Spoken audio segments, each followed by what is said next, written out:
Welcome to Fiction Audiobooks. If you enjoy the content, like and subscribing would be greatly appreciated.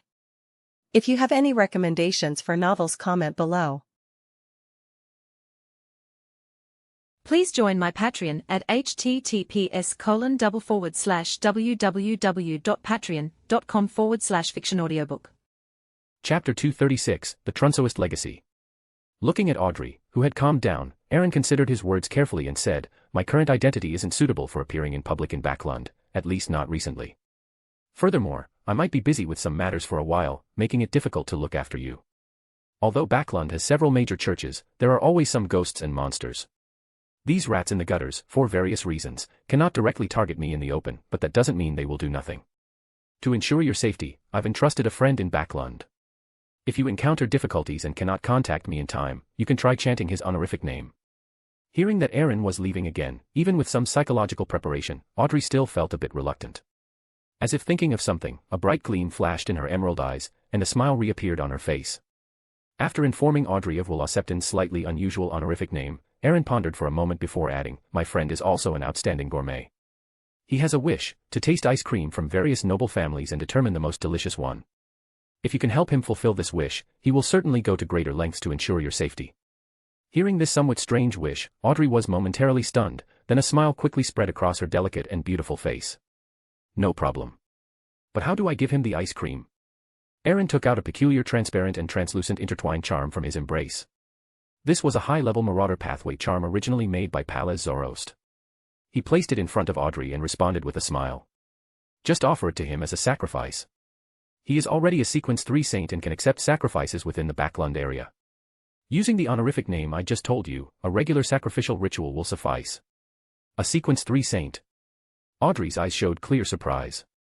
She was no longer the naive girl she once was and knew what that term truly represented. "To have such a powerful individual protect me, you must have paid a great deal." Audrey looked at Aaron with some emotion, somewhat overlooking the charm placed before her. Picking up the charm and placing it in Audrey's hand, Aaron pointed to the charm and explained. "This charm is called parasitism. It can create worms of time with a short lifespan, which quietly parasitize the target and are controlled by the user of the charm. Even for powerhouses at the level of a diocesan bishop, it can still have some effect, but controlling the worms of time requires a significant amount of spirituality, which your current spirituality might not be able to bear.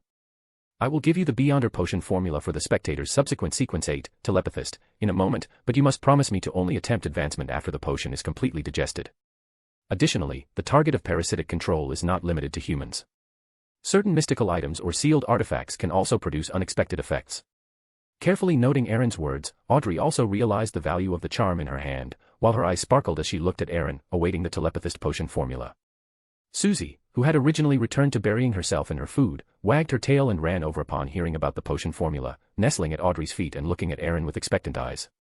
The complete pituitary gland of an adult 7-colored lizard dragon. Looking at the potion formula Aaron handed over, Audrey subconsciously murmured the phrase. Although she had read many books and understood much mystical knowledge, she had never heard of such an Beyonder creature, at least not in Count Hall's treasury. Seeing Audrey's pleading gaze, Aaron remembered the 2 7-colored lizard dragons still kept in his own treasury and comforted her with a smile. "You don't have to worry about that. You can send your butler to Duke East Tacker's villa today to pick up 2 7-colored lizard dragons. They might be a bit larger than you imagine." Looking at Audrey's expectant face, Aaron thought for a moment and finally warned. "If that parasitism charm is used, it might leave some residual aura. You must go to the church and pray to the Evernight goddess, requesting a complete purification. Compared to fate grafting, the traces of parasitism are relatively more distinct." Although Audrey had received the attention of Will Septon and should not be so unlucky as to encounter Amon, necessary caution should not be relaxed. Although she didn't understand the reason for doing so, Audrey, already a spectator, could clearly feel the solemnity in Aaron's voice when he said that. She clutched the charm in her hand tightly and nodded. Since he had already given Audrey the telepathist potion formula, Aaron thought for a moment, then took out a black, button-shaped object wrapped in an amber shell from his jacket pocket. He handed it to Audrey while explaining. "It's called the Devil Button. Besides allowing you to cast some fire-type and filth-type spells, the most crucial part is that it can grant you the ability to foresee danger. If someone can cause you fatal harm within a very short period and takes practical action, you will be able to sense the source of the danger. Whether using a charm or praying to a certain little snake, both require some time. The Devil Button can maximize the time Audrey gains when danger arrives. Given his current situation where he frequently faces angels directly, This sealed artifact's help is already limited. A thought flashed through his mind, and Aaron looked at the astonished Audrey, adding, as for its negative effects, prolonged wearing merely brings about negative psychological states like cold-bloodedness and disregard for life. Once you advance further, this negative effect will have a negligible impact on you. He didn't linger for too long. After a brief tender moment with Audrey, Aaron teleported away. Both his conversation with Will Septon and his discoveries from the Calamity Book were enough to indicate that the Elf Queen was not simple. To explore the elf ruins more safely, and also for his later journey with Nastor to the Fog Sea to seek the lost nuance, Aaron felt it necessary to awaken the angel slumbering in the Ghost Empire and unlock the treasures left behind by the Trunsoist Empire. The range of travel provided by the demigod-level arcane necklace was far beyond that of the previous Traveler's Badge. In less than a quarter of an hour, Aaron arrived at the entrance of the God's War ruins. Looking at the deep crack stretching across the sea, Aaron suddenly descended. The familiar sense of distortion flashed, and he saw the boundless ocean burning with golden flames. Not attempting to travel within the dangerous God's War ruins, Aaron patiently waited for night to fall. Using his connection with the Ghost Empire, his spirituality surged into the darkness imprint. His consciousness blurred for a moment, and Aaron returned to the Ghost Empire. Closing his eyes and sensing the distorted order permeating the Ghost Empire, Aaron frowned slightly. Even within the ruins of the God's War, where rules and order were almost shattered, the speed of rule assimilation still exceeded his expectations. If this situation continues, it won't last even 2 years, at most, a little over a year, and the Ghost Empire will reconnect with the outside world.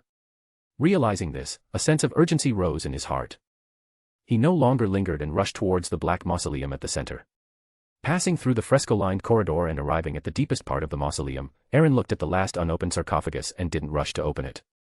Praying to himself and responding to himself, Aaron retrieved the sun-chasing scepter and the ring of mysteries, which had been disinfecting in the nation of disorder. As a medium for summoning historical projections, the Ring of Mysteries was no less contaminated than Cavendish Lancer, but fortunately, the contamination was rootless and not difficult to deal with. Even as fellow executors of the Spark Plan, Cavendish Lancer and Fowles Allen, who lacked angelic rank, had not touched upon the most core secrets. The fact that they had not acquired any of the high-level Beyonder characteristics and sealed artifacts preserved in the Ghost Empire, which belonged to the Trunsoist Empire, was the best proof. As the Night Emperor's most trusted subordinate and the leader of his personal guards at the time, Alwyn Gallo was already a Sequence 2 ancient bane. He must have known that a wisp of the Night Emperor's consciousness was sealed here. If he knew that wisp of consciousness had been obliterated by him, how would this ancient angel react? This was also Aaron's previous concern that made him hesitate to open the final treasure. Taking a deep breath, displaying his strength was the most crucial thing no matter what. With spirituality surging into the Ring of Mysteries, Aaron made 2 grabbing motions towards the void and pulled out Valna's historical void image. Although in terms of status and ability, the fate reset performed by Will Septon would be very effective, considering that the entrance to the Forsaken Land of the Gods was right next door. If there was no conflict, it would be fine, but once a conflict caused fluctuations in the River of Fate and attracted the attention of Ouroboros, it would be a loss rather than a gain. Even if Valna did not have the ability to escape into the historical fog, causing the historical void image to lack spirituality, this leader of the personal guards had personally handed over that Sequence 2 Weather Warlock Beyonder characteristic to Valna back then. Whether it was for verification or building rapport, it would be better than a stranger like Will Septon. If it weren't for the restrictions on entering the Ghost Empire itself, bringing an angel by force would accelerate the Ghost Empire's interaction with the outside world. Aaron would have brought Valna long ago. Collecting his scattered thoughts, Aaron's spirituality stirred, and a deep darkness emerged within the darkness domain, spreading towards the final sarcophagus. The coffin lid instantly turned to dust, and a chilling wind suddenly permeated the entire hall. Aaron's consciousness was somewhat hazy, feeling as if his spiritual body was being pulled by some force. Pure and blazing golden light bloomed from his right hand, dispelling the chilling wind and the terrifying death intent hidden within it. A humanoid creature, whose body was inscribed with countless mysterious patterns, entwined with wicked vines, and with white feathers growing from its chest, stood before the open sarcophagus. Its blood-red eyes did not look at Aaron, but gazed at the dark golden sarcophagus at the very center, which originally belonged to the Night Emperor. Just as Aaron was about to say something, he heard a sigh of unknown meaning. The chilling wind and death intent permeating the hall gradually dissipated. Perhaps this is fate. Alwyn Gallo, the leader of the personal guards from the Night Emperor era, turned his head. His gaze lingered on Valna's historical void image for only a few seconds before focusing on Aaron. Although the feeling of being stared at by an angel was not pleasant, he couldn't help but feel relieved upon realizing that this ancient angel, who had been dormant for 1,000 years, bore him no ill will. Even so, he did not relax his vigilance, clutching the sun-chasing scepter to accumulate spirituality, preparing for possible influences, and simultaneously introduced the history from the end of the fourth epoch to the present to this angel. Unlike the resentment and killing intent of Cavendish Lancer and Fow's Alwyn Gallo remained quite calm throughout. During the narration, Aaron also activated his spirit vision to look at the open sarcophagus, but he did not find the spiritual colors he most wanted to see. Clearly sensing Aaron's spiritual perception, Alwyn Gallo's slightly aged voice spoke. Back then, His Majesty entrusted everything to me. As long as one possessed the bloodline of Trunsoist and came here to open all the mausoleums, they could obtain the Empire's treasure. His eyes darkened, and the subconsciousness remaining in the Nation of Disorder mobilized power. Surging dark gold mist, carrying the residual Night Emperor aura on the Crown of Chaos, merged into Aaron's still undissipated prayer light point. His blood-red eyes suddenly froze. He, who had been secretly observing the darkness imprint, suddenly felt a familiar aura. After a moment of silence, his body began to swell, as if propping up the entire mausoleum hall. His chest, entwined with wicked vines and thorns, split open from the middle. A terrifyingly profound and indescribable death intent and pressure emerged. The numerous souls patrolling within the vast ghost empire all knelt on one knee, bowing their heads. Aaron, who faced this impact directly, was still affected to some extent despite the sun-chasing scepter's self-protection. But what shocked him most was that he had sensed this aura before, in the underwater death ruins within the God's War ruins. A gate of white bones slowly emerged from the split body. Mysterious symbols, rendered in pale and eerie green, appeared one by one, intertwining on the white bones. After forming a hole, they collapsed inward, transforming into a boundless, slowly rotating dark vortex. The golden light in his pupils grew even more blazing. Aaron finally saw what was beyond the door. It was a city of the dead. Alwyn Gallo's voice sounded again, a few shades weaker than before. The bone gate connecting to the city of the dead was embedded within his body. Each opening seemed to consume some of his power. This gate was personally forged by His Majesty with a Death Console Beyonder characteristic. It is a small underworld built upon this foundation. You can call it the Gate of Rebirth. The Beyonder characteristics and sealed artifacts grade 0 preserved within the Ghost Empire are all sealed in the underworld inside the Gate of Rebirth. I sealed them at the cost of my slumber. Every soul in that city of the dead was a warrior of the Empire in life, a testament to the history and glory of the Trunsoist Empire. They exist because of the Gate of Rebirth. Besides those sealed artifacts and Beyonder characteristics, they are the last warriors the Empire has left for you. Chapter 237 The Dark Side of the Universe. A testament to history and glory. Aaron's gaze fixated on the slowly rotating, boundless dark vortex. Both the Door of Rebirth itself and Alwyn Gallo's, as the sealing subject, were at the angel level. Even with the true vision provided by the Nation of Disorder, the city of the dead behind the door was in chaos, making it impossible to clearly discern. Aaron was not impatient. Regardless of whether this chief of the guards had other intentions, his willingness to proactively open the Door of Rebirth was, to some extent, an acknowledgement of Aaron's status as an inheritor of Trunsoist's legacy. Unlike Fow's Ellen and Cavendish Lancer, who had not yet become angels, Alwyn Gallo's, who had achieved the ancient bane in the fourth epoch, clearly knew about the pollution from the cosmos and part of the truth of the apocalypse. After understanding the world situation from Aaron, from the collapse of the Trunsoist Empire in the fourth epoch until now, and realizing that George III intended to assault the Black Emperor's divinity, he revealed the treasure. Aaron didn't care about this shift in attitude. His mind was entirely focused on Alwyn Gallo's description of the Door of Rebirth. The ritual for a scholar of yore to advance to a miracle invoker is to bring a lost history back to the current era. Simply making the Ghost Empire appear in the real world does not fulfill the ritual. The main body of history is people, or more accurately, living beings that can interact with the spirit world to form corresponding concepts. Only then can it be considered a return to the current era. This is like Klein's act of allowing the City of Silver residents to escape the forsaken land of the gods and return to the northern and southern continents, which fulfilled his advancement ritual, rather than merely bringing the City of Silver, a city symbolizing history, to the outside world. Previously, Aaron had not considered the return of the Ghost Empire as a potential advancement ritual for Cavendish Lancer because there were only 2 demigods and 1 angel within the entire mausoleum. The spirits wandering within the Ghost Empire were already riddled with holes. The unique environment of the Ghost Empire preserved their last shred of obsession, but these, even the lowest level evil spirits and wraiths, would completely dissipate once they fully interacted and assimilated with order in the outside world, making it impossible to complete the ritual's requirements. Aaron's previous idea was to fleece Mr.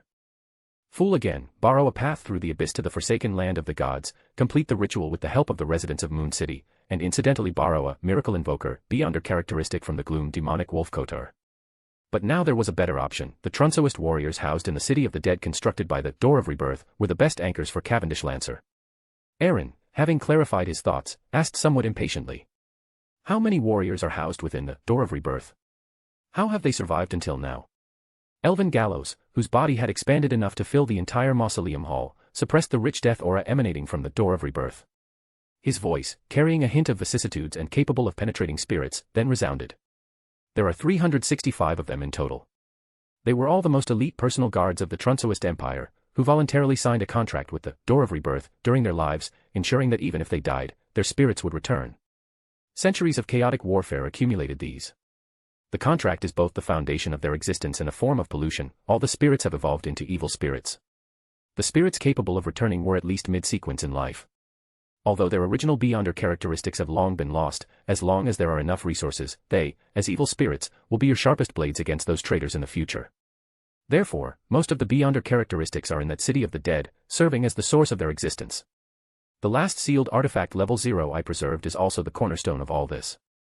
That is a sealed artifact formed from a sequence 2, Duke of Entropy, Beyonder characteristic, the Mirror of Entropy, which is majesty stripped off after achieving true godhood. The distortion of death brought by entropy increase allowed the warriors, who lacked corresponding Beyonder characteristics to sustain them, to continue existing until now. Before you take this sealed artifact level 0, I hope you will consider this point. Looking at the gradually closing bone portal, Aaron nodded. To be honest, he was a little disappointed when he heard there were only 2 sealed artifacts level 0. But on second thought, the most precious and dangerous, Crown of Chaos, had already been obtained by him. In a situation where various jackals were eager to gnaw a piece of flesh from Trunsoist's massive corpse, being able to retain an angel and 2 sealed artifacts level 0 was already extremely difficult. What excited Aaron most were the 365 evil spirits. Their appearance filled Aaron's biggest current weakness. No matter how much strength was accumulated, Eastak was only a county. The army, whether in quality or quantity, could not compare to Loen or Folsak, which was why Aaron had been secretly expanding his influence at sea before. Now, such an army, composed entirely of mid-sequence evil spirits, would provide the most solid foundation for Aaron's subsequent plans, and the connection with the Door of Rebirth also, in another aspect, weakened the death pathway's restraint on evil spirits. Although he would have to pay a lot of Beyonder characteristics for this, Aaron didn't care much at this moment. He didn't intend to use the family's treasury. Cavendish Lancer was already nearing the secret entrance to the Abyss and the Forsaken Land of the Gods. With Cavendish Lancer's abilities, avoiding the Giant King's court and the awakening ancient sun gods Chernobyl in the Forsaken Land of the Gods, as long as he didn't unluckily encounter Amon, there wouldn't be too much danger. The abandoned city-states and mutated monsters in the Forsaken Land of the Gods were excellent sources of Beyonder characteristics. After removing the pollution within them, they could be used directly. Gathering his scattered thoughts, Aaron looked at Elvin Gallows, who had returned to his normal size and remained silent, and slowly spoke. I have already helped Cavendish Lancer advance to Scholar of Yore. I also know the potion formula for Miracle Invoker. The advancement ritual requires your cooperation. Additionally, I want to explore an elven ruin, and I need your help. It belongs to Queen Gozanam, the elven queen of the second epoch. His scarlet eyes flickered, and the strange vine's entanglement his body subtly writhed, crushing the white feather that suddenly emerged from his chest. Only then did Elvin Gallows slowly speak. Yes, but if the ritual is completed as you say, the Door of Rebirth will only prevent further interaction with the outside world and influence on the return of history if I personally suppress it. I must warn you that this will, to some extent, affect my strength. Aaron smiled, his back straight, appearing incredibly confident. No matter, I have also found other angels to accompany me. After gazing at Aaron for a moment, lingering for a few seconds on the Scepter of the Sun and the Ring of Concealment in his hand, Elvin Gallows finally looked at the shimmering night and life imprints, and nodded in silence. Deep blue waves surged forward one after another, occasionally with silvery white electric arcs appearing in the waves, briefly bringing light and dispelling the thick black mist, which seemed to permeate the entire world like liquid. Cavendish Lancer sat on the back of a hideous and strange avian devil, exuding a wicked and corrupted aura that, though not as strong as that of the Undying King, augury to back then, was not far off. Last time, due to the Hidden Sage's pollution, he had to split into many spirit body threads and hide in the historical fog. Although the pollution was eliminated, he also benefited from it, accelerating the digestion of the Scholar of Your potion. However, as a corresponding price, while Cavendish Lancer was hiding in the historical fog, preoccupied with himself, the Death Knell, lacking control, was completely corroded and corrupted in an area of the abyss extremely close to its inner layer. Ultimately, without that blatherer, it was just a dilapidated ghost ship with residual high-level devil aura. Lacking Cavendish Lancer's infusion of spirituality, its ability to resist the abyss's erosion was inferior to that of native devils. When Cavendish Lancer emerged from the historical fog and returned to the abyss, he found that his current mount was tearfully licking the bag, absorbing the last remaining high-level devil aura from the Death Knell. He used the parasitism charm Aaron had bestowed earlier, combined with spirit body threads, to control this mount, which had long been subjected to erosion and whose mind was no longer normal.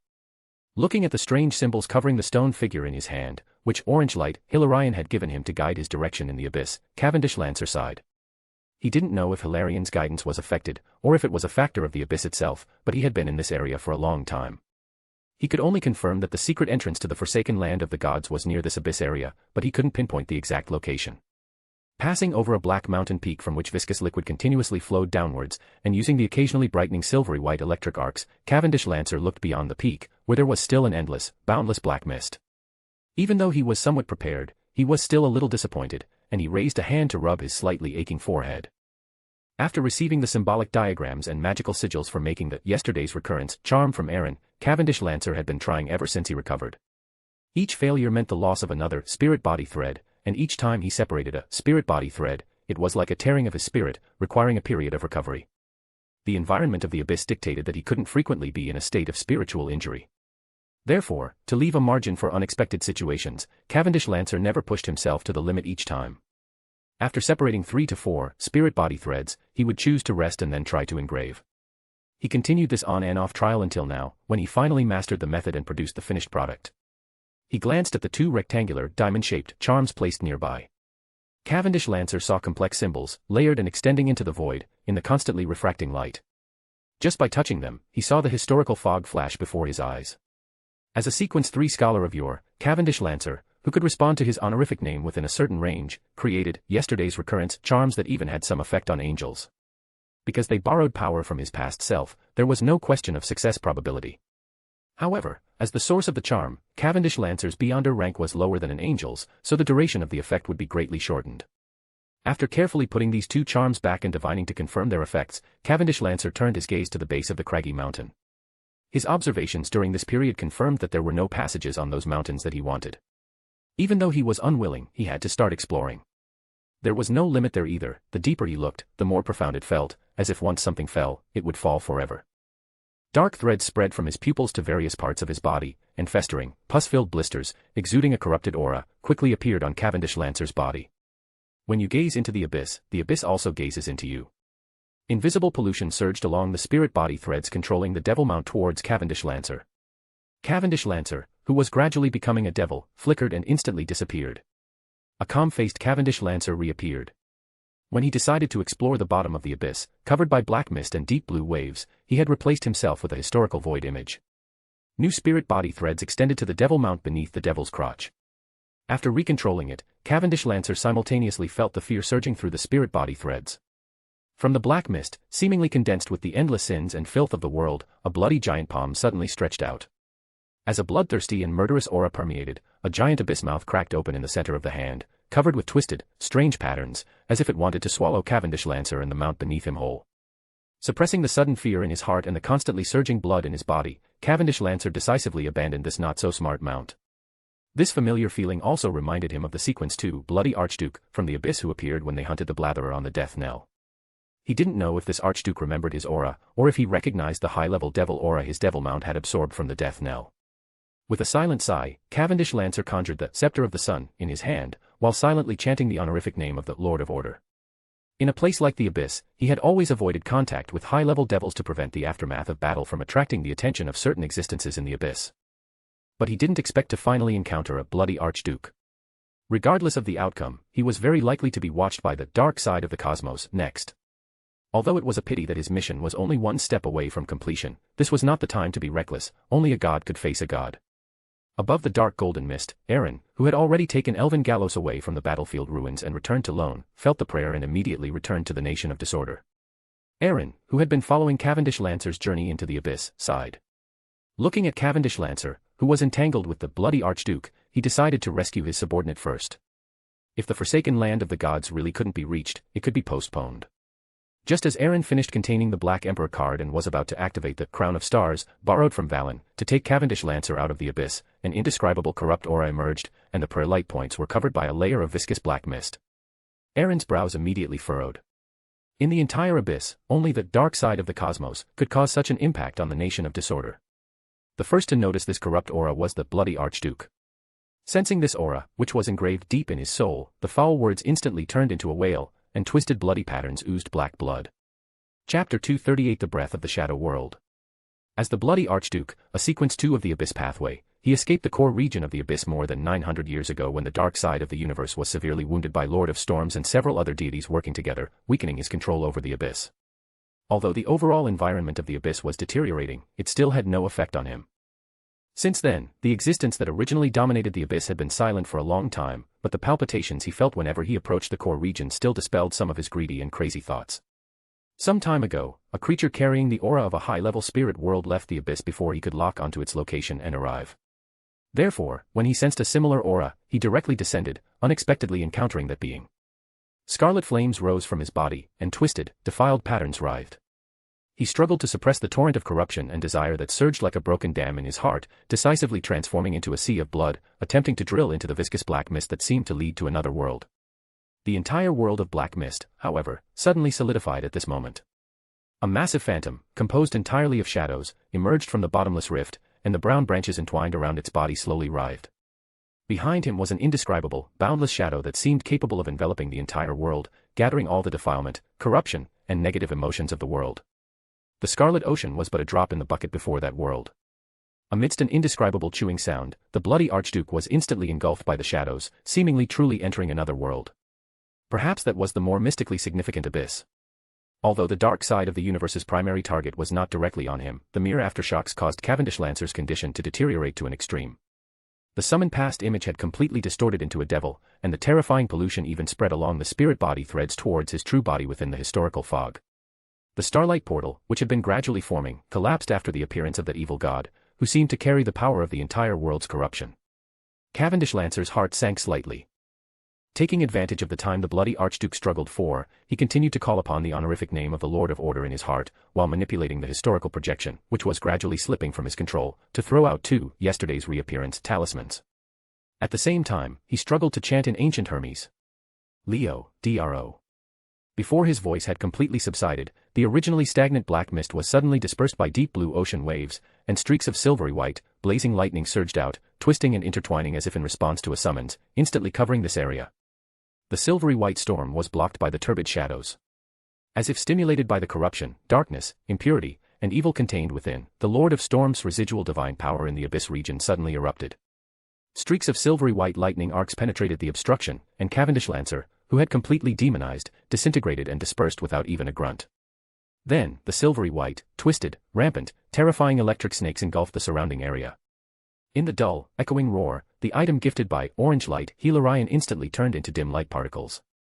The black mountain peaks fractured, and the previously obscuring black mist was briefly purified. Light particles rapidly converged and merged, and a constantly shrinking vortex channel, seemingly existing only in concept, emerged. Under the eruption of the Lord of Storm's residual divine power, Aaron, above the dark gold mist, finally broke through the dark, sunken shadows covering the prayer light spot with the Black Emperor card and the sun-chasing scepter. However, his face was already very grim. After further mastering the Nation of Disorder, he had an instinctive repulsion and vigilance towards the auras of other Sapphira. Whether it was during every Tarot Club meeting, or the aura that leaked when he dealt with the Weather Warlock in Bansi Harbor before, he had felt them up close. Therefore, he was extremely certain that another Sapphira's aura was mixed in with the power that had just affected the Nation of Disorder's prayer light spots. Dark side of the universe. Tenebrous world. There was no more time for Aaron to think. He also saw the shrinking vortex channel. Without the need for a divination pendant, his strong spiritual intuition told him that was the only opportunity to enter the forsaken land of the gods. Without any hesitation, taking advantage of the Lord of Storm's residual divine power attracting the dark side of the universe's attention, he used his spirituality to draw in the surrounding dark gold mist, and dazzling light once again emerged from the star crown. At the top of another mountain peak, Cavendish Lancer's historical projection rapidly blurred, while his true body quickly detached from the historical fog, as historical projections could not replace the true body in leaving the abyss. The seer's spiritual intuition also made him notice the suddenly appearing vortex channel. Before he could hesitate, a brilliant stargate reappeared beside him, and a faint dark gold mist immediately appeared before his eyes, as a majestic and ethereal voice echoed. The opportunity to obtain the miracle invoker beyonder characteristic is in the forsaken land of the gods. With a slight sigh in his heart, Cavendish Lancer, knowing time was pressing, no longer hesitated. He put the only remaining, yesterday's reappearance, talisman, which had escaped the center of the storm and was not destroyed, into his arms and stepped into the stargate. The shadow curtain behind the dark side of the universe, which had been suppressing the Bloody Archduke engulfed by the shadow curtain and annihilating the storm divine power, suddenly surged. The shadows, like a tide, submerged the silvery white storm, which only had residual ripples, sweeping towards Cavendish Lancer, who had appeared beside the vortex with the help of the star staff, carrying the power of defilement condensed from concept into reality. The deep shadows suddenly twisted, and the entire space seemed to become abnormal. Cavendish Lancer dared not look back, stepping into the vortex channel that was about to disappear. He believed that the Lord of Order would surely be able to save him. A talisman covered with strange patterns and shrouded in dark gold mist suddenly appeared behind Cavendish Lancer. It was entirely translucent, deep black, like a small card made of special crystal, and also like the eye of some existence, watching this world. This was the Fate Stealer talisman, made by Pale Saloyas with Amon's Worm of Time.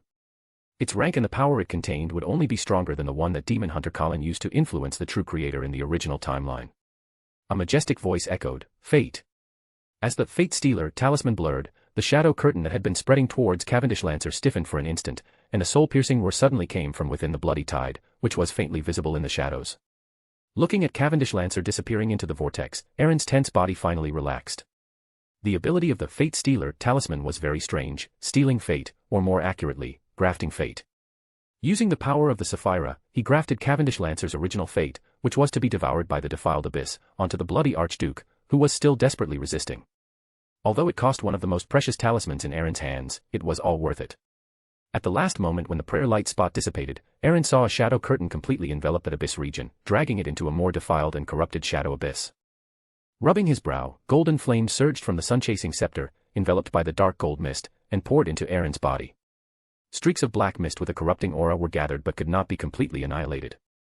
After sealing it layer by layer and putting it into the clutter pile, Aaron recalled the previous feeling and frowned deeply. He suddenly had doubts about his previous conjecture. Was the formation of the abyss really only caused by the ritual of becoming a god? As the Sapphira corresponding to the abyss pathway and the chained pathway, the tenebrous world's symbolic meaning, shadow of the universe, includes concepts like corruption and defilement. Perhaps this Sapphira, at an earlier time, with the appearance of the abyss, had already begun to influence the outside world through it.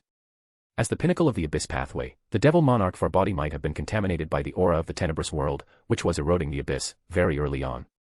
This might be the deeper reason why, among the many ancient gods, the ancient sun god alone did not bother with the devil monarch for body. Even if the abyss was dangerous, it was nothing to the ancient sun god, who was already a quasi-outer deity at that time. Even if he had to divide his power to suppress the will of God Almighty, which was on the verge of resurrection within him, he wouldn't be unable to defeat a forbody. It is highly likely that because of the omniscient and omnipotent authority, he realized the tenebrous world's erosion of the abyss. In order to prevent contact with another Sapphira from interfering with his resurrection from Dark Angel Sasra's body, he deliberately spared the seemingly only surviving ancient god for the time being. Because of Ro's redemption, after the ancient sun god was divided and devoured, no one was willing to deal with the devil monarch Farbody in the abyss. It wasn't until the primordial one's barrier was crumbling that the stronger mother tree of desire, sensing the aura of the tenebrous world, first fully eroded Farbody, forming the current dark side of the universe. Only then did it begin to erode the chained god, replacing the original temperance with the indulgence and desire derived from devils. Aaron, who had clarified his thoughts, rubbed his brow with a headache. This time, his actions were a bit too big. The abyss was completely off-limits for him in the future, otherwise, he would truly be delivering a big gift package to that being. Tingen, Lanris Steel Company Temporary Office. Lanris, with brown eyes and nearly round glasses, smiled as he looked at the man and woman opposite him. One of them had a bulging belly. With a slight curl of his lips, his calm voice seemed to carry a hint of magic.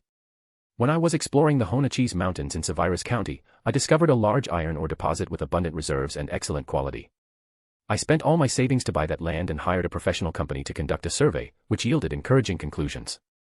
Mr. Grasses, this is a sure-win business. The necessary investment is the capital to earn rewards. Grasses, wearing a monocle and holding a silk top hat, glanced at the photo of Lanris with Sir Deville and the mayor hanging on the office wall behind Lanris. He closed the property document and exploration report, which bore the seal of the Sevirus County government. He glanced at Migos, who was looking at Lanris with adoration. After a few minutes, he said with a wry smile, "I will seriously consider it when I get home. I will give you an answer very soon. Also, as your future shareholder, I still hope you can complete the wedding as soon as possible." Lanris showed no discouragement. He stood up with a smile, kissed Migos' hand. His downward gaze made everyone miss the fleeting mockery in his eyes. After seeing off the two guests, a secret door opened, and the pale-faced Cyrus Aripes walked out, staring at Lanris and saying coldly, "When will this game with these foolish human authors end? When will the Lord's offspring be born?" Lanris didn't care about the Aurora Order member's tone.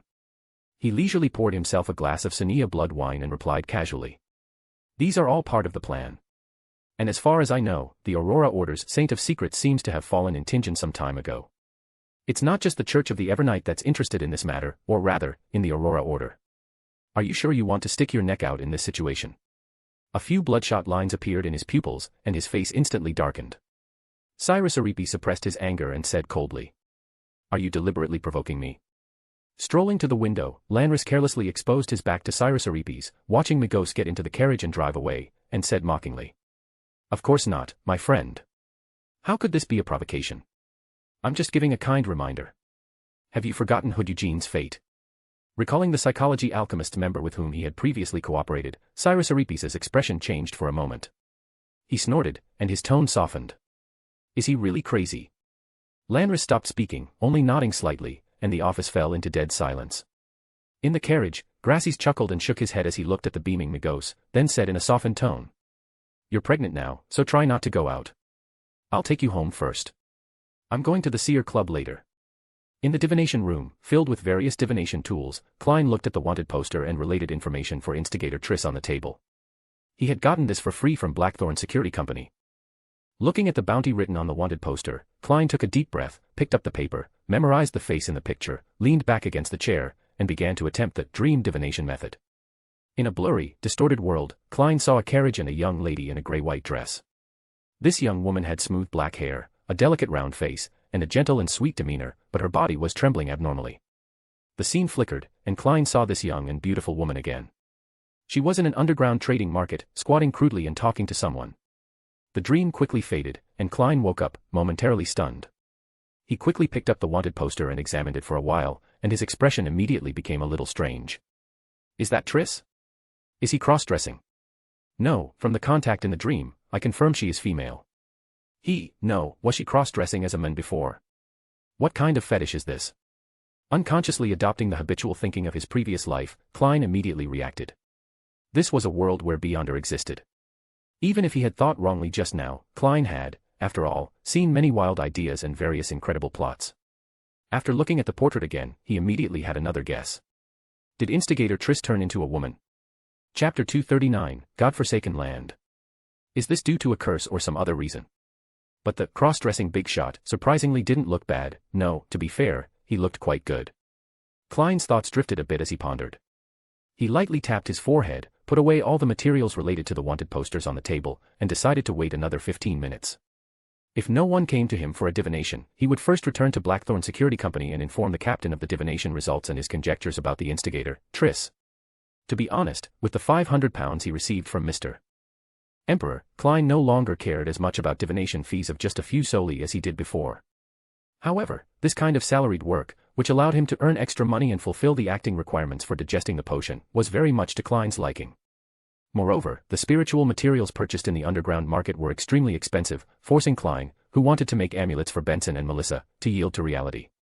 This idea was not groundless. Yesterday morning, he had seen the past hiding place of the Antigonus family's notebook based on a dream revelation. He then found the body of Katie Bieber and confirmed that the notebook was now in the possession of Rael Bieber, who was suspected to be a descendant of the Antigonus family, though his whereabouts were currently unknown. Furthermore, a strange power had interfered with his divination, and Rael Bieber's disappearance also made Klein worry about his family's safety, as he was considered an anomaly who had not died after coming into contact with that notebook. Before Klein could think further, the door of the divination room was suddenly knocked upon, and Angelica from the divination club walked in and said softly, "Mr. Moretti, someone is here to see you for a divination." At this point, she quietly added, "It's Mr. Graces, who came to you for a divination last time." Klein was momentarily stunned, then, following his spiritual intuition, he looked at Graces, who was wearing a monocle outside the door. He seemingly casually pinched his forehead and lightly tapped his glabella twice, noticing that Graces's health aura had returned to normal. A clear look of joy suddenly appeared on Graces's face. He rushed a few steps to Klein's front and said gratefully, "Good morning, Mr. Moretti. I was just thinking and worrying if you wouldn't be here today." Klein first nodded to Ms. Angelica, then looked at this gentleman, who could be considered his first repeat customer, and said with a smile, "This is also my job, but I must say, we truly have a connection, Mr. Graces. You seem to have completely gotten rid of your illness."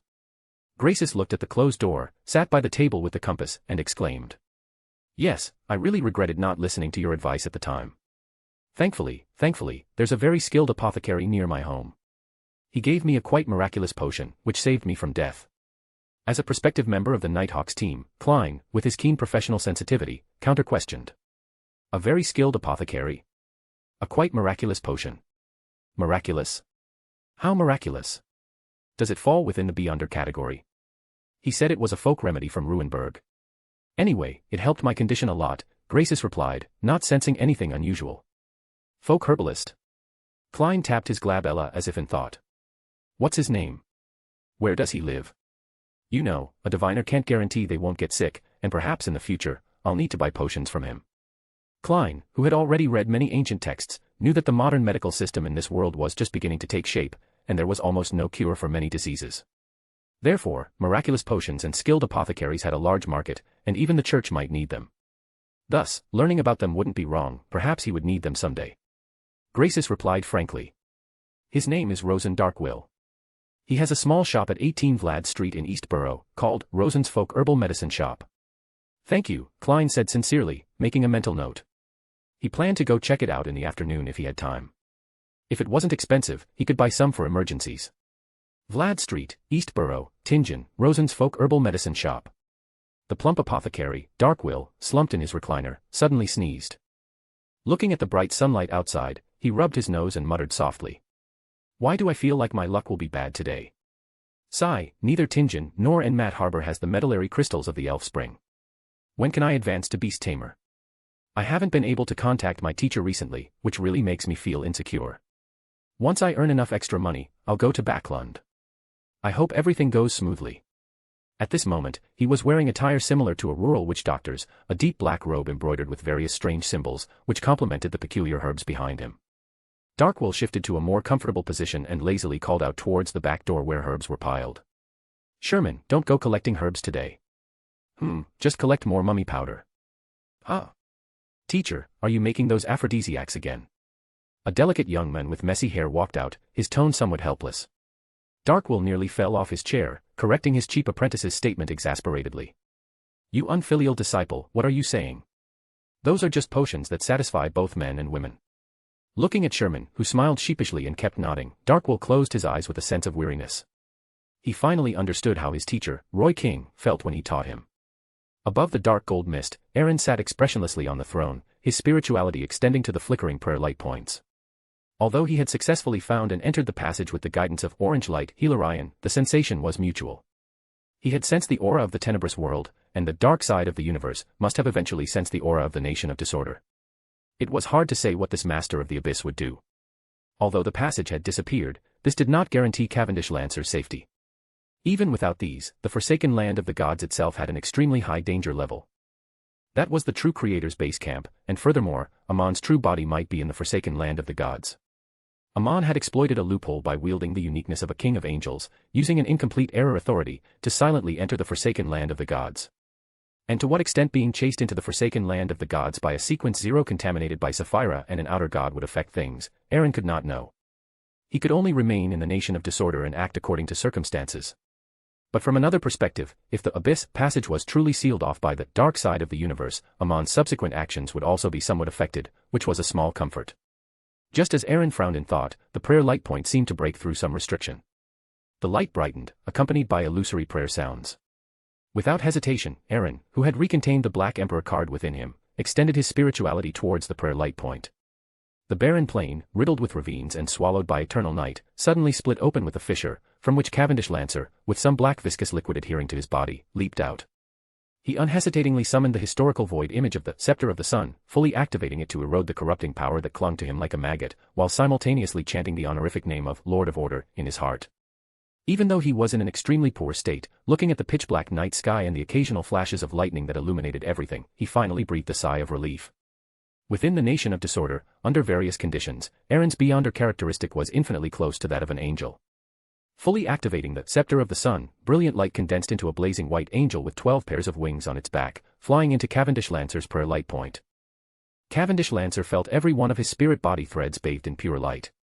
The corrupting power, which had been like a maggot clinging to his bones, was rapidly expelled from his body, making him feel even more reverent in his heart. In stark contrast to Cavendish Lancer's feelings, Aaron frowned. Even though fate had been grafted and transferred by the fortune stealer charm, how could this level of contamination be so easily stripped away? One should know that the previous corrupting contamination that had infiltrated, even within the nation of disorder, had taken him some effort to strip and seal. Immediately, Aaron's expression changed as he helped with the purification. The terrifying corrupting contamination on Cavendish Lancer's body was not so much stripped away by the purifying power of the scepter of the sun as it was actively detaching itself. A mass of shadowy, filthy liquid detached from Cavendish Lancer's body and instantly plunged into the fissure in the barren plain that was about to heal. Aaron realized something was wrong, but it was already too late. As if providing coordinates for some existence, the barren plain began to twist bizarrely. The fissure was forcibly widened by tentacles emanating infinite corrupting aura, and the foul aura began to erode the plain. Damn it, a persistent ghost. Aaron in the nation of disorder and Cavendish Lancer in the forsaken land of the gods cursed almost simultaneously. The difference was that Aaron raised his hand, and his spirituality surged into the Evernight imprint. Although Aaron could also tell Cavendish Lancer the Evernight goddess's true name, that would only make him disappear silently into the darkness. If it were outside, Aaron might have found a way to retrieve Cavendish Lancer. But this was the forsaken land of the gods, who knew where he would end up after being swallowed by darkness. Aaron had no choice but to intervene personally, using the power of the Evernight imprint as a medium to leverage the scattered Evernight divine power in the forsaken land of the gods, secretly eliminating Cavendish Lancer's aura and traces. Aaron had no intention of continuing to contend with the dark side of the universe. Causing such a commotion in someone else's territory, the true creator might arrive immediately. If he got trapped, there would truly be nowhere to run. Cavendish Lancer was even more direct. After a familiar Leodoro, a silver lightning storm descended, and Cavendish Lancer's historical void image instantly vanished. Cavendish Lancer, now free from contamination, appeared at the edge of the plain. A dark gold mist flashed and disappeared before his eyes, and the darkness, seemingly harboring unspeakable things, rapidly surged towards him. No need to be nervous, this will help you eliminate traces. A majestic voice appeared beside his ear. Cavendish Lancer, who had been poised to strike, suppressed the instinctive unease that surged in his heart, watching as the darkness enveloped him, leaving an unreal mark on his palm. Even in danger, Cavendish Lancer was stunned for a moment. Although there were slight differences, he could confirm that it was the holy emblem of the Evernight goddess. Could it be? Cavendish Lancer, who instantly made many connections, did not stop his hand movements and fled at the fastest speed towards the optimal direction indicated by his spiritual feedback. After concealing Cavendish Lancer's aura and traces, Aaron withdrew his spirituality. Looking at the silver storm that finally appeared in the prayer image, he finally relaxed his nerves. The infiltrating power of the dark side of the universe would naturally be dealt with by the true creator, it had nothing to do with him. However, Cavendish Lancer would need to be even more careful from now on. Less than 2 minutes after Cavendish Lancer was granted the hidden state, and while the lightning storm had not yet completely subsided, a cross-shaped phantom that filled the sky appeared. The hangman figure on the giant cross then faded, spreading into a curtain of shadows that connected the sky above and the earth below. The entire forsaken land of the gods was plunged into darkness, and the occasional flashes of lightning that had crossed the sky also disappeared. Behind the curtain, a pair of indifferent eyes seemed to be watching the entire world. The corrupting aura, which had diminished considerably in the lightning storm, became full again, yet it was clearly distinct. As the true creator, who also wielded the authorities of contamination and corruption, the contamination from the abyss itself did not concern him. However, it was mixed with other auras that he found utterly detestable. The indifferent pupils behind the shadow curtain rotated slightly. The profound darkness, like a flood from an open sluice gate, spread and submerged the entire plain, and silver-white electric arcs reappeared. This was the herding authority of the hangman pathway. As a true god, the true creator could herd beyonder characteristics and even uniquenesses from other pathways, thereby using corresponding beyonder abilities or divine authorities. Although the forsaken land of the gods did not have those beyonder characteristics or uniquenesses, he adopted a more direct method, which was to directly herd and control those residual divine powers. This was also due to the forsaken land of the gods' isolation. Although those divine powers retained their strength, they were in a state without a god to control them and could be herded for a short time. However, there were many restrictions. For example, when the Evernight goddess interfered with the forsaken land of the gods using the death uniqueness, she could no longer continue herding. The barren plain was covered by viscous shadows. The original fissure was completely submerged, and the furious roars carrying boundless foul aura were consequently isolated. The barren plain was enveloped by a layer of shadow curtain. Accompanied by the sound of tap, tap, tap footsteps, a figure slowly approached, stopping on a high mountain at the edge of the plain, quickly outlining a clear silhouette. That was an individual with wrinkles at the corners of his eyes and scars around his mouth, dressed in a deep black clerical robe. Outwardly, he appeared to be a considerably aged priest or bishop. However, his deep brown eyes were profound and calm, unlike the mad, bloodthirsty, and soulless monsters in the depths of darkness. But in this environment, which had completely fallen into night, this clergyman neither carried a beast-skin lantern nor lit a flame, simply walking quietly within the thin mist. As a waiter beside the true Creator's throne, this angel of holy word, Stiff, whose status was second only to angel of fate, Ouroboros, slowly prostrated himself, seemingly listening to a divine revelation. A few seconds later, the shadow curtain that covered the entire forsaken land of the gods disappeared, and the lightning in the darkness reappeared. The clerical robe on the prostrate, angel of holy word, Stiff transformed into black liquid and vanished. His figure instantly expanded to 4 meters tall. Behind him, dark, illusory feathers emerged, interweaving light and shadow to form 4 pairs of profound yet sacred wings. A devout voice resonated, each word seemingly elevating in level and power. I will walk this land of corruption on your behalf, pursuing the blasphemers lurking in the darkness. Chapter 240 Legal Contract. The reappearing lightning brought a momentary light to the earth, illuminating another barren plain, but this one was filled with a thick, grayish-yellow mist. On the outskirts of the wasteland, a several dozen meter tall bluish-black cyclops wandered. Its body was covered in decaying, festering marks, its eyes sunken and lifeless, having long since lost its vitality. Yet, it continued to wander, and it was the source of the grayish-yellow mist that permeated the wasteland.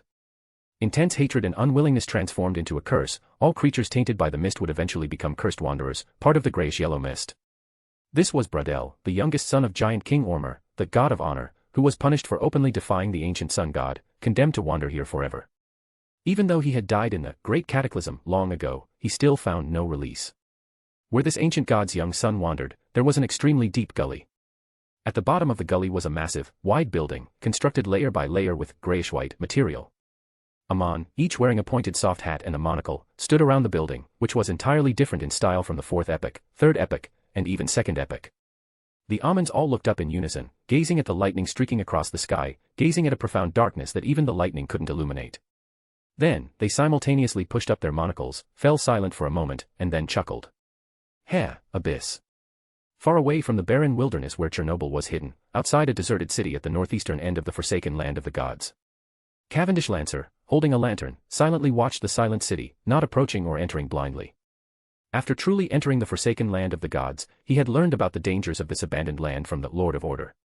He knew that even Cotter, the god of wishes, from the 2nd epoch, could only hide here, evading the true creator and Amon the blasphemer, let alone himself, who had not yet become an angel. Gazing at the city's surface, he saw no spirit body threads, at a glance, only people wearing linen-like robes or animal skin clothing lying in different parts of the ruined city.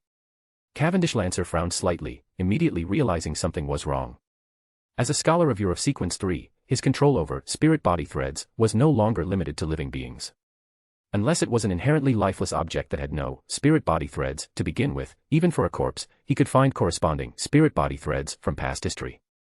The fact that he couldn't even sense the existence of spirit body threads could only mean that a higher-level seer pathway powerhouse had deliberately cleared this place, eliminating all traces. Cotter. Cavendish Lancer's eyes suddenly darkened. He stretched out his hand, grabbed forward, and pulled out his past self, while his true body quickly hid in the historical fog. After his true body was hidden, the projection in the real world then carried the lantern, stepping through the decayed and collapsed buildings, entering the ruins, while silently chanting the honorific name of the Lord of Order to guard against possible attacks. Looking at the terrifying and bizarre city-state, entirely composed of marionettes, Cavendish Lancer followed his spiritual intuition and walked towards the city center, which was the only place he felt something amiss. Before he could reach the center of the ruined city, a blurry, transparent phantom suddenly leaped out of a collapsed castle, its body expanding, transforming into a dark shadow that fled rapidly. Above this shadow was a transparent single eye, faintly glowing with a faint blue light, surrounded by identical but smaller eyes. Bizarro evil spirit. Cavendish Lancer paused his steps, instantly recognizing the monster's identity, and without hesitation, raised his hand to restrict its movement. As the main ingredient for a Sequence 4 Bizarro sorcerer, the Bizarro evil spirit possessed various wicked methods. If it could obtain the true soul body of a spirit world plunderer, it would become a complete Bizarro sorcerer, breaking free from its current limitations and achieving an essential elevation in life, truly becoming a demigod. But when facing a scholar of yore, all these methods were restrained. A moment later, Cavendish Lancer looked at the blood-stained, faint blue transparent single eye in his hand and collected the blood on the ground. Besides tracking the God of Wishes, Cotter, to seek further opportunities, his main task was to collect Beyonder characteristics and Beyonder materials of various pathways in the forsaken land of the gods. After eliminating this Bizarro evil spirit, which might have been attracted by the high-level aura of the seer pathway, Cavendish Lancer searched the entire ruined city. Although he found no other Beyonder characteristics, he confirmed the safety of the place. Above the dark golden mist, Aaron saw the extremely hidden but soon to dissipate grayish-white mist through the true vision provided by the Nation of Disorder. Aaron speculated that this might have been the marionette city of the God of Wishes, before the anomaly of Sapphira Castle, and after obtaining that large gift package of Attendant of Mysteries beyond her characteristics, the cautious Cotter had abandoned this place. Although it was a bit regrettable that he didn't intercept Cotter, at least it indicated that he was not far from Moon City. Using true vision to confirm again that there were no potential dangers in this city-state, Aaron's spirituality stirred in response to the prayer, opening the gate of sacrifice and bestowal. A rectangular, diamond-shaped charm, with some scorched marks, flew out from the gate of sacrifice. Aaron used this yesterday reappearance charm and saw layers of complex symbols extending into the void from the constantly refracting light. Casually placing the mane eye and blood of the bizarro evil spirit, which had been sacrificed together, on the pile of sundries, Aaron's consciousness sank, returning to the Duke's mansion in Irisal. Looking at the yesterday reappearance charm in his hand, Aaron pondered for a moment, and his figure shimmered and disappeared. Tingen City, Leonard lay on a chair, comfortably enjoying this rare leisure time. After confirming the whereabouts of that notebook yesterday, now he only needed to wait for sealed artifact 2-049 to arrive in Tingen to find Riel Bieber. Leonard, who had given himself a rare half-day off, suddenly heard an old sigh by his ear. Before he could react, a familiar sense of weightlessness swallowed his consciousness. "Old man, you." Leonard reopened his eyes and looked at the sofa in the living room. Only one figure sat there, and an old voice, not matching his appearance, echoed. "Duke Aaron, and this guest, may I ask the purpose of your visit?" Sensing the hidden vigilance in the voice, Aaron nodded indifferently. Since he had sensed it, he signaled Elvin Gallo not to hide, and then chuckled in response. "It seems Mr. Palaz's condition has recovered beyond my imagination, to have detected us so quickly." Palaz Soroyas already couldn't bother with the teasing in Aaron's tone. He stared intently at Elvin Gallo, who had revealed his form. After a long while, he said with a wry smile. "So that's it. Some of my previous questions have been answered. I really didn't expect it, there aren't many things left in this world that can surprise me. Duke Tacker, if you don't mind me still calling you that, such a grand display, are you here to settle scores with me?" Putting away his playful expression, Aaron shook his head noncommittally. As a great noble of the Solomon Empire in the Fourth Epoch, Palaz must have known the angel belonging to the Trunsoist Empire, his old rival. Aaron also intended to make this old man, who had been hunted by Amon for over 1,000 years, recognize the situation. However, since the goal of striking a warning had been achieved, he softened the atmosphere and said, "Old man, there's no need to be nervous. There's no talk of settling scores. At that time, we were merely serving our respective masters. There are no irreconcilable conflicts between us. If I wanted to settle scores, the Mobit you saw would only be a beyonder characteristic, and it wouldn't be us who came, but that blasphemer." Hearing Mobit's name, Palaz Soroyas fell silent. Aaron then took out the yesterday reappearance charm from his pregnant, hinting meaningfully. "I believe you should be familiar with this aura. Even if your condition has recovered significantly, this charm should still be what you need right now." Sensing the space sealed by that ancient bane, Palaz Soroyas looked at the charm, which was at least made by a scholar of yore, his eyes flickering. Finally, he said helplessly. "Sai, tell me, what do you want?" Lamenting that time truly spares no one, Aaron believed that if it were Palaz from the Fourth Epoch, he would never have bowed so easily. It seemed that during the years he was hunted by Amon, this old man's personality had become much more adaptable. Playing with the charm in his hand and the new paper cranes on the table, Aaron's eyes sparkled, and he emphasized with a heavier tone. "I want to exchange for a Stealer of Fortune charm, a Stealer of Fortune charm made by your Worm of Time." Ever since witnessing the abilities of the Stealer of Fortune in the Abyss, Aaron had been coveting it, but if he wanted to reach that level, he could only find Palaz. Compared to the suicidal act of trying to snatch offerings from Amon, who was like the king of hell, the hiding Palaz was easier to bully, no, easier to negotiate with. Completely ignoring the previous excuse about affecting his condition, Palaz Soroyas readily agreed. But seeing Aaron staring at him with no intention of leaving, his face twitched slightly. A massive, ancient, mottled phantom of a clock appeared, and a worm of time with 12 segments emerged from Leonard's body. Accompanied by illusory murmurs, the clock phantom slowly merged into the worm of time, and a faint glow also emerged from Leonard's body. These powers finally condensed, forming a small, translucent, dark black card, like one made of special crystal. Taking the freshly made Stealer of Fortune charm, Aaron, true to his word, threw the yesterday reappearance charm over, adding, "I also came this time to ask for a favor from old Mr. Palaz. Perhaps we can cooperate more deeply in the future." When Aaron revealed the secret to him just now, Palaz already knew he had no other choice. Knowing this secret meant either becoming a friend or a mortal enemy. It was just that this feeling of being forced into action still displeased him, even with the support of the Trunsoist Empire's remnants. But considering his current state and mobit, he finally snorted and said somewhat helplessly. Although I'm not sure what the Trunsoist Empire's legacy truly is, but combined with the original East Tacker family, the angels, and sealed artifacts of Sequence 0 you can mobilize should at least exceed a handful. If they can't solve the problem, what can I, a half-crippled old man, do to help you? And this will only make you noticed by Amon. You should be very clear about what that means. Looking at the worried Palez, Aaron glanced at Elvin Gallo, who had not said a word from beginning to end, restrained his smile, and said in a low voice. We are all intelligent people, and I don't want to beat around the bush with you anymore. The apocalypse is approaching, and whether the 7 deities are willing or not, they, as well as those so-called evil gods, will hope for the appearance of a Lord of the Mysteries. At least a considerable number of existences are optimistic about Amon achieving error. Under the pressure of the apocalypse, do you really think you can continue to hide? Palez Arroyas was silent for a long time, then suddenly said. Is this the will of the night? Aaron smiled and did not respond directly.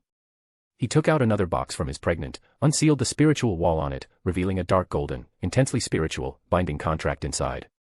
This was a contract Aaron made using the blessing of the Nation of Disorder, combined with the Sequence 1 hand of order beyond a characteristic from the Crown of Chaos, and the Fog of Order. Equal cooperation, not compulsion, this was the respect an angel should receive. If it were Nastor, the terms of the contract would naturally not be so gentle. Looking at the binding contract floating before him, Palez, who was parasitic in Leonard's body, felt a tempest raging in his heart. Although his condition was extremely poor, he was a genuine Sequence 1 angel. Even though he was an angel of the Marauder pathway, he clearly felt how high the essence of the aura contained in this contract was, at such a close distance and without concealment. Sensing Palez's emotional fluctuations, Aaron's lips curved slightly, and he finally said. Join us, and at least we can help you live openly as an angel. Of course, this will take some time. Therefore, the contract is the foundation of our cooperation. Also, if you consume yesterday reappearance charms to help us, I can reimburse you. Klein, who still didn't know that Mr. Emperor had gone to his poet classmate's house, was seeing off his first, returning customer, Mr. Grice. Although he was not optimistic about the investment in Lanris Steel Company, he was, after all, only responsible for divination and interpretation.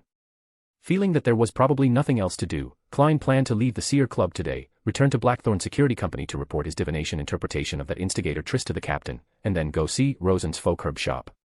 As soon as Klein entered, Roseanne in the reception hall quickly stood up and lowered her voice.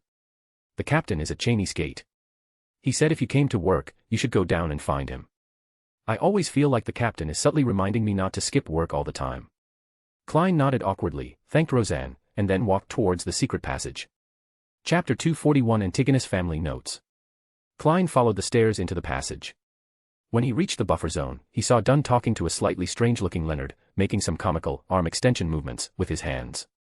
Although Klein noticed that the poet classmate's aura color was a bit off, he thought it was due to the sudden mission interrupting the other party's holiday, so he didn't think much of it and walked over with some curiosity. Looking at Klein approaching, Dunn nodded slightly, then said seriously. Sealed artifact, 2-049, has been escorted and delivered. The subsequent operation might require your sensing of that notebook. Also, follow me and do this movement, keep it going, never stop, remember, never stop, this is related to your safety. Okay. Seeing his captain so serious, Klein quickly nodded, feeling a little surprised. The sealed artifact arrived so quickly, it seemed the church took this matter very seriously.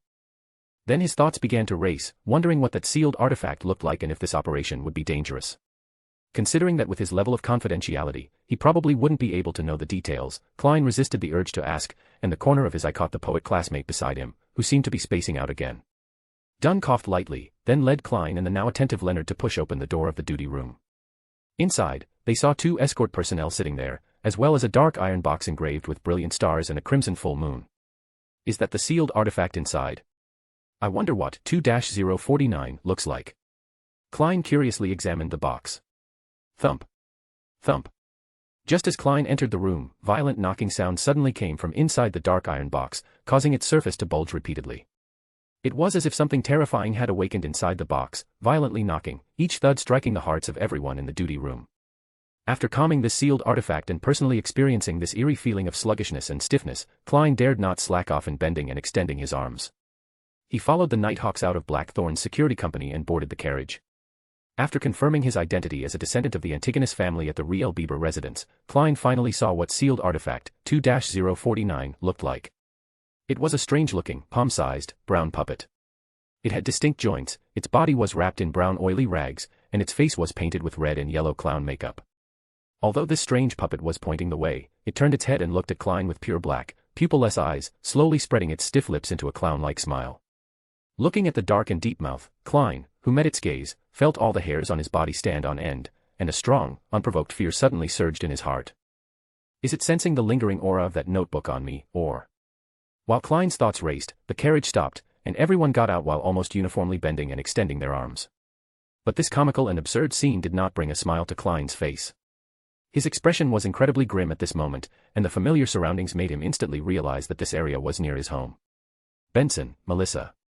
Klein's unease grew stronger, not only because of his previous worries but also because no one knew what changes that notebook would bring to Real Bieber.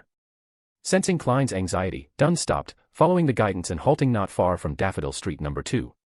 His gray eyes remained profound, and after a moment of contemplation, he said to Klein, "When facing a beyonder incident, always remain calm. First, divine if there is danger inside. It would be even better if you can roughly determine the degree of danger.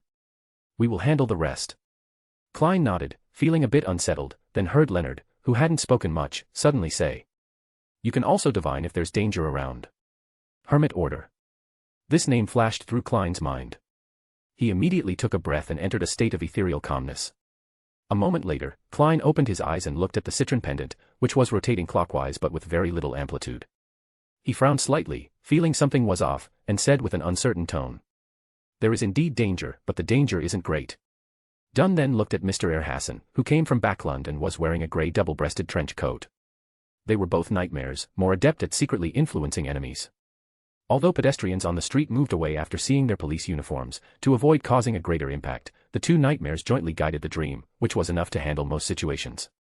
At Daffodil Street No. 2, a slightly bloated strangeman sat in the living room. His limbs were somewhat withered, but his belly was distended, as if something was trembling within it. A faint crimson moonlight seemed to spill through the window, shining on the strange man's face.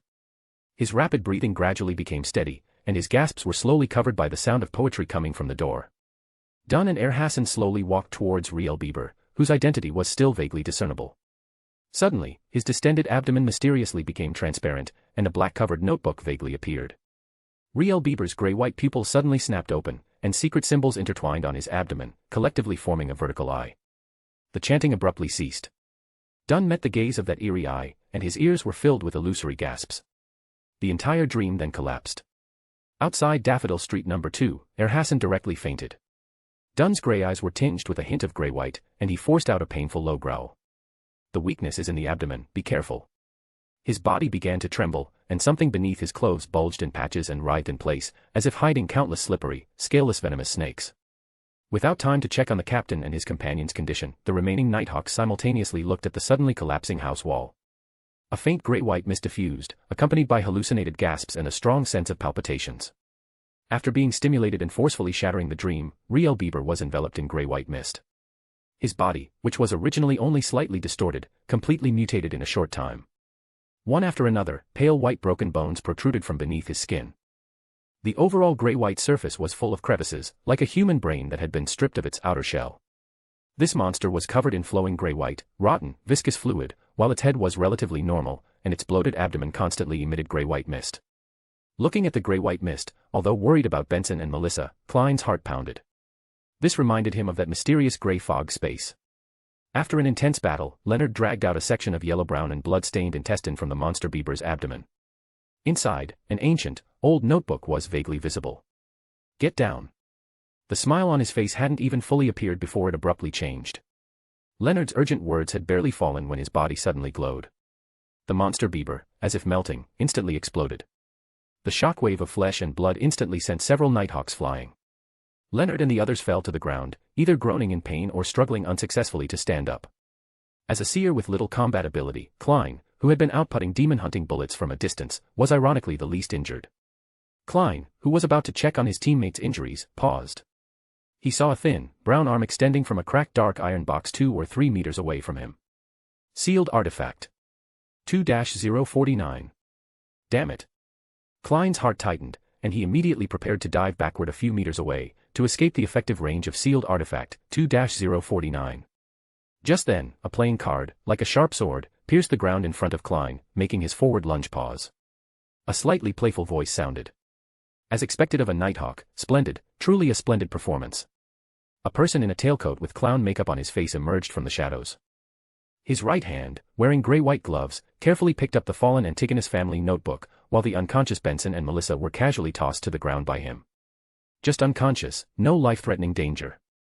Klein, who had not closed his spirit vision, instantly made this judgment, and even in such a dire situation, he felt a slight relief in his heart. Calmly raising his gun, the silver demon-hunting bullets were emptied in a few seconds. The tailcoat clown seemed to have predicted the trajectory of all the bullets, twisting his body incredibly, and not a single shot hit. Damn it. Klein was instantly dumbfounded, unable to tell if the opponent was too strong or if his marksmanship was too bad. After this mission, I must practice my marksmanship well. He self-critiqued in his mind, but Klein wasn't overly nervous. The sequence of this sudden appearance might only be mid to low. Otherwise, he could have acted earlier, no need to wait until the Nighthawks were injured before appearing. Klein, who was about to give this guy a surprise with the moonlight ring he got from Mr. Emperor, suddenly felt his head buzz, and his thoughts became sluggish.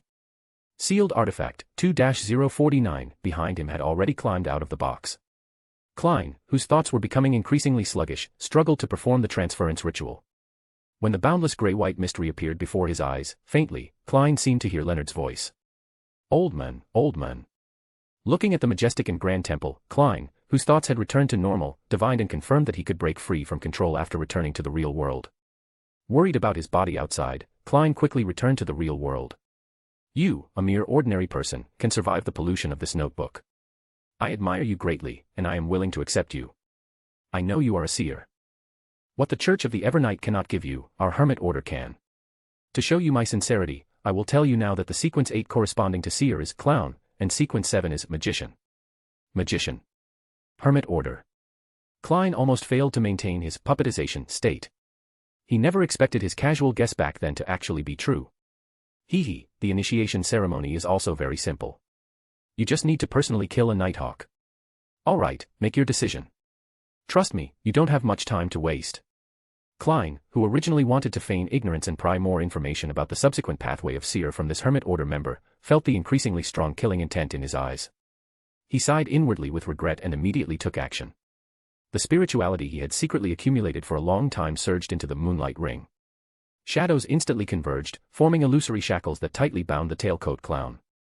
Forcibly pushing this ability, comparable to a mid-sequence, with the sequence 9 position, Klein, who was under immense spiritual burden, dared not hesitate and immediately raised his reloaded revolver. After a series of bangs, the tailcoat clown, with a large hole blown through his chest, still had an expression of disbelief on his face. The Antigonus family notebook fell to the ground. Looking at the open notebook, Klein hesitated for a moment but still walked over. He did not see the fool with the brilliant headdress from his dream on the pages, but instead saw a vertical eye composed of numerous mysterious patterns and hidden symbols. A faint gray-white mist seemed to drift past his eyes, and that symbol then disappeared, replaced by new text. Sequence 8, Clown. Main ingredients, 1 crystallized horn from an adult Hornassus gray mountain goat, 1 complete human-faced rose. Auxiliary ingredients, 80 milliliters of pure water, 5 drops of mandrake juice, 7 grams of black-edged sunflower powder, 10 grams of golden cloak grass powder, 3 drops of poisonous hemlock juice. Klein, who suddenly snapped back to reality, had a ghost-seeing expression and quickly moved away from this bizarre notebook, only to find that it seemed to be closed again by an invisible force. His expression was somewhat unpredictable. Although he had obtained the coveted sequence 8 potion formula, the suddenly appearing bizarre symbol still made him uneasy. After checking on Benson and Melissa's condition, Klein looked with a slight headache at Leonard, the only other person at the scene who wasn't unconscious but had a strange expression. Staring at the moonlight ring on Klein's hand, Leonard forced himself to sit up and asked with a rather strange tone. Is that a mystical item? Where did you get it? Klein, who had already prepared a countermeasure, responded without batting an eye. Mr. Chosen One gave it to me last time and told me not to spread it around.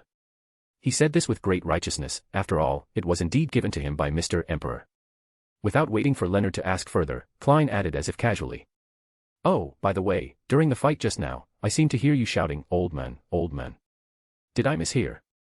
Leonard's expression instantly stiffened, and he gave a dry laugh, no longer continuing the topic. After reaching an agreement with Pales, Aaron left. Considering that some old entities in Backlund might detect Elven Garo's aura, Aaron came to Backlund alone and skillfully summoned the magic mirror roads in a room in the suburbs. Automatically ignoring the syrupy address, Aaron took out the sealed Book of Calamity from his pregnant and placed it on the mirror's surface, speaking calmly. There is an elven ruin of Goshenham on Sonia Island. I hope you can use this item to help me pinpoint the location of that ruin. Well, a rough location would also suffice. Sonia Island has been Fasak Empire territory since the 20 Years' War ended more than 700 years ago. As the mastermind who eliminated a god of combat church archbishop and a Fasak royal demigod, Aaron felt he had already maxed out his enmity. Moreover, Sonia Island is almost equivalent to a small continent. Instead of searching for a needle in a haystack at his own risk, it was better to let a Rhodes help him find it. Specks of light emerged from the Book of Calamity, merging into the mirror surface. As the mirror surface fluctuated, the presented image was slightly blurry, with faint flashes of electricity passing through. In the depths of the primeval forest, withered yellow vines covered decaying wooden buildings, with steels exposed in some places, desolate and eerie. Chapter 242 The Lost Enus. Pale golden text appeared on the right side of the screen. Great Duke, my scrying was interfered with by some power and can only be displayed up to this point. Are you satisfied with my answer? Aaron closed his eyes and sensed the approximate spirit world coordinates obtained from a Rhodes. He nodded slightly. Well done. The image gradually dissipated, and the pale golden text reassembled. Thank you for your answer. In exchange, you may ask me one more question. Looking at the sunset outside the window, Aaron pondered for a moment and asked. A Rhodes, do you know about Lost Enus? A Rhodes was silent for 2 seconds, then ripples spread across the mirror surface, and a deep, void-like darkness emerged. Faintly, even though it was just a displayed image, Aaron seemed to hear silent shouts, coming from the depths of the darkness, directly resounding in his mind. A faint dark gold mist appeared before his eyes, and Aaron easily broke free from this state, frowning as he looked at the constantly shaking mirror. The deep darkness lasted only a moment, and the image then pulled back. A faint glow emanated from the edge of the mirror, as a Rhodes thoughtfully adjusted the angle. It was a submerged architectural complex, so corroded that its original appearance was indiscernible. The entire seabed seemed to be covered by a black, honeycomb-patterned, hard mud. Frowning at the honeycomb-shaped spots on the black mud, Aaron realized they weren't marks left by tiny objects penetrating it, but rather patterns remaining after something had corroded the surface. Each spot was shallow, with edges subtly and irregularly spreading outwards. A slightly distorted glimmer emanated from these patterns, bringing a faint light to the pitch-black seabed. The image froze on this faint light, and the fleeting glimpse of deep darkness from before never reappeared. Text interwoven with gold and stark white appeared at the very bottom of the image, as a Rhodes carefully explained. The relevant spirit world information I can gather is very scarce.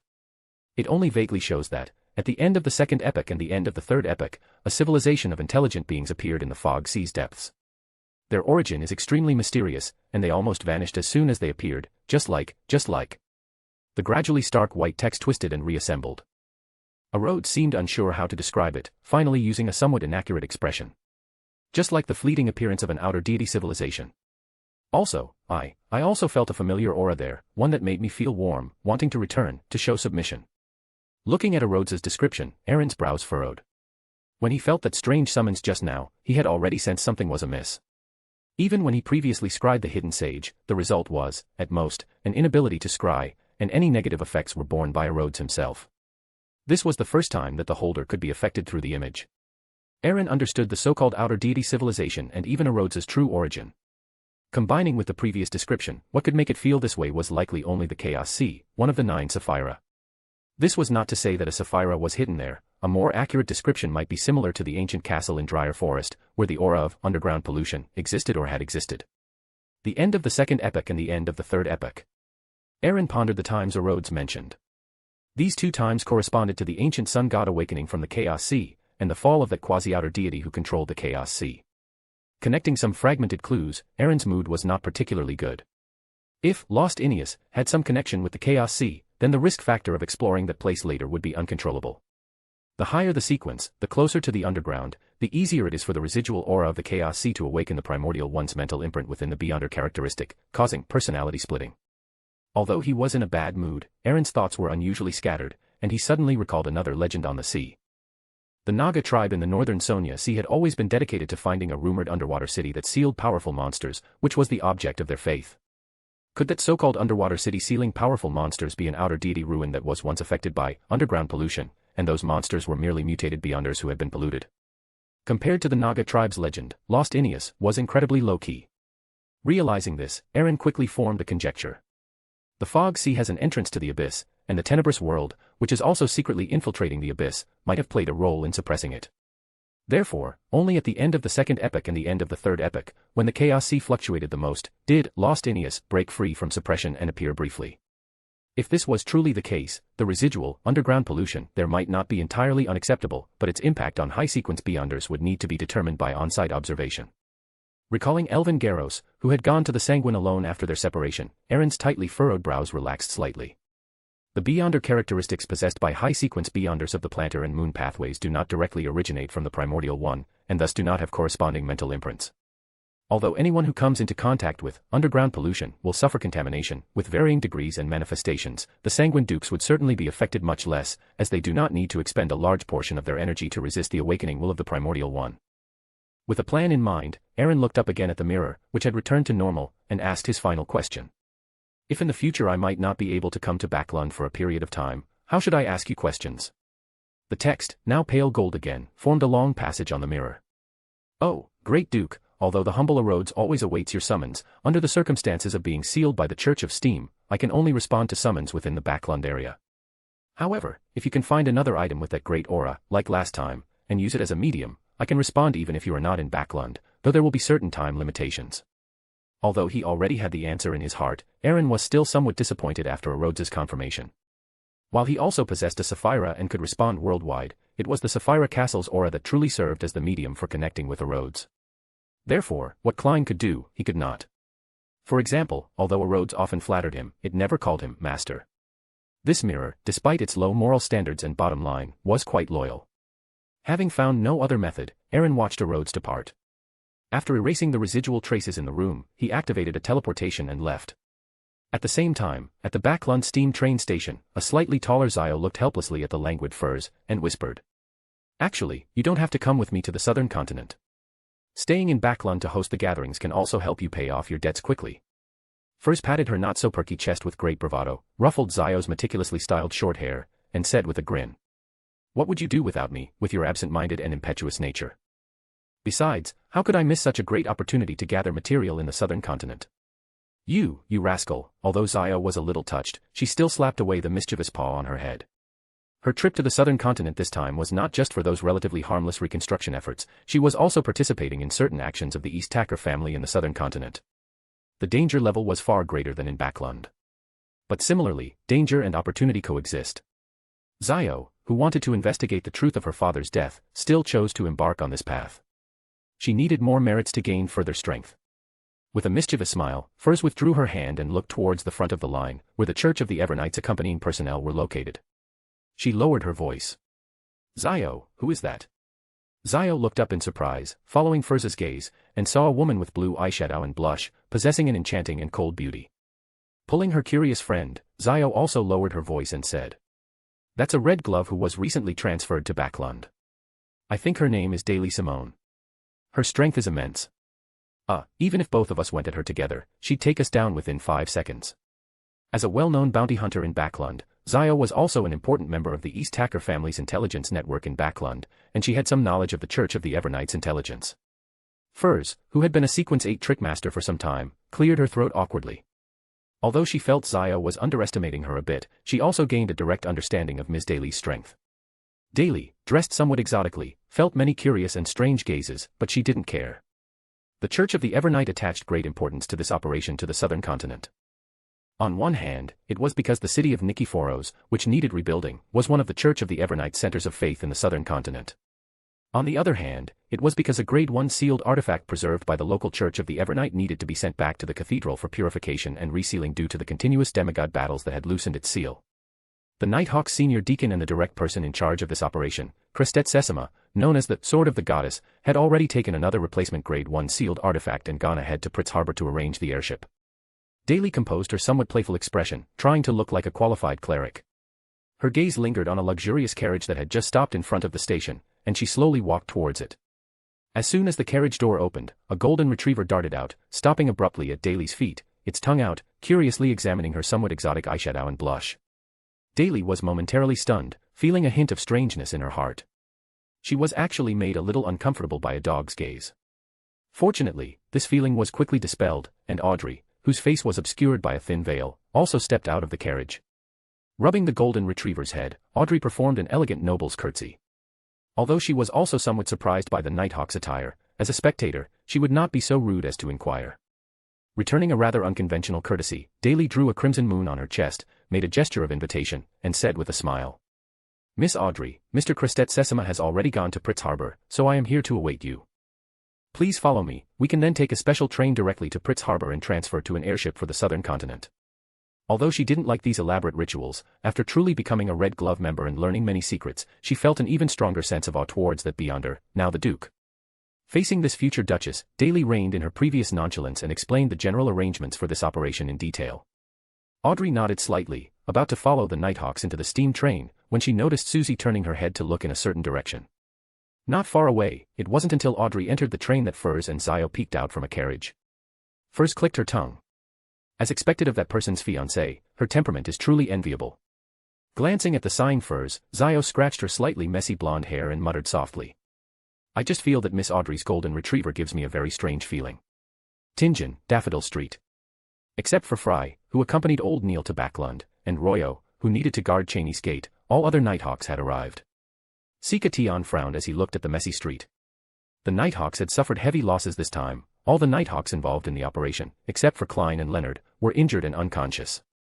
After arranging for personnel to send all the injured to the church, Sika Tion first resealed the sealed artifact, 2-049, then examined the body of the tuxedo clown, and finally carefully put away and sealed the Antigonus family notebook. After listening to Klein and Leonard's cooperatively fabricated statement, the Midnight Poet rubbed his temples, somewhat troubled, and reminded them, "I understand the general situation. The captain's condition isn't very good. Tomorrow, you two will write a written report of the operation and submit it to me." "I will submit it to the church." Klein breathed a sigh of relief. In their fabricated statement, he and Leonard had used the sealed artifact, 2-049, together to kill the tuxedo clown from the ascetic order who had suddenly appeared. Although Klein believed that even if the Moonlight Ring were truly exposed, that Beyonder would cover up this loophole for him if he knew. But that would be tantamount to openly admitting that he was a Beyonder of the mysterious fool. Although there was still the veil of being a Beyonder, Klein, who was uncertain about the true attitude of that Emperor gentleman, still tried his best to avoid this matter. With a worry resolved, Klein looked up at the severely damaged house, feeling a pang of heartache. He had just moved in less than a month ago when disaster struck. Now, he was only thankful that Benson and Melissa were unharmed. The 500 gold pounds sacrificed by Emperor Mr. had always been kept above the grey fog, which was enough to compensate the landlord for the losses and find a new rental house. Chapter 243 The Duke of Crescent Moon. As soon as Klein thought that the small golden mountain above the grey fog would soon belong to someone else, his heart ached so much he could barely breathe. Just then, Leonard's unreliable voice reached his ears. "TSK, I forgot to tell you, all losses incurred during missions are reimbursable." Reimbursable. Hearing this word, invented by Emperor Roselle, Klein's mood immediately brightened, until he saw Sikateong rummaging through the pulpy, flattened flesh of Riel Bieber, which looked as if it had been crushed by a giant rock. Watching one bone after another being casually poked aside, Klein's face twitched slightly. After all, this was his first time killing someone. As if sensing Klein's gaze, Sikateong explained while searching through the rotting flesh. Riel Bieber was likely using an ancient ritual to absorb the power contained within the notebook, much like how we directly consume high-sequence Beyonder potions. This is extremely dangerous. It's easy to lose control and turn into a monster, but this also means that Riel Bieber hadn't fully absorbed the Beyonder power provided by the notebook. Therefore, a certain part of his body would be enriched with Beyonder characteristics, becoming a higher quality material. If you encounter a similar situation in the future, never miss it. It might be a very important item. The law of Beyonder characteristic indestructibility. Klein's pupils constricted slightly as he recalled the light spots that had merged into his spirit body when he first entered the Chaos Council. Those spots contained not only the honorific name of the Lord of Order but also information such as ritual steps and Beyonder knowledge. Beyonder characteristics do not perish, nor do they diminish, they merely transfer from one carrier to another. The Beyonder characteristics left behind by a Beyonder who dies normally are no longer just materials and items, they are roughly equivalent to potions, specifically the potions corresponding to their sequence, only lacking certain auxiliary materials. After a brief recollection, Klein sighed with emotion. This was the true demeanor of a hidden existence, such knowledge was given away casually without a second thought. As the fool, Klein felt he should learn from this. Just as Klein's thoughts drifted, Sikateong suddenly spoke. "Found it." Driven by curiosity, Klein quickly walked over and saw a fist-sized, grayish-white object with a furrowed surface. It was soft and textured, like a living brain that had been freshly removed. His heart pounded wildly, and Klein immediately felt an inexplicable attraction, similar to when the Antigonus family notebook displayed strange symbols earlier. It seemed only he had this feeling. Sikataeon was putting away the Beyonder characteristic and didn't notice Klein's abnormality. Leonard, who was looking a bit pale on the side, raised an eyebrow slightly but said nothing. In the courtyard with the red chimney in the suburbs of Tingen City. The twilight of the setting sun streamed through the window onto the table, and an open notebook rustled in the evening breeze. Riel Bieber, hoping to acquire the power within the Antigonus family notebook to escape the Nighthawk's pursuit, arrived at the home of Klein, the only surviving Nighthawk. Unexpectedly, the notebook, which hadn't been awakened even through ancient rituals, suddenly awoke, causing Riel Bieber to be corrupted. Nighthawks Klein and Leonard died at the hands of the mutated Riel Bieber. Crossed out. Oh, things have once again exceeded Zangwill's expectations, not a single Nighthawk died. However, Nighthawk Captain Dunsmith, due to constructing a dream, unfortunately directly faced the hidden pollution within the Antigonus family notebook, so his mental state developed extremely subtle problems. This is a very logical outcome. Zangwill has taken another step closer to the success of his plan. Number 18 Vlad Street, East Borough, Tingen City. Under the dim streetlights, Klein, who had changed his clothes, stopped in front of a hanging signboard that read, Rosen's Folk Herbal Medicine Shop. After returning to the cathedral with the Nighthawks and confirming that Benson and Melissa were only frightened and would recover after a few days of rest, Klein took a carriage here. He hadn't yet reported obtaining the clown potion formula from the Antigonus family notebook. He planned to divine whether the potion formula was correct above the gray fog after tonight. If it was correct, he intended to offer it to the church in exchange for contributions. Thinking this, Klein pushed open the door. A strong scent of herbs wafted out, accompanied by a booming roar. Are you here to rob me? Robbery. Klein was stunned for a moment, his right hand instinctively moving to his waist where a revolver was holstered. Looking in the direction of the voice, Klein was a little surprised. He saw several pale-faced young men, but their eyes were not as vacant and crazed as before, they seemed quite calm. It was Admirer, nicknamed the Monster, whom Klein had met for the first time when old Neil took him to the Beyonder Item underground trading market at the Evil Dragon Bar. As if sensing Klein's scrutiny, Admirer turned his head, and a silver wheel formed by an Ouroboros appeared in his eyes. Klein felt a momentary trance. When he recovered, his face instantly changed dramatically. Although the fat apothecary Darkwool beside him hadn't seen the silver wheel, he was still startled by the sudden surge of aura, and his initial roar abruptly stopped, becoming somewhat stammering. You wait a moment. I do have the crystallized root of the phantasmal phosphorus tree. With the silver hidden in his eyes, Admirer smiled as he watched Darkwool rummaging through boxes and cabinets and Klein's wary expression, then flicked a gold coin to Klein. Seeing Klein dodge and not catch it, he added. A worthless trinket. It can bring you some luck. Consider it a greeting gift. With that, he stood up and took a yellowish root covered in grayish-white spots from Darkwool's hand. Darkwool, on the other hand, had a pained expression. The crystallized root of the phantasmal phosphorus tree was a genuine Beyonder material, worth at least 200 pounds on its own. If it were made into a potion and sold, he could earn at least another 200 pounds. His heart bleeding with pain, yet forced to maintain a facade of enthusiasm, Darkwool could only console himself internally, a small impatience will spoil a great plan. Admirer glanced at Darkwool and Klein, put away the Beyonder material, and spoke leisurely, not at all minding, even intentionally letting Klein hear. I can't take advantage of you for nothing. In the Backlund Bridge area, deep in Iron Gate Street, there's an underground gathering at the Bravehearts Bar. There you'll find the medullary crystal of Elf Spring that you want. Klein, standing at the door, twitched his ear, having already memorized the place name. He then turned sideways, watched Admirer leave, and made no attempt to stop or follow him. Nimble, Admirer bypassed a few streets and stopped in a dark corner, whispering with a hint of excitement. Sir, I have completed the task you assigned. The silver hidden in his eyes reappeared, and an ethereal voice echoed from an unknown source. Very good. I have already given you the Sequence 9 monster potion formula, and the missing main ingredient is now also available. You can officially join the life school of thought after becoming a Beyonder. You have naturally high spirituality and are indeed a good prospect. In a month, the teacher I found for you will arrive in Tingen and tell you what to do next. The ethereal voice became increasingly illusory, dissipating with the silver light into the deep night. As if sensing the dissipation of a certain aura, Admirer slightly lowered his head. Inside, Rosen's Folk Herbal Medicine Shop, after the strange man left, Darkwool looked at Klein with a constipated expression and said impatiently. If you have something to say it quickly. Otherwise, the shop is closing. After hesitating for a while, Klein finally picked up the gold coin on the floor, found a random seat, and said calmly. I want to buy some Beyonder potions. Can you recommend some to me? As he spoke, he emphasized the word buy. Darkwolf's impatient expression instantly vanished, and he said with a cheerful smile while taking out potions. Customer, you have excellent taste. You've truly come to the right place this time. I recommend 3 types of potions for you. This one effectively stops bleeding and quickly promotes wound healing, and it remains effective for 6 months. This one can quickly restore spirituality, but it has certain side effects. You'll enter a weakened state for an hour after taking it. The last one can help gentlemen regain the impulsiveness of their 17 or 18-year-old selves, turning them into beyonders in bed. Hee, you should understand what I mean, but it's only effective for a month and a half.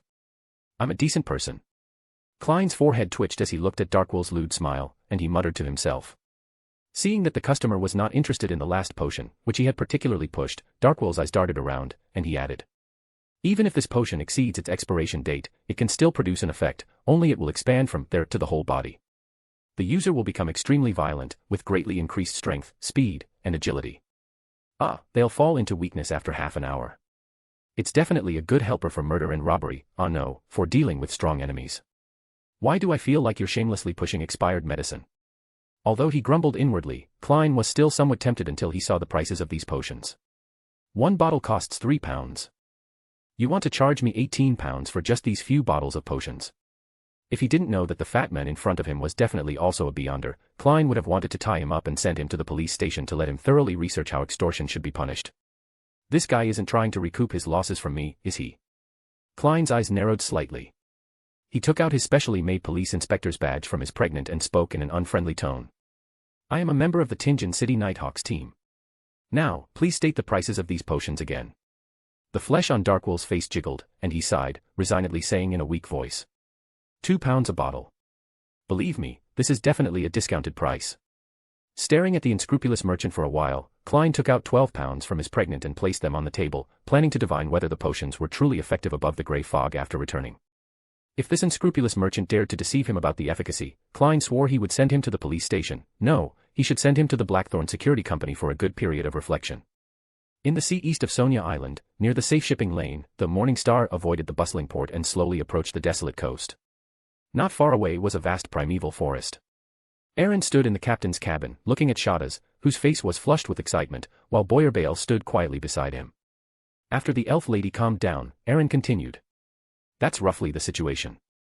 I will honor my promise to you in Grosel's travels, but I hope you know what you should do, and I hope this will be a friendly meeting.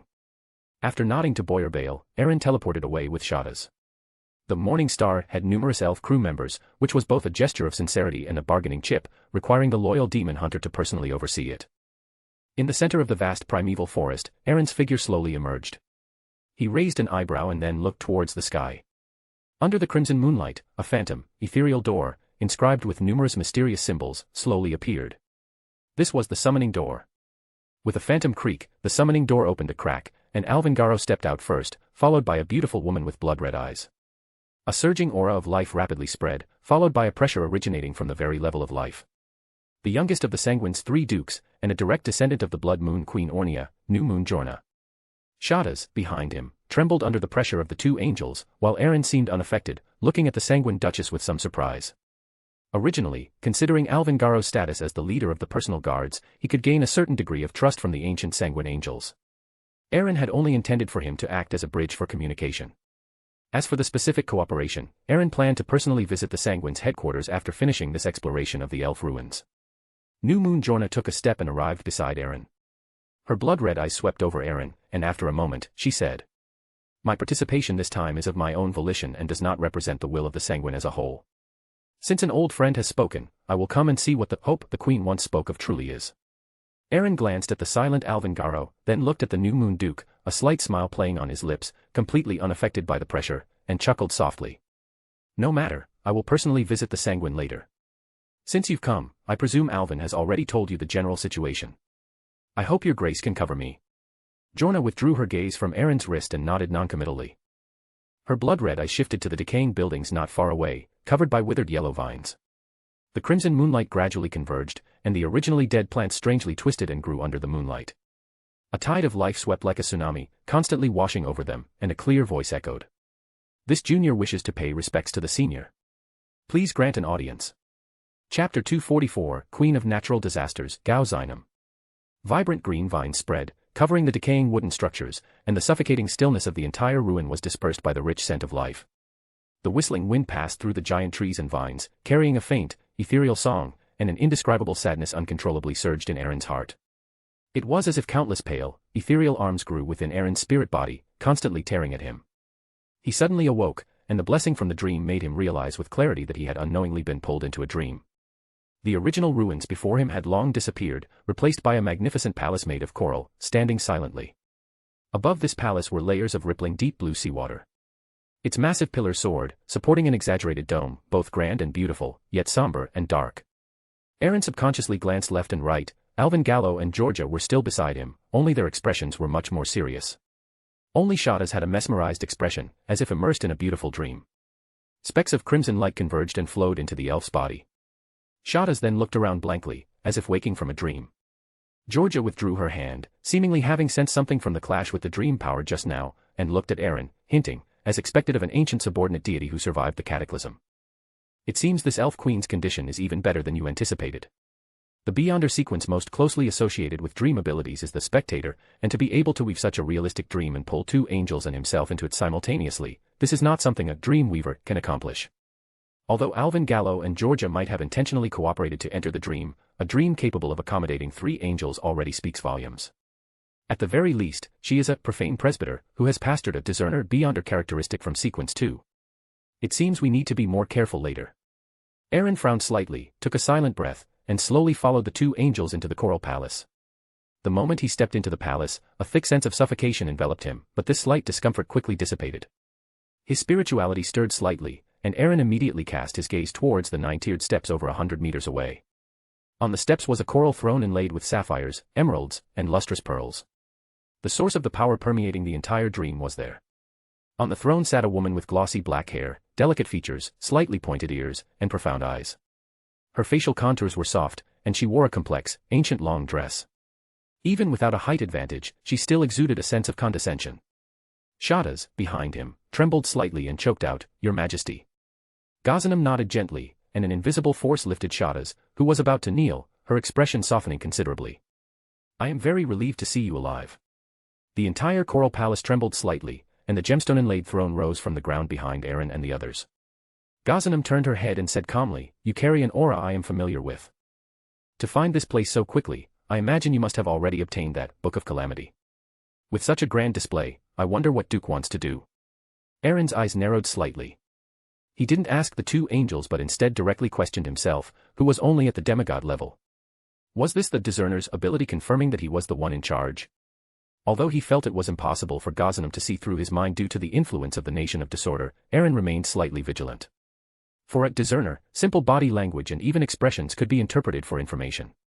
From Ghaznim's words, Aaron also perceived the issue and calmly responded, "This is a cooperation, both with you and for the entire elven race. Moreover, you seem to know a lot about the outside world, and I presume you are aware of the current plight of the elves." Calamity Queen, Ghaznanim was silent for a moment, then let out a "umph." "The godhood of the storm has long been occupied by Leodoro, and although I was powerless to resist the tyrant and could only feign death to escape, I am not completely ignorant of the outside world. But even with the support of the Sanguine, what can your East Tark family do? Help me fight the Church of the Storm. The Storm and Darkness are allies. Even if you have a close relationship with the Church of Darkness, who will bear the risks involved?" "Indeed." Looking at this high-ranking elf who seemed very knowledgeable about the outside world, Aaron smiled and changed the subject. "It seems you are quite knowledgeable about the outside world, which is somewhat inconsistent with your disappearance for thousands of years." Ghaznanim chuckled, saying indifferently, "Although the elves have become fewer and fewer since the end of the Third Epoch, causing my anchor to become increasingly unstable, that was only temporary. Recently, my condition has recovered quite a bit. I also learned some things through the remaining elven faith near Sonia Island. It seems those elves who were active on Sonia Island and later disappeared did not die." Aaron's eyes darkened. He nodded noncommittally, then hinted, "I did indeed obtain that Book of Calamity. I didn't expect it to be a Trinity Templar Beyonder characteristic. For this, I even specifically consulted the former God of Fortune, which allowed this junior to learn many secrets." God of Fortune. Hearing this ancient and familiar name, Ghaznim's eyes flickered, and she smiled. "I didn't expect to hear news of an old acquaintance. I wasn't sure before, but it seems the paper crane in your arms should be his masterpiece."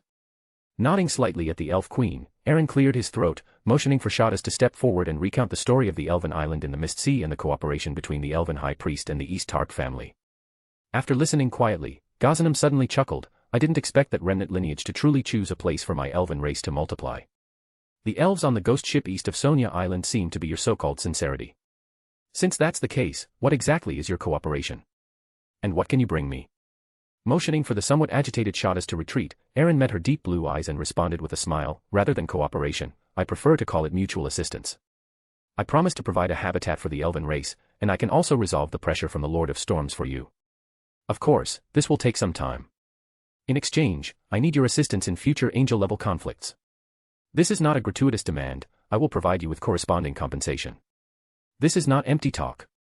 At your level, you must already know that the apocalypse is approaching. To cope with this catastrophe, the 7 deities and other hidden existences will enter the fray to seek further advancement. You have personally experienced the changes brought by the awakening of the ancient sun god, and this will only be more brutal. Whether it's gaining an additional ally in the catastrophe or obtaining a stable anchor, I think these are what you need. Calamity Queen, Ghaznanim scrutinized Aaron for a few seconds, suppressing the questions on the tip of her tongue. She admitted that the young man's proposal was very appealing, but why? Why would a high and mighty tyrant tolerate the elves independently obtaining a place to multiply? Looking at the 2 angels who had remained silent and stood quietly behind him, Ghaznim's eyes flickered slightly, and she continued, the cooperation you speak of is indeed very tempting to me. I can agree, but I have 2 conditions. Firstly, if it involves Leodaro's Church of the Storm, I have the right to refuse assistance. Before you fulfill your final promise, I do not wish to attract Leodaro's attention. Finally, treat my people well. For now, Shadas will stay on Sonia Island. Afterwards, you can contact me through her. Reasonable demands. Seeing the Calamity Queen agree, Aaron also breathed a sigh of relief and added with a smile, yes, but empty words are never convincing. Compared to that, I still prefer to sign a contract. The Mark of Darkness emitted a faint glow.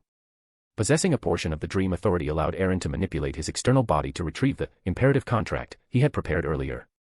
Before she could withdraw her gaze from the fluctuating Mark of Darkness, Ghaznanim let out a soft exclamation.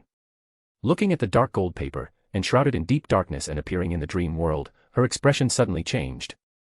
As a high-ranking elf, whose status was second only to the Elf King Sunyasalam, she was one of the few who had directly faced the ancient sun god and felt his transcendent sequence aura. Her expression changed slightly for a moment. Ghaznim's eyes narrowed, and she was about to raise her hand to sign her name when New Moon Georgia, who had been silent, quietly spoke, shattering the power that was about to fall onto the imperative contract. The previous conversation was fine, but having your virtual personality sign the contract is perhaps a bit inappropriate, isn't it? Ghaznanim on the throne chuckled, and instantly, deep black viscous liquid seeped from the walls of the entire coral palace, condensing into a black-dressed woman in the very center of the palace. The original Ghaznanim transformed into a stream of light and merged into her body. Without any explanation, Ghaznanim wrote her name under the gaze of the 2 angels. Looking at the slowly dissipating, imperative contract, and feeling a faint illusory light spot brighten within the nation of disorder, Aaron nodded with satisfaction. Due to the widespread adoption of the imperative on the southern continent, a significant portion of the imperative mage, beyond her potion, which was already mostly digested, was further digested. Signing a contract based on one's own imperative was, to some extent, equivalent to conforming to and fulfilling the imperative. This unique method of digesting potions could only be achieved by Aaron, who could prepare contracts in advance with the aid of the Nation of Disorder. Other, imperative mages, even if they considered this method, could not implement it. Without saying more, unlike Pale Zoroast who he knew almost everything about, Aaron still held a certain degree of wariness and caution towards this elf queen. This was also why he did not mention the remnants of the Trunsoist Empire or the possible hidden contents within the Book of Calamity.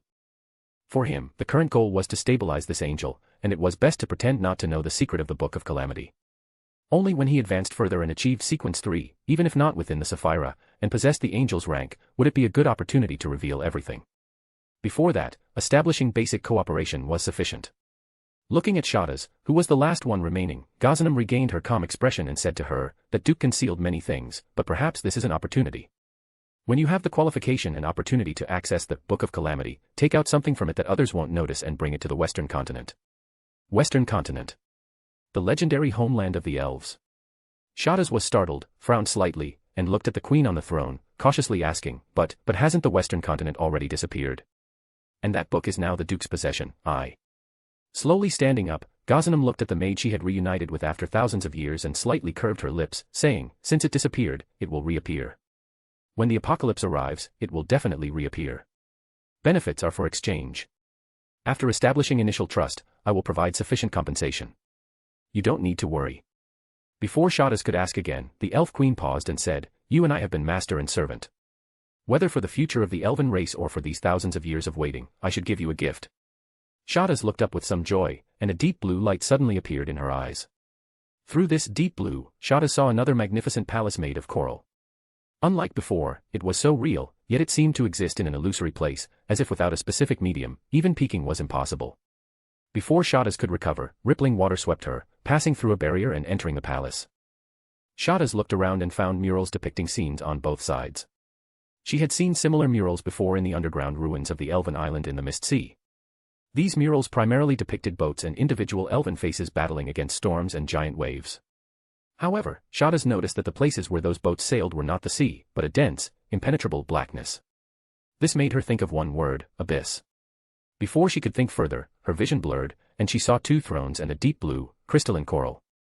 On the branches of that coral, streaks of silver-white lightning crackled, illuminating the surroundings.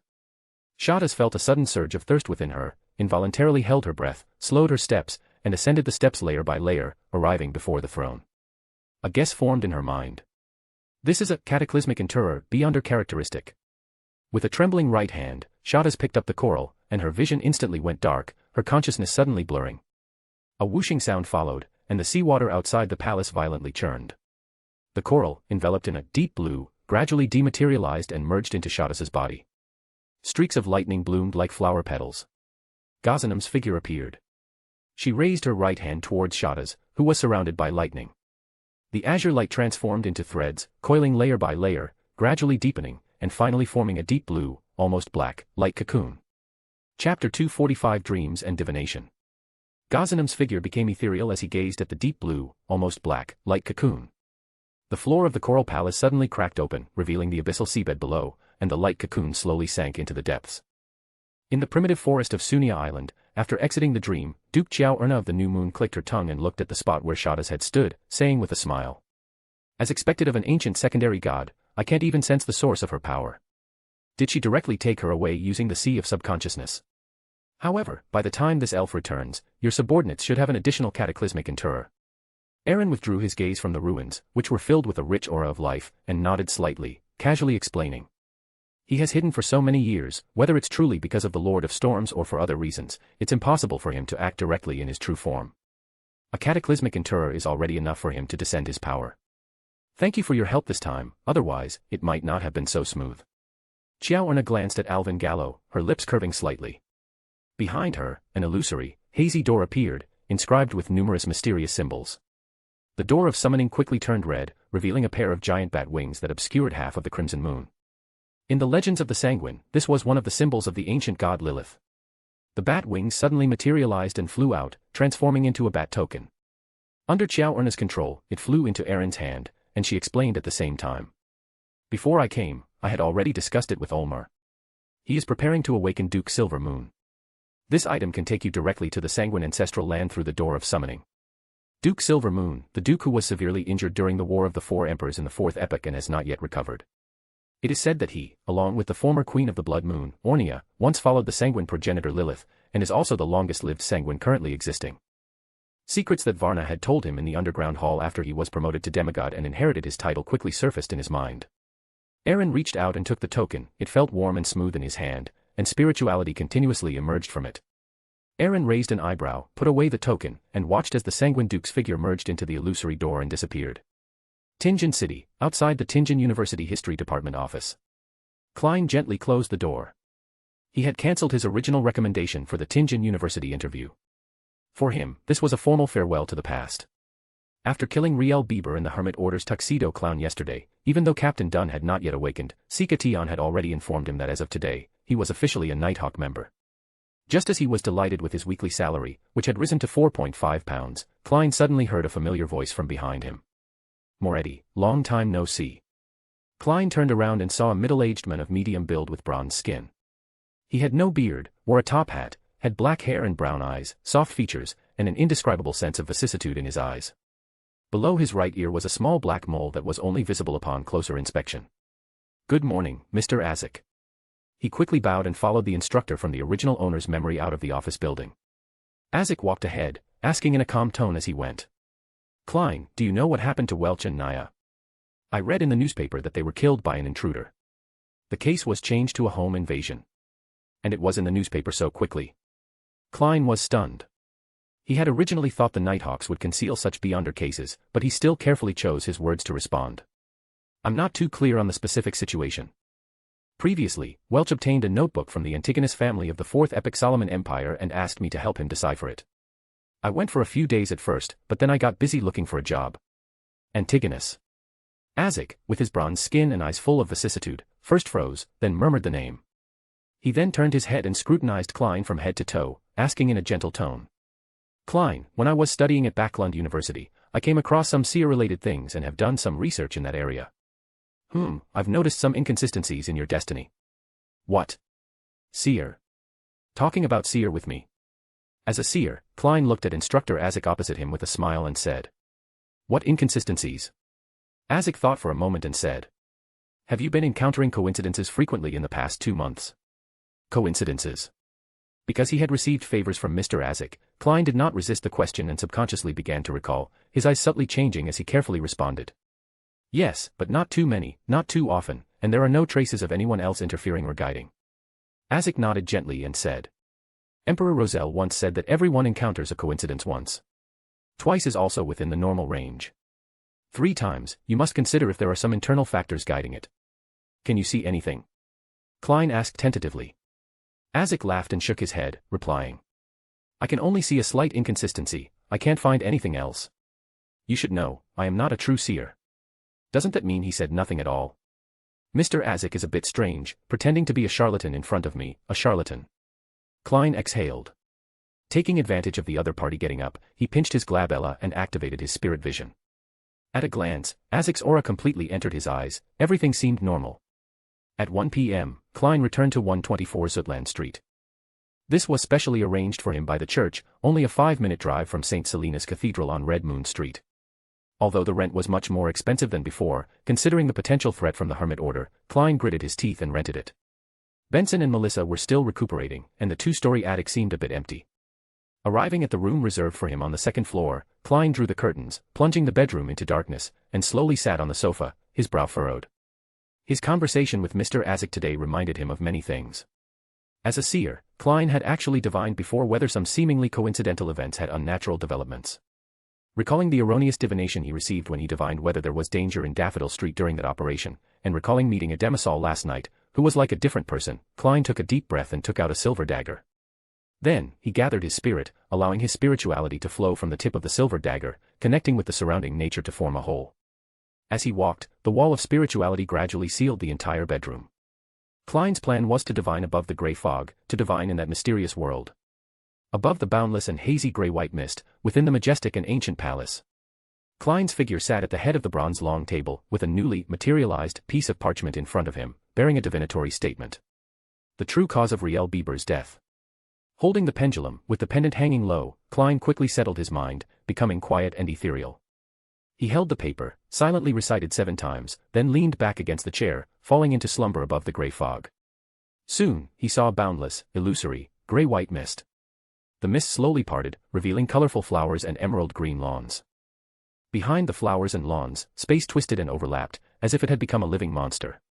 Klein strained to look, barely seeing a dark red chimney hidden there. Just then, everything before his eyes collapsed and shattered, and the dream instantly disintegrated. Within the grand palace, Klein suddenly straightened his back, feeling his heart pounding wildly for no reason. Who? I feel like I glimpsed something terrifying. He took 2 deep breaths, calming his chaotic emotions. Tap, tap, tap. A moment later, Klein tapped the edge of the long table, his brows tightly furrowed. This feeling was like a puppet on strings, being manipulated to perform, and even more terrifying, feeling good about himself. Klein rubbed his temples as if he had a headache. After calming down for more than 10 seconds, he began to divine the reason why Riel Bieber stayed in Tingen after obtaining the Antigonus family's notebook, and even came to his house. This time, Klein was astonished to see his citron pendant stop, motionless, neither affirming nor denying. Something is strange. He murmured, his thoughts wandering as he speculated on the reason. Did the mastermind behind the scenes detect my divination and react? Next, he tried dream divination again, but could only see disjointed, fragmented, hazy gray fog, with no other discoveries. Klein was almost certain of his earlier thought. Unable to find a good opportunity to warn the Nighthawks for the time being, he felt an unprecedented urgency to improve himself. Dispelling the parchment, Klein looked at the lucky gold coin a Demisol had given him. After some thought, he leaned back and entered the dream. In the hazy, illusory world, Klein saw a drop of silver liquid merge into the gold coin. It seemed to contain countless tiny, transcendent, illusory wheels turning, forming a long ribbon, with its ends almost touching. As Klein saw this, the dream quickly faded, and he awoke. The strange feeling this gold coin gives me seems to be because it merged with that drop of silver liquid. I wonder what that silver liquid actually is, some high-grade beyonder material. Klein toyed with the lucky gold coin in his hand. After a few minutes of contemplation, he tried to separate the silver liquid from the materialized lucky gold coin, based on the sensation in his dream.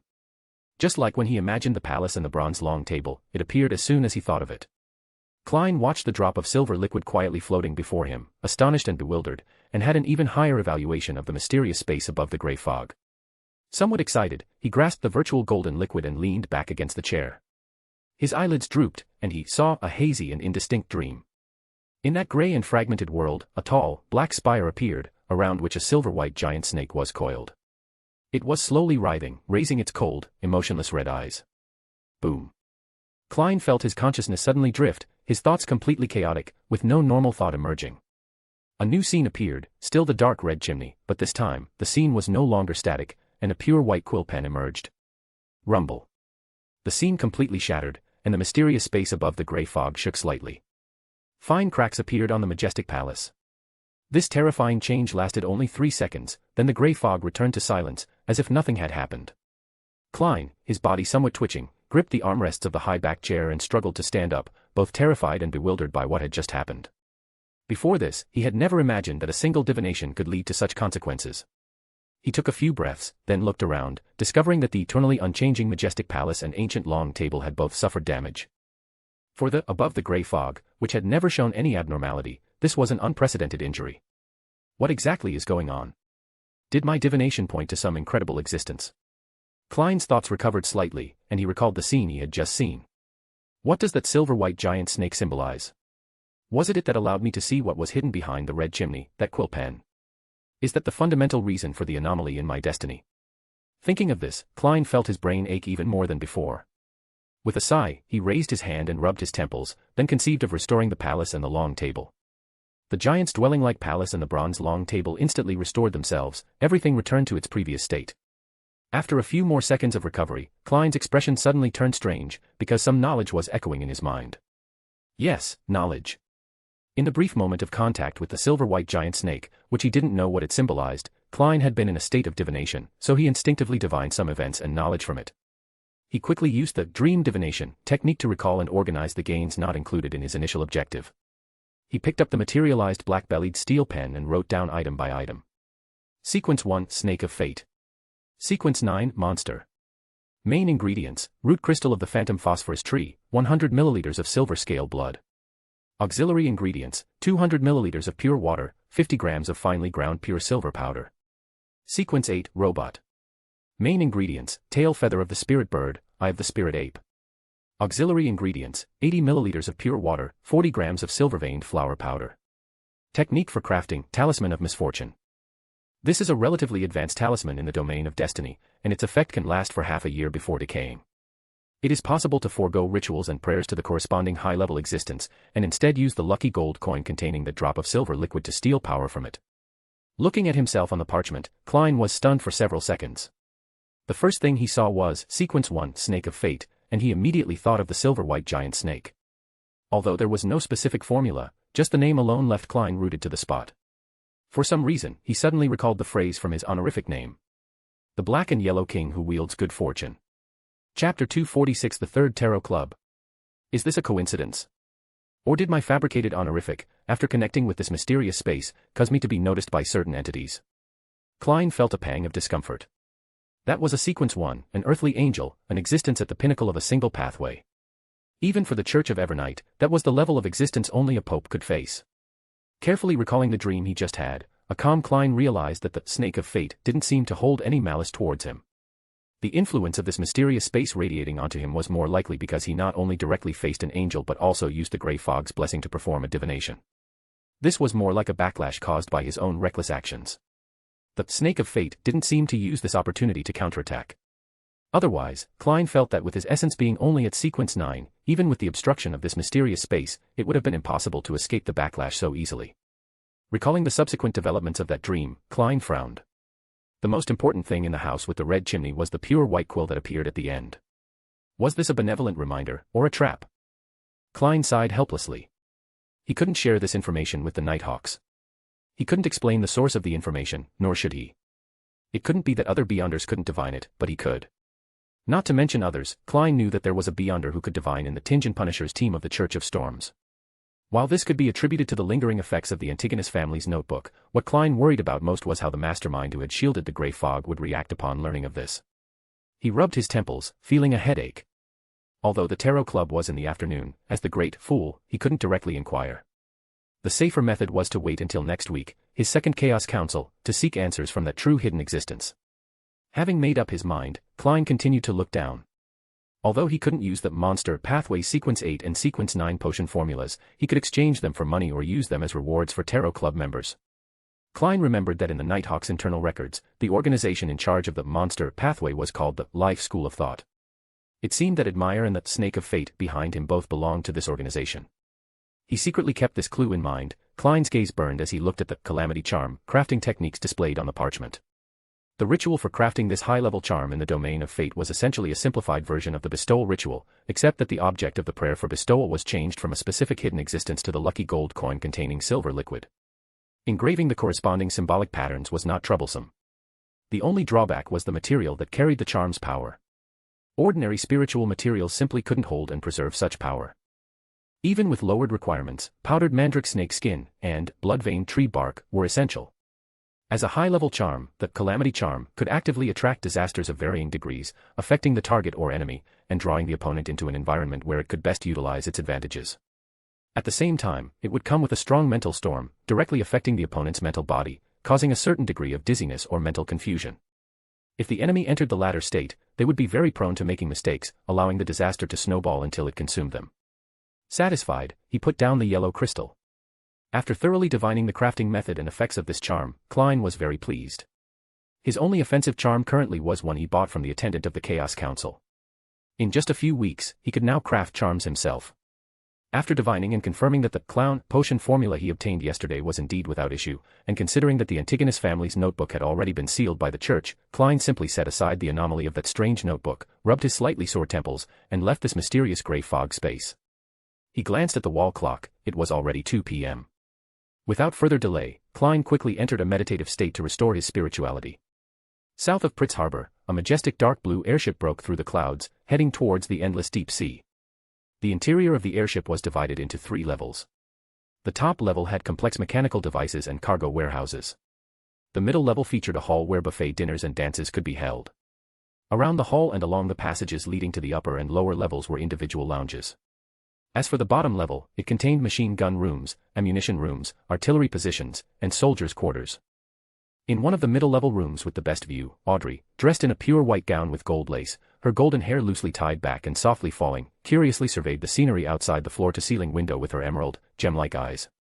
Frankly, before actually riding an airship, Audrey didn't understand the design principles of this latest model, nor how high it could fly or how much it would sway in midair.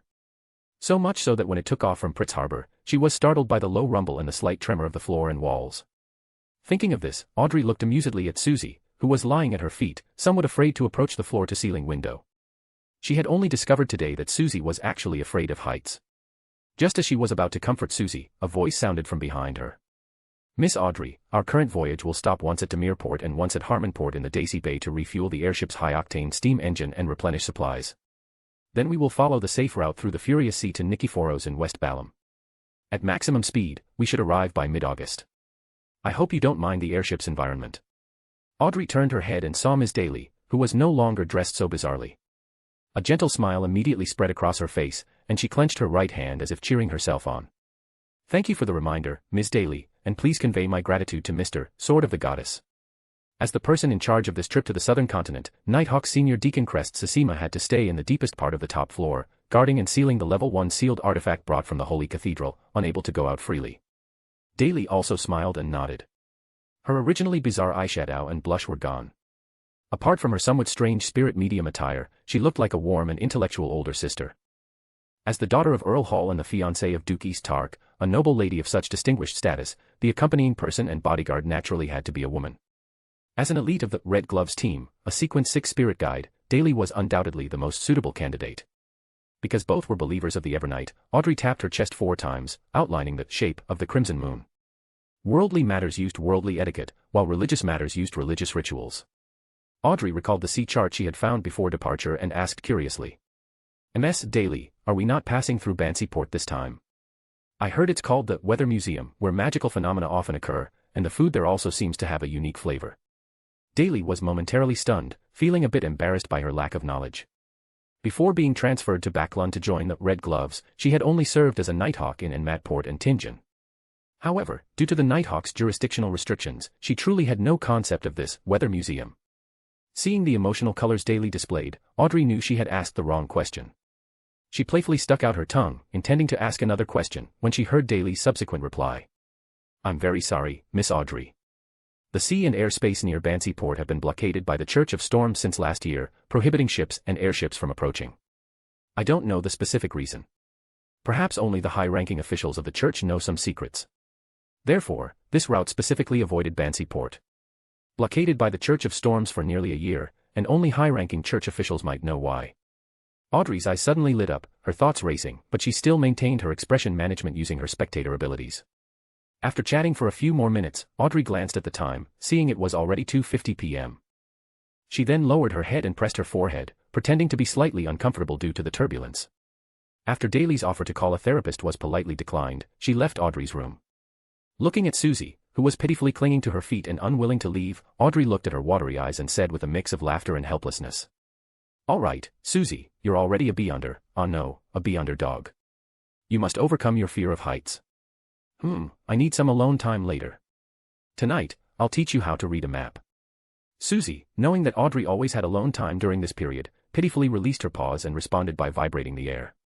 "Okay, Audrey, you can prepare some biscuits for me first. Maybe that will help me overcome my fear of heights." Audrey, who immediately saw through Susie's little trick, smiled and didn't refuse. After settling Susie, Audrey walked into a nearby compartment, skillfully set up a wall of spirituality, and began to await the start of the tarot club.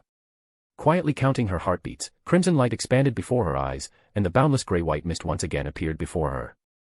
The empty and mysterious feeling flashed by, and Audrey saw the majestic and grand temple. Subconsciously, she looked up to the main seat, habitually beginning to observe. However, her vision, her gaze, was completely obstructed by the dense gray fog. Stunned, Audrey suddenly came to her senses, turning her head in alarm, looking at the illusory deep red stars all around her. "I was truly too rash, too bold, too foolish to actually try to observe Mr. Fool." Thankfully, he wasn't angry. Audrey secretly stuck out her tongue, pretending to be leisurely admiring the scenery, just short of humming a cheerful tune. Alger sat silently, his gaze fixed on the surface of the bronze long table, as well behaved as if facing a true deity. After obtaining the blood of the ghost shark, he had advanced to sequence 7 seafarer.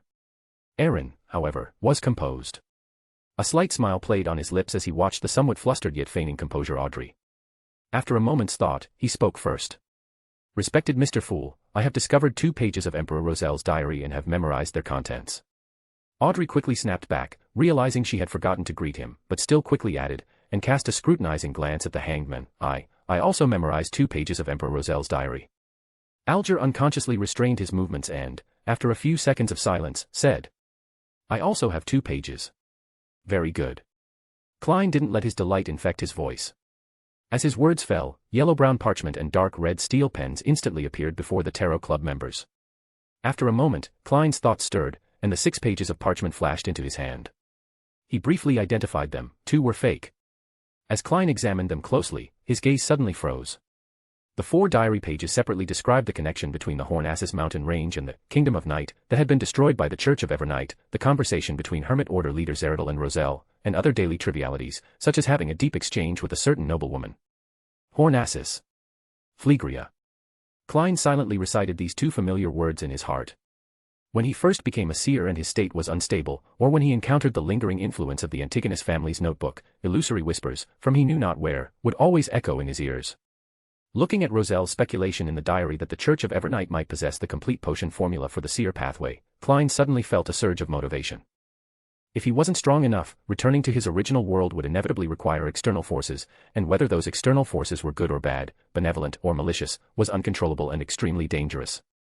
Since that was the case, it was better to become stronger himself and return using his own power. Therefore, the completeness of the sequence and subsequent potion formulas were what Klein was most concerned about at the moment. This joy didn't last long, coming to an abrupt halt when Klein saw that Zeradal, the leader of the Hermit Order, had been a Sequence 2 miracle invoker of the seer pathway centuries ago. Klein, who had originally not taken the threat of the Hermit Order seriously, suddenly felt as if he had been struck by a heavy blow. Suppressing the bitterness churning in his heart, he calmly put down the parchment in his hand, looked up at the Tarot Club members, and smiled slightly. "My apologies, I was engrossed. I really want to know what was written in the diary that could engross Mr. Fool so much." Audrey smoothed the yearning in her heart and said with a calm smile, "I can understand. I look forward to one day being able to exchange the contents of Emperor Roselle's diary from you. That will come at a price." Klein smiled as he glanced at Miss Justice, then swept his gaze over the silent hanged man and the composed Mr. Tower. Recalling her earlier conversation with Miss Daly, Audrey clasped her hands in front of her and said, "Mr. Fool, I wish to exchange those 2 diary pages for a question." Audrey then looked at the other Tarot Club members, especially the Emperor, who gave her a sense of familiarity, and added, "If you believe the answer holds high value, you can also tell me what you desire, and I will do my best to find it later." Chapter 247, The Parasite of Serignan. Klein's heart sank, but he maintained a calm facade, nodding slightly, while secretly praying that Miss Justice's question wouldn't be beyond his scope. Otherwise, he would have to use the excuse, "This is not something you should know yet." Audrey pondered for a few seconds before saying, "Bansi Harbor, north of the raging sea, has been blockaded by the Church of Storms for over half a year, and the nearby waters are still inaccessible. I want to know the reason for the blockade, or what beyonder incident led to it." Feeling her somewhat expectant gaze, Klein inwardly thought, not good.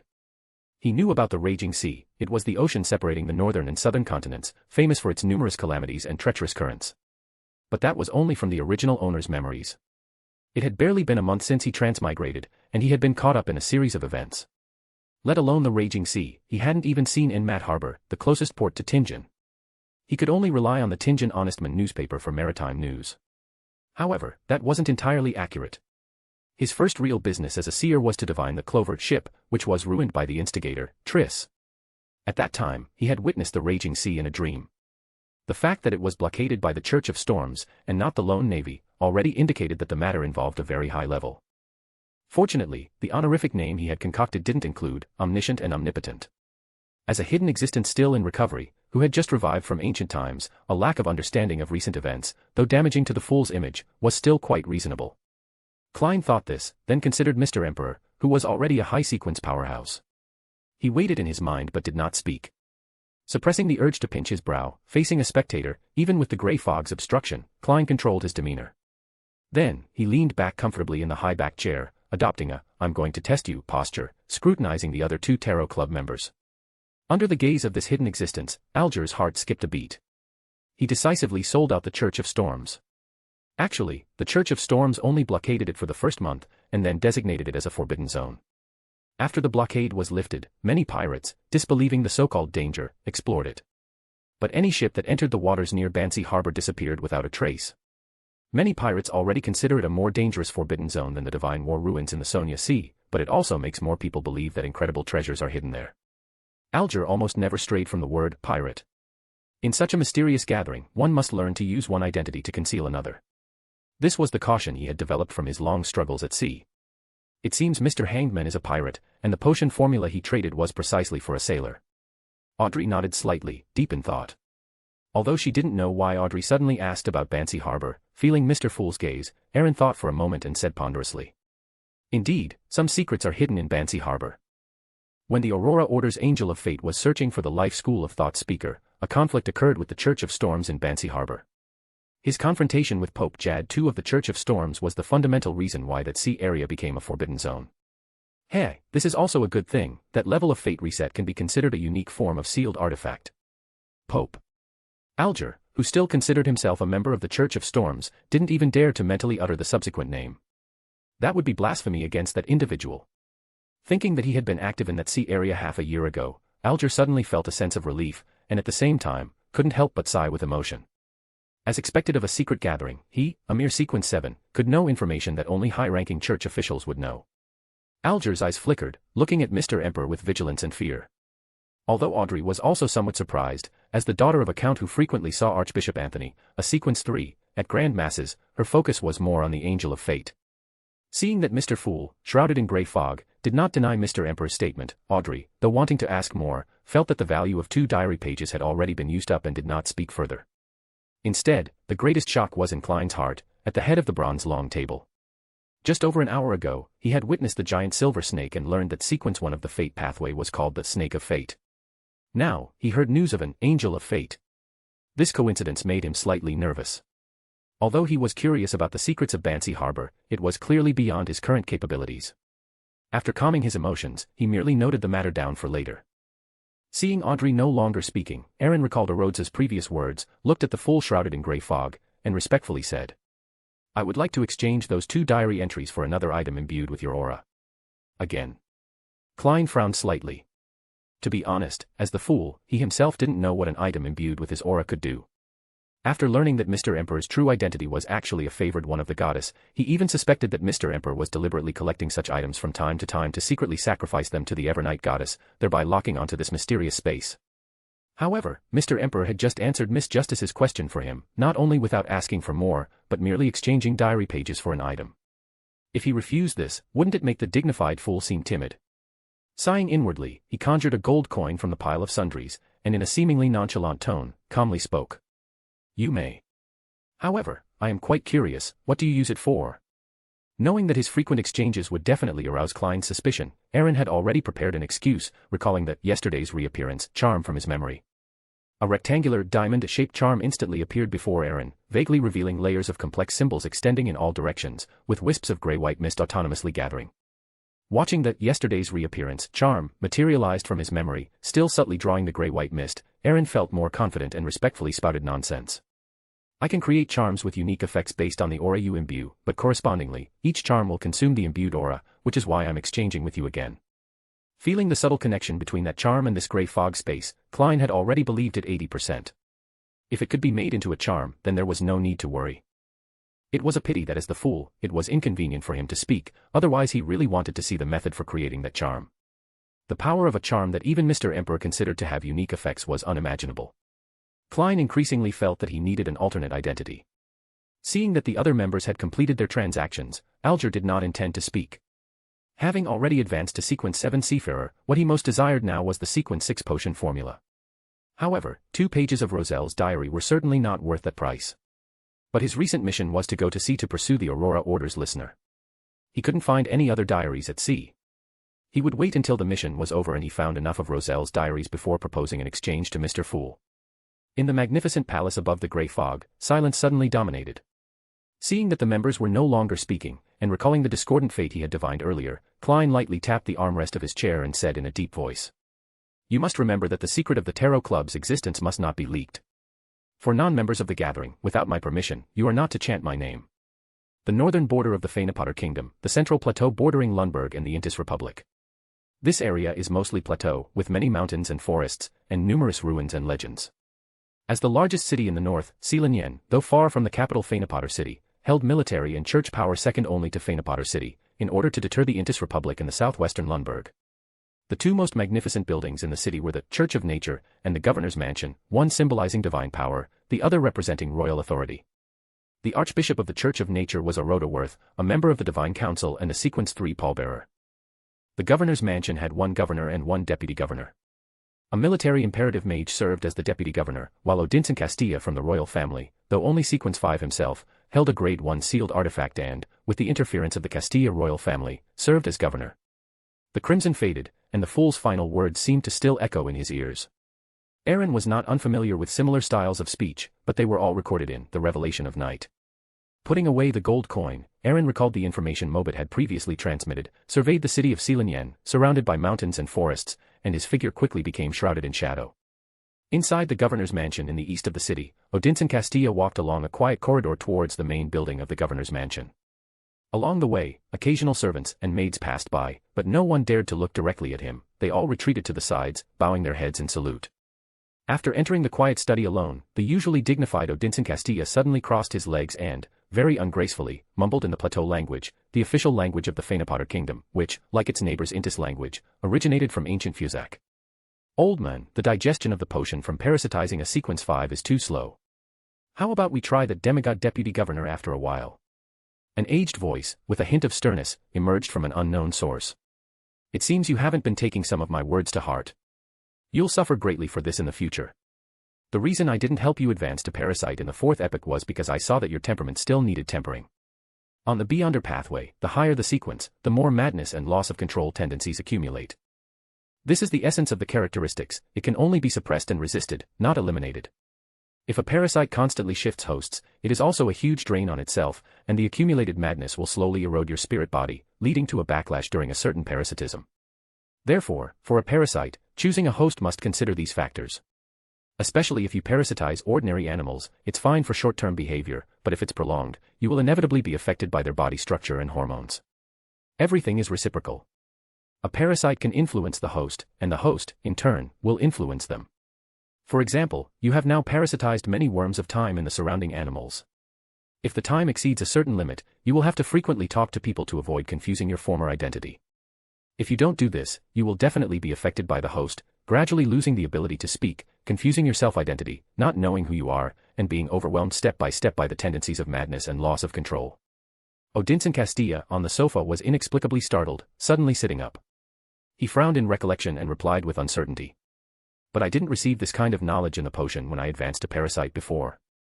The aged voice fell silent for a moment, then tooted and chuckled. Originally, I was a bit unsure. It seems what that fellow did during the time I was hiding everywhere at the end of the 4th epoch really fits his personality. Instantly understanding the old man's implied meaning, Mobit, who had fully parasitized Odinson Castilla, said with a dry voice. You mean, that blasphemer tampered with or even concealed the knowledge that should have been obtained during advancement? Palazoros sighed, not continuing the topic, and then admonished.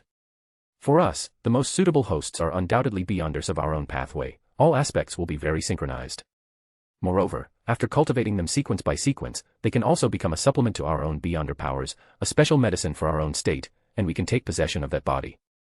The next best choice are beyonders of the seer and apprentice pathways. Absorbing their power will not put too much burden on the parasite state, allowing for relatively quick recovery. The worst case is beyonders of other pathways.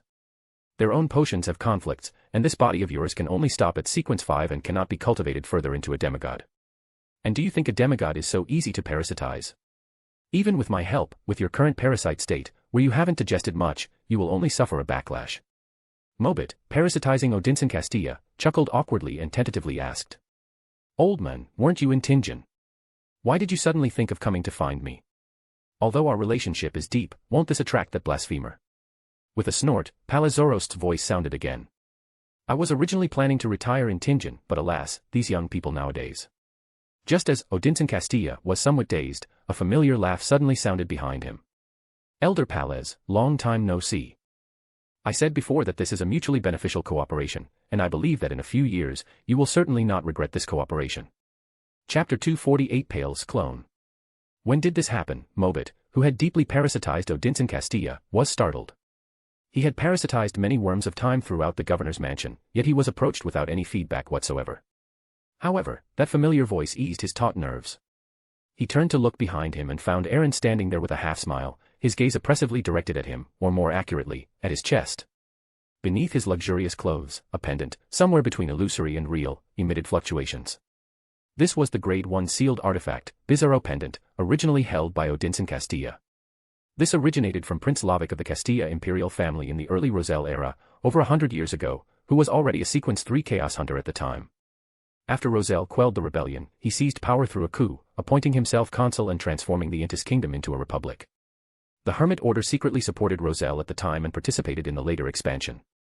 After Prince Lovic killed a Bizarro sorcerer from the Hermit Order, the remaining Beyonder characteristic formed this Grade 1 sealed artifact, serving as one of the foundations of his lineage. Odinson Castilla only gained the qualification to possess it when he traveled north to serve as governor. As a demigod sealed artifact, the Bizarro pendant possesses a certain degree of living characteristics, largely retaining the abilities of a Bizarro sorcerer. In addition to basic divination and changing appearance, it can also transfer one's own or others' injuries and diseases to paper substitutes, and gain a flame leap distance of nearly 1,000 meters. Most crucially, it can control spirit body threads to a certain extent, but there is an upper limit to the number of puppets that can be converted. At most, there can only be 2 puppets, and they cannot exceed 1,000 meters, otherwise they will automatically detach from the puppet state. However, the converted puppets can use all the beyonder abilities of the Bizarro pendant. Within an effective range of 1,000 meters, one can freely swap positions with the puppet. As long as any puppet is still alive, the holder of the Bizarro pendant can theoretically escape using it. But similarly, as a demigod-sealed artifact with living characteristics, its negative effects are also extremely severe. As long as it is used, it will be eroded by spirit body threads, causing a certain degree of slowed thinking and stiff body. The erosion of spirit body threads is extremely subtle. When one feels their thoughts slowing, it means that a part of their body has already been puppet. Without external interference, this process will be irreversible, and the holder will become a puppet controlled by the Bizarro pendant. If it weren't for Palazorost, Mobit, who had only recently digested his potion, truly wouldn't have been able to parasite Odinson Castilla. Relying on the absolute suppression of his beyonder characteristic, Palazorost directly and silently parasitized this living sealed artifact. When Mobit attempted to parasite, he directly backstabbed Odinson Castilla, allowing everything to be done unnoticed. Palazorost's phantom directly appeared. He was a middle-aged man with completely white hair neatly combed back, almost no wrinkles, not appearing that old.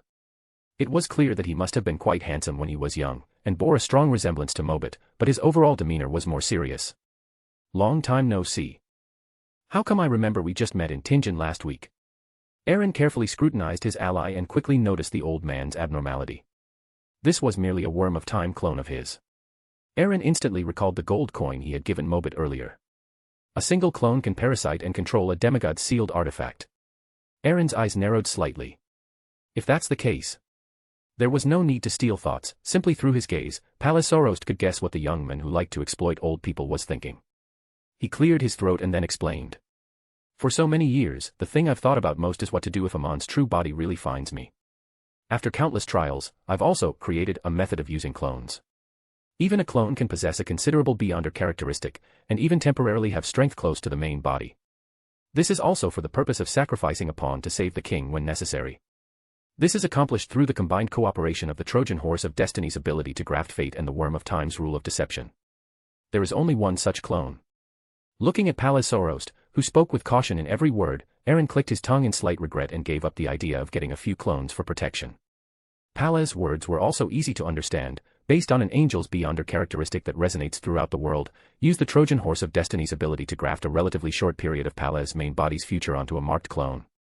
Then, use the sequence 1 worm of time's ability to temporarily steal anchors and authority, slightly deceiving the rules, allowing the clone to possess everything of the main body for a short period. Indeed, angels who could escape Amon's pursuit were not simple. The Marauder pathway truly produced talented individuals, playing with the clone method to perfection. Putting away the emotions in his heart, Aaron looked at the upright Odinson Castilla and nodded slightly, smiling as he said. The identity of a Castilla family member will play a role in the future. Your task from now on is to play him well, don't reveal any flaws. I came this time both to find Palaz and to help you stabilize some uncertain factors. Although he hadn't reached demigod status yet, holding a Grade 1 sealed artifact and serving as governor, the future Mobit would definitely meet with the Archbishop in the Church of Nature. As a Sequence 3 pallbearer, he possessed a certain degree of authority over life, and it was very likely he could discern the abnormality of Odinson Castilla. To prevent affecting future plans, this hidden danger had to be addressed in advance. Seeing Odinson Castilla nodding profusely, Aaron seemed to think of something and turned to Palazorost, asking for his opinion. I remember that deep parasitism is almost a fusion with the host's spirit body, knowing his thoughts and intentions, and being able to actively take over the body, but the host's consciousness remains clear. If the beyonder characteristics are not too different, when the parasite is injured, it is very likely to be backfired by the host, revealing flaws. This might affect some arrangements. Does Mr. Palaz have a way to solve this? Palazorost glanced at Aaron and chuckled. I can deceive his consciousness and construct a realistic dream for him to indulge in, but this requires you to inform me of the time in advance for preparation. Nodding slightly, Aaron turned his head to look at the western part of Selenyan City, where the life aura was most concentrated, and disappeared from the governor's mansion with Odinson Castilla. The western part of the city, which echoed the governor's mansion, was precisely where the Fanapotter Kingdom's Northern Earth Mother Church headquarters, the Church of Nature, was located. In the deepest part of the church, beneath the holy emblem of life, Archbishop Orador Was, a Sequence 3 pallbearer and one of the members of the Divine Council, suddenly opened his eyes, his emerald pupils seemingly reflecting an ocean of life. Outside the Church of Nature, Aaron politely stopped at the church entrance, followed by Odinson Castilla. The flowing crowd tacitly avoided them, as if deliberately ignoring the two. A red-haired man wearing the robe of an Earth Mother Church bishop slowly walked out. Aaron's eyebrows twitched slightly upon feeling the iron-blooded aura that could stir his spirituality, and then he heard a cold voice lacking emotional fluctuation. "Mr. Blessed and this parasite, please follow me." Odinson Castilla's facial expression instantly changed. Mobit, in his parasitized state, was somewhat uncertain and surprised. On one hand, he was momentarily unable to accept that his identity had been instantly seen through by a bishop. If it had been the Sequence 3 archbishop who recognized his identity, he would have accepted it. On the other hand, it was the bishop's address to Aaron, a blessed of the Earth Mother. Mobit, having experienced the glorious Fourth Epoch, knew that even the 7 deities who jointly supported the Trunsoist Empire at that time did not have blessed simultaneously belonging to 2 deities, let alone 3. Hastily catching up with the bishop's pace, Mobit simultaneously called out in his mind. "Old man, what's going on?" The aged voice only sounded after a while. "That bishop is not a living being. He should be a product created by the pallbearer using a portion of the iron-blooded knight's beyonder characteristic through life alchemy. I've seen similar, even stronger, products during the War of the 4 Emperors. He should have been manipulated by that pallbearer to discern your identity. As for that duke, you don't need to worry about him. This is not something you should know yet." Disregarding Mobit's wild thoughts, Aaron followed the bishop, passing the side of the prayer hall and walking deeper into the church. He recognized the bishop's true identity at first glance. When he previously visited the Earth Mother Church headquarters, the Church of Life, the demigod puppet created through life alchemy given by Matriarch Roland, the pontiff of the Earth Mother Church, was still in the life imprint on his wrist. Therefore, Aaron was extremely sensitive to the aura of life alchemy. Looking at the distinctive red hair and the strong iron-blooded aura, Aaron only felt that when Roselle dealt with the Sauron family, the Earth Mother Church might have also taken advantage of the situation and kicked them while they were down. Such thoughts came and went quickly. Feeling the fluctuations from the life imprint, Aaron suddenly raised his head. The setting sun shone through the stained glass of the dome, casting an oblique light on the high platform in front. The slightly mottled light illuminated a beautiful lady. She stood before the huge holy emblem of life, her emerald eyes fixed on Aaron. The iron-blooded knight beside her bowed slightly, completely losing his life aura. Aaron, very self-aware, activated the life imprint on his wrist and took the initiative to speak. "I want to gain the church's tacit approval. He will be the true Odinson Castilla from now on. Without violating your wishes, I also hope for a certain degree of cooperation with his future actions." Orador Was finally shifted her gaze and re-examined Odinson Castilla. The dome hall immediately fell silent. Due to the occurrence of the War of Betrayal, the Church of the God of Knowledge and Wisdom, which originally checked each other within the Phaenopotter Kingdom, was forced to leave, leaving only the Earth Mother Church as the dominant power. From then on, divine power and royal power inevitably clashed. This situation continued until 100 years ago, when after Roselle ascended to the throne, in order to stabilize faith and also to counter the increasingly powerful Intis. Matriarch Roland, representing the Earth Mother Church, signed a contract with the founder of the Castilla royal family, Nicholas Castilla I, a Sequence 1 Hand of Order. Aside from the complicated rules and regulations, the most core point was that the Earth Mother Church could not interfere in the internal affairs of the Castilla royal family for any reason, and the royal family could not restrict the spread of the Mother Goddess's doctrines for any reason. The increasingly quiet atmosphere made even breathing clear. Just as Aaron was wondering whether to say something, the huge holy emblem of life emitted a verdant light, which finally merged into Orador Was's body. The silent atmosphere was broken by a clear, cold prayer. Orador Was, with a devout expression, made a simplified holy emblem of life on her chest. "Praise be to you, Mother of all things. Source of life." Then, she no longer hesitated, looking back at Aaron and the other person. A verdant light flew towards Mobit. "From now on, you are Odinson Castilla. This ring can help you conceal the abnormality of your life aura, and you can also use it to contact me." Mobit looked at the emerald green ring in his palm. Even though he was in a state of deep parasitism, he still felt that every worm of time was being baptized by the life aura. Some of the chaotic and irritable negative emotions that had accumulated were greatly soothed in this embrace, like that of a mother. "Good stuff." Mobit's eyes lit up. He quickly put on the ring, bowed, and expressed his gratitude. This also resolved the hidden concern in his heart. At least for a long time, he wouldn't have to worry about the risk of exposure. Aaron was not surprised by this outcome. To allow himself to advance to Angel and go to the Evernight plane, he always had to show some willingness in matters that were not crucial to the overall situation. It wasn't an outrageous request like asking the Earth Mother Church to directly deal with the Castilla family now, it was merely a certain degree of tacit approval, which was a reasonable request. Looking at the somewhat joyful Odinson Castilla, Aaron imitated the standard prayer gesture of an Earth Mother believer, and the two then disappeared from the dome hall. Governor's Mansion, in the empty study, Aaron looked at the reappearing phantom of Palace Sorost and said meaningfully, Last week, I and several other angels went to Sonia Island together and met the elf queen from the ancient era. After some friendly exchanges, she also joined our alliance. He emphasized, friendly exchanges, then glanced at the somewhat bewildered Mobit, and Aaron then added with a smile. When you see Shadis again next time, you might truly not be able to defeat her. Instantly understanding Aaron's unspoken meaning, Mobit gave an awkward dry laugh, then asked somewhat shyly. Then, when will I be able to see her? We haven't seen each other for half a year, cough, never mind, I was just asking. Under Aaron's somewhat strange gaze, Mobit coughed dryly and closed his mouth. Palez, beside him, glanced at his junior and sighed silently. Chapter 249 Gathering and Chance Encounter. Paul Zoroast, his eyes narrowing, looked at Aaron, who was smiling but silent, and asked directly without beating around the bush. Now that the matter of the Earth Mother Church is settled, Duke, what can I do for you? Please speak frankly. Since I have signed the contract, I will not refuse what I am obligated to do. Straightforward. Aaron nodded slightly, took out a blood-colored bat token from his arms. After lifting the suppression of the spiritual wall, numerous illusory and hazy mysterious symbols emitted a faint glow, and a life aura distinctly different from that of a pallbearer, but inherently higher, emanated. Paul Zoroast's expression froze slightly, then he heard the Duke continue. Tonight, I plan to visit the Sanguine ancestral land to meet the 3 Sanguine Dukes, so I'd like to invite Senior to come along. After Paul's great-grandfather, the first sequence one of the Zoroast family, perished, it was only with Solomon's help that the family was preserved from Amon's prying.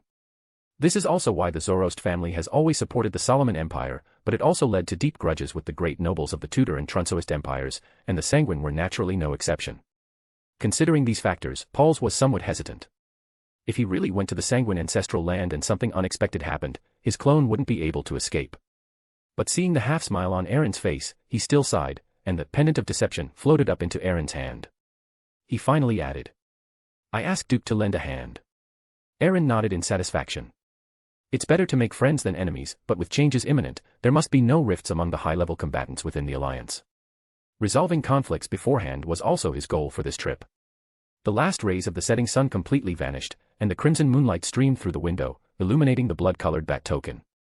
With the sudden expansion of Een power, a pair of illusory, hazy, gigantic bat wings, inscribed with numerous mysterious symbols, appeared. They instantly enveloped Aaron, transforming into a hazy moonlight. This moonlight shattered in an instant, turning into countless red scales that dissipated on the spot. It wasn't until Aaron's figure disappeared that Morbit finally breathed a sigh of relief. The thought of Shada's also becoming a cataclysmic interrupter suddenly brought a sense of urgency to his heart. Tinjin City docks, along the Hoy River, Witch's Whisper Bar. Klein, disguised, parked his bicycle in the shadows of the street and walked in casually. Tinjin City's underground trading market wasn't limited to the Evil Dragon Bar, it was just that the latter was a semi-official market, offering the highest security for transactions.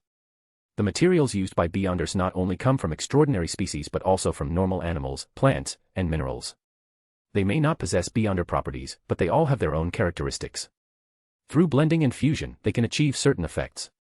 As long as secret organizations are not completely eliminated, similar underground trading markets cannot be entirely prohibited. After all, knowing is better than not knowing, and the churches can only try to prevent the circulation of more special, higher-level materials. Although such markets would inevitably lead to the appearance of contraband, as long as it wasn't too dangerous, official Beyonders wouldn't interfere. Klein believed this was likely due to the mutual checks and balances between the major churches, preventing them from adopting overly drastic measures. As a formal Nighthawk, Klein's authority also increased.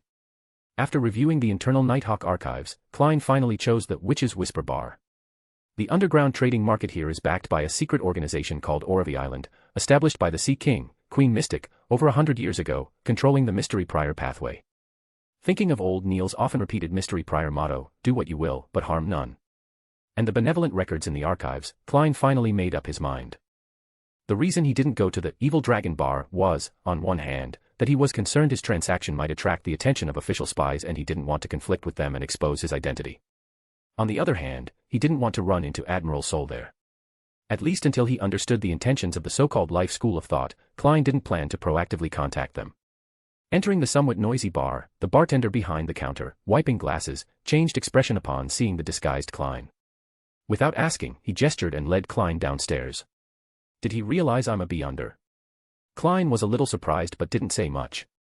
His hands in his pockets, one gripped his revolver, the other clenched a charm, guarding against possible accidents. None of these occurred. Passing through a corridor adorned with symbols of unknown meaning, they arrived outside a door at the deepest part. Klein took the black robe handed to him by the bartender, quickly put it on, and pushed open the door. Inside was a not too large secret room. On a raised platform in the center, an elder in a warlock robe was introducing something. The number of attendees was not many, but most were beyonders. After a quick assessment, Klein's heart slightly chilled. He reined in his aura and sat down on a chair in a corner. As soon as he looked up, his gaze met another pair of eyes. Beneath the black robe was a gentle, sweet, round, and delicate face. And looking at the beautiful face, Klein's heart immediately pounded violently, and his right hand, gripping the gun, instantly tensed. He had seen this face recently in a dream divination. It was the instigator, Triss, after transforming into a woman, who caused the Clover incident. The loose black robe concealed Klein's anomaly. Triss merely turned her head, glanced at the newly arrived member, then turned back to look at the stage, and a very pleasant voice rang out. The eyes of a succubus, 1,300 pounds. The already few competitors instantly fell silent, and the secret room plunged into quiet. Klein finally relaxed his tense nerves, feeling a slight toothache as he looked at Triss, who was shrouded in a black robe. He truly hadn't expected to encounter this wanted instigator here. But to be fair, after transforming into a woman, both her temperament and appearance were beyond ordinary women. Just as Klein was racking his brain on how to reasonably inform the Nighthawks about this, his gaze inadvertently shifted, and he saw Triss's outstretched right hand. The palm was fair and delicate, smooth and shapely, with long, slender, graceful fingers, well proportioned in bone and flesh. Most notably, on the little finger of this hand, she wore a uniquely styled ring inlaid with a sapphire. Klein, who had quietly activated his spirit vision, was slightly stunned. A dense gray-white mist immediately appeared before his eyes, and complex whispers echoed in his mind. The lucky gold coin in his pocket flickered faintly, and Klein instantly came to his senses, fine beads of sweat appearing on his forehead. What was that thing? Klein's expression management almost failed. The suffocating sense of death was still vivid.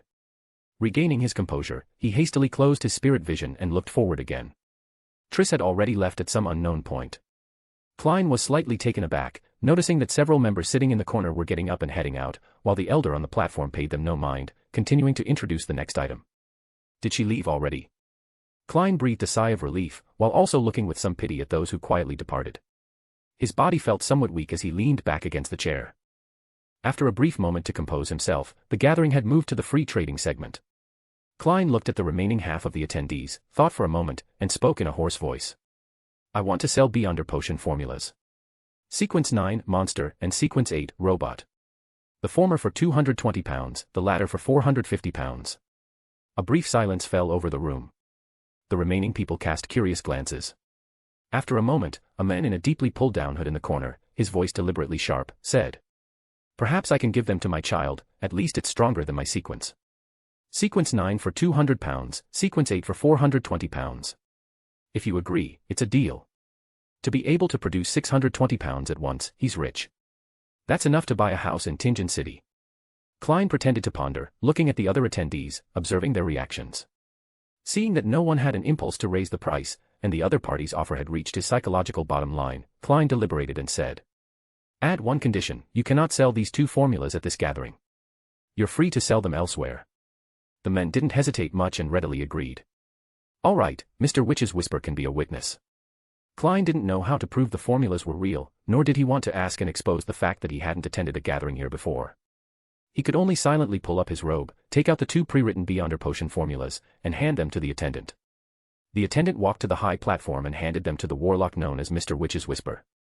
He unfolded the papers but didn't look at them closely, placing them on a small round table beside him. He then pulled out a fist-sized pure crystal ball from his clothing pocket, placed it on top of the papers, and activated his spirituality. The crystal ball quickly began to emit brilliant waves. Is this astrology? Klein looked enviously at the crystal ball, which emitted strong spiritual fluctuations, guessing that this warlock, known as Mr. Witch's Whisper, was likely around the same sequence as the captain.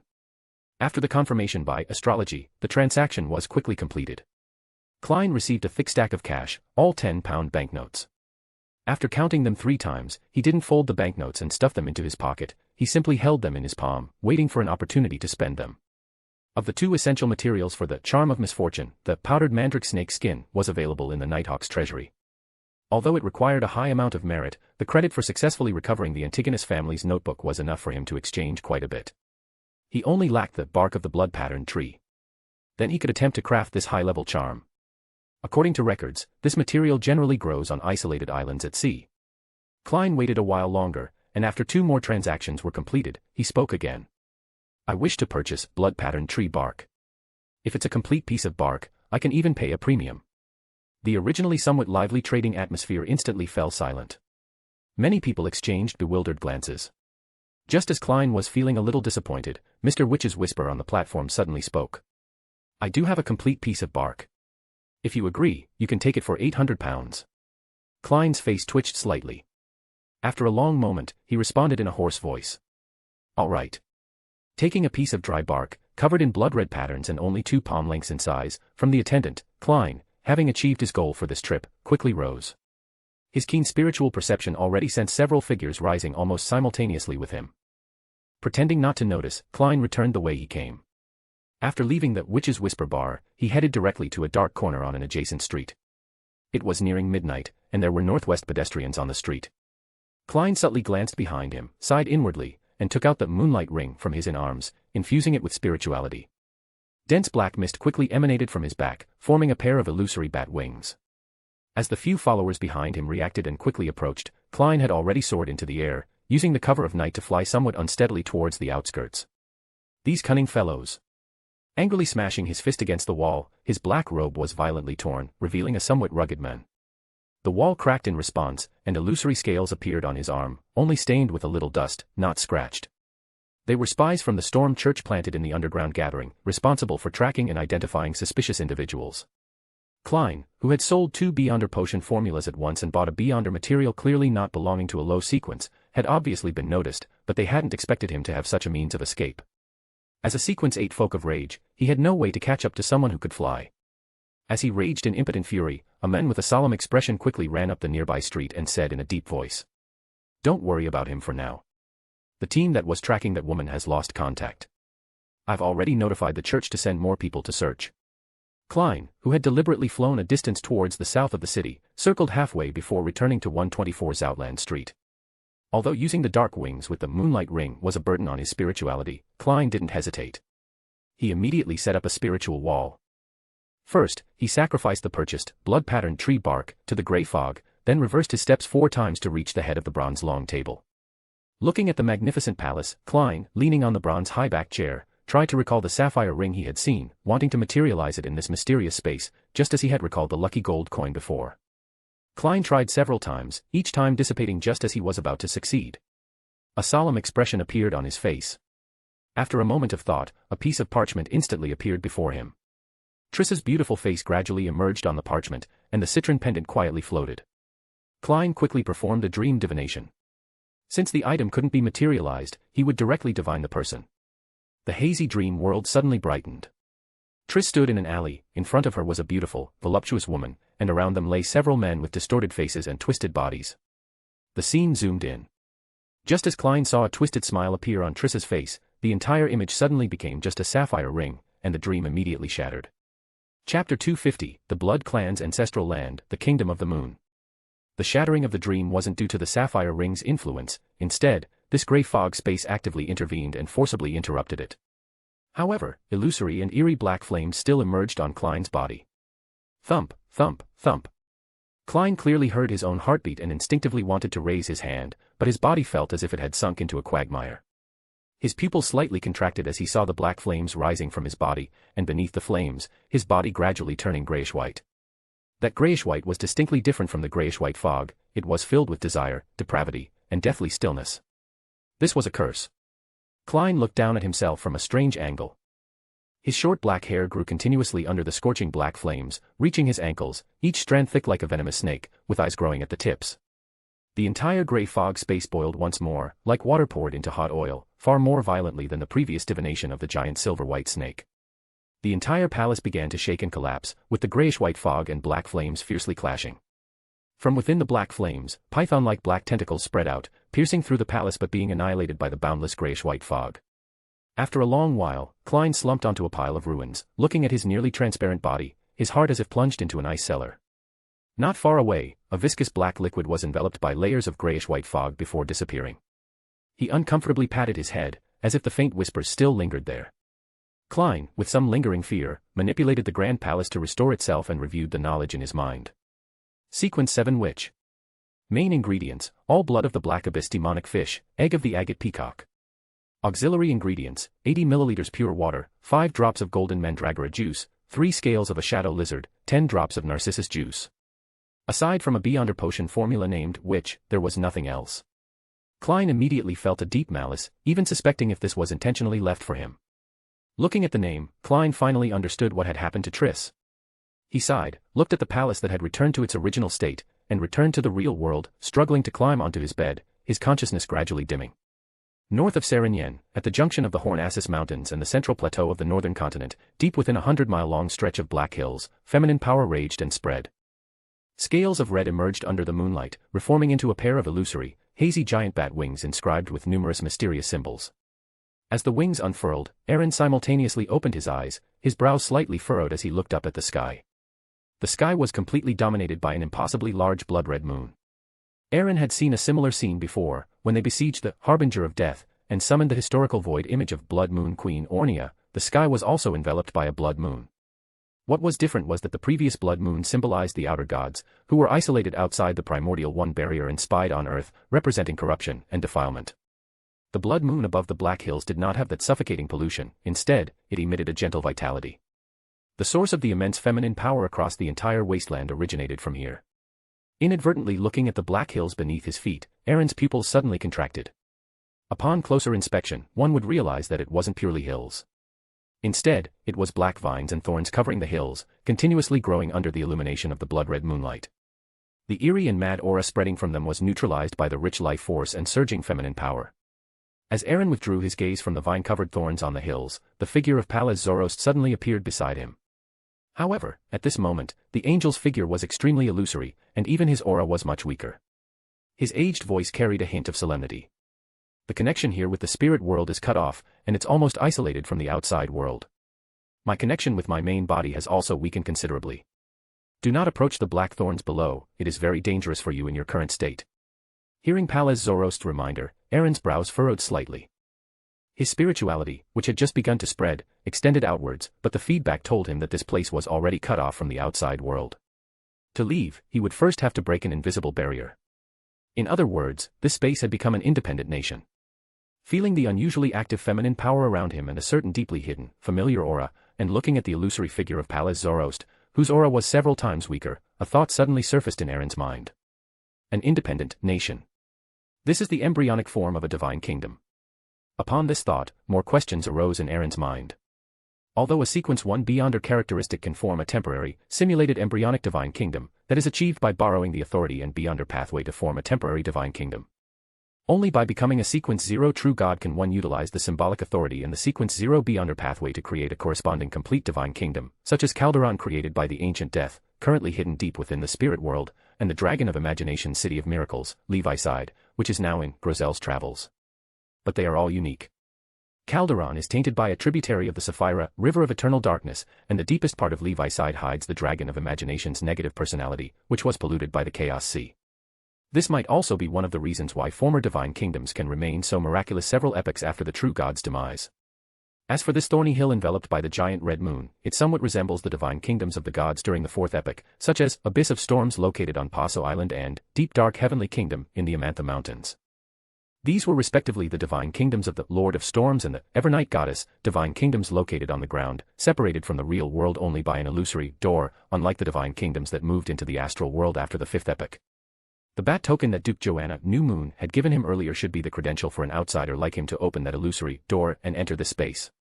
Just as Aaron's thoughts raced, deep within the Black Hills, inside the ancient castle whose style was vastly different from the current era, the empty, hollow hall was bathed in moonlight. The life force here had reached an astonishing density, and feminine power raged, yet there were no thorns or vines present, they were completely blocked outside by the castle. Within the hollowed-out hall, inscribed with complex patterns, there were 4 figures.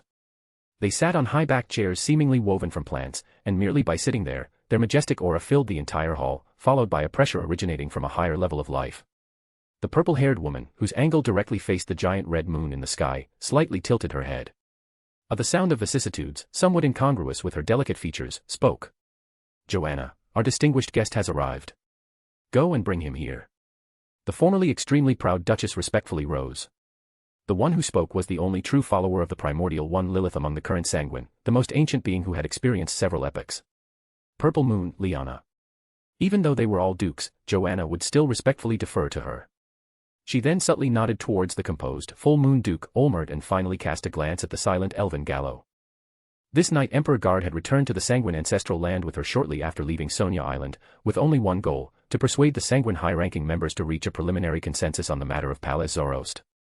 Above the thorny hills, Aaron retracted his spirituality, connected to the nation of disorder, and as dark golden mist appeared before his eyes, he re-established contact with the spirit world. Aaron was about to ask Palaz Zoroast for his opinion on this space when his expression shifted slightly as he looked to the side. The figures of New Moon, Joanna and Elven Gallo appeared simultaneously. Joanna nodded slightly towards Aaron, and seeing Palaz's slightly illusory body, she clicked her tongue and chuckled. I never thought that the great noble of the Solomon Empire, who once dominated the northern continent, would end up in such a state. Palaz Zoroast, an old fox, didn't mind the provocative words. Instead, he quite proactively moved closer to Aaron, also chuckling. Indeed, one cannot refuse to admit old age, but thanks to Duke Aaron's regard, this old skeleton might still be of some help later. Joanna, whose provocation had failed, snorted lightly and didn't continue. Previously, it was merely her resentment over the losses the Sanguine suffered in the War of the Four Emperors. Elven Gallo was even more direct, directly placing his right hand on Aaron's shoulder. In a blur, they had already arrived in the hollowed-out hall. As Aaron's figure just appeared, he immediately felt two extremely oppressive gazes fall upon him. He instinctively looked over and found the gentle middle-aged man sitting to the side somewhat familiar. It was none other than Full Moon Duke Olmert, whom he had met in Backlund when trading mystical items and demigod beyonder characteristics with the Sanguine through Louise. Aaron could already guess the identity of the remaining beautiful woman. Palaz Zoroast's figure reappeared, scanning the Sanguine dukes, his expression a little wistful. Before Aaron could speak, Purple Moon Liana's voice rang out. Elven Gallo has already discussed your intentions with us. The grievances between the Zoroast family and the Sanguine can be temporarily set aside. But there's no such thing as a free lunch in this world. To wipe the slate clean, Palaz needs to help the Sanguine once, free of charge. I can only tell you the general situation. An important item of the Sanguine was taken by the Rose School of Thought, and once you recover your strength, you will need to participate in the operation and provide assistance. Palaz Zoroast pondered for a moment, then readily agreed. Aaron was not surprised by this outcome. Unlike other Beyonder pathways, the Sanguine's moon pathway would be directly eroded by outer gods. With the apocalypse approaching and the primordial one barrier about to shatter, cooperation was far wiser than dwelling on old grudges. Of course, such smooth progress was also inseparable from Elven Gallo's persuasion. As a former official of the Trunsoist Empire, there was a foundational basis for reaching a consensus. Seeing that they had finished their conversation, Aaron recalled his previous observations and feelings, and asked curiously. This space gives me a feeling similar to an embryonic divine kingdom. Is this the work of the Blood Moon Queen? Withdrawing her gaze from Palaz Zoroast, Purple Moon Liana's tone softened considerably, and she chuckled softly. No, more accurately, this is a shattered divine kingdom. During the Fire of Primordial Radiance era of the Third Epoch, the Primordial One and the Aberrant King Faster, and the demonic wolf of destruction, Phlegria, all perished together.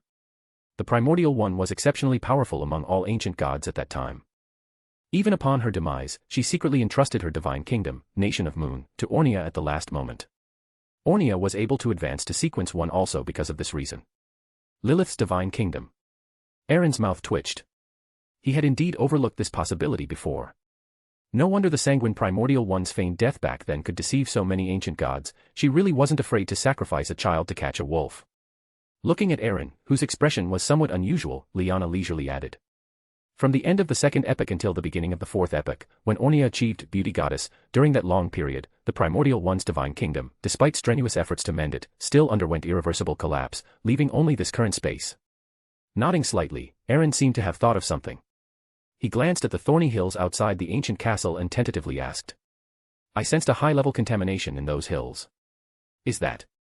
The three Sanguine dukes, and even Elven Gallo beside them, all looked slightly solemn.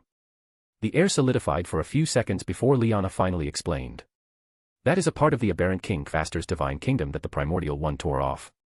It contains the mad will of that ancient god. After Ornia's demise, the three of us could only remain in a stalemate with it, which led to the divine kingdom being eroded to this extent. Saying that, she glanced at the silent Elven Gallo and added. After forming an alliance with the Night Emperor, he helped Ornia establish her embryonic divine kingdom by relying on this shattered divine kingdom. Even with only one sequence 1 Beyonder characteristic, Ornia would not be much inferior to those king of angels with this. Recalling the familiar aura he felt when he first entered the Nation of Moon, Aaron's eyes suddenly brightened. Could it be that the Sanguine still retained the method the Night Emperor used to help Ornia construct her embryonic divine kingdom? Although they belong to different pathways, one can learn from others' experiences. This was not difficult for Aaron, who possessed a Sapphira. After he advanced to sequence 3, he could possess the authority of an angel even in the outside world. Within the Sapphira, he might even be able to construct his own embryonic divine kingdom.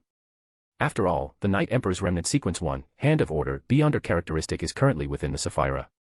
At the same time, in the Forsaken Land of the Gods, on a night with very low lightning frequency, Cavendish Lancer expressionlessly held a lantern and approached a lump of flesh with 6 legs and over a dozen eyes. Using the light, he skillfully extracted the Beyonder characteristic that had precipitated from the flesh. His wrist twitched slightly, and the gradually dimming lantern suddenly brightened. Cavendish Lancer put away the contaminated Beyonder characteristic and, looking at the remaining flesh, threw a few dried mushrooms over. There was no sufficiently safe food in the Forsaken Land of the Gods. Mutated plant fruits and monster flesh would only lead to the accumulation of toxins and madness, though this slight effect was nothing to a scholar of yore. But given the choice, Cavendish Lancer would still prefer these mushrooms over the putrid, festering flesh. While waiting for the mushrooms to grow, Cavendish Lancer built a fire. By the light of the silver-white lightning that occasionally tore through the night sky, he saw the faint, grayish-white mist in the distance that enveloped both sky and land. Chapter 251 Holy City, Kamaya.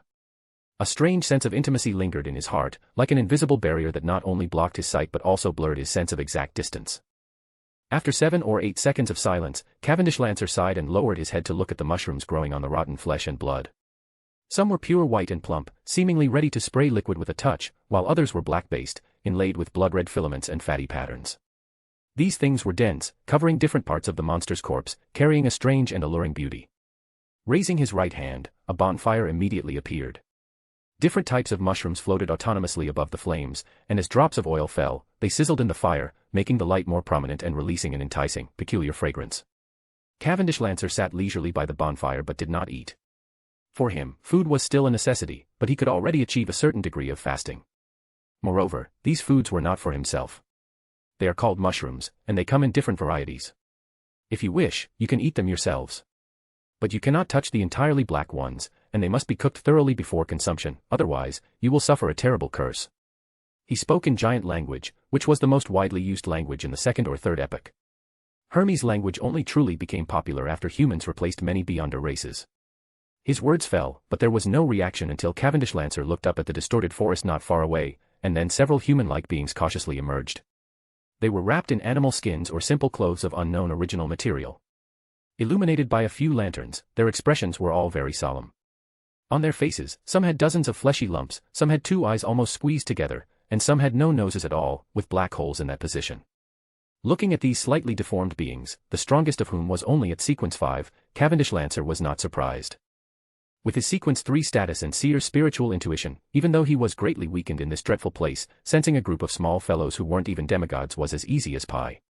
What excited him more was that this was the first time he had seen humans who were not so insane, only slightly deformed, since he left the puppet city of God of Wishes, Codard. Recalling the information about the Forsaken Land of the Gods in his mind, and the faintly visible gray-white barrier not far away, a term emerged in Cavendish Lancer's mind, Moon City. Unlike Cavendish Lancer's excitement, the leader of the Moon City exploration team, Elder Bruce, had fine beads of sweat on his forehead, and his heart was incomparably complex. He was a sequence 5 gatekeeper of the death pathway. The original exploration team's highest rank was only a sequence 7 team leader, like Adal behind him. But some time ago, after the Red Moon, which was only recorded in ancient texts, appeared in the dark sky that had lasted for thousands of years, High Priest Nim and the Moon City Elder Council decided to increase exploration and seek a turning point.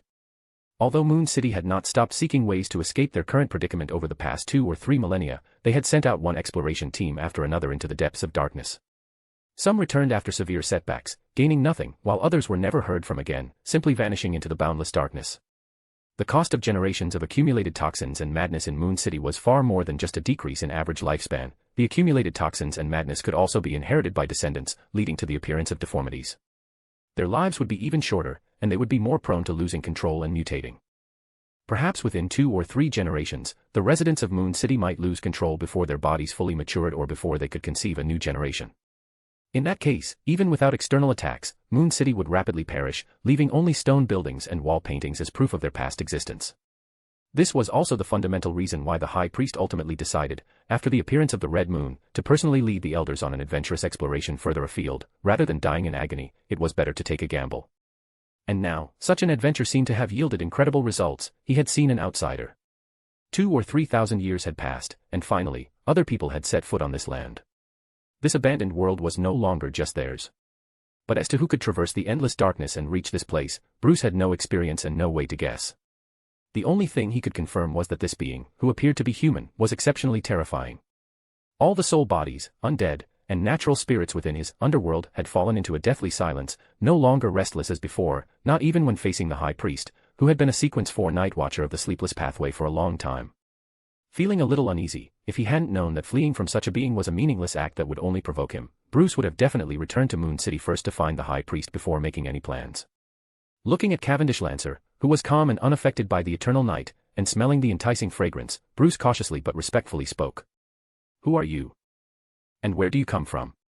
Cavendish Lancer's gaze swept over their faces, and he said gently, his tone unchanged. "I am a recorder of history, and also an explorer, from beyond the Cursed Land." Upon hearing this answer, all members of the exploration team were in a daze, suspecting that they might have been too hopeful and were experiencing hallucinations. Bruce, the strongest and most experienced, was the first to calm down and asked with a complex feeling. "How many normal people are there outside that cursed land?"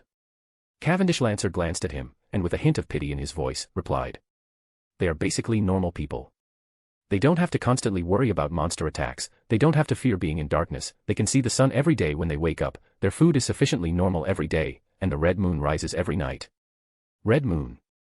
Bruce heard this term, his expression changed somewhat, and some of the exploration team members behind him opened their mouths but didn't know what to ask. Some wanted to bring this mysterious person, who claimed to be from outside the land abandoned by the Lord, back to Moon City to inform the High Priest and everyone, but they were also afraid of attracting danger. Throughout this process, they never let down their guard or vigilance, even with the irresistible fragrance wafting in the air. Looking at their wary or bewildered expressions, Cavendish Lancer thought for a moment, then reached out his right hand, making a few grasping motions in the air, and conjured the historical void image of the Staff of the Sun. Pure, bright, and warm light burst forth, dispelling the surrounding darkness and shining upon these ancient survivors. Their combat experience made them instinctively try to defend, but the comfort derived from their instincts made them stop their actions halfway. That kind of light, that kind of warmth, was absolutely incomparable to a bonfire. This made them vaguely recall the deities described in ancient texts and by the High Priest, deities who emitted infinite light and brought infinite warmth. Under the illumination of the clear light, wisps of illusory black gas, twisting and struggling as if they had a life of their own, steamed up from Bruce and the others, rapidly dissipating. The members of the Moon City exploration team felt their bodies lighten, and the suppression within their souls vanished. Recovering from that comfortable and warm sensation, Bruce looked up with some horror, only to find that the outsider was pointing towards the gray-white barrier in the distance. "Since we have met, I would like to trouble you all to come with me to take a look there." In the grand hall of the ancient castle in Moon Kingdom, Aaron watched Pallas Soloiast make a promise in the form of an oath in front of the other 4 angels, then slowly spoke. "Since you all have reached an agreement, I will not beat around the bush. I presume everyone is familiar with the Solomon Empire. Its survivors, carrying the last Solomon treasures, concealed themselves in the Fog Sea, entering the legendary Lost Ineos. I have found that descendant of the Solomon Empire. By certain means, I can pinpoint its exact location in the Fog Sea, so I might need the assistance of a sanguine duke next week." Purple Moon Liana glanced at Pallas Soloiast, whose expression was somewhat complex, then chuckled. "Even not including the elf queen you mentioned before, you have quite a few angels by your side. In such a situation, you still need our help. Is it because there are too many treasures there, and you can't take them all?" Aaron coughed lightly, then added. "Of course not. The intelligence I received indicates that Lost Ineos should be a remnant of an outer deity civilization, but its exact nature is unknown. However, that place belongs to the Fog Sea, and the entrance to the abyss is likely nearby. When I sent Cavendish Lancer to the forsaken land of the gods via the abyss earlier, I might have angered that dark side of the universe. If the exploration of Lost Ineos causes too much commotion, it might attract the attention of that being. If he senses my aura because of this, I cannot predict what he might do. At that time, the dark side of the universe had madly infiltrated its power, even pursuing them to the forsaken land of the gods. This was not merely about being angered.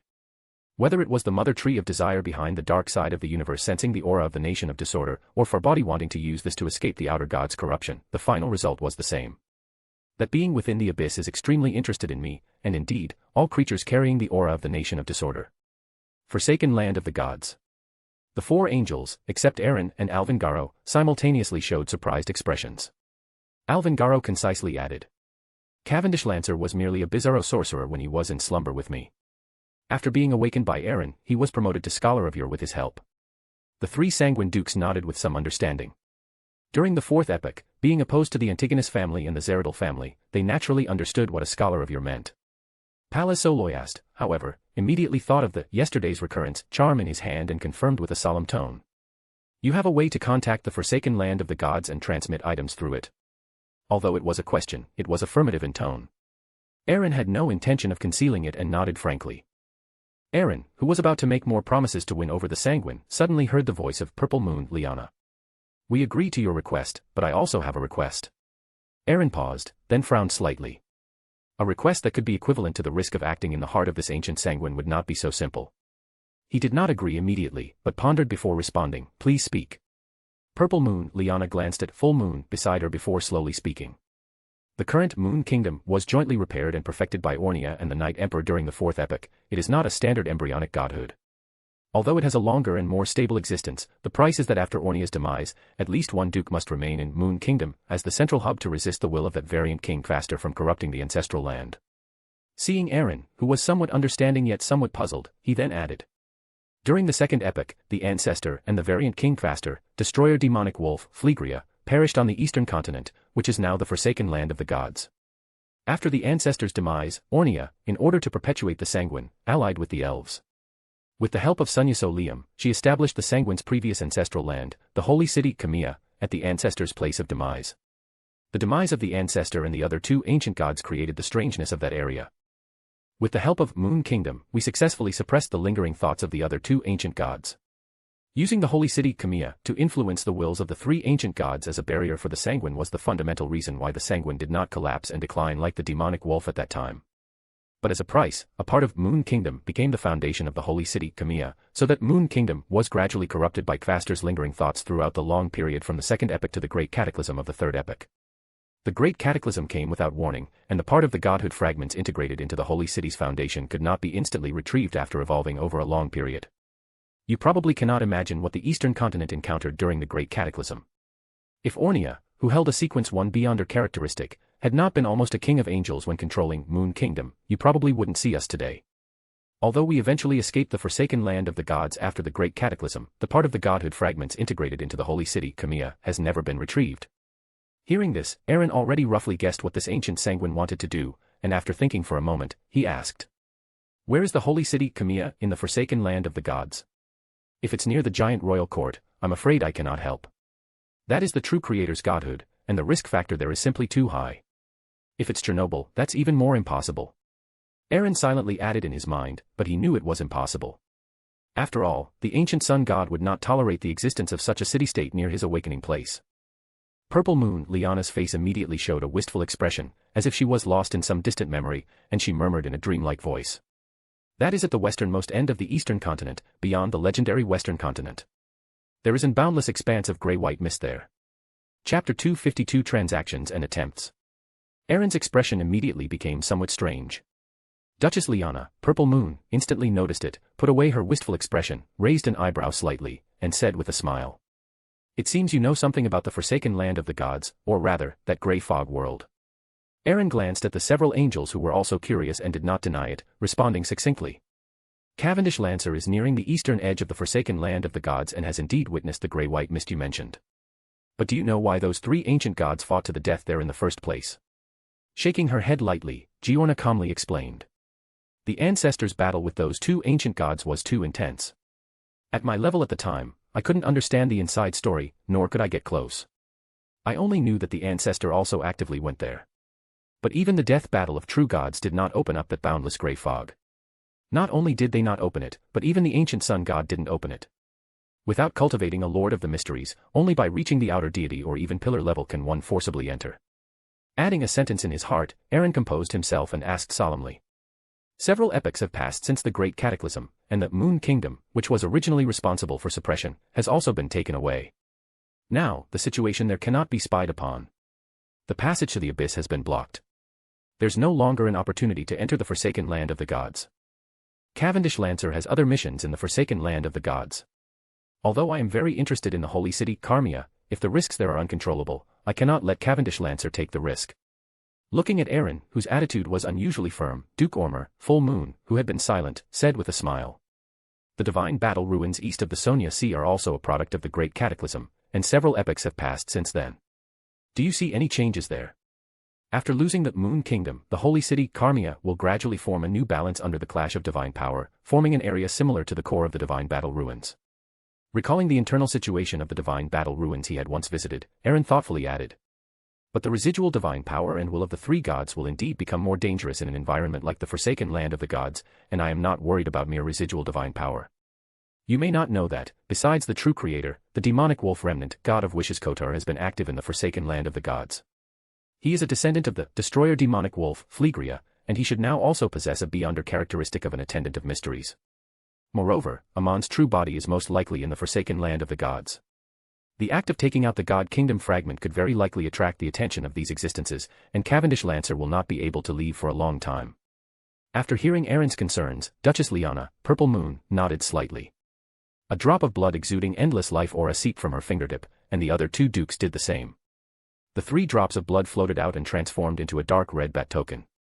Liana softly said. You can give this item to that scholar of yours. With it as a medium, you can summon our historical void images. Only we can perform the ritual to strip away the God Kingdom fragment of the holy city, Carmia. If you are willing to provide assistance, after the God Kingdom fragment is recovered, you can visit the Night Kingdom again. I can show you various aspects of the God Kingdom's reintegration, which will be of great benefit to you in the future when you attempt to construct the prototype of a God Kingdom. Moreover, the beyonder characteristic that Elven Gallo used to advance to an ancient bane came from the residual power of Kvaster that once corroded the Moon Kingdom. After losing the God Kingdom fragment suppression, the remaining beyonder characteristic of Carmia can also be given to you. Believe me, what's inside will be enough to tempt you. Because divine power interfered with each other, some characteristics were not taken away. Aaron suddenly thought that one of the 3 ancient gods, the destroyer demonic wolf, Phlegria, controlled the darkness and part of the full pathways. His heart skipped a beat. Aaron was silent for a moment before finally nodding. It seemed he would have to seek help from the Evernight goddess later. At least the power of concealment could help them gain more time. After both sides reached a consensus, Aaron also learned of the other uses of the blood-colored bat token. It was a true token, allowing free entry and exit from the Moon Kingdom, unlike the previous temporary pass. This was equivalent to solidifying a revered name, similar to Ariana's Night Emblem, but due to the existence of the Moon Kingdom, the corresponding atmosphere and status were far beyond Sequence 2. Aaron's figure was covered in red scales, and he was led away from the Moon Kingdom by Duchess Giorna, New Moon. Standing on a mountaintop, he felt the door connecting the illusory and reality close. Aaron glanced at pale Zoroast, whose figure had solidified and aura had deepened considerably, and finally looked at Giorna, who was still standing beside Elven Gallo and had not yet left. Before he could speak, this young, sanguine duke smiled and gave Aaron another drop of her blood, then added. I am different from those old geezers. I am very curious about the former sanguine holy land and that forsaken land of the gods. Although that token can also summon my historical void image, those 2 old guys would discover it. You can hand over this drop of blood separately. I want to see what the forsaken land of the gods looks like now. In the forsaken land of the gods, Bruce watched Cavendish Lancer, who had finished speaking and then stood up alone and walked towards the grey-white mist that enveloped the sky and the earth. His expression struggled for a moment. He sealed and put away the still-floating mushrooms, handed them to Adal and Ruth beside him, whispered a few words, and then led the remaining team members to advance towards the grey-white mist, guided by the dim yellow firelight. They dared not get close, yet did not want to separate, silently walking as if monitoring, guarding, and following. Cavendish Lancer also noticed the movement behind him but did not care, even actively condoning it. He walked neither fast nor slow, maintaining a consistent speed, not waiting, nor trying to shake them off. Both sides walked extremely quietly under the sparse lightning. Adal and Ruth, meanwhile, left the team, carrying animal skin lanterns and the strange mushrooms. They turned around and silently disappeared into the boundless darkness along the explored route. Time passed minute by minute, and Cavendish Lancer finally stopped. Using the lightning flashing across the sky, he saw a stretch of solidified grey-white mist a few hundred meters away. This mist connected to the earth and extended high into the sky, as if it had no top. At the same time, the mist stretched endlessly to both sides. He watched intently for a long time, even with darkness in between, slowly looking up, and only retracted his gaze after the second lightning bolt subsided. Beyond this mist, could it be the vanished, western continent mentioned by the Lord of Order? Cavendish Lancer thought with a heavy heart, his breathing unconsciously slowing down. He carried his horse lamp and continued forward until the dim yellow light could illuminate the solidified mist. Without needing to try anything else, Cavendish Lancer's seer intuition told him that the gray-white mist was an invisible barrier that could not be passed by conventional means. They were like invisible barriers, not only blocking sight but also preventing any living creature from passing through. Bruce, who had been following behind Cavendish Lancer, looked at the outsider who was frowning in thought. Once upon a time, the residents of Moon City believed this was where hope lay. They believed that the area covered by the gray-white mist was a normal country, and that the other side of the gray-white mist was an uncursed land. But judging from the performance of this outsider from the land of organization, Moon City's previous conjectures were incorrect. He sighed in his heart, still carefully speaking softly. In the past 1,000 years, we once dug nearly 1,000 meters of tunnels, hoping to pass through the ground where there was no invisible barrier, but the corresponding area deep underground was also covered with gray-white mist. We also tried to use some sealed artifacts to gain the ability to fly, attempting to cross from high altitude, but we could never see the top of the gray-white mist until we were struck by lightning. We finally mobilized the power of all demigods and sealed artifacts, attacking the target again and again. After 2 or 3 millennia, accumulating day after day, we failed to wear down the invisible barrier in the slightest. By the end, his voice carried a hint of despair, and upon hearing Elder Bruce's words, the members of the exploration team were both desperate and sad, as if they were slowly sliding down the edge of the abyss, unable to save themselves. Those deformed people were already the type whose emotions were difficult to control, and at this moment, they more or less felt something suppressed in their hearts, wanting to erupt. Hearing the gatekeeper's narration, Cavendish Lancer frowned slightly, thought for a moment, and extended his right hand, grabbing into the darkness diagonally ahead, again and again. After 4 or 5 continuous grabs, he once again took out the sun-chasing scepter. Unlike before, when it only expelled the pollution of Moon City residents, a dazzling, brilliant light emerged from the top of the scepter. A scorching white sun-chasing arrow suddenly shot out. With his Sequence 3 status, its full power was no less than that of an ordinary angel. The light arrow, which was originally enough to purify everything, plunged into the gray-white mist. The solidified gray-white mist also boiled, though not as violently. They rolled back along the aperture where the light arrow entered, splitting apart to the sides. But ahead was still boundless gray-white, with no end in sight. Most of the scorching light emitted by the sun-chasing arrow was also blocked by the gray-white mist. Normal methods indeed don't work. Although Cavendish Lancer had expected this, he was still somewhat disappointed.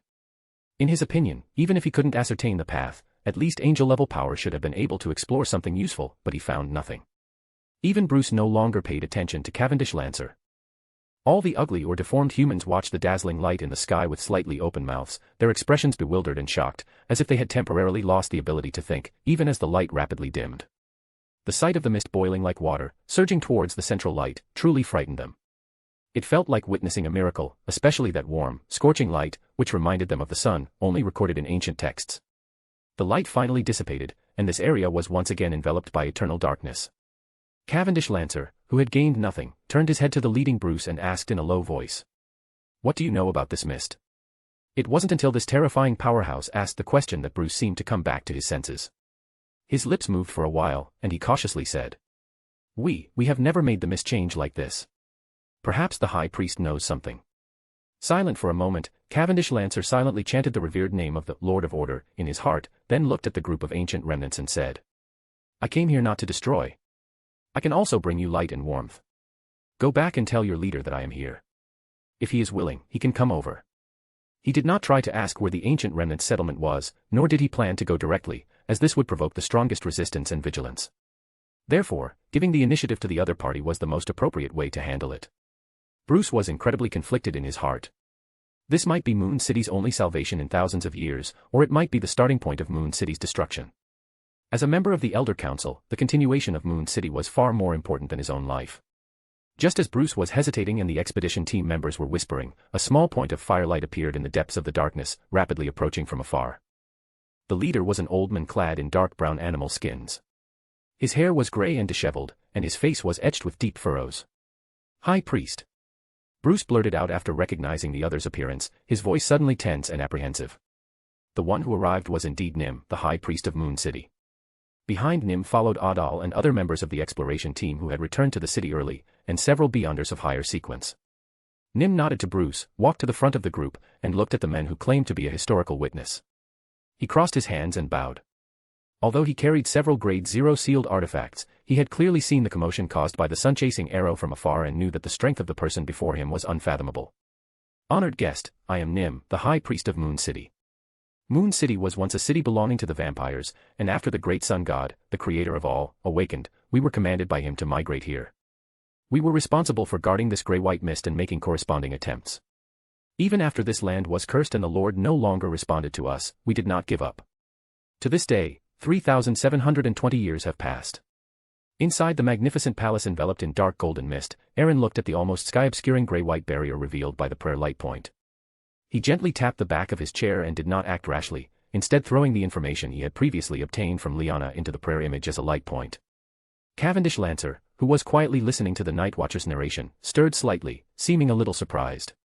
After thinking for a moment, he suddenly asked, "Then do you know where the sanguine holy city Carmia is?" Nim, whose narration was interrupted, was stunned for a moment. He hadn't expected this mysterious powerhouse, who had been very interested in the gray-white mist, to suddenly ask about a name that had already been buried in the grave of history. But he still recalled and said, "Moon City's ancient texts record that it should be to the north of this place. The exact distance can no longer be verified, but in the past thousands of years, Moon City's exploration teams heading north have never returned." Chapter 253 Wulching's Faith. North. Cavendi Lancer followed High Priest Nim's gaze and turned his head to look in the other direction of the gray-white barrier.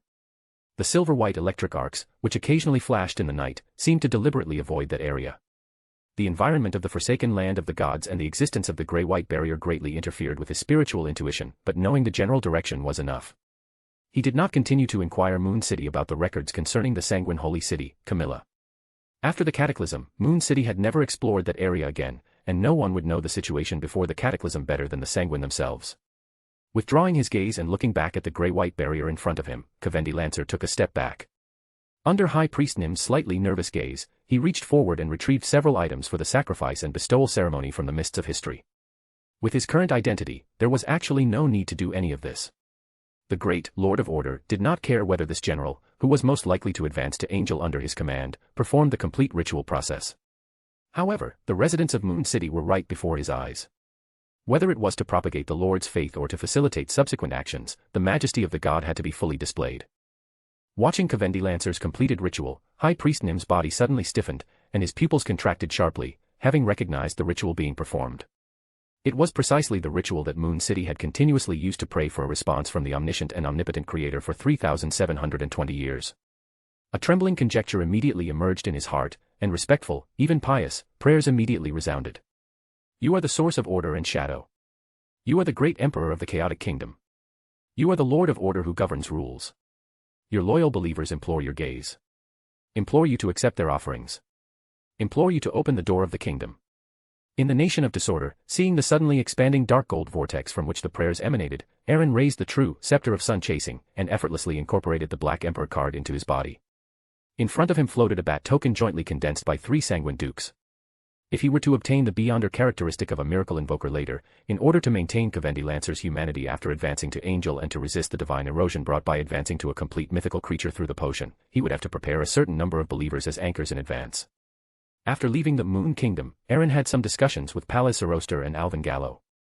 Although the Soroster family had perished in history, unlike Amon, who continuously created avatars to serve as anchors, the hunted Palaz did not have the conditions for this, nor did he dare to do so, to avoid being tracked. He relied on the Trojan horse of destiny to exploit a loophole in destiny, stealing his past anchors. Since the object of the theft was himself, there was no possibility of failure. However, the stolen anchors were unsatisfactory in both effect and duration, which was the fundamental reason why Palaz remained in a very poor state even after hiding for nearly 1,000 years. He did not have a true anchor. This level of destiny theft would also be restrained by Amon, who was already at the King of Angels level, making it easy for him to interfere and disrupt the hard-won balance Palaz Soroster had established, leading to a certain degree of cognitive disorder. This was also one of the reasons why Palaz, despite being a Sequence 1, always feared Amon, and would try to avoid him even in his avatar form. Alvin Gallo was even simpler and cruder. The 365 evil spirits of the royal guards of the City of the Dead, from the 4th epoch's royal guard, now suppressed within the Door of Rebirth that he incorporated into his body, served as his anchors. After communicating with these 2 angels in special states, Aaron also learned that if an angel was only at the Sequence 2 level, they did not necessarily need a large number of believers as anchors, as long as they could maintain the angel's state of balance. Although a few were special, for example, Will Septon could wash away madness through reset, which was the uniqueness of the destiny pathway.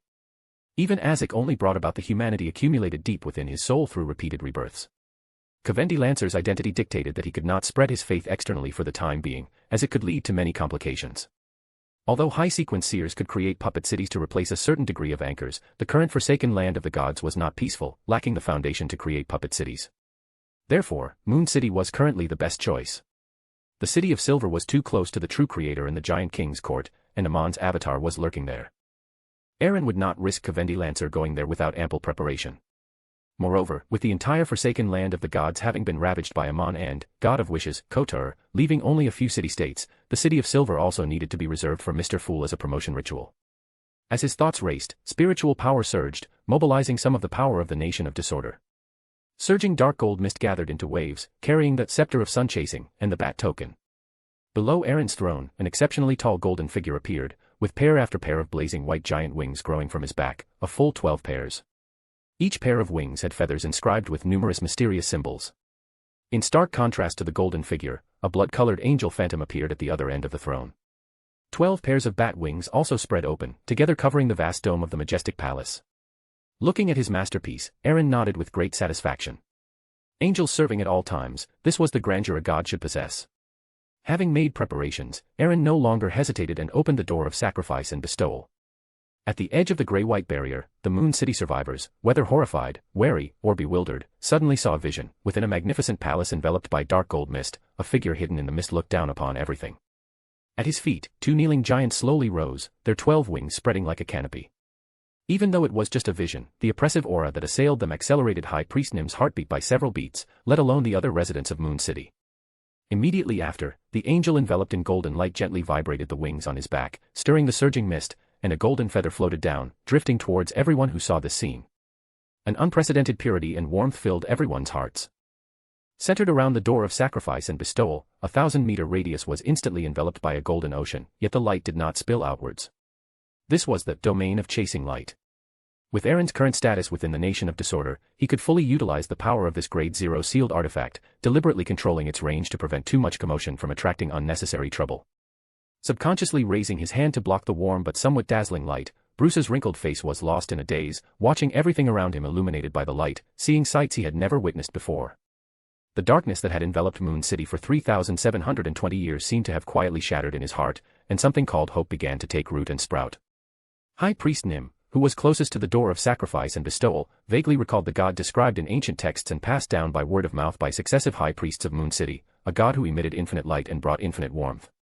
Under the illumination of the clear light, wisps of distorted, struggling, seemingly self-aware illusory black gas evaporated from the bodies of these Moon City survivors, quickly dissipating.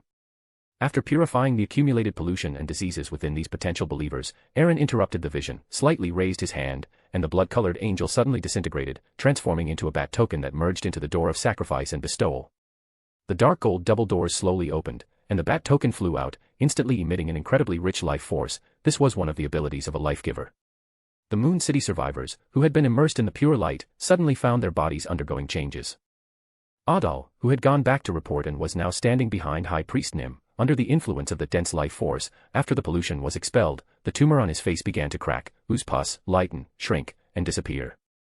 In the end, not even a scar remained. Many of the deformed individuals in the group gained new life in an ineffable sensation. Their emotions, already prone to excitement, immediately knelt towards the altar, praying devoutly. Unlike the Earth Mother Church's life alchemy, the Sanguine's life giver was more skilled at transforming life itself, with many directions for transformation. However, with Eren's current abilities, relying on the bat token, he could only turn these mutated humanoids into true humans. Innate defects could only be partially repaired, not completely cured, but this was already enough. High Priest Nim, who witnessed all of this, slowly lowered his head and, with a respectful and sincere attitude, asked Kavendi Lancer, who was holding the bat token and standing before the altar. "Respected divine emissary, which existence does the Lord you worship belong to?" Looking at the Moon City High Priest whose face was marked with distinct furrows, Kavendi Lancer replied with a majestic tone. "That great existence is the Lord of Order who governs the chaotic kingdom, and I am merely a witness who acts on the will of the god. You may call me Kavendi Lancer." Nim was silent for a moment. After the baptism just now, he had unconsciously developed a certain degree of faith in the Lord of Order mentioned by Kavendi Lancer. Compared to the creator who never responded to prayers and ignored Moon City suffering, this existence was more like a god. Taking a deep breath, he raised his head again, staring intently at this witness who claimed to act on the will of the god, and said with some urgency. Is the great Lord of Order a god from this world? No, from beyond this cursed land. Kvendi Lancer nodded solemnly and slowly. Yes. Then, what about the great sun god, the Lord who created everything? Nim hesitated for a moment but still asked the question he most yearned to know. Kvendi Lancer pondered for a moment, recalling the history of the second epoch he had learned from the great existence in order to digest the scholar of your potion, and then spoke in the tone of a charlatan. The kings betrayed that existence. Blood, anger, filth, and shadows began to flow across this land, and a great catastrophe thus began. Nim's pupils slightly dilated, as if to absorb more light to clearly see the world before him, yet the dazzling light around him forced him to squint. He asked with difficulty, struggling to suppress something. You mean, the Lord, therefore perished? Not just perished, but his flesh and blood were also devoured by the traitors, and this land was thus cursed. After receiving the Lord of Order's tacit approval, Kvendi Lancer directly spoke this sentence. Nim's body swayed slightly, and his furrowed face instantly turned ashen. The faces of the Moon City Beyonders behind him, who had been excited, also changed, as if they had suffered a severe blow. Fortunately, the domain of chasing light had not yet dissipated, and no one lost control because of it. Listening to the faint sobs from behind him, High Priest Nim had closed his eyes at some point. 2 or 3 seconds later, he reopened them, looked at Kvendi Lancer, bowed slightly, and spoke sincerely. Moon City wishes to obtain the protection of that god. I am willing to give everything for this, only hoping that Moon City can continue to exist. Watching the prayer vision, Aaron tossed the scepter of sun chasing back into the pile of miscellaneous items, a slight smile on his lips. It was finally worth his effort. Then, he spoke majestically. Go and see that abandoned city-state. He then condensed this sentence into a light point and threw it into the prayer vision. The Amon avatar lurking in the City of Silver made Aaron dare not relax in the slightest. During the sacrifice and bestowal ceremony, Aaron had already used the true vision provided by the Sapphira to observe every resident of Moon City present. Although no signs of parasitism were found, it was still necessary to confirm this in Moon City. In any case, as a future place of residence for a period of time, at least some unstable factors needed to be eliminated. In the central northern sea area of the Berserk Sea, the airship had been away from Demir Port for almost 2 days. Audrey, however, did not feel bored. Having never seen the ocean before, she was very curious about everything in the sea. Approaching noon, Audrey was standing by the French window, holding a nautical chart in her hand, pointing at the sea outside the window while earnestly teaching Susie. Susie looked at the place names marked on the map and wagged her tail happily. After a few days of adaptation, as a spectator dog, she had overcome her fear of heights and said cheerfully, vibrating the air. Audrey, the next stop should be Harmonport in Dixie Bay. How much longer until we get there? I heard there's a very famous delicacy there, called Dixie Pie, I think. Let's try it when we get there. Hearing Susie's question, Audrey felt a little embarrassed. Although she was teaching Susie, identifying nautical charts was something she had only recently learned. She couldn't answer such specific questions, so she vaguely replied. Probably, maybe 2 or 3 days. Also, Susie, let's try not to leave the airship, it will cause trouble for everyone. If you want to eat it, I can have someone buy some back for you then. Before she could finish speaking, Audrey's voice stopped. She looked up at the upper level of the airship, where a serene, deathly cold sensation spread, accompanied by a faint, illusory chanting. Audrey, who had been somewhat surprised, immediately felt her nervous mood soothe. She instantly understood that it was the senior deacon, sort of the goddess, who had acted, and she couldn't help but wonder what had happened. One had to know that although this was far from land, it was still within Loen's territorial waters. Even pirate kings should not act rashly. Chapter 254 Disaster Priest. Just as Audrey was thinking this, the door was pushed open, and Daly, whose attire was no longer so enchanting, walked in quickly, looking at Audrey with a solemn expression and saying, Miss Audrey, please follow me. We might have run into a bit of trouble. Before she could finish, she was interrupted by Susie's barking. The two instinctively looked at the golden retriever standing by the French window, baring its teeth at the outside, and then their expressions changed. Above the undulating deep blue sea, and below the scattered white clouds, a point of blazing white fire shot from far to near, rapidly approaching the airship. The fiery light grew larger and clearer, eventually revealing its complete form. It was a gigantic flaming spear. On the uppermost deck of the airship, a deep, tranquil, and profound darkness emerged. Even at noon, no sunlight could penetrate that darkness. In the profound darkness, the figure of Crest Sesama appeared, seemingly supported by an invisible force, suspended in front of the airship. His dark green eyes were like a moonless lake in the middle of the night, and the collars of his shirt and trench coat stood high, hiding his entire chin in shadow. Looking at the incoming flaming spear, Crest Sesama raised the pure white bone sword in his hand. Layers of symbols and markings emerged from the sword, emitting a pure white, lustrous glow, like a bright moon hanging high in the deep night. The flaming spear directly scattered and reformed into a human figure. This figure had a high nose bridge, deep eye sockets, and blue eyes. The pride that permeated his bones could be felt even by Audrey inside the airship, and she could discern that the man's clothing should belong to Intis. He scrutinized Crest Sesama, who held the bone sword, without the slightest fear, even exuding an iron and blood aura. Then, scarlet flames flashed in his eyes as he looked at the airship behind him. A few seconds later, he dismissively curled his lip, not bothering to explain or perhaps disdaining to, and blazing white flames suddenly surged from his body. Then, he transformed into a gigantic flaming spear and hurled himself in the direction from which the airship had come, which was the area where Demir Harbor was located. This flaming spear flew farther and farther, and before long, only a speck of fire remained. The turn of events was somewhat beyond Audrey's expectations. Seeing the other party's aggressive stance, she had thought she would witness an exciting battle of demigods. Although she knew this thought was somewhat irresponsible, Audrey couldn't help but feel a little anticipation in her heart. At the same time, she also began to wonder why this Intis demigod had come to Loen's territorial waters. Daly, on the other hand, was a bit conflicted, unsure whether she should still take this distinguished young lady to the uppermost deck of the airship. Just then, the undulating deep blue sea suddenly became eerily calm for an instant, immediately followed by the formation of a massive vortex, sweeping up a deep blue, almost black, tsunami. A terrifying hurricane, visible to the naked eye, swirled and appeared, causing the airship to sway for a while. A large number of bubbles began to emerge from the vortex, and it was vaguely visible that there seemed to be an underwater volcano erupting at the bottom of the vortex. Crest Sesama, who had resheathed his pure white bone sword, frowned slightly. He sensed the strong beyonder fluctuations beneath the tsunami vortex but did not intend to investigate. This was at sea. Whatever was there was a matter for the Church of Storms and the Loen Navy. As long as it wasn't an active provocation like the Intis demigod just now, he wouldn't interfere. His core mission was to quickly transport the Class 1 sealed artifact on the airship to Nikifor City in West Byram, South Continent, and return the Class 1 sealed artifact that was about to break its seal there back to the cathedral for resealing. The profound darkness disappeared, and the airship no longer lingered, rushing into the distance. After a moment, although the sky-high deep blue tsunami gradually subsided, silver-white lightning bolts, branched like tree limbs, still moved across the sea surface. Deep beneath the sea, the shattered elven ruins completely turned into rubble. The area semi-integrated with the spirit world disintegrated during the promotion ritual, and the underwater volcano, which had been erupting magma, suddenly caved inward, being forcibly extinguished. Her originally soft, luminous black hair turned deep blue. Shadis closed her eyes, feeling the surging power within her. An ethereal voice suddenly came from her ear. Your promotion is much faster than I imagined.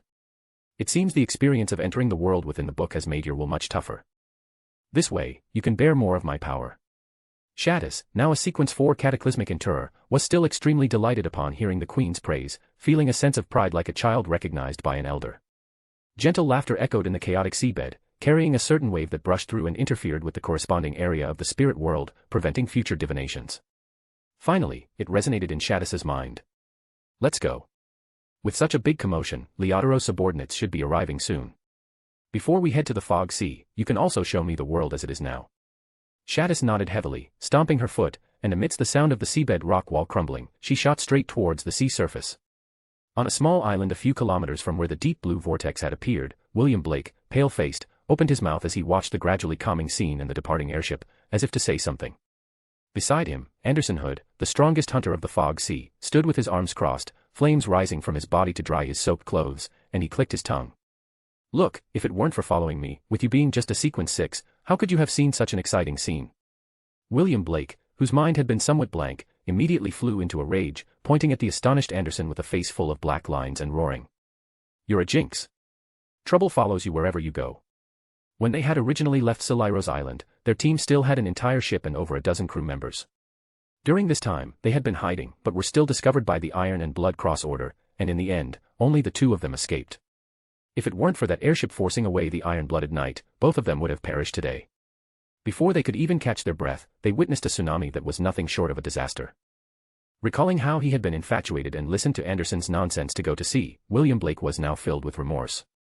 Looking at his old friend, who had shared hardships before enjoying any prosperity, Anderson smiled brightly, patted his shoulder comfortingly, and said with an excited tone. Buddy, don't be so pessimistic. Look at it from another angle, we've endured so many hardships, doesn't that mean the treasures in the God War ruins are destined for us? Besides, out with the old, in with the new. Those previous guys clearly weren't fated for the treasure. We can always gather another fleet. Looking at this overly optimistic fellow, William Blake's pale face twitched slightly, and his vision momentarily blurred. Feeling that he couldn't argue with this guy, he simply shut up, turned around, and planned to chop down trees to make a raft, eager to leave this cursed place. Once I find a nearby sealed port, I'll return to Intis. No, if I go back now, I'll definitely be targeted by the Iron and Blood Cross Order. Damn it, that cursed Anderson. William Blake's expression grew increasingly grim as he cursed inwardly. Should I become a pirate? I remember that the Sea King seems to be recruiting crew members recently. He shouldn't refuse a Sequence 6 like me, and only a pirate king can ensure my safety. As he thought this, William Blake suddenly noticed that his surroundings had become very quiet. Anderson's rambling voice abruptly ceased. His heart sank, his thoughts were suddenly interrupted, and he instinctively turned his head. A beautiful lady, dressed in a long dress with intricate patterns and possessing the elf's characteristic slightly pointed ears, stood opposite Anderson, radiating a slightly tyrannical and terrifying aura. Feeling the aura, which was even more tyrannical and terrifying than that of the Iron and Blood Cross Order demigod from before, Anderson stiffened his body, trying hard to force a smile and make himself appear harmless. For a moment, he didn't know what to say. To escape from the iron-blooded knight, he had already used the life-saving scroll he had obtained when he left the Church of the God of Knowledge and Wisdom to venture out on his own. Without a second of hesitation, Anderson, realizing his predicament, immediately straightened his body, bowed deeply, and said with a humble attitude and sincere words. I apologize for not welcoming you, Senior. Is there anything you need us to do? Just say the word, and I will go through fire and water without hesitation. Seeing Anderson instantly cower, William Blake, who had originally intended to fight to the death, also cowardly gave in. Looking at the two men in front of her, Shadis, whose aura was slightly unstable due to her recent promotion, shifted her gaze slightly. She didn't make things difficult for them and directly asked. Where is this place, and what are the nearest islands? Anderson breathed a sigh of relief. Recalling the previous sea chart, he roughly stated their current position. After all, he had been a first mate on the Morning Star for several months, so Shadis quickly determined her current location. Heading south would take them to Mid-Range Island. Although it nominally belonged to Loen, it was too close to the raging sea, and even the Church of Storms had low control there. Looking at the young hunter in front of her, Shadis calmly asked. I'm going to Mid-Range Island. I can give you a ride as a thank you. Just as he was about to make an excuse to decline, Anderson heard the subsequent words. Oh, I forgot to tell you, the Sea King, Arion Kutimon, will be here soon. Anderson's expression immediately changed. He gave a forced laugh and quickly nodded. Then thank you for your kindness, Senior. Originally, William Blake didn't think much of it. After all, it was the Iron and Blood Cross Order chasing them, not the Church of Storms. He wasn't a pirate yet, and the major churches overseas had softened their attitudes towards Beyonders considerably, unlike on land. But seeing Anderson winking at him, he, who was about to refuse, suddenly broke out in a cold sweat. Although he wasn't as cunning as a hunter, he had survived by following Anderson, so his mind was also flexible. He suddenly realized something. The other party directly calling the Sea King by his true name was enough to indicate that she was at odds with the Church of Storms. And since he now knew where the senior was heading next, would the senior feel safe leaving him alive to inform the Church of Storms? Sighing in his heart, he voluntarily walked to Anderson's side, allowing the chaotic hurricane to carry them away into the distance. After 15 minutes, a figure descended in the hurricane. It was a tall, burly middle-aged man, appearing to be just 40 years old. His facial features were hard and defined, and his muscles were clearly delineated, filling out his loose storm cleric robe. It was none other than the Cardinal of the Church of Storms, the Archbishop of the Rozid Sea, a senior deacon of the Punishers, and the Sea King, Arion Kutimon. His deep blue eyes gazed at the sea, and his hair, the same color, was twice as thick as a normal person's, like tentacles. He snorted coldly, and with a wave of his hand, the sea immediately parted to both sides. Arion Kutimon then disappeared into the deep seabed. Forsaken land of the gods, Moon City. Many humans, some noticeably deformed and some already showing certain mutations, emerged from the buildings, which were heavily weathered but exceptionally sturdy. The residents of Moon City, who had learned the general situation from the returning exploration teams and the High Priest, entered the Soul Plaza from various streets, filled with worry, fear, and hope. At this time, on the high platform, Cavendish Lancer stood at the very front, having once again set up the sacrifice and bestowal ritual. High Priest Nim and Bruce, along with other members of the Elder Council, stood in the back. Watching the residents of Moon City below the platform gather in an orderly manner according to their respective areas, Cavendish Lancer spoke gently. I will pray for divine favor again. Can you confirm once more if all residents of Moon City have arrived? Listening to the whispers below, Nim's gaze swept over the deformed faces, and he nodded heavily. Aaron, above the dark golden mist, watched the prayer scene, scanning it with his true sight, finding no signs of parasitism. However, this only ruled out shallow parasitism. If it was deep parasitism, it wouldn't be observable like this. This was also why he was willing to show Moon City another miracle. It could quickly harvest Moon City's faith and, by giving them the opportunity to open their minds and receive purification, observe whether there were any abnormalities in the spiritual bodies of Moon City's residents. As the dark golden mist boiled, the domain of chasing light reappeared and enveloped Moon City. This city, which had been submerged in darkness for 3,722 years, finally saw light again. Watching their compatriots, one by one, become so emotionally overwhelmed that they couldn't control themselves, Adal and Russ, who had already experienced one purification, managed to restrain the turmoil in their hearts and quickly dragged out monster corpses, one after another. They sprinkled the mushrooms gifted by the divine envoy, watching various types of mushrooms grow rapidly and cover different parts of the monster corpses. Adal and Russ used sharpened wooden skewers to string the mushrooms and place them over the bonfire. Cavendish Lancer, having received a positive reply from the Lord of Order, breathed a sigh of relief. His figure gradually solidified. What had been on the high platform earlier was merely his historical void image. If Amon truly had a clone hidden in Moon City, he had ample means to deal with it. Fortunately, the worst-case scenario did not occur. Respectfully concluding the ritual, Cavendish Lancer walked to the bonfire, picked up a skewer of roasted mushrooms, and began to chew them in front of all the residents of Moon City. Smelling the enticing aroma of food in the air, the residents of Moon City, gradually emerging from their own emotions, instinctively swallowed their saliva, experiencing a strong, uncontrollable appetite they had never felt before. Chapter 255, The Holy Book of Order. Seeing that the divine emissary, who had brought hope and light to Moon City, had begun to chew and swallow, even High Priest Nym merely hesitated for a moment before plucking a mushroom and putting it into his mouth. What more of the other Moon City residents who had personally witnessed the miracle and whose bodies and minds had been purified? Even though they had been living in darkness for generations, their taste buds for food had mutated, but humans could never adapt to that kind of toxin and madness, yearning for sweetness and real food. Watching the Moon City residents wolfing down the food, Cavendish Lancer had no choice but to repeat the precautions for eating this mushroom that he had previously told Elder Bruce. High Priest Nym only tasted one mushroom and did not continue, just staring blankly at every Moon City resident, each showing a contradictory feeling of hunger and satisfaction, and although many people's facial organs were still a bit strange, they were all filled with pure joy. Taking a deep breath, Nym looked at Cavendish Lancer, who had a smile on his lips, and said with extreme sincerity, "Your Excellency, Divine Emissary, we wish to listen to the teachings of the great Lord of Order." Although the realm of chasing light gradually dissipated, the prayer scene did not end. Aaron, on the throne, clearly heard Nym's request. As early as when he decided to conquer Moon City, Aaron had begun to contemplate his future doctrines. As he approached the angel rank, this was also a necessary preparation. Increasingly dense dark gold mist filled the illusory figure.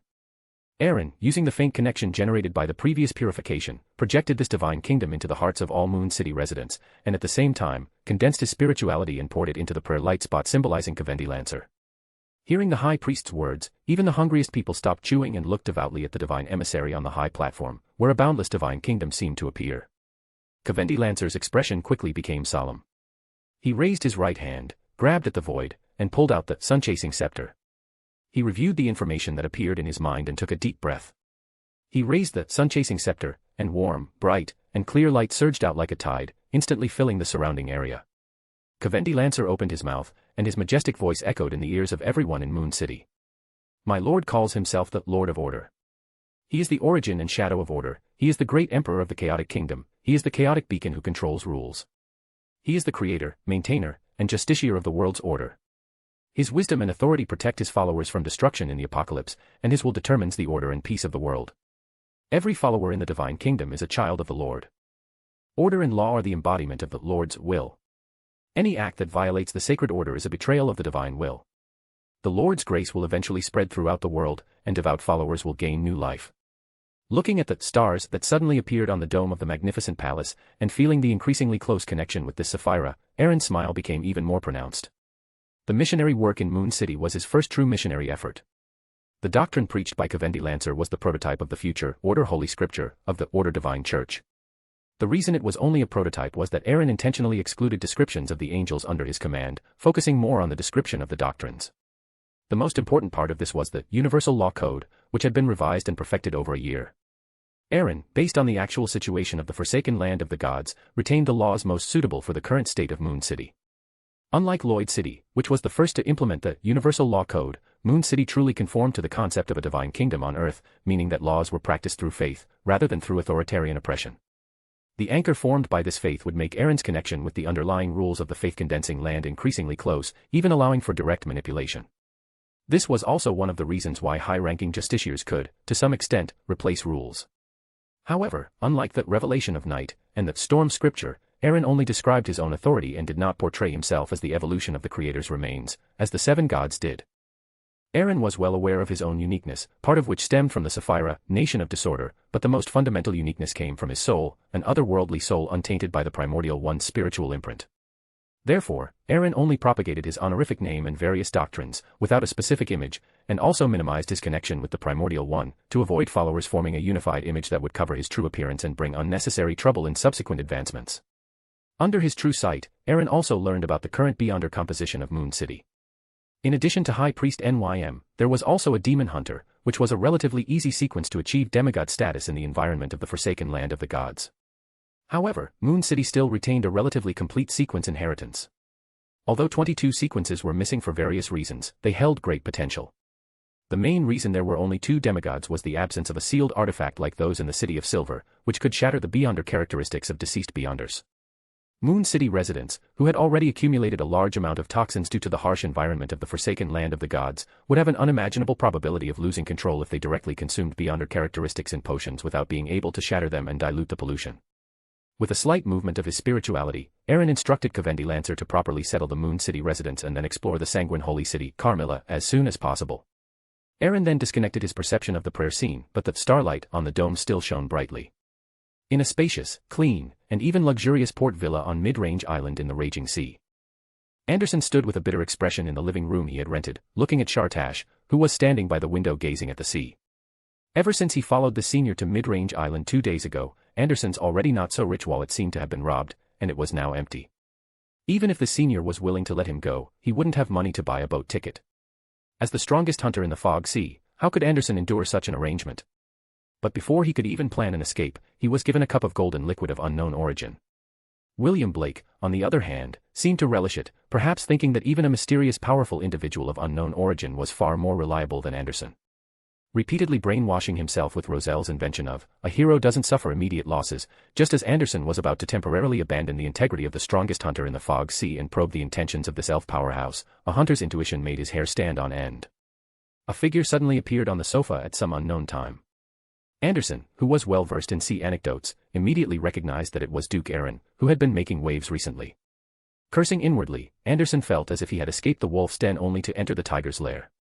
He could only try his best to reduce his presence. Aaron glanced at Anderson, and although he was somewhat surprised why Shartash had a reaper here, he didn't pay it much mind. He met Shartash's enigmatic gaze, who had turned her head, and frowned slightly. "This isn't Shartash." Aaron waved his right hand, and Anderson and William Blake disappeared from the living room. Looking at Shartash, who was walking towards him with a smile, he whispered, Are you Gooseneck?" A faint light appeared on Shartash's body, and a somewhat unreal, illusory figure appeared on the island of the mind in the subconscious ocean, which was precisely the elf queen Gooseneck he had seen in the elf ruins on Sania Island.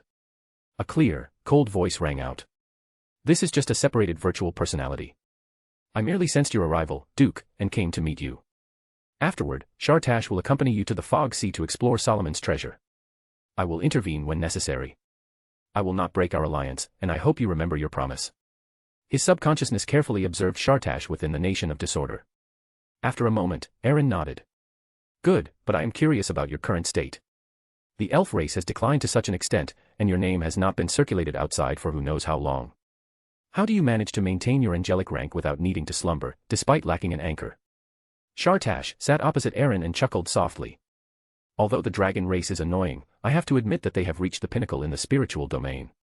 The age of first radiance of fire eventually evolving into the twin age was not without reason. For an angel of the spectator pathway, as long as they believe they are strong enough, they will be strong enough. Although I am not a discerner, I have still herded a characteristic. Herding a virtual personality implanted within the characteristic can indeed replicate corresponding abilities. As long as I believe the former anchor is still there, my state can remain in a roughly balanced state, though there are also many flaws. Hurting oneself." Aaron's mouth twitched slightly, but he knew very well that Gooseneck was only revealing a part of the situation, just enough truth to be a lie. How could a profane presbyter in poor condition perfectly herd an angel characteristic of the same rank?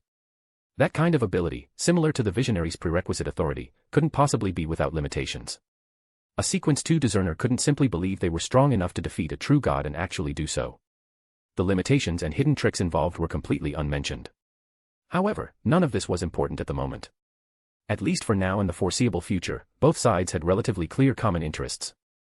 As the cooperation progressed, these secrets would eventually be revealed one by one. Instead, Gooseneck's description of the Spectator Pathway's high sequence abilities made Aaron's imagination run wild. The dragon of imagination, Ankwelt, had not completely perished. The secondary personality, contaminated by the Chaos Sea, was located in the City of Miracles, Levi Heed, in the deepest part of the subconscious ocean within Grozel's travels. If Grozel's travels and 0-08 were to meet, and Ankwelt, resurrected at the Sequence 1 level, combined with such a visionary prerequisite ability, he might indeed directly possess the strength of a king of angels. After all, he was a genuine Sequence 0 before. Having once possessed something is always easier to achieve than imagining it out of thin air. Unfortunately, the ancient sun god also coveted the visionary's uniqueness, and Adam's appearance effectively nailed Ankwelt's coffin shut. A majestic ancient god, finally forced to endure flaws and revive on the ancient mind dragon, Erihorg. After a sigh, Aaron didn't intend to cause trouble for Adam.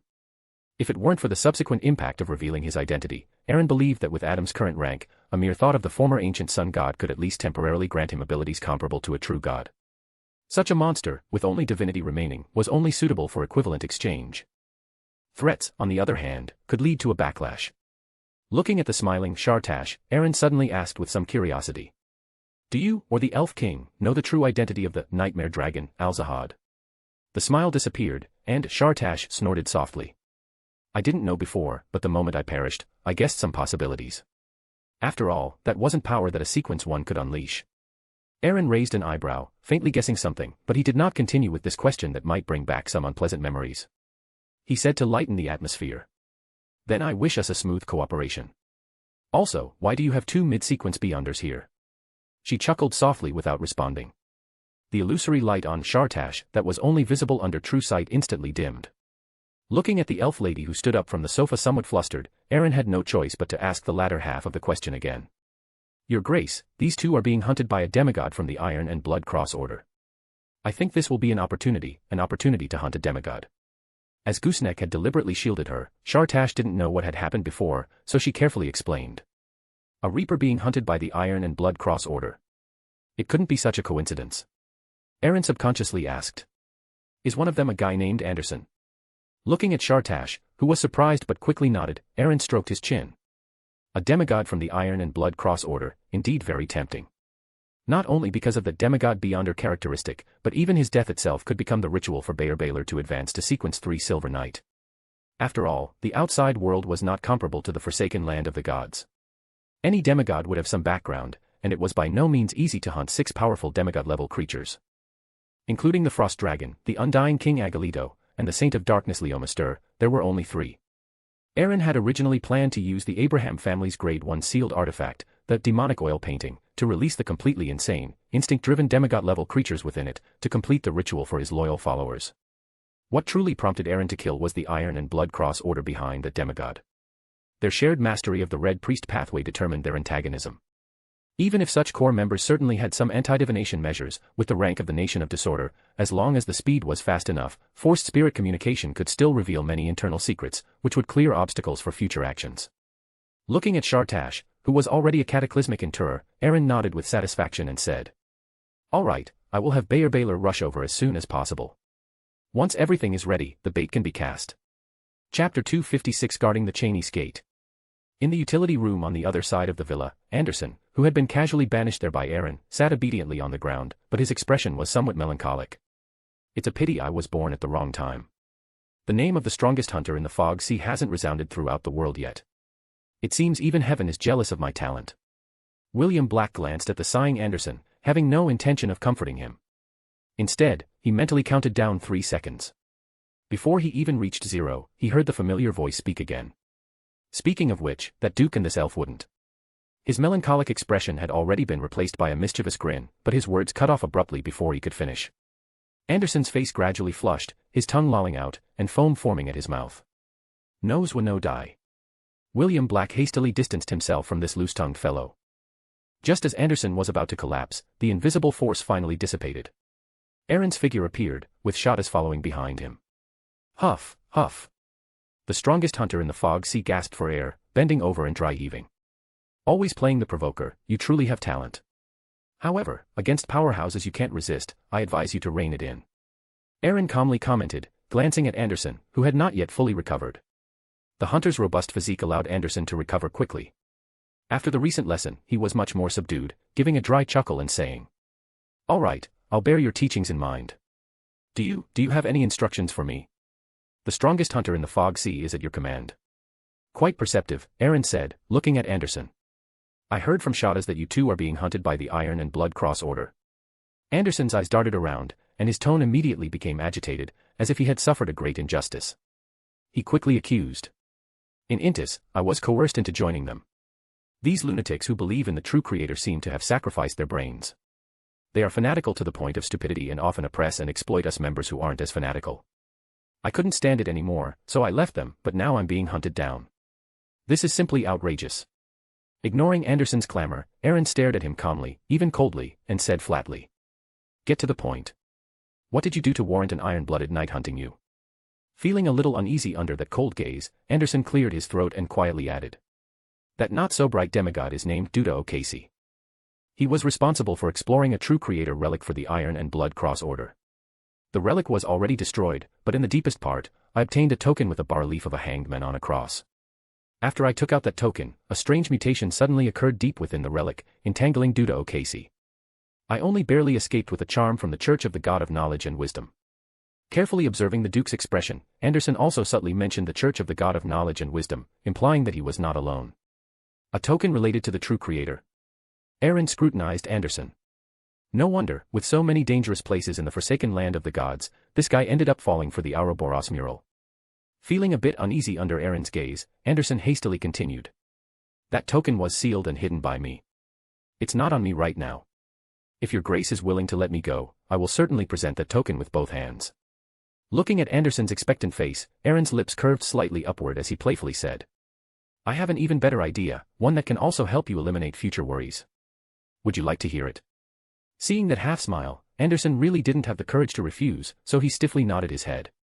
Receiving a satisfactory reply, Aaron then pointed at Anderson. "I'll use you as bait to hunt that iron-blooded knight. After the hunt, you can join the Dawn to avoid any potential future pursuit from the Iron and Blood Cross Order. As compensation for your adventure, I can provide you with the iron-blooded knight potion formula." Anderson's heart instantly fell into a dilemma. One who often walks by the river is bound to get their shoes wet. Even if an iron-blooded knight's strength would decline somewhat after leaving the army, dealing with him, a reaper, would still be effortless. But his adventurous journey to the forsaken land of the gods was essentially to seek further advancement, and now this opportunity was right before him. The most crucial thing was that this didn't seem to be a choice, but rather a notification. Sighing inwardly, Anderson mumbled quietly, "I hope you keep your word." Tinjin City. Having already dealt with the ghost at Sir DeVille's house and completed his entry mission, Klein was now returning to Blackthorn Security Company by carriage. The carriage fare was sponsored by the generous Sir DeVille. Looking at the gradually dimming sunset outside the window, Klein thought for a moment and said to the coachman in front, "First, go to 18 Vlad Street in East Borough, then to 27 Bisick Street, Henry's private detective agency, and finally return to Blackthorn Security Company." Facing the request from the esteemed gentleman personally received by Sir DeVille, the coachman naturally agreed. After all, Sir DeVille would certainly pay the fare. Feeling the environment far more comfortable than a public carriage, Klein leaned back on the cushion, looking at the streets outside the window. As the carriage slowed down, his brows furrowed. The door to 18 Vlad Street in East Borough was locked at this time, and the originally prominent sign for Rosen's Folk Herbal Medicine Store was nowhere to be seen. Did they run away, fearing capture by the Nighthawks? Klein thought for a moment but didn't get out of the carriage to check. He simply told the coachman to proceed to the next location. He hadn't forgotten the red chimney he saw in his dream divination, but it wasn't convenient to leverage the Nighthawk's power for investigation, as Klein couldn't explain it to the captain. Simply searching for similar houses didn't require Klein to search personally.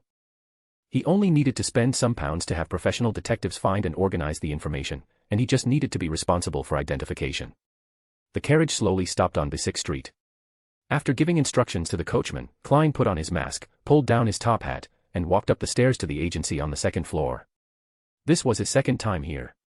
Last week, he had spent a full £7. This time, he was making a detour to see if his pounds had been well spent. Thump, thump, thump. He knocked on the half-open door. "Come in."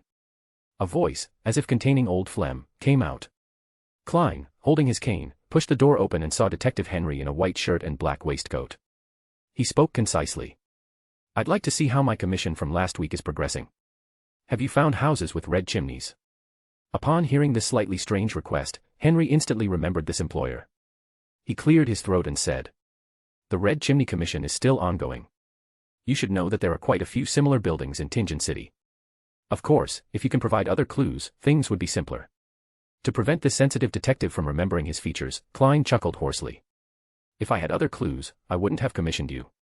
To be honest, the previous divination above the gray fog made him pessimistic about the outcome, because the manipulator behind the scenes had clearly detected his prying and even interfered, so they definitely had ample time to move their hiding place. Therefore, he only hoped to find further clues from the relevant tenant information. Hearing the employer's displeasure, Henry smiled, no longer probing, and took out a thick stack of documents from the cubicle, explaining. "These are some of the house and tenant information my detectives collected last week. We were discreet enough, please trust our professionalism." Klein briefly scanned the report in his hand, which included photos, then nodded slightly and left the agency. In the steady carriage, Klein carefully opened the investigation report. He planned to first find the houses where tenants had changed after he divined the red chimney. "Sir, Blackthorn Security Company has arrived." The clatter of hoofs stopped, and the coachman's voice came. Klein put away the half-read documents, picked up his cane and top hat, and slowly stepped out of the carriage. "The remaining information can be organized tonight. After finding the problematic houses, we can investigate them on-site one by one. After all, I saw that red chimney in my dream divination, and I saw parts of that house. As long as I encounter it again in reality, I will definitely feel a spiritual familiarity, thereby confirming the target." Klein walked and thought, planning to avoid the Seer Club for the next few days and first investigate the suspicious houses he had. As for whether such an action was dangerous, he didn't need divination to get the answer. Since there was a change of tenants, it indicated that the mastermind who caused his fate to be discordant and always encounter coincidental events had already left. Looking at the gradually appearing crimson moon, Klein took a deep breath. At midnight tonight, he would also attend the Chaos Council of that hidden existence, where some questions that had troubled him for a long time but had nowhere to ask might be answered. As soon as he walked into Blackthorn Security Company, Klein keenly felt the solemn atmosphere. He quickly went underground and saw Dunn, Leonard, and other Nighthawks teammates already fully prepared. Seeing Klein arrive, Dunn pointed to the surrounding Nighthawks and explained. 3 official Punisher team members of the Church of the Storm were killed by the instigator, Triss, from before. It said that other Beyonders took action. The Church of the Storm has sealed off the news, but they requested aid from the Nighthawks and Machinery Hive Mind. I've already assigned personnel. You haven't received professional training for this kind of thing, so you don't need to participate, but tonight you need to stand guard at Cheney's Gate for Leonard. Klein's mind immediately recalled Triss, wearing the sapphire ring, whom he had seen that night at the Witch's Brew bar, and a slight chill ran through him. Looking at the somewhat distracted Klein, Dunn thought he was just nervous about his first time guarding Cheney's Gate, and then reassured him. You just need to remember, no matter what sound you hear, no matter what happens, do not open Cheney's Gate, unless it is open from the inside. As the Nighthawks left, the well-ventilated but silent and deep underground instantly became deathly quiet. The dim yellow gas lamp flickered slightly, illuminating the silent corridor. Although he had already asked Roseanne to inform Benson and Melissa that he couldn't come home tonight due to work, Klein's expression still changed several times. He still remembered the scene of divining that sapphire ring before. That level of backlash indicated that it was definitely a sealed artifact of extremely high Beyonder characteristic. He wanted to remind the captain to be careful, but he was afraid of exposing more. Klein felt a bit agitated and could only pray in his heart that tonight's operation would go smoothly. If worst comes to worst, the secret hidden on Leonard should also be able to ensure the safety of the captain and the others. Thinking this, Klein felt a little ashamed. He diverted his attention by opening Detective Henry's investigation report and dedicating a small part of his mind to paying attention to the outside, guarding against anyone approaching Cheney's Gate. The dim yellow light flickered. Klein finally filtered out 11 houses with tenant changes from these reports. Rubbing his sore eyes, Klein took a sip of coffee, his head aching. Thump. Thump. Thump. Violent knocking suddenly resounded, echoing in the dim, quiet corridor, echoing in the almost empty underground. Klein jumped, his nerves instantly taut. He instinctively took out his revolver from his underarm holster, adjusted the cylinder and trigger, and slowly moved towards the door, searching for the source of the sound. Following the sound, he saw the black iron double door with 7 sacred emblems painted on it. Sounds coming from behind Cheney's Gate. I'm only on my first guard duty here, and something's already happening. Klein's eyes narrowed, his heart pounding like a drum. Looking at the slightly shaking Cheney's gate, he quickly remembered the captain's reminder before he left. Is this a normal phenomenon? Klein calmed down considerably. Looking at Cheney's gate, which was making more and more noise but showed no other abnormalities, he prepared to turn back to the guardroom, half believing, half doubting. Klein, in his state of high tension, didn't notice 4 black dots appearing on the back of his right hand, changing from light to dark, forming a small square. Just then, he heard a piercing scraping sound and saw Cheney's gate swing heavily outward, revealing a crack. In the grating, teeth-aching sound, Klein's almost frozen eyes saw a figure. It was probably only as tall as an adult man's forearm, wearing a black, elegant miniature court dress, but the hem of the skirt had obvious stains. On its not-so-delicate face, its eyes were dark, and its mouth was tightly pressed. It was a cloth doll, a toy cloth doll. Almost at the instant Klein subconsciously raised his gun to aim, the cloth doll wearing the black court dress tightly and forcefully pressed against the open Cheney's gate, unfolding the paper it held in its hand. The paper depicted numerous hidden symbols, some Klein recognized, and some he had not yet mastered. Together, they formed a vertical eye. This is... Klein's pupils suddenly contracted. Before he could even think about what was happening, his vision was suddenly enveloped by a thick, dark golden mist. Klein only vaguely saw the court doll suddenly being forcefully pulled back behind Cheney's gate by an invisible force. His consciousness wavered for a moment, and then he found himself in a magnificent palace. Chapter 257 Chaos Council. Recalling the final scene in his mind, Klein couldn't help but break out in a cold sweat on his forehead, as he had already remembered what that puppet in the long black court dress was. As a formal member of the Nighthawks, he was already qualified to know about the sealed artifact of Sequence 3 behind the Cheney's gate in Tingen City. Number 0625 Calamity Puppet. He had seen the symbol displayed by the Calamity Puppet before. It was revealed in the Antigonus family's notebook after he killed the tailcoat clown. This puppet shouldn't possess living characteristics. This attempt to break free from the seal is likely influenced by the notebook behind the door. What does the symbol that this puppet, or rather, that notebook, has repeatedly tried to convey to me represent? Clearly seeing the color of Klein's emotions, Aaron, sitting in the envoy's seat, stroked his chin. Although he was curious about what had happened, there were more important things to do now. In the deepest part of the magnificent palace, the figure shrouded in dark gold mist slowly raised his hand, and an incomplete version of the Holy Scripture of Order appeared in the minds of all Chaos Council members. This is a long-term task for everyone. Under the premise of confirming safety, discreetly propagate the doctrine. This will accelerate my recovery.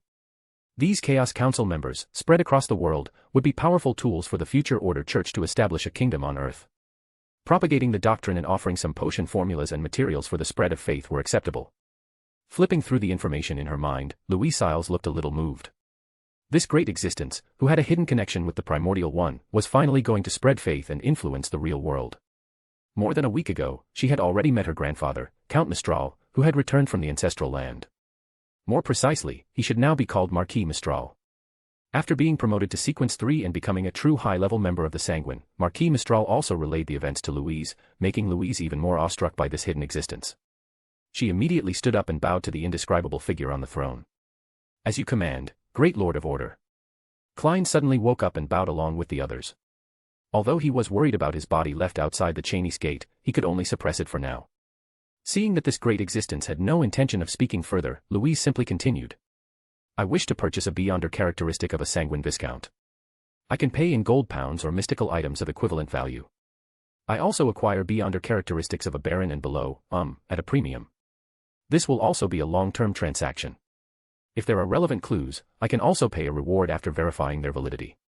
Except for Klein, who had only attended the Chaos Council once, the other members knew that Louise's true identity was Pirate General, Admiral of the Moon, and also a Sanguine Viscount. They all speculated that this should be the intention of the Sanguine behind her and kept it in mind regarding this matter. Mobit, however, looked slightly moved and responded with interest.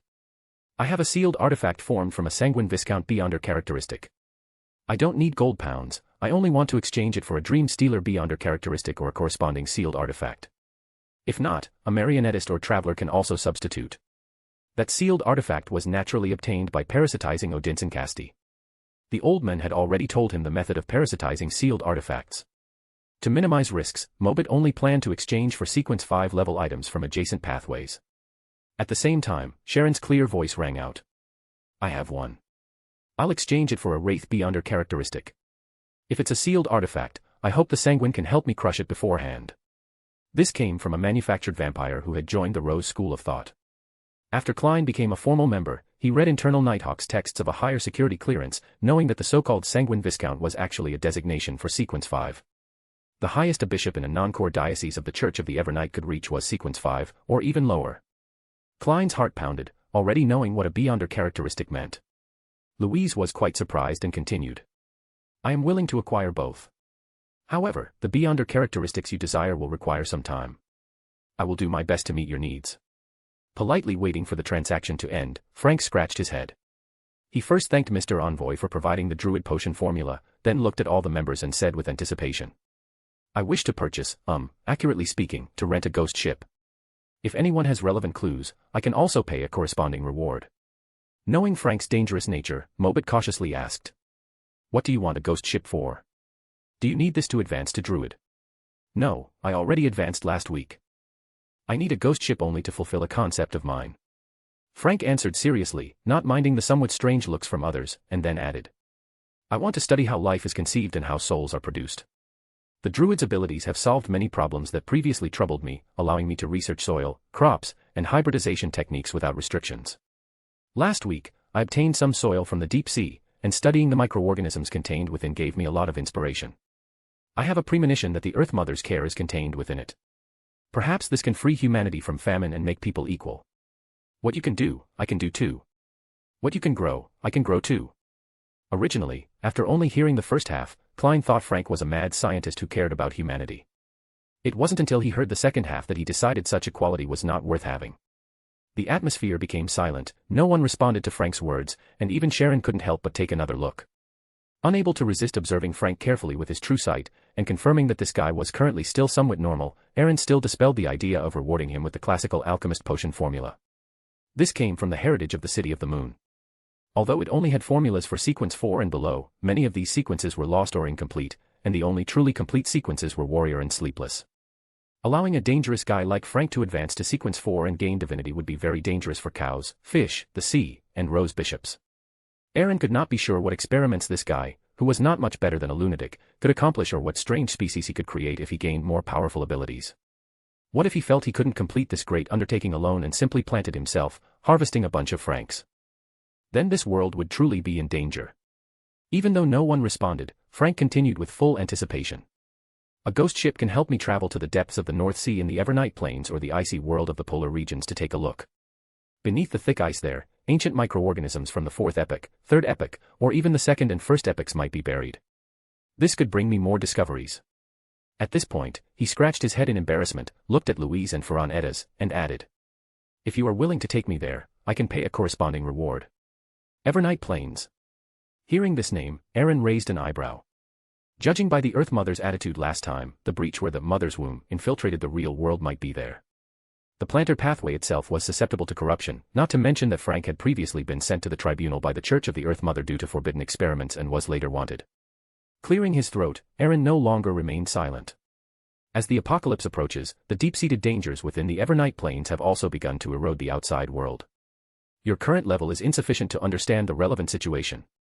If you wish to conduct research, I can provide you with some samples from the forsaken land of the gods. They are equally ancient. A look of disappointment flashed across Frank's face, then he nodded with renewed vigor. The other members were surprised by Mr. Envoy's mention of the Evernight Plains and the forsaken land of the gods, which only existed in ancient texts. Although equally curious, Klein knew he definitely couldn't afford the cost of knowing such secrets. Seeing that no one continued to speak, he thought for a moment and asked.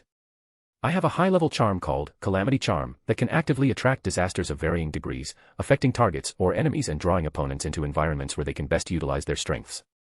It also comes with a strong mental storm, directly affecting the opponent's spiritual body, causing a certain degree of dizziness or loss of sanity, allowing the disaster to escalate until it devours them. After briefly introducing the most valuable item he possessed, and feeling the interested gazes from the other members, Klein added. My destiny has an imbalance. Through certain methods, I've determined the source of the problem might be a quill pen. I wish to exchange this charm for relevant information. Withdrawing his gaze from Frank, Aaron looked at Klein, pondered for a moment, and replied. Your description matches the ability of an item very well. It is a sealed artifact of sequence 0 of the Church of the Evernight, numbered 0-08. Former Archbishop in Sangwil took this sealed artifact when he defected. Watching Klein's expression suddenly change, Aaron smiled and added. This sealed artifact can write stories based on its own spirituality. Once a story is written, it will definitely become reality. This should be the reason for the abnormal destiny you mentioned. Furthermore, the more you understand 0-08, the more it will understand you, and the more likely you are to appear in its stories. Klein was somewhat at a loss for words. Both a Sequence 0 sealed artifact and a defected archbishop were too far removed from his current reality. Mobit and Louise, who knew what a Sequence 0 sealed artifact represented, also changed their expressions slightly. Giving everyone some time to react, Aaron finally said. But this sealed artifact cannot affect powers of a higher beyonder characteristic. In the Lord's divine kingdom, you do not need to worry about being sensed, and its sensing range also has certain limitations. Cannot affect powers of a higher beyonder characteristic. Klein silently repeated this sentence in his mind, recalling the mysterious gray fog space, and his heart settled slightly. After a moment of silence, he replied. Thank you for your explanation. I will offer the charm to the Great Lord of Order before tomorrow night. The transaction session quickly ended. Sid Watson was the first to open the discussion session. As a Sequence 6 spirit guide, his demeanor became increasingly gloomy. After my last advancement in a certain secret place, I have become a quasi-high-level member of the Sleepless faction. I met their mysterious leader, he calls himself SAS Aegis. I also saw the shaman King Karaman of the Rose School of Thought. SAS Aegis. Klein was slightly startled, inexplicably recalling Mr. Azek, who had warned him about his abnormal destiny. His full name seemed to be Azek Aegis.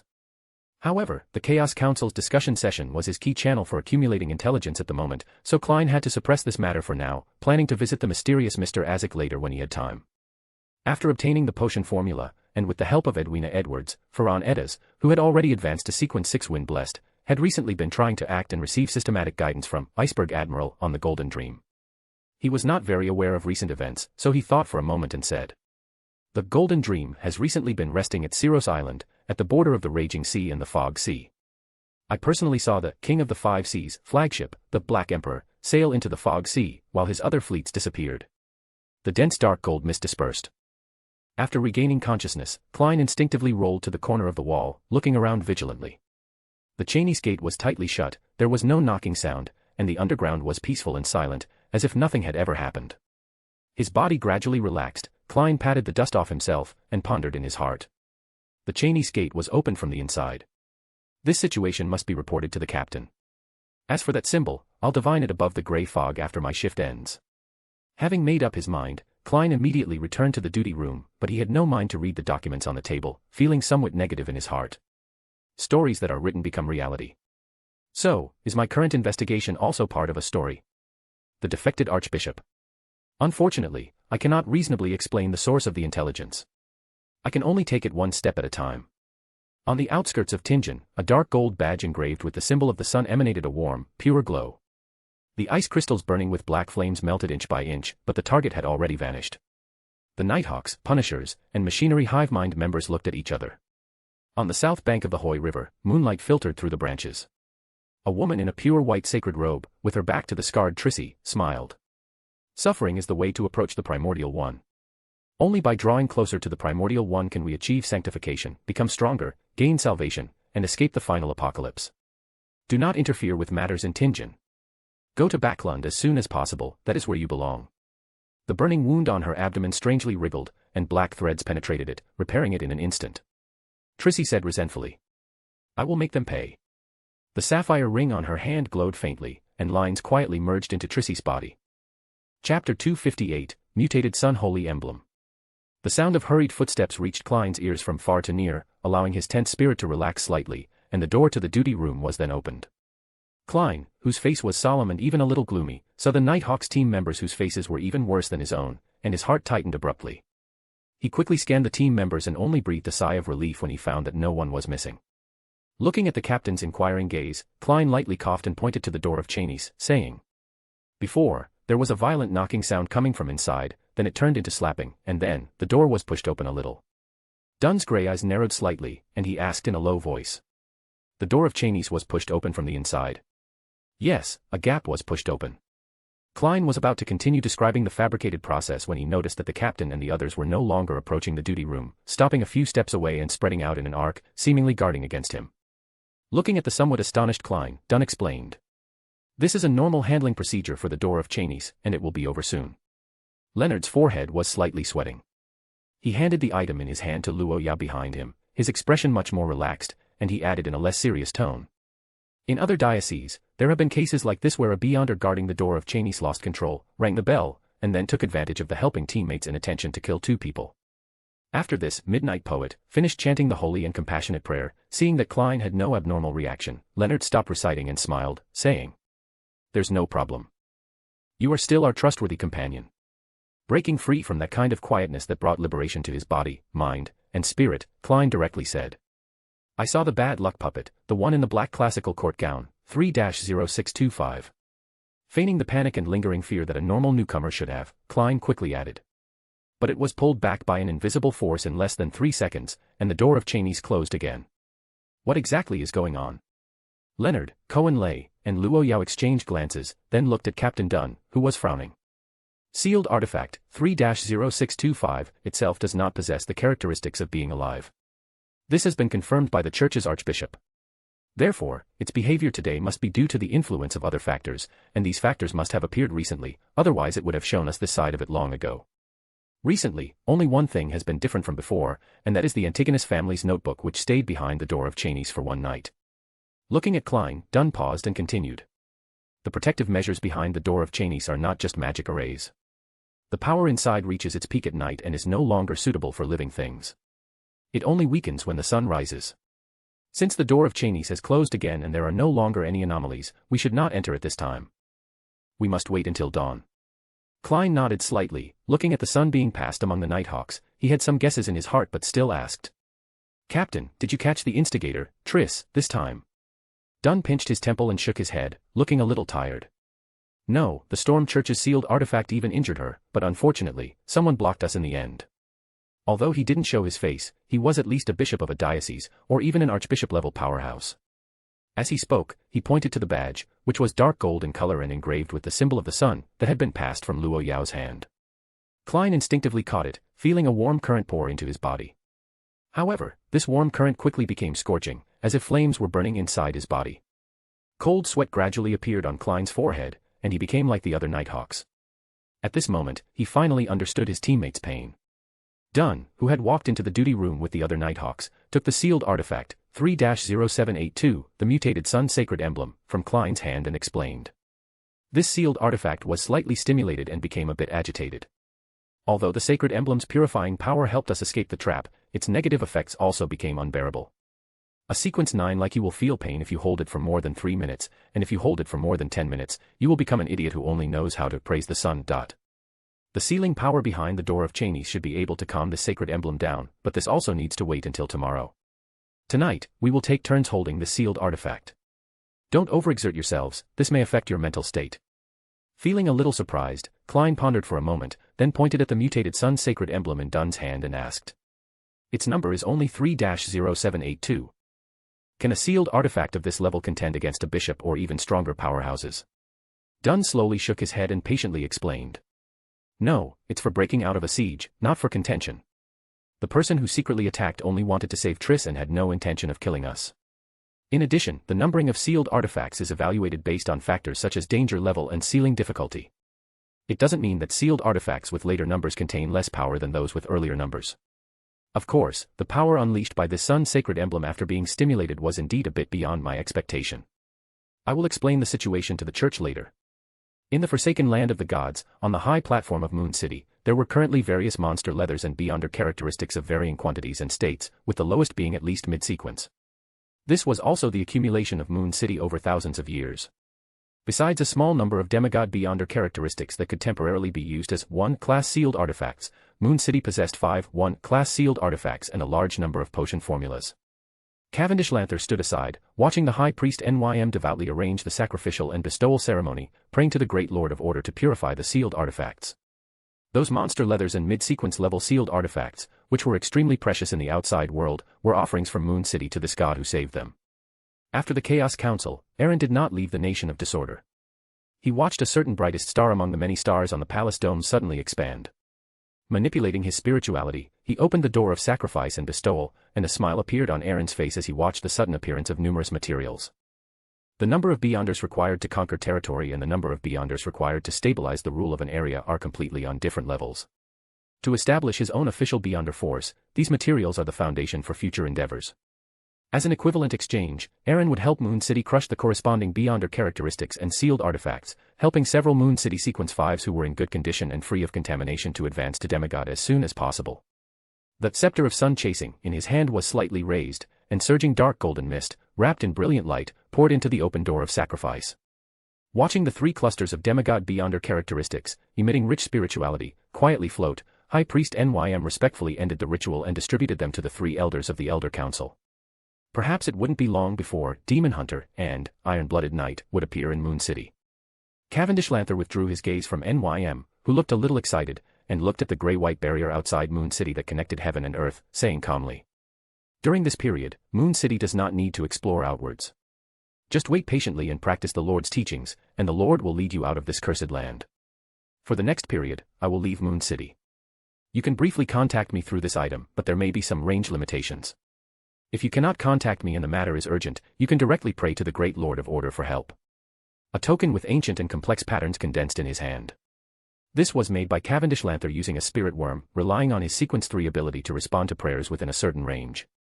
High Priest NYM devoutly accepted it. With those mushrooms, Moon City's food problem had been resolved. After truly receiving the blessing of a god, Moon City no longer needed to risk further exploration outwards. Having arranged Moon City's affairs, Cavendish Lanther carried his lantern and walked into the deep darkness outside. What he was going to do next was actually very clear, which was find the sanguine holy city Kamiya, inquire about the situation, and then complete the task assigned by the Lord of Order, as soon as possible. As for the gray-white barrier that might hide the western continent, he had temporarily given up.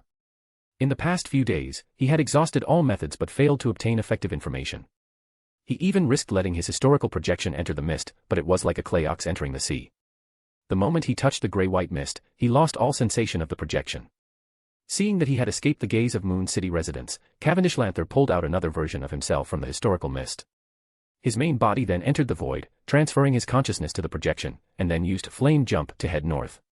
Clusters of flames ignited and then extinguished on the plain covered by night. Klein, whose face was slightly pale, walked out of the Blackthorn Security Company.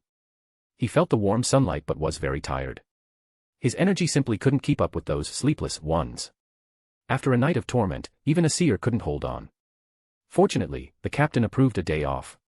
Klein thought, still resisting the urge to take a carriage. After all, Sir Deville wouldn't reimburse him this time. When Klein returned home, Benson and Melissa, who were in workday mode, had already left. The living room was peaceful and dim, completely silent. Klein looked at the note Melissa had left on the table, smiled, and finished the still warm breakfast, then picked up his coat, hat, and cane and walked towards the stairs. Entering his bedroom, Klein locked the door behind him. Immediately after, he forced himself to cheer up, took out his ritual silver dagger, and created a sealed spiritual wall. Then, he walked 4 steps counterclockwise, chanted the incantation, resisting the chaotic shouts, and entered above the grey fog. In this illusory and boundless world, he was the only living being seated at the head of the ancient, mottled bronze long table. After a few tens of seconds of calm, Klein materialized parchment and wrote down a divination incantation. The pattern displayed by the bad luck puppet.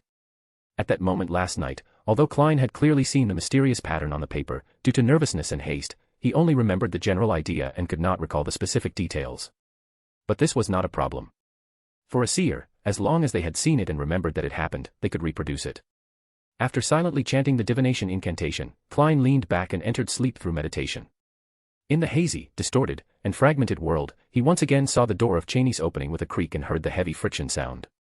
The puppet wearing the black classical court gown was pressed tightly against the half-open door, unfolding the paper it held in its hand. On the paper, numerous mysterious symbols were depicted, together forming a vertical eye. Klein gazed deeply at the pattern, then voluntarily exited the dream. Then, using the special nature of the grey fog, he expressed the memory that had not yet faded. On the brown parchment, the vertical eye looked up, eerie and mysterious. Klein thought for a moment and wrote below this eye. This is the key to the treasure left by the Antigonus family. Putting down the pen, he unfastened the silver chain wrapped inside his cuff and held it in his left hand until the citron pendant hung steadily above the divination statement and the mysterious vertical eye, no longer swaying significantly. Klein closed his eyes and silently chanted the words with an ethereal and peaceful mind. After 7 repetitions, he opened his eyes and saw the citron pendant, with its silver chain, rotating slightly clockwise. And this, in pendulum divination, indicated affirmation. The vertical eye pattern really is the key to the treasure left by the Antigonus family. Klein nodded slightly as if in thought. He tapped his finger on the edge of the bronze long table, muttering to himself. Because of the death of Riel Bieber, the descendants of the Antigonus family were cut off, so that notebook regarded me, a seer who had contact with it and is still alive, as the inheritor. It influenced 3-0625, leaving the key to the treasure, and had it show it to me when I was on duty at the door of Cheney's. Recalling the information about the Class 0 sealed artifact learned at the Chaos Council, Klein could not determine whether his guess was inevitable or a story written by the renegade archbishop. Sighing, Klein rubbed his temples, feeling a headache, and decided to return to the real world to rest first, then set off in the afternoon to find those problematic houses. Although he was also worried about encountering the renegade archbishop when searching the houses, if he had a clue but suddenly stopped investigating, such an unusual plot might be noticed. Just as Klein was about to return to the real world, he inexplicably recalled the captain's words and the gains from his previous divination with the lucky gold coin. He hesitated for a moment, and the mutated sun's sacred emblem still appeared in his hand. Klein, somewhat curious about the special origin of this sealed artifact, confirmed through dream divination that the purifying ability came from the golden liquid. Having had the experience of divining the lucky gold coin before, Klein quickly separated the golden liquid. Feeling that he might have stumbled upon a treasure this time, Klein excitedly wrote down a new divination statement. The source of this golden liquid.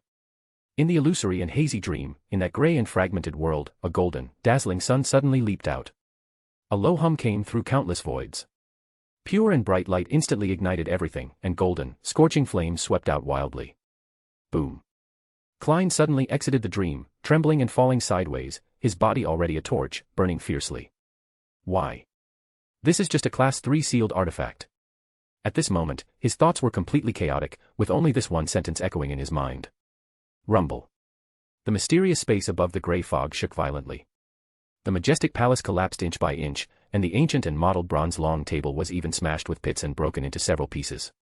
This terrifying change only lasted for 3 seconds, and then the gray fog returned to silence, as if nothing had happened.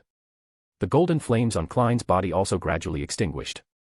He rolled around, scorched black, screaming, until his ability to think gradually returned. He propped himself up on the armrest of the high-backed chair, struggling to stand, both terrified and bewildered by what had just happened. Chapter 259 Marquis Mistral. Klein gasped a few times, then looked up and around, discovering that the eternally unchanging majestic palace and ancient long table had both suffered damage, far exceeding the extent of damage from the lucky gold coin divination. This discovery, almost equivalent to the backlash received by the sapphire ring when divining Triss, made Klein's heart sink.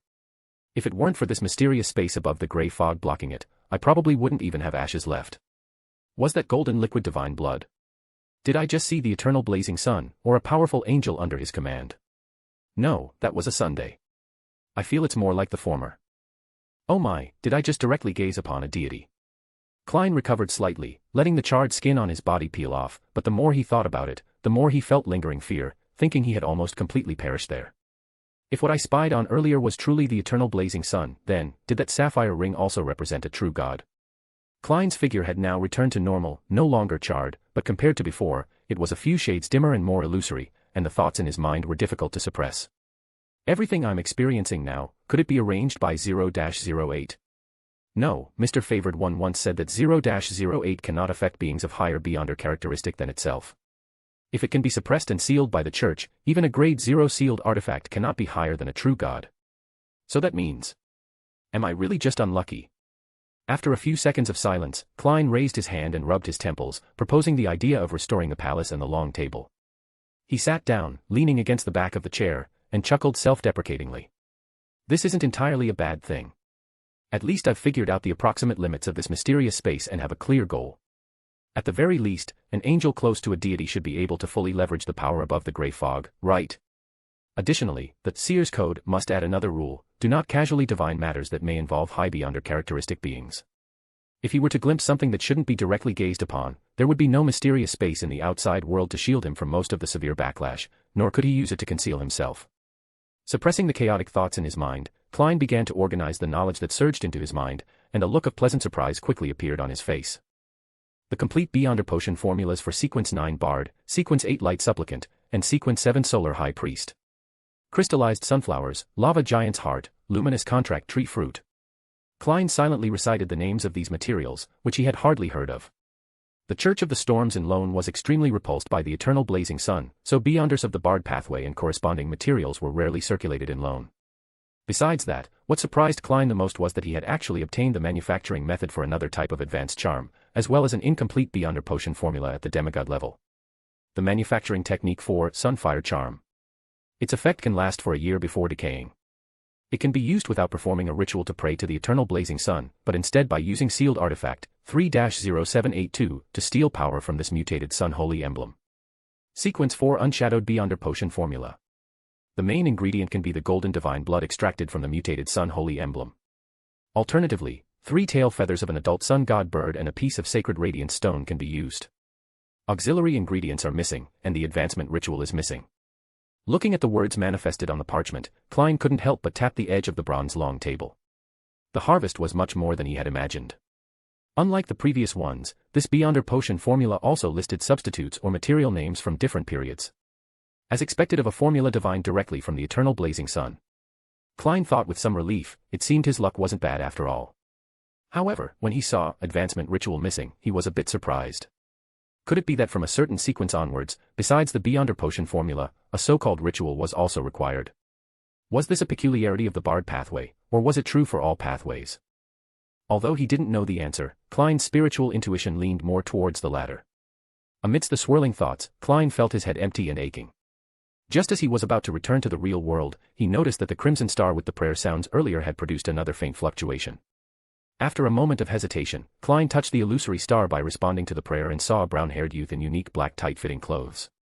The youth was still on his knees, still facing the pure crystal ball, muttering something in a low voice.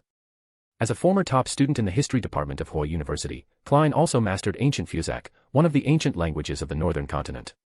As a language derived from giant language, with some basic knowledge, Klein could barely understand one sentence. Pray, save, father and mother. Where can giant language still be used now? What a pity, I, the mysterious master above the grey fog, am just a figurehead. I wish I could save them, but I don't have the ability. Thinking this, Klein shook his head and sighed, deciding to observe for a while longer, then withdrew his spirituality, enveloped himself, and plunged downward. At the junction of the Raging Sea and the Sonia Sea, the Moon Shadow had left the safe shipping lane and was lingering near the dangerous waters, an area frequently frequented by Vice Admiral Blatov Ivan's pirate crew. Louise Sears looked at the solemn-faced crew members. For some time, the Moon Shadow and Vice Admiral of Dusk's fleet had been in frequent conflict. Even though the Moon Shadow crew was mostly sanguine, with a high proportion of Beyonders who were all mid-sequence or higher, they couldn't stand against an entire pirate crew. Earlier, at the Chaos Council, the reason Louise wanted to acquire a sanguine Viscount Beyonder characteristic was to allow her first mate to advance to Viscount through it. Louise believed this would attract more sanguine eager to advance further to leave the continent and join her. The new Viscount could also expand her strength and establish a true pirate crew, not just a standalone flagship. Looking at the crimson moonlight filtering through the storm's crevices, Louise's expression shifted slightly. Her body turned illusory, tinged with light red, transforming into a hazy moonlight that instantly appeared in the deepest part of the ship's cabin, which was also the Moon Shadow's storage room, holding various Beyonder materials, sealed artifacts, and charms. The teleportation-like ability she just displayed was the moonlight transformation ability possessed only by a Scarlet Scholar. Within a certain range illuminated by moonlight, she could transform into moonlight to gain instantaneous movement and flashing abilities, and also become immune to a certain degree of attacks. This was also the fundamental reason why the Moon Shadow itself was not a ghost ship, yet could repeatedly escape from Vice Admiral of Dusk's fleet without exposing a Grade 1 sealed artifact. Louise passed through shelves filled with spiritual materials and looked directly at a mirror with ancient and complex patterns in the deepest part. This was the demigod sealed artifact, Mirror of Arcane, that the sanguine high-ranking members had entrusted to her. It was formed at the end of the Fourth Epoch, originating from the Abraham family, a great noble family that supported the Solomon Empire. After Mr. Dor disappeared, the Abraham demigods, lacking protection, suffered heavy losses in that disaster, turning into sealed artifacts scattered among various organizations. Next to the Mirror of Arcane, a hazy, illusory door, inscribed with numerous mysterious symbols stretched out of thin air. Marquis Mistral, tall and with eyes as red as stored blood, stepped out from it. After achieving the Sanguine Marquis, Mistral made some modifications to the Door of Summoning, solidifying the contracts signed with spirit world creatures into bloodline contracts. Relying on his bloodline bond with Louise, and without too strong external obstruction, Marquis Mistral could directly descend through the Door of Summoning without time restrictions, but only once within a certain period. As power rose and spirituality became increasingly active, Marquis Mistral sensed the situation of the Moon Shadow and smiled. Although the current sanguine rarely lose control due to good beyonder potion digestion, most rely on long lifespans to slowly accumulate. This is both our race's beyonder characteristic and a curse. Long life and comfortable living have caused some sanguine to lose their ferocity. Their combat ability and will are even inferior to you younger generations. I will formally propose to the dukes, along with Marquis Nibeth, that the sanguine must undergo tempering through blood to not lose their past glory. Louise nodded but did not respond. Although she strongly agreed with her grandfather's view, within the sanguine, she was just a junior. Some words could only be spoken by Marquis Mistral, who was among the sanguine high-ranking members, but not by her. Looking at Louise, Marquis Mistral smiled and added, "In the future, promotions within the clan will only be for the capable, with the mediocre stepping aside, unlike the seniority-based system before. Also, in a while, you will accompany me to the ancestral land. You are now, both in strength and reputation, the leader of the younger generation of the sanguine. Duke Joanna of New Moon wishes to meet you." Duke of New Moon. Louise was stunned for a moment. Although she didn't know why this important figure wanted to see her, having seen many grand occasions, she wasn't overly excited. After confirming the approximate time, Louise looked at Mistral and asked expectantly, "The message I conveyed to you earlier through ritualistic magic." Taking out 2 dark red boxes, as if soaked in fresh blood, from his pregnant and handing them to Louise, Mistral smiled and introduced. "After receiving your message, I searched the sanguine treasury in Backlund. There was a wraith beyonder characteristic, but not the dream stealer beyonder characteristic you mentioned. There was only one marionettist beyonder characteristic. I have already exchanged it with merit points. The grade 1 sealed artifact from before is considered a reward from the clan to you, and these 2 beyonder characteristics are my personal reward to you. As for what you can exchange for them, or how you use them, I will not inquire." It seems that after advancing to Marquis, grandfather's influence within the clan has greatly increased.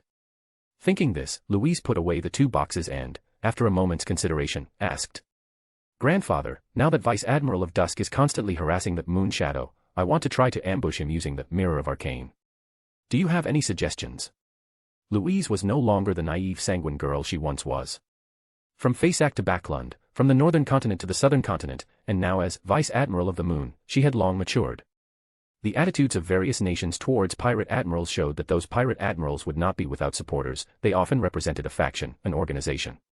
Louise also wanted to confirm with her grandfather, this ancient sanguine who had lived long enough and had experience on the high seas, the force behind Vice Admiral of Dusk. Marquis Mistral smiled and shook his head, explaining. "The areas where Vice Admiral of Dusk frequently appears are mostly concentrated in the Sonia Sea. Whether it's Sonia Island in the far north or the East Balam coast of the southern continent in the far south, those are Fusac territories. Someone always has to do some unsavory things for the church. Whether to maintain the church's dignity or to conceal some secrets, the Fusac people, or rather the God of Combat Church, will not sit idly by and watch Vice Admiral of Dusk be hunted down by you. Moreover, even to avoid provoking the displeasure of the Church of the Storms, Blatov Ivan only reveals a Sequence 5 level, but he should at least be hiding a powerful sealed artifact that can help him hold out until the God of Combat Church's aid arrives. The only way to quickly defeat him is for me to personally intervene, but that would be tantamount to the sanguine tearing off their masks with the God of Combat Church." Louise nodded, somewhat troubled, planning to observe further later. Seizing the rare opportunity, she continued to ask, "What about other pirate admirals or pirate kings? For example, Vice Admiral of the Deep Sea?" A smile flashed in his eyes. Marquis Mistral continued. "Pirate kings are still a bit distant for you right now. Besides Agar's, the Undying King, who was hunted down earlier, the remaining ones are all very dangerous. If you encounter that false king of the Rose School of Thought, immediately call me. Do not be reckless." False king. Louise was stunned for a second before realizing her grandfather was referring to the King of the Crimson Moon. This name, for the sanguine, especially high-ranking sanguine, was indeed a title for a false king. Looking at the attentively listening Louise, Marquis Mistral pondered for a moment and added, "The sanguine's main goal for the next period is to eliminate primordial moon believers. That false king is also one of the targets. If you have any information, you can inform me promptly. As for Vice Admiral of the Deep Sea you mentioned, I don't know much either. He has some Naga bloodline, possibly from the mysterious waters of the Abyss Vortex." Naga. Louise frowned slightly, recalling carefully, then shook off the big question mark that had formed in her mind and asked with great interest. "What are Nagas?" "Some kind of extraordinary creature." Moonlight suddenly appeared in the enclosed cabin, transforming into scrolls of images. Marquis Mistral used his finger as a pen, drawing as he explained. In the ancient dark epoch, sea monsters submitted to Elf King Sonia Solemn, helping him rule the seabed. Nagas were among the quite powerful sea monsters. Their typical appearance is a human upper body and a giant snake lower body, with 6 arms, and they are very agile. As a Beyonder race, they are also the source of many ritual materials. Chapter 260, The Awakening of Renette Cole. Sea monsters. Mermaids with melodious voices and oddness, controlled by the Church of Storms, instantly appeared in Louise's mind. These were also the most common characters in maritime strange tales. In the relatively peaceful Second Epoch, after the fall of the progenitor and the ancient god, Kvastor, the king of aberrance, and Phlegria, the demonic wolf of destruction, the 5 major races, giants, elves, dragons, devils, and phoenixes, coexisted, dividing the rule of the northern and southern continents in the 5 major oceans. Races like the sanguine, demonic wolves, trents, sea monsters, aberrants, and humans were attached to different forces, occupying the middle and lower strata, until the ancient sun god appeared. Listening to Marquis Mistral's explanation, Louise's eyes brightened slightly. Although she had studied a comprehensive history of the northern continent in the 5th Epoch, and the Book of Secrets from Shaman King Karamion, which she traded from Sharon before leaving Bakland for the southern continent, those did not include these hidden ancient histories. Marquis Mistral stood with his hands behind his back, finally adding. Currently, under the deterrence of the Church of Storms, Janna is mainly active in the dangerous waters north of Sonia Island, seemingly dedicated to finding the rumored underwater city where powerful monstrous creatures are sealed, which is also the object of their faith. These pirate generals more or less have some background. You can now be considered a banner for the sanguine at sea, so you must think twice before acting. You also need to be more careful. Various organizations will certainly want to do something in secret, especially those who had deep grudges with the sanguine during the War of the 4 Emperors at the end of the 4th Epoch. Feeling a slight chill in her heart, Louise nodded with a heavy mood, then cleared her throat and softly said. I still lack several metals and gemstones representing different states of the moon, as well as the blood of Beyonder creatures. I've searched for a long time at sea but haven't collected them all. I need 2 sets. A sanguine viscount corresponds to the sequence 5 Scarlet Scholar of the Moon pathway. One of the conditions for the advancement ritual is to be under the illumination of the full moon. Besides this, one must also gather metals and gemstones representing different states of the moon, as well as the blood of Beyonder creatures. The ritual is quite complex. Upon learning that Louise wanted to exchange Beyonder characteristics, Marquis Mistral had already guessed what his junior wanted to do. In any case, rather than handing them over to the clan, it was better to cultivate this new generation of sanguine who had truly experienced combat. The Gate of Summoning, behind him, engraved with complex patterns, opened slightly. A mass of blood-red energy dissipated onto a nearby shelf, revealing various materials emanating spiritual fluctuations. Marquis Mistral's figure then disappeared into the Gate of Summoning. Louise examined the spiritual materials gifted by her grandfather, a hint of surprise appearing on her face. A blood-red bat phantom appeared behind her. The immense power condensed by Marquis Mistral's arrival had not yet dissipated, and it was drawn by the darkness-type spell Louise cast, integrating into the magic circle runes inscribed on the moon shadow. Blood-red energy surged, and Louise's voice echoed in every crew member's ears. Plan cancelled. Everyone, get ready. Hearing the captain's words, the experienced crew members of the moon shadow quickly moved away from the ship's rail and returned to the cabins. Beyonders of non-moon pathways and a very small number of ordinary people took out the charms Louise refined and affixed them to their foreheads to avoid damage from the infusion of power. The faint moonlight under the storm, stimulated by the power, entered a temporary full moon effect. The moon shadow instantly transformed into a blood-red light, moving away from the sea area at a speed almost like teleportation or flashing. It took a full quarter of an hour for the moon shadow to solidify again. Besides the spiritual disturbance caused by the teleportation and the corresponding strong sense of weightlessness, the crew members had no other negative effects. Because the moon shadow itself was huge, the materials required to completely transform it into a ghost ship were too expensive, which is why it didn't become one. However, it was personally modified by Marquis Nibias, who set sail with them at the time. After engraving numerous advanced runes from the moon domain, it could barely be considered a semi-ghost ship, though it required the sanguine to provide spiritual energy and manipulate it. Now that she knew the sanguine high-level's recent plans, Louise decided to give Vice Admiral Twilight a pass for now and slowly settle accounts later. Without leaving the storage room, Louise conveyed the next task to her first mate and bosun. These 2 sanguine barons were also part of her plan to cultivate, as her own power. Skillfully setting up a spiritual wall, Louise placed 2 sets of Sequence 5 Beyonder characteristics in the center of the altar, chanting the honorific name of the Lord of Order. Watching the 2 dark red boxes disappear into the Gate of Sacrifice and Bestowal, Louise quietly added.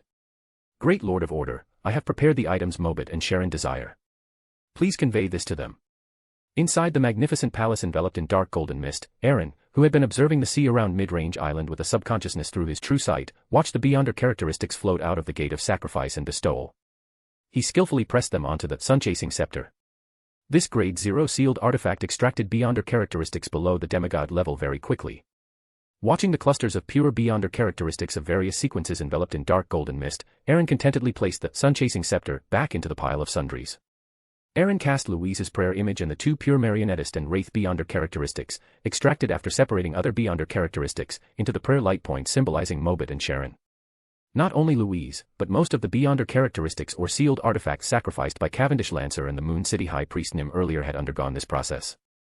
The final destination of those progressively extracted Beyonder characteristics was mainly divided into three parts. One part, after removing pollution and madness, was returned to Moon City. Another part was entirely sent to East Taker County or the southern continent to cultivate more Beyonders loyal to the East Taker family. The last part was handed to Elvin Gallo, to stabilize the condition of the loyalist specters in the City of the Dead after the Gate of Rebirth. With the help of the potion formula stored in Moon City, although Beyonder characteristics would only be preferentially supplied to those absolutely loyal guards, under this method of cultivation regardless of cost, the number and sequence strength of the Beyonders controlled by the East Taker family now were more than double what they were before. This was both a reserve of power for intervening in the future world war and a cultivation of their own fundamental base. After the Evernight goddess killed the god of combat, she still needed to modify doctrines, appease believers, and then incorporate those Beyonders from churches that originally believed in war. Fundamentally, this was because the surviving Beyonders of the Church of Evernight at that time were insufficient to take over the vast territory of the Fasak Empire and its overseas colonies. The most direct impact of this forced choice was that the Evernight goddess needed to spend a considerable amount of time balancing the influence of the anchors that originally believed in the god of combat on herself. This lesson made Aaron, who still had time to prepare, not hesitate to use even drastic measures like depleting family resources to cultivate more Beyonders.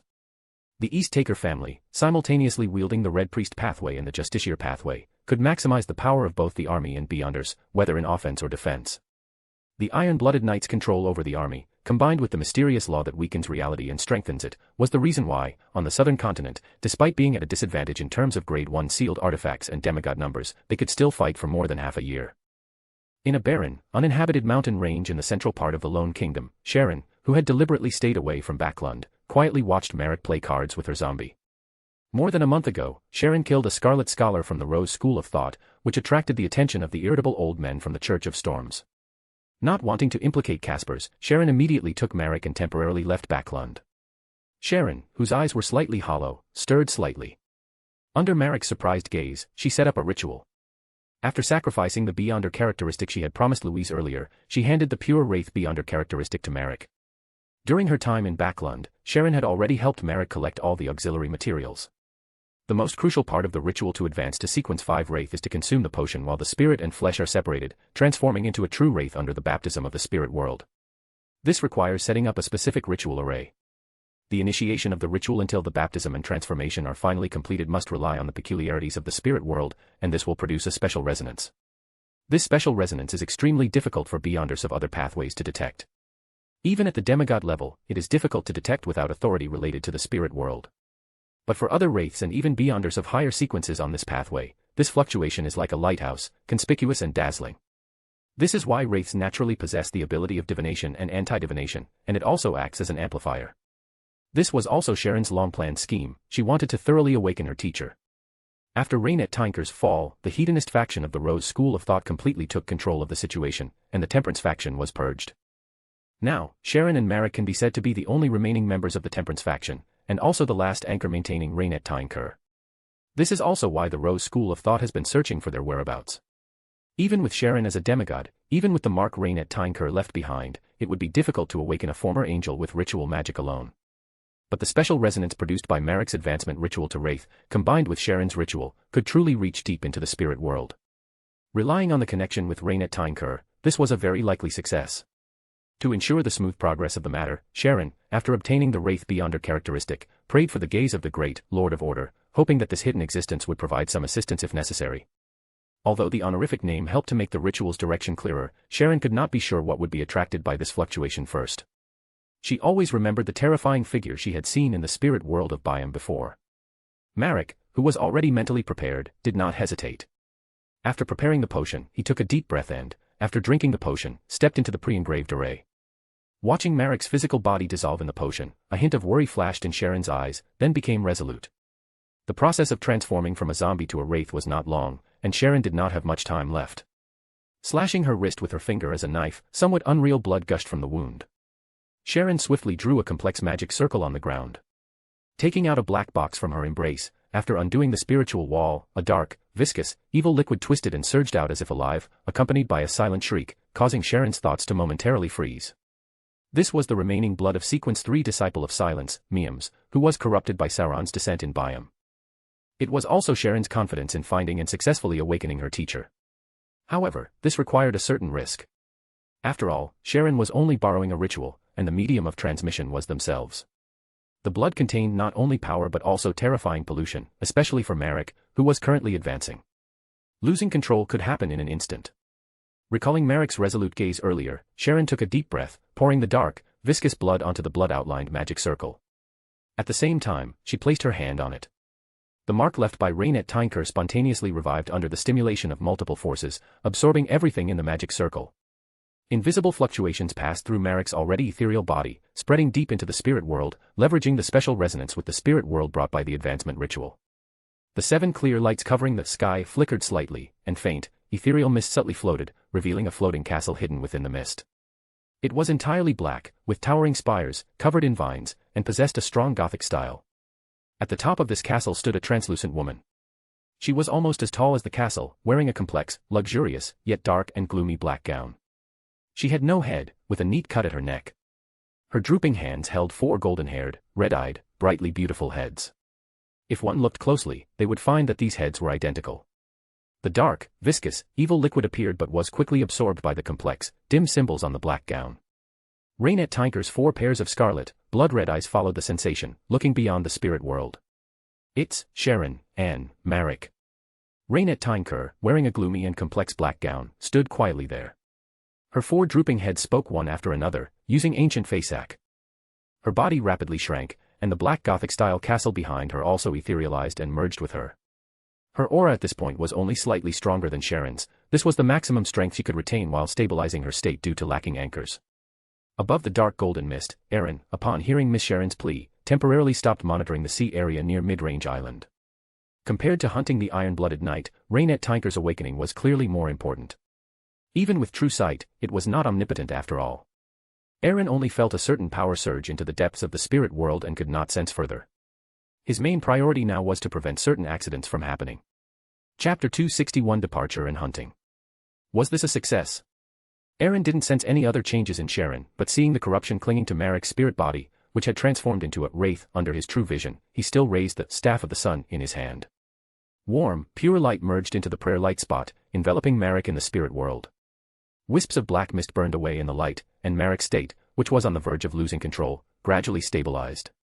However, for a wraith, whose spirit and flesh were one, the high-level power of the sun pathway was itself a great harm, but compared to losing control and becoming some kind of mutated spirit world monster, these injuries were nothing. Watching Marek, who had left the spirit world with many burn marks on his body but no longer had madness in his eyes, Sharon's taut nerves finally relaxed. Even though Rainet Tinker did not respond to her prayer, the demigod-level spiritual intuition made Sharon believe that her teacher had truly revived, possibly unable to respond immediately for some reason. Before Sharon could speak, a chilling wind blew from somewhere unknown, and a soul-shaking tremor followed, a feeling that felt somewhat familiar to her.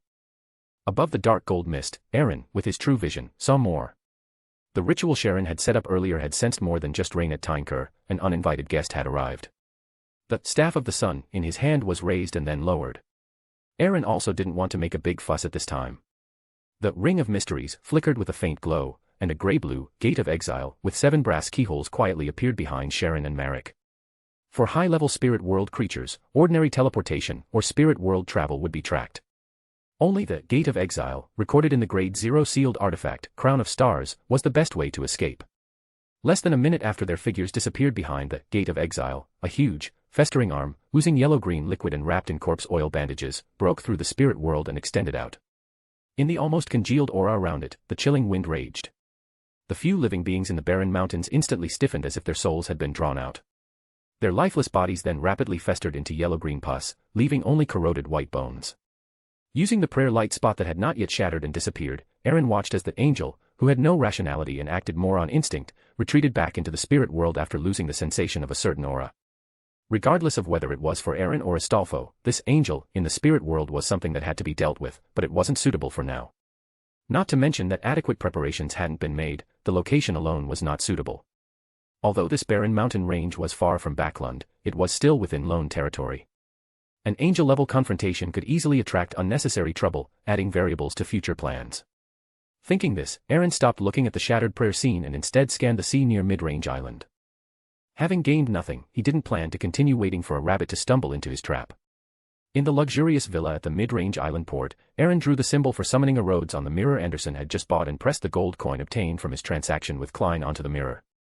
As the aura contained within that gold coin dissipated, familiar fawning words immediately rippled across the mirror's surface.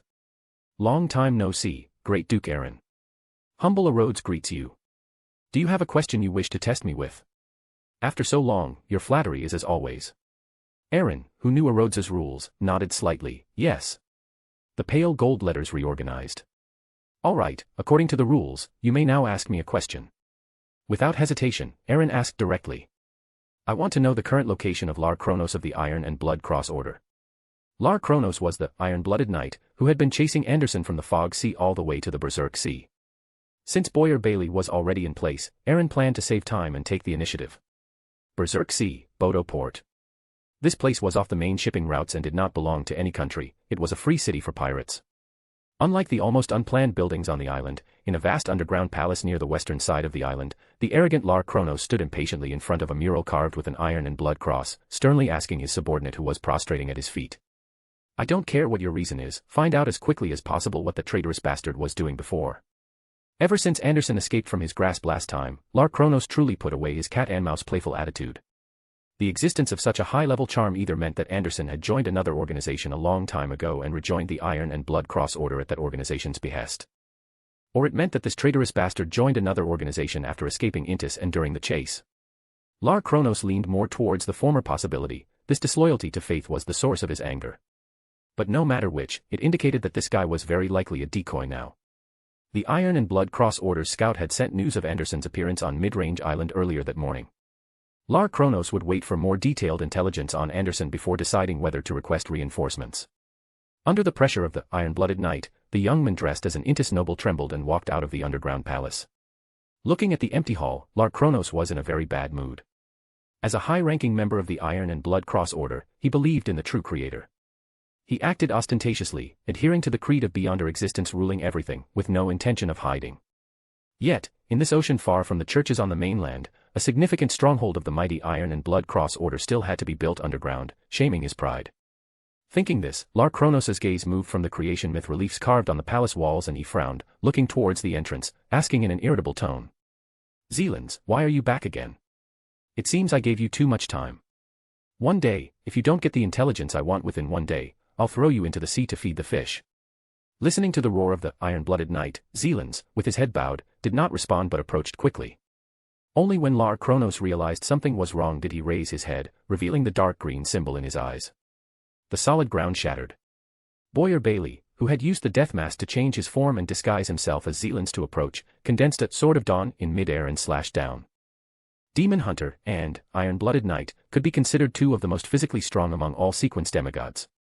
Iron and blood chi permeated Lar Kronos' body, forming armor on his skin, and he condensed a fiery spear in his hand, thrusting it at the despicable sneak attacker, using the force to retreat. As a stronghold of the Iron and Blood Cross Order, Bodo Port had many hidden scouts disguised as pirates, and even beyonder teams. Although they were not an army, they could still be mobilized by the Iron-Blooded Knight to share damage, though not as obviously as an army. The clang of steel echoed in the empty underground palace. A 4-meter-tall giant with a dark green, gnarled body, adorned with various mysterious and complex patterns, symbols, and markings, left a series of deep pits on the ground. Its head showed no obvious change, only swelling considerably, while a vertical, dark slit like an eye opened from its forehead to its nose. Intis and the Fasak Empire to the north shared a long border. Due to the Iron and Blood Cross Order's flamboyant style, they also had many conflicts with the god of combat church. Lar Kronos had already recognized that the giant before him was using an incomplete mythical creature form. Muttering a curse to himself, he was only flamboyant in his actions, not truly stupid.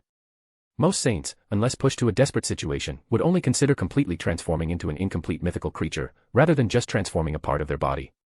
Because for them, this was also dancing on the edge of a knife, very easily leading to loss of control, and must be handled with extreme caution. But this was not absolute. There were always two exceptions. One was the minority who indulged their desires and flaunted their malice, and the other was those with extremely firm wills and resilient spirits. The former, once they revealed their mythical creature form, would essentially lose control and never be able to change back. The latter, however, could use the mythical creature form as a relatively conventional combat method, unafraid of the impact of losing control and tendencies towards madness. This guy in front of him was clearly the latter. In other words, he couldn't defeat this lunatic right now. A strategic retreat was the optimal solution. The dissipating fiery spear in his hand condensed again. Although he wasn't entirely clear why this guy was provoking the Iron and Blood Cross Order, a demon hunter had no ability to fly. As long as he escaped this underground palace that confined him, he would also be able to flee. Using his connection with the Iron and Blood Cross Order members on the island, the flames around Lar Kronos suddenly expanded, charging towards the giant. He intended to take the initiative and endure an attack, prepared to be injured, and use the force to break through the palace ceiling and escape underground. The demon hunter, unable to unleash a second strike in a short time, would only be able to watch him escape. A melodious song echoed throughout Bodo Port. The consciousness of all living beings below demigod level throughout the port became dazed and lost, and their connection with the iron-blooded knight was instantly disrupted. Lar Kronos' blazing iron and blood flames dimmed considerably. The melodious song not only cut off his ability to borrow power from the outside but also continuously stimulated his spirit body. Boyer Bailey's mouth curved upward. Holding two swords of dawn, he simply stomped his right foot forward, and his entire body leaped up amidst the shaking of the ground, lunging towards the fiery spear flying at him. Inside and on the surface of his giant-like body, dawn-like light burst forth, dispelling the already much-dimmed iron and blood flames. Silver illusory greatswords split open one glowing silver crack after another on Lar Kronos' steel-like body. Though heavily wounded, Lar Kronos was indeed sent flying towards the palace ceiling as he wished, but seeing the mocking smile on the giant's face, his sense of unease did not diminish in the slightest. Imprisonment. Cold ancient Hermes words sounded in his ears. A layer of extremely viscous transparent liquid appeared on the ceiling, walls, and even the ground, forming a transparent barrier that even spirit bodies could not pass through. Lar Kronos, who was repelled back to the ground, was filled with despair. Another demigod. Watching the mocking giant charge towards him, despair turned into madness. His pride would not allow him to kneel here and wait for death. Even if he died, he would drag one down with him. He directly gave up suppressing his divinity and cast an incomplete mythical creature form. Standing atop Bodo Port's clock tower, Shada sensed the battle underground and asked with some concern. Duke Aaron, do we not need to intervene? That iron-blooded knight has gone mad. Aaron calmly shook his head. With the aid of the death mask, and his and Shadis's weakening of the iron-blooded knight, the outcome of the battle was already decided. Injuries were irrelevant, this was something Boyer Bailey had to experience. The ritual for advancing to Sequence 3, Silver Knight, required the remains of 6 powerful creatures hunted personally to set up the ritual. The essence of the ritual was that each hunt for a powerful creature was a baptismal battle infused with intense spirit, leaving a deep imprint on the demon hunter's life. By utilizing these imprints left by intense spirits, one could accurately position oneself after consuming the potion during advancement, preventing getting lost in pain and madness. This was the anchor unique to the Silver Knight. This required that during the hunting process, others could at most provide some assistance and not overstep, otherwise the final advancement ritual would certainly have problems. At the same time, in a certain sea area of the distant Rorstad archipelago, on the future Rear Admiral of Stars, Catilia stood by the captain's cabin window, looking at the fishing village near the port where the future had previously been docked. No one would have thought that this would be an important stronghold of the Moses Ascetic Order. The future came here both to hand over the recent gains and because Catilia wanted to apply for the Moses Ascetic Order's help to advance to Sequence 4, Mysticologist. This was also stimulated by Frank. No one could understand the pressure of being caught up by one's own crew member, especially a dangerous guy like Frank. Catilia felt that if this continued, one day the future would turn into the mushroom. The application result was, as expected, a failure. Although she was one of the 10 pillars of the Moses Ascetic Order, Catilia came from the dawn and was less influenced by the hidden sage, so she was not very trusted within the Moses Ascetic Order. Sighing with a hint of melancholy, her gaze fell upon Frank, who was leaning against the side of the ship and chewing on mushrooms. After thinking for a moment, Catilia called out in her usual tone. Frank. Frank, who was chewing with his sleeves rolled up, immediately snapped out of his contemplation. Captain, is there something? Catilia said solemnly. The Moses Ascetic Order has issued a mission, so you must not leave the fleet without authorization for a while. The matter of going to the Arctic Sea is temporarily put on hold. Frank was stunned for a moment, then showed a pure smile. With the warning from Mr. Attendant, he was no longer so anxious. Okay. I hope you truly understood. Seeing Frank smile, Catilia's emotions were quite complex.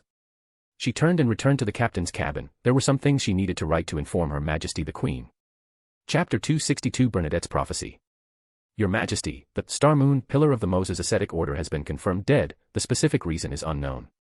They want me to investigate any recent abnormalities among those who worship sea god Kavituva in the Rorstad archipelago, as well as the actions of the Sea King from the Church of Storms. Additionally, Frank has been promoted to a druid. I feel his brain has become increasingly abnormal recently, which makes me a little worried whether he has been secretly corrupted by that hidden existence.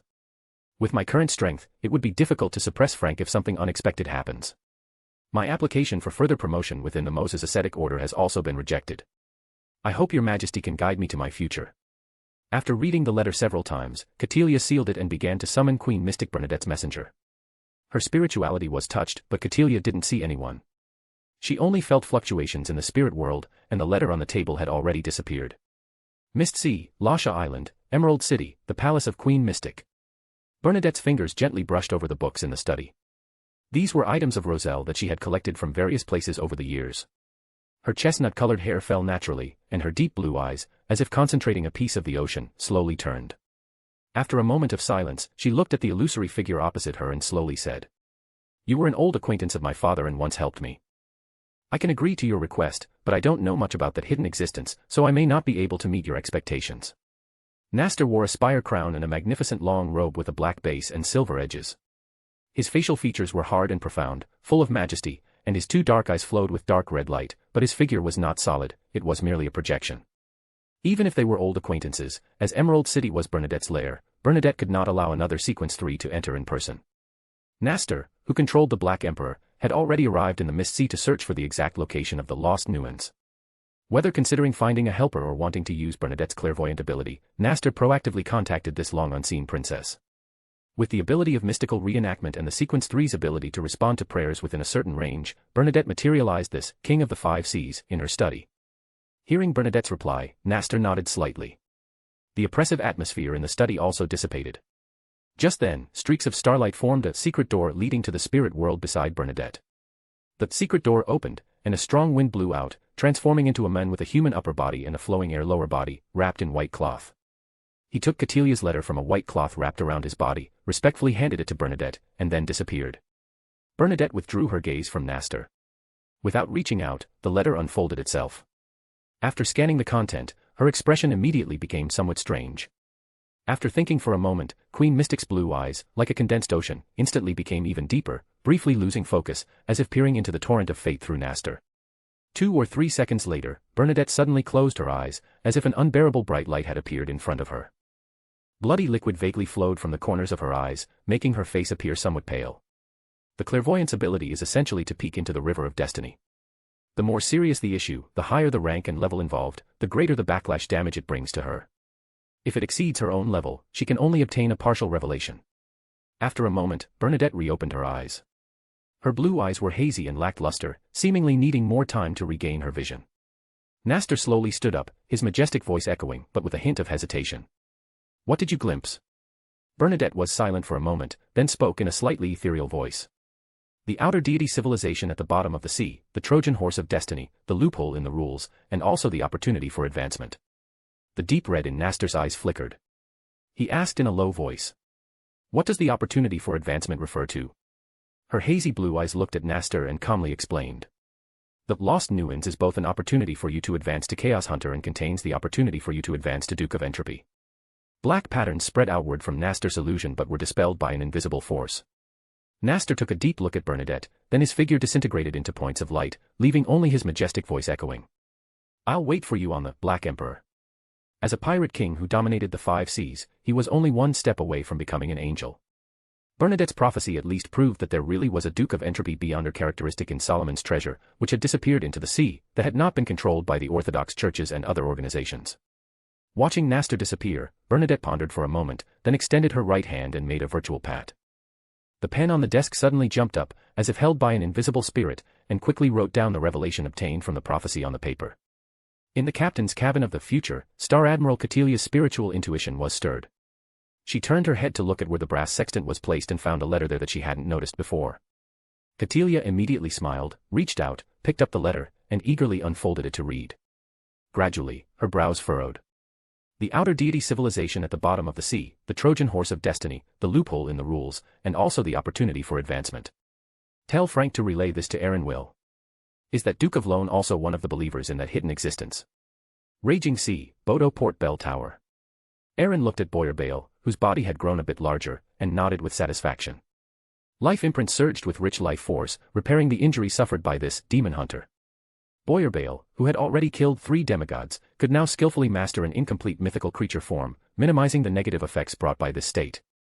However, fighting against that iron-blooded knight, who also displayed an incomplete mythical creature form at the end, also caused him to be contaminated with some mental pollution, requiring a certain amount of time to settle and recover. Boyer Bale knelt on one knee, his left hand holding a fiery heart that seemed to still be beating, exuding a strong aura of iron and blood.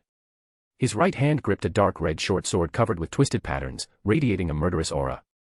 Upon closer inspection, it was actually a spine, but in the hands of the half-giant Boyer Bale, it could only be called a short sword. This was also his spoils of war after killing the iron-blooded knight. The material's strength perfectly inherited the iron-blooded knight's steel-like physique and also contained the madness of a demigod. The patterns flowing on it came from the incomplete mythical creature form displayed by the flame giant. It could even be called a sharp weapon in demigod battles. If Beyonders below Sequence 4 were to see those patterns, they would inevitably suffer a strong impact, their brains would likely experience a terrible stinging pain that would make them lose their minds, and their spirituality would also be contaminated. And if they couldn't bear such an influence, going mad, losing control, or even sudden death would become unavoidable options. Although it itself did not contain much Beyonder characteristic, it was definitely considered a Grade 1 sealed artifact. Putting away the iron-blooded knight Beyonder characteristic, Aaron looked at Boyer Bale with satisfaction. After thinking for a moment, he took out the remaining human skin from Saint of Mysteries, Buddhist from his spatial pocket. The translucent human skin wrapped around the short sword formed from the spine, concealing the bizarre patterns that could drive Beyonders below demigod level mad, but it also made this bone sword even more bizarre. Spine plus human skin. Anderson was silent beside them, so honest that he didn't resemble the once famous and strongest hunter of the Mist Sea at all. Even the most cunning hunter would revere the strong. Only when his spiritual intuition stopped warning him did Anderson dare to look up, glance at the bone sword, and quickly throw the package in his hand to the ground, saying, "I have already dealt with those pirates in Bodo Port who were acting as tigers for you, my lord. These are their Beyonder characteristics and ill-gotten gains. Please take a look, Duke." Ill-gotten gains. Aaron glanced at the guy. His spirituality swept over, and he found that they were all low-sequence Beyonder characteristics, but the gold pounds added up to more than 3,000 pounds. Quite ruthless. He clicked his tongue inwardly. He couldn't bring himself to clean up those small fries one by one and scavenge for spoils. Such a demeaning task was naturally left to Anderson. He casually put those spoils into his spatial pocket. Aaron looked at the strongest hunter of the Mist Sea, signaling him to continue. Anderson looked at the empty ground with some reluctance and chuckled dryly. "Thank you, Duke, for relieving me of my worries. I left that true creator token with my friend, Octaconacris. He was the doctor of my former team, and he's in a manor outside Byam City."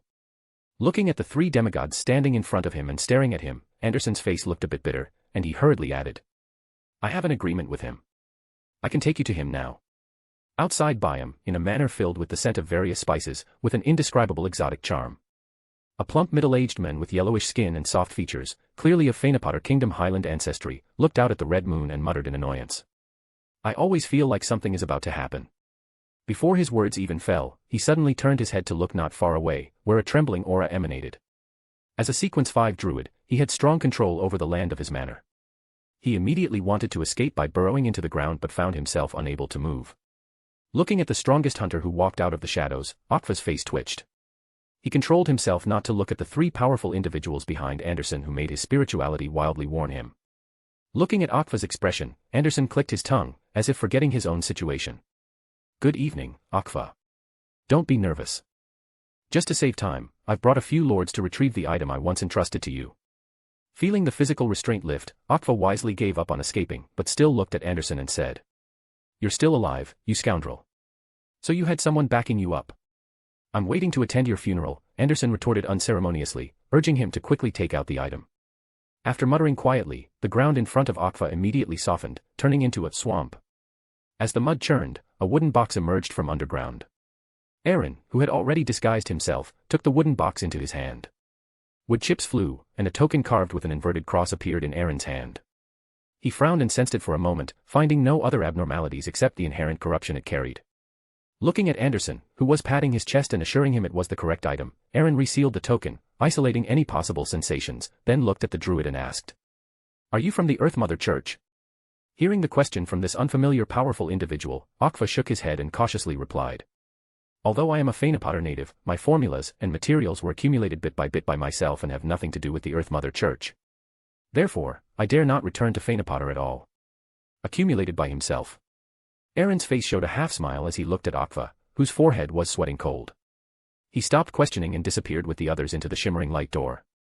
Southeast of Sonia Island, the capital of the Gargas Archipelago, White City, Nasi. The port, usually filled with ships flying pirate flags, was now eerily quiet. This was a rare occurrence for Nasi, known as Pirate Paradise, and it usually meant the arrival of the most powerful pirate king on the high seas. The Morning Star was docked alone at the port. Anderson curiously observed this ghost ship, which had left many folk legends in Byam. First, he was shocked by its terrifying size, then his gaze was drawn to the elf maidens moving about on the ship, and finally, he noticed a half-giant radiating a murderous aura standing behind him. After handing Anderson over to Boyer Bale for proper training, Aaron looked at Shartash, who stood quietly beside him, and said with a smile. Mobert has already found Paul Sorost and has also been promoted to a parasite. He is now dormant in Serenyen, in the northern part of the Phaenopotter Kingdom. I'll give you 3 days. You can gather, and after 3 days, you must arrive at the Mist Sea. After glancing at Shartash's slightly flushed cheeks, Aaron's figure became illusory and disappeared. In the palace enveloped by dark golden mist, Aaron finished dealing with the matters at hand, reinforced the True Creator token seal, threw it into the pile of miscellaneous items, and pressed the iron-blooded Knight Beyonder characteristic onto the sun-chasing scepter before extending his spirituality to the prayer light spot symbolizing Frank. The outer deity civilization at the bottom of the sea, the Trojan horse of destiny, the loophole in the rules, and also the opportunity for advancement. Muttering this sentence, Aaron raised his eyebrows slightly. The only one who could have Frank transmit this to him was Queen Mystic. This must be a prophecy. Does under the sea refer to the lost Innis that I'm preparing to explore? It seems Nastor did go to Bernadette. But I don't lack Beyonder characteristics. For Bernadette to specifically remind me of an opportunity for advancement, it seems that place might very well help me complete the ritual. Chapter 263 Erodes' Answer. The Carousel of Fate, the Loopholes in the Rules. Aaron muttered, tapping his finger lightly on the back of the chair. This sentence clearly indicated the authority of a high-sequence marauder pathway. Does this prophecy mean that the lost Innis is affected by the corresponding authority, or does it mean that my promotion ritual still needs Pala's help? All rituals below sequence 0 are designed to counteract the side effects of the potion, meaning the ritual must provide enough anchors to maintain self-cognition, or effectively weaken the side effects of the potion. Just like the ritual for promotion to a Silver Knight, the remains of each powerful creature essentially serve as anchors to provide stable divinity for the promoter, neutralizing and eliminating the madness contained in the potion. The main material for a Chaos Hunter can be directly replaced by the corresponding Beyonder characteristic, and the 2 auxiliary materials, Crystalline Root of the Manic Illusion Tree and Heart of the Order Fiend, are already stocked in the family treasury. The only restriction is the promotion ritual, and the Chaos Hunter ritual preserved by Walner requires dispelling a chaos involving high-level power, hunting the source of the chaos, and thereby communicating with the underlying rules of the chaotic area, replacing the original chaos with one's own order. The ritual does not require solo completion, so for an imperative mage with a background, dispelling chaos and hunting its source is not the most difficult part to complete.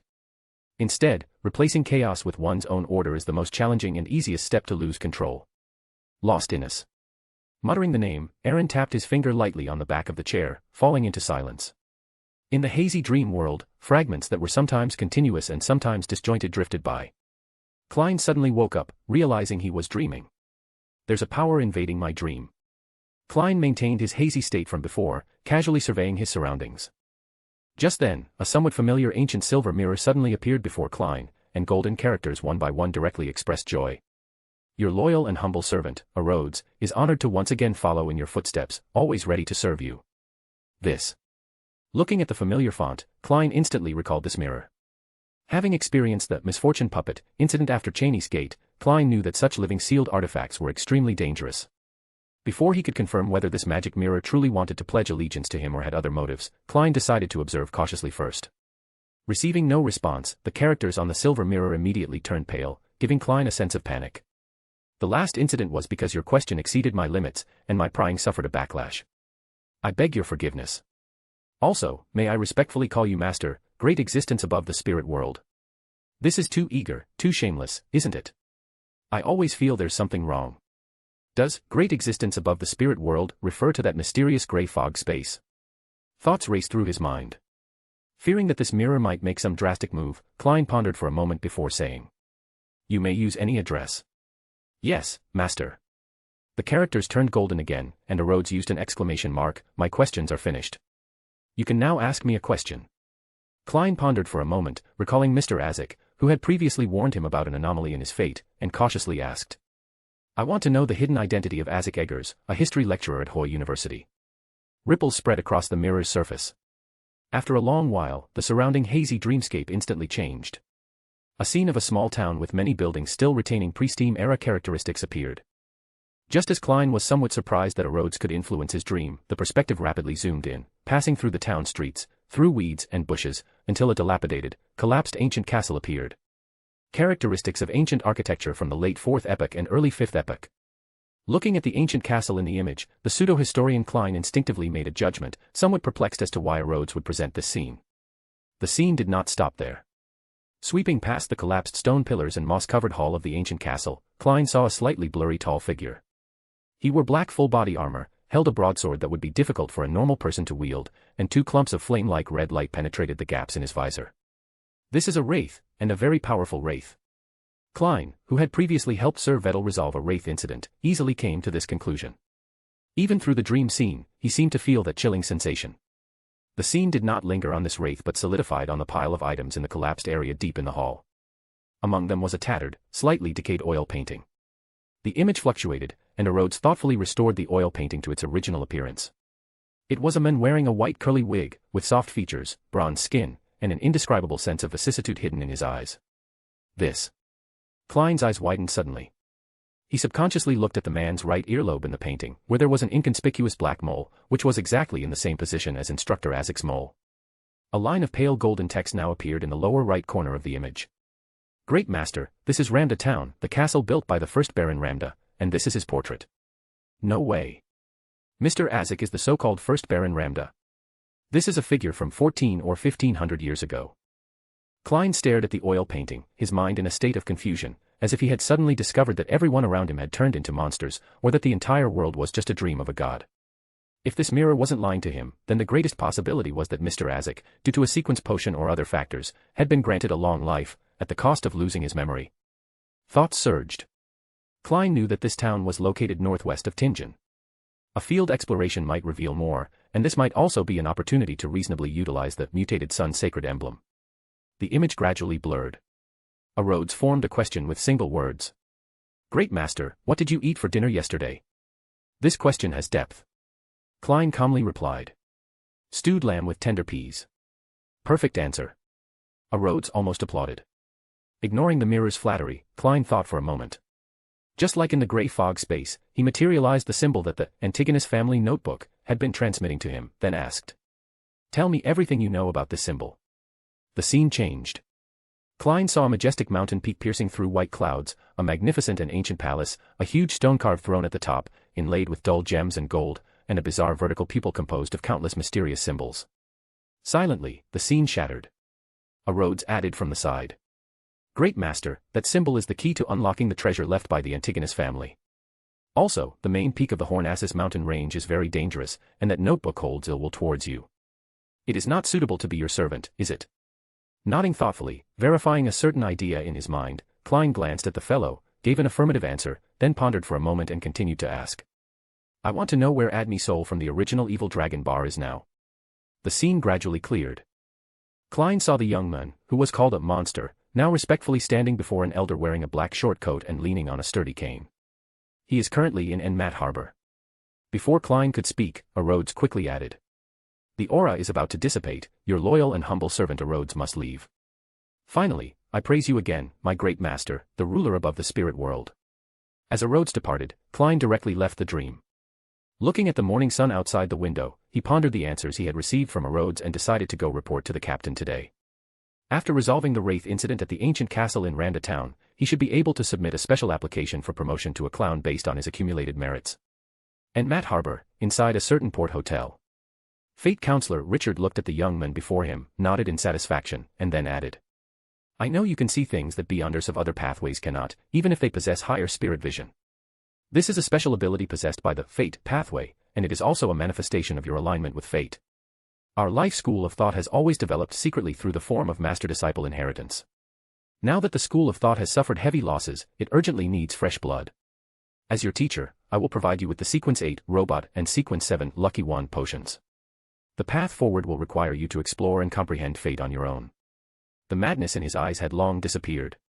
Admi Sol nodded excitedly and asked curiously.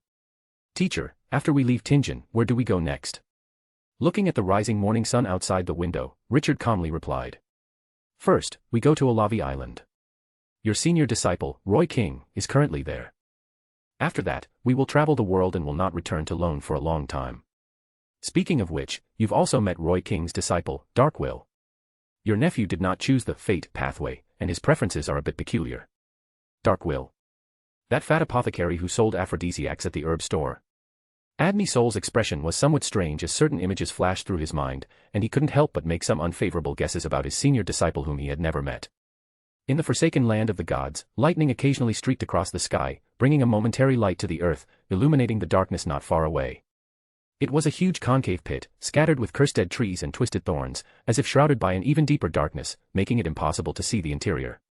Cavendish Lancer's feet lay the corpses of many monsters that had grown pale skull heads, prominent blood vessel eyes, and fanged tongues, exuding an extreme sense of evil and madness. These monsters were far beyond those around Moon City. When Cavendish Lancer, at Sequence 3, summoned their spirit body threads from the fog of history, he would be subjected to invisible pollution.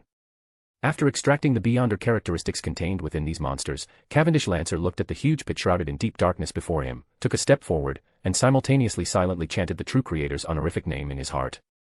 The intelligence provided by the Sanguine was already 2 epochs old. In an environment like the forsaken land of the gods, such a long period of time, it was normal for anomalies to occur. The dangers of the forsaken land of the gods also included the true creator and Amon. There was only one chance to retrieve the fragments of the kingdom of God contained in the holy city Karmia before these existences descended. To ensure the plan's smooth execution, Cavendish Lancer had to proactively conduct an exploration to determine the current state of Karmia. Passing through the dead trees and thorns, holding the bat token made by the 3 Sanguine Dukes, Cavendish Lancer successfully passed through the barrier and saw a scene completely different from the outside world. Dense power, accompanied by bright moonlight, poured down, illuminating the magnificent ruined city. An atmosphere of extreme evil and madness permeated the air. The buildings in the city floated in the air without obvious support, intricate and complex, as if their direction and length had been altered by some force. The bright moonlight passed through these floating buildings, and the shadows cast on the city walls seemed to have come alive, dancing in the moonlight. Having never seen the moon outside the crimson moon, Cavendish Lancer, in a perilous situation with his spiritual intuition wildly warning him, had no time for curiosity. At this moment, an indescribable roar echoed in his ears, seemingly originating from deep within the city. His mind suddenly went blank for a moment, and his spirit body quickly turned gray and white. Cavendish Lancer felt his body and soul's compatibility decreasing little by little, his body gradually becoming a prison for his spirit. Not good. The thought flashed somewhat sluggishly through his mind. The spirit body threads within Cavendish Lancer frantically resisted the pollution, while he retreated, wanting to leave this place. Taking a step, he did not return to the familiar darkness. Cavendish Lancer stiffly turned his head and found himself already in the twisted and intertwined buildings. The space here carried a strange distortion, as if it was independent of this world. Even his spiritual intuition failed to warn him, which could only mean that this was an influence brought by some authority of a higher beyonder. Not far away, a huge corpse, over 10 meters long, lay on the ground. Its appearance could vaguely be identified as a demonic wolf, a species that had become extinct outside the forsaken land of the gods. Grotesque, slimy tentacles indicated that this demonic wolf seemed to have died from losing control, and it was at most at the demigod level, yet its corpse was strangely well preserved in this twisted space. Before the questions in his mind could even arise, slimy tentacles covered with evil patterns instantly spread out from Cavendish Lancer's body. A Sequence 3 saint thus comically lost control, transforming into a wriggling puddle of spirit body threads. An invisible, chilling wind blew past. The spirit body threads with slimy tentacles on the ground and the fallen bat token simultaneously dissipated into points of light. These were only historical void images summoned by Cavendish Lancer. At the edge of the pit shrouded in darkness, Cavendish Lancer, having emerged from the fog of history, knelt on the ground, his heart pounding violently. The sense of death brought by irreversible loss of control constantly lingered in his mind, something even the fog of history could not block. Chapter 264 Exploration and Spells. Cavendish Lancer didn't understand why he suddenly lost control, everything was over before he could even react. Recalling the name mentioned in the previous roar, he hesitated for a moment and repeated it in a low voice using the most common Loenese. The surroundings were eerily silent. Cavendish Lancer could clearly hear his own frantic heartbeat and feel his lips moving, yet he couldn't hear his own voice, the name seemed to be swallowed by the darkness. Amon Ices. Aaron, within the nation of disorder, was unaffected. He uttered the concealed name, somewhat surprised to hear the Evernight goddess's true name here. It seems the goddess and Lilith's cooperation was established even before this war of gods. This thought flashed through Aaron's mind as he pondered the scenes he had observed earlier. Unlike Cavendish Lancer's confusion, Aaron, relying on his true sight and the blessings of the nation of disorder to observe the entire exploration process, had already detected the source of the anomaly. Both the attendant of mysteries and even the fool possessed the authority of grafting, capable of recombining many tangible objects or abstract concepts to achieve incredible effects, much like altering definitions, logic, directions, or rules. The demonic wolf Phlegria also wielded this authority. The space within the holy city of Kemia was affected by residual divine power. The concepts of end and beginning were merged, preventing anyone who entered from leaving. This linked the two places, reducing the distance between them to zero, indirectly achieving a teleportation effect. This authority had become increasingly bizarre under the intensification of different divine powers, grafting together things that normally couldn't have a direct connection, and directly acting upon the concept itself. The demonic wolf's death by loss of control was directly grafted onto Cavendish Lancer, and the seer's higher-level authority also caused Cavendish Lancer's spiritual premonition to fail directly. And that silver moon should be the power projection of the divine kingdom fragment within the holy city of Kemia, and also the target for the upcoming actions.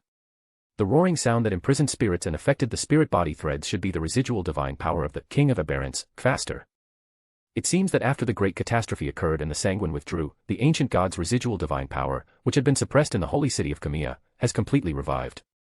Thinking this, Aaron transformed the information he had observed into two light clusters.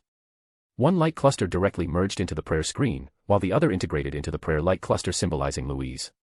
Although he hadn't thoroughly explored the holy city of Kemia, the general situation had been ascertained. Too frequent exploration could easily cause anomalies, even when using historical void images. Since the location of the holy city of Kemia had been found, Cavendish Lancer only needed to eliminate the influence of the surrounding dark lands and coordinate with the actions of the sanguine dukes. Phaenopotter Kingdom, north of Selenia City, at the junction of the Hornassus mountain range and the central plateau of the northern continent. Louise, who had arrived at the ancestral land from the sea using a reverse summoning door, looked at the 100-mile stretch of black hills, feeling the vitality of her own spirituality, and curiously asked Marquis Mistral beside her. "Is this our sanguine ancestral land?" "Why?" Knowing what his junior was thinking, Marquis Mistral smiled and explained. "Sanguine below demigod and outsiders who wish to enter the true ancestral land must either possess the corresponding token or report to the dukes in advance and be brought in by a sanguine above count." As he spoke, red scales emerged behind him, forming a pair of illusory, misty, gigantic bat wings inscribed with numerous mysterious symbols, enveloping both of them. Opening her eyes again, Louise looked at the blood-colored moon that completely filled the sky, her expression slightly dazed. Before the shock in her heart dissipated, a dense, dark golden mist suddenly appeared before her eyes. Her mouth slightly agape, Louise tried to process the information appearing in her mind, her lips subtly moving as she subconsciously spoke. Holy City of Kemia. Marquis Mistral beside her only felt the name was somewhat familiar, as if he had seen it in some ancient text. Before he could ponder it further, his expression suddenly turned serious as he looked up at the sky. The figure of an extremely beautiful, blood-eyed woman suddenly appeared. It was Duke Chower Na, New Moon. Tinjin City, Ramad Town, the afterglow of the setting sun bathed this historic small town. Dunn, wearing a black trench coat and a black top hat, was the first to alight from the carriage. Klein and Leonard, dressed in similar outfits, followed him out. Glancing at the bustling street, Dunn looked at Klein and said, "Klein, you lead the way. We'll go now and try to deal with that wraith before dark, then take turns guarding 3-0782 to keep it away from ordinary people." The mutated sun sacred emblem, after being sent to Cheney's Gate and suppressed by the core seal, had returned to its original state, no longer unusable as before, but it still needed to be separated to allow time for recovery. "Okay." Klein replied briefly, subtly touching the spiritual materials for making solar flare charms in his pocket. At the same time, he glanced at Leonard beside him, and seeing that he hadn't noticed his small movement, he walked towards the small hill not far away. Guided by divination, not long after, Klein saw the collapsed outer wall of the ancient castle he had seen in the dream world. Before even approaching, he felt a bone-chilling coldness, and goosebumps instantly rose on his arms. There really is a wraith, and it's very powerful. Leonard looked at the ancient castle, tooted, then clapped his hands at Klein and added with a smile. "I didn't expect your divination to be so accurate. It seems we can cultivate more seers in the future." Ignoring Leonard's teasing, Klein looked at the ancient, palm-sized badge in the captain's hand and followed him towards the ruined castle. Corpses and ghosts not yet at the level of evil spirits could not exist within 15 meters of the mutated sun sacred emblem for more than a minute. Dunn used the nightmare's ability to pull the black-armored wraith into a dream, easily stalling for enough time. In the warm and pure sensation, the black mist rapidly evaporated, and the coldness gradually disappeared. Not long after, the Wraith Knight, clad in full armor and dragging a huge broadsword, became completely transparent, merging into the void. Clang! A black iron gauntlet fell to the ground, its surface covered with a layer of white frost. Klein was about to ask the captain whether to pick up the dropped item, but his gaze swept over it, and his spiritual intuition was suddenly triggered. The steps separating the ancient castle's hall and dining room seemed to be calling to him with intense and illusory pain and filth. There's a problem there. Klein pointed to the steps separating the living room and the dining room, speaking with serious solemnity. He had read in the Nighthawk's internal files that if similar situations appeared in one's spiritual intuition, it often meant that the target location concealed evil, defiled things. If one wasn't confident, it was best not to attempt to touch them, otherwise, it was very easy to lose one's life. Sometimes, even just a glance could cause irreversible damage. Most crucially, this was not part of his plan. The scene Erodes showed him did not include this. Standing beside him, Leonard, who had been calm all along, slightly restrained his improper smile and pondered with his arms crossed. This wraith is very powerful. We only managed to eliminate him with the help of the sealed artifact.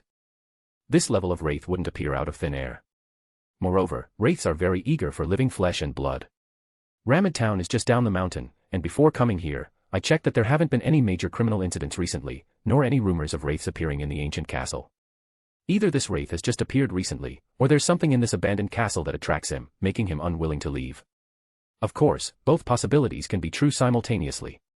Dunn nodded slightly, turned his head to Klein, and calmly instructed, "Divinate whether exploring there will go smoothly." Before entering the ancient castle, the captain didn't ask me to divinate, showing great confidence. This indicates he believes the hidden object might be more dangerous than the wraith. Taking a deep breath, Klein nodded silently, unfastened the citron pendant inside his cuff, and began to divinate. Leonard, meanwhile, squatted down and picked up the black iron gauntlet from the ground, muttering something under his breath. After receiving Klein's divination that the danger is within a solvable range, Dunn put the mutated sun sacred emblem on his left chest, reached up to press his silk top hat, and quickly walked towards the steps, skillfully searching for a mechanism. Leonard, who was playing with the black iron gauntlet, noticed Klein's gaze, and the corners of his mouth curled up. He spoke with the tone of an old hand, smiling. Divination is just a means. As a professional Nighthawk, you should remain vigilant at this time. Although firearms aren't very effective against wraiths.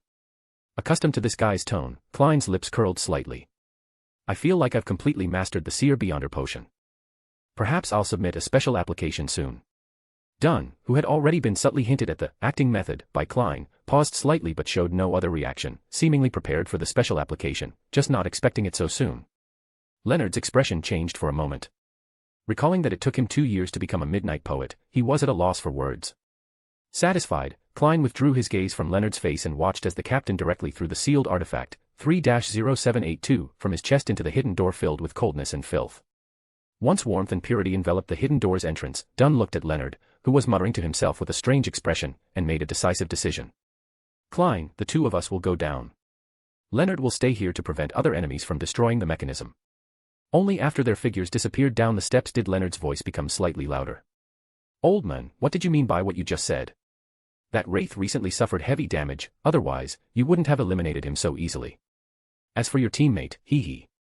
The aged voice echoed in his mind. Leonard hated the feeling of someone speaking only halfway, but no matter how he called, Pallas no longer responded. In the center of the basement lay a black coffin, its iron nails a dark red color. The lid of the coffin had been pushed open a crack, revealing a headless skeleton inside. After confirming there was no additional danger in the basement, Klein watched Dunn, who was carefully examining the area with sealed artifact, 3-0782, equipped, and then lowered his citron pendant, silently chanting a divination phrase in his mind. The corpse in the coffin is Mr. Azek's bloodline. Thin, gray-white mist drifted before his eyes, and Klein looked at the pendant in his hand, which gave an affirmative answer. After verifying Erodes's words, Klein felt little excitement. For a moment, he didn't know how to face his former teacher, especially now that he was in a terrifying vortex himself. Inspecting the body took much longer than expected. To prevent the sealed artifact from affecting the ordinary people of Ramad Town, Dunn decided to stay in the ancient castle tonight and observe whether the wraiths in the castle were completely cleared. Klein thus finally got the chance to take turns guarding. Klein, wearing sealed artifact, 3-0782, sat alone in the basement where the coffin was placed. After setting up a spirit body wall, he quickly arranged a ritual on the ground. Although stealing the power of divine blood from the sealed artifact to create solar flare charms would reduce the years its purification effect could be maintained, it would not damage the sealed artifact. With the mastermind living in the Red Chimney House still in Tingen and himself constantly conducting investigations, Klein had to do everything he could to become stronger. Because he was stealing the power of a deity, Klein couldn't divinate in advance whether the matter would go smoothly, that might make him directly face a deity again. Klein suspected that the eternal blazing sun would directly recognize him as the disrespectful one who dared to gaze upon him. Without the protection of the gray fog space, the captain and Leonard would only find a pile of black ashes if they came in. As the incantation neared its end, Klein suddenly felt something light up before his eyes. The ancient, dark golden emblem radiated a blazing light, like the sun descending upon the earth. Klein was instantly enveloped in extreme heat, his hair rapidly growing hot, seemingly about to catch fire. Almost without thinking, Klein raised his hands, relying on his spirituality, following instinctive memories and the guidance of the ritual, and began to use an engraving knife to draw symbolic patterns, magical sigils, and ancient incantations on both sides of the golden plate. On the other side of the ancient castle, Leonard, who was inspecting other parts of the castle with Dunn, suddenly tilted his head, his brows slightly furrowed, and looked scrutinizingly towards the ancient castle hall, muttering, "The sun." Dunn, standing not far away, looked up at the crimson moon in the sky and touched his increasingly thinning hair.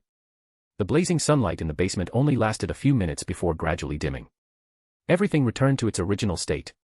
Klein examined the two solar flare charms in his palm. Their golden luster had become dim, and the patterns were ancient and complex. A warm, moist sensation was gradually seeping out, penetrating his skin.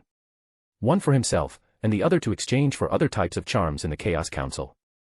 Thinking with some joy, Klein quickly completed the ritual's conclusion and removed the spirit body wall. Chapter 265 returned to Tingen. Seeing that the mutated sun's sacred emblem on the ground hadn't changed much, and the feeling of warmth and purity still assimilated its surroundings, Klein breathed a sigh of relief and subconsciously looked at the sarcophagus in the deepest part of the basement. Based on Leonard's previous conjectures and the captain's analysis, Klein believed that the reason for the appearance of the ancient castle's wraith was precisely because the sarcophagus had been opened, but he didn't understand why only the head had been taken. His gaze flickered, but feeling his body on the verge of exhaustion, Klein still gave up the idea of divining now and closed his eyes to meditate and restore his spirituality. Not long after, hearing footsteps, he suddenly opened his eyes, subconsciously touched the sunstrike charm, and then looked at Leonard, who was standing on the basement steps observing him, and said, "Where's the captain? Is it your turn to guard sealed artifact 3-0782? Leonard's expression at this moment was rather intriguing. After surveying his surroundings, he nodded slightly and responded with a smile, "We've already cleaned this ancient castle once. It's too late, the captain said we'll stay here overnight. However, you don't seem to be in too good a state." Feeling a little guilty under Leonard's gaze, knowing that the other party also harbored secrets, Klein merely rubbed his temples and stood up with a smile, saying, "Perhaps I'm nearing my limit. After all, I'm just a sequence 9. I'll go up and find the captain first then." Before he finished speaking, Klein took off the mutated sun sacred emblem, and frankly handed it to Leonard. After watching him leave the basement, Leonard reined in his flippant demeanor and began to scrutinize sealed artifact 3-0782 with focus and seriousness, even infusing his spirituality into it. However, his expression gradually became bewildered, revealing obvious confusion, and he finally couldn't help but whisper, "Old man." Receiving no response, Leonard had to suppress the matter for now. He walked over to the open sarcophagus and stared at the headless white bones inside. A hoarse voice suddenly echoed in his ears, "Stay away from this sarcophagus. Do not have any more contact with it, and do not continue to investigate." Startled by Pale's serious tone, Leonard, who was merely curious as to why the wraith's main body had its head removed, immediately moved away from the sarcophagus and quietly asked in his mind, "Why? This skeleton no longer possesses beyonder characteristics. Could it be that the person who took the skull is still watching here?" Pale snorted and replied testily, "I don't want the power I've painstakingly accumulated to be used to save you in the end. You just need to know that what's inside isn't something you can meddle with. For some things, if your strength isn't enough, the more you know, the faster you'll die." Rendered speechless by the old man, Leonard remained silent for a moment, then tentatively asked, "Old man, do you know why that person only took the head?" This time, Pales didn't pretend to be dead. He chuckled and said, "The death pathway, starting from sequence 5 gatekeeper, can sense the entrance to the underworld, command the undead within, and form a unique small underworld with the body as a prison. The underworld within the body also has a pair of double doors as a symbol, and the core of the underworld is in the center of the forehead, representing the position of death." Leonard was stunned for a moment before realizing that the death pathway the old man was referring to was the one controlled by the church, starting with corpse collector. The so-called core of the underworld being in the center of the forehead, the death pathway. Pondering these words, Leonard roughly guessed why only the skull had been taken.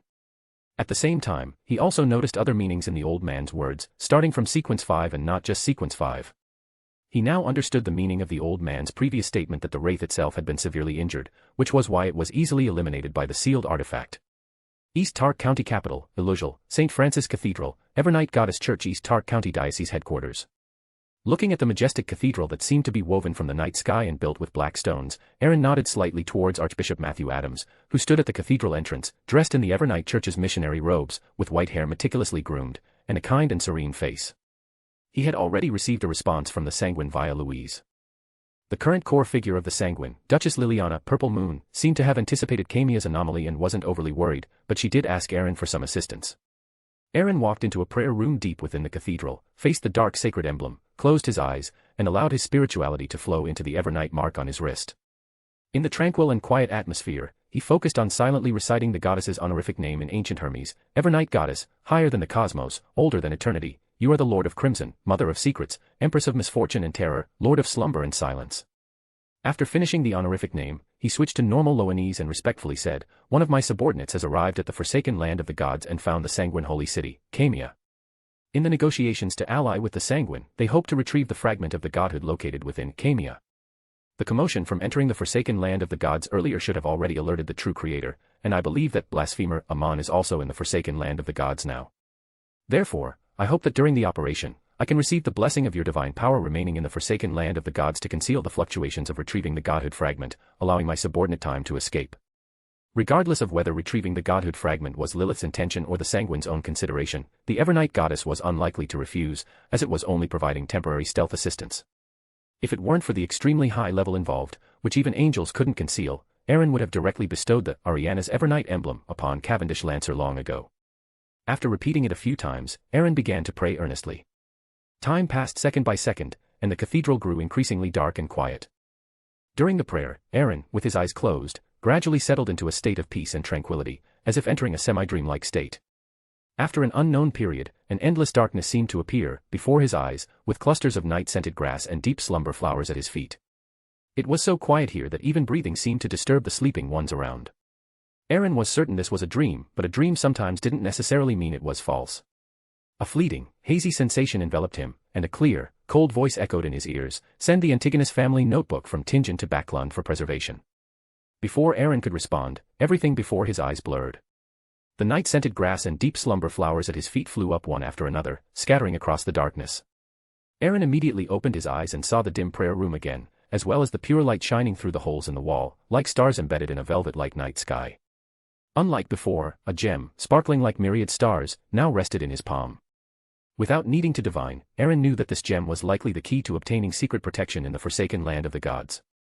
Watching the gem in his hand disappear into the Evernight mark, Aaron frowned slightly.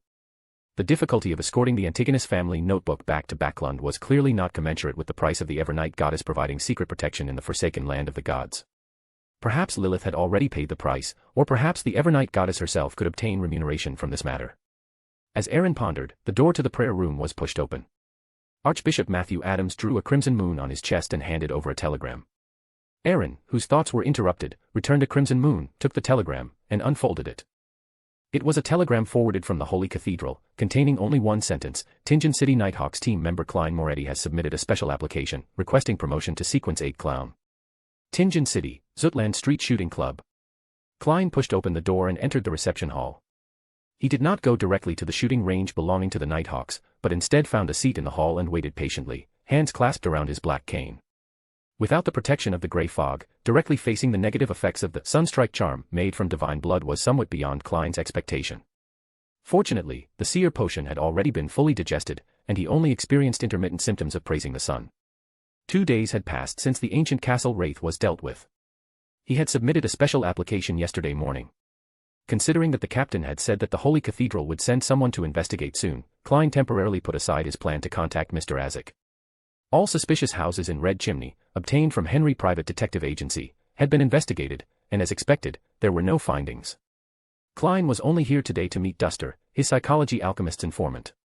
After waiting for a while, nearing 2 o'clock, Klein saw the rather refined Duster walk into the shooting club lobby.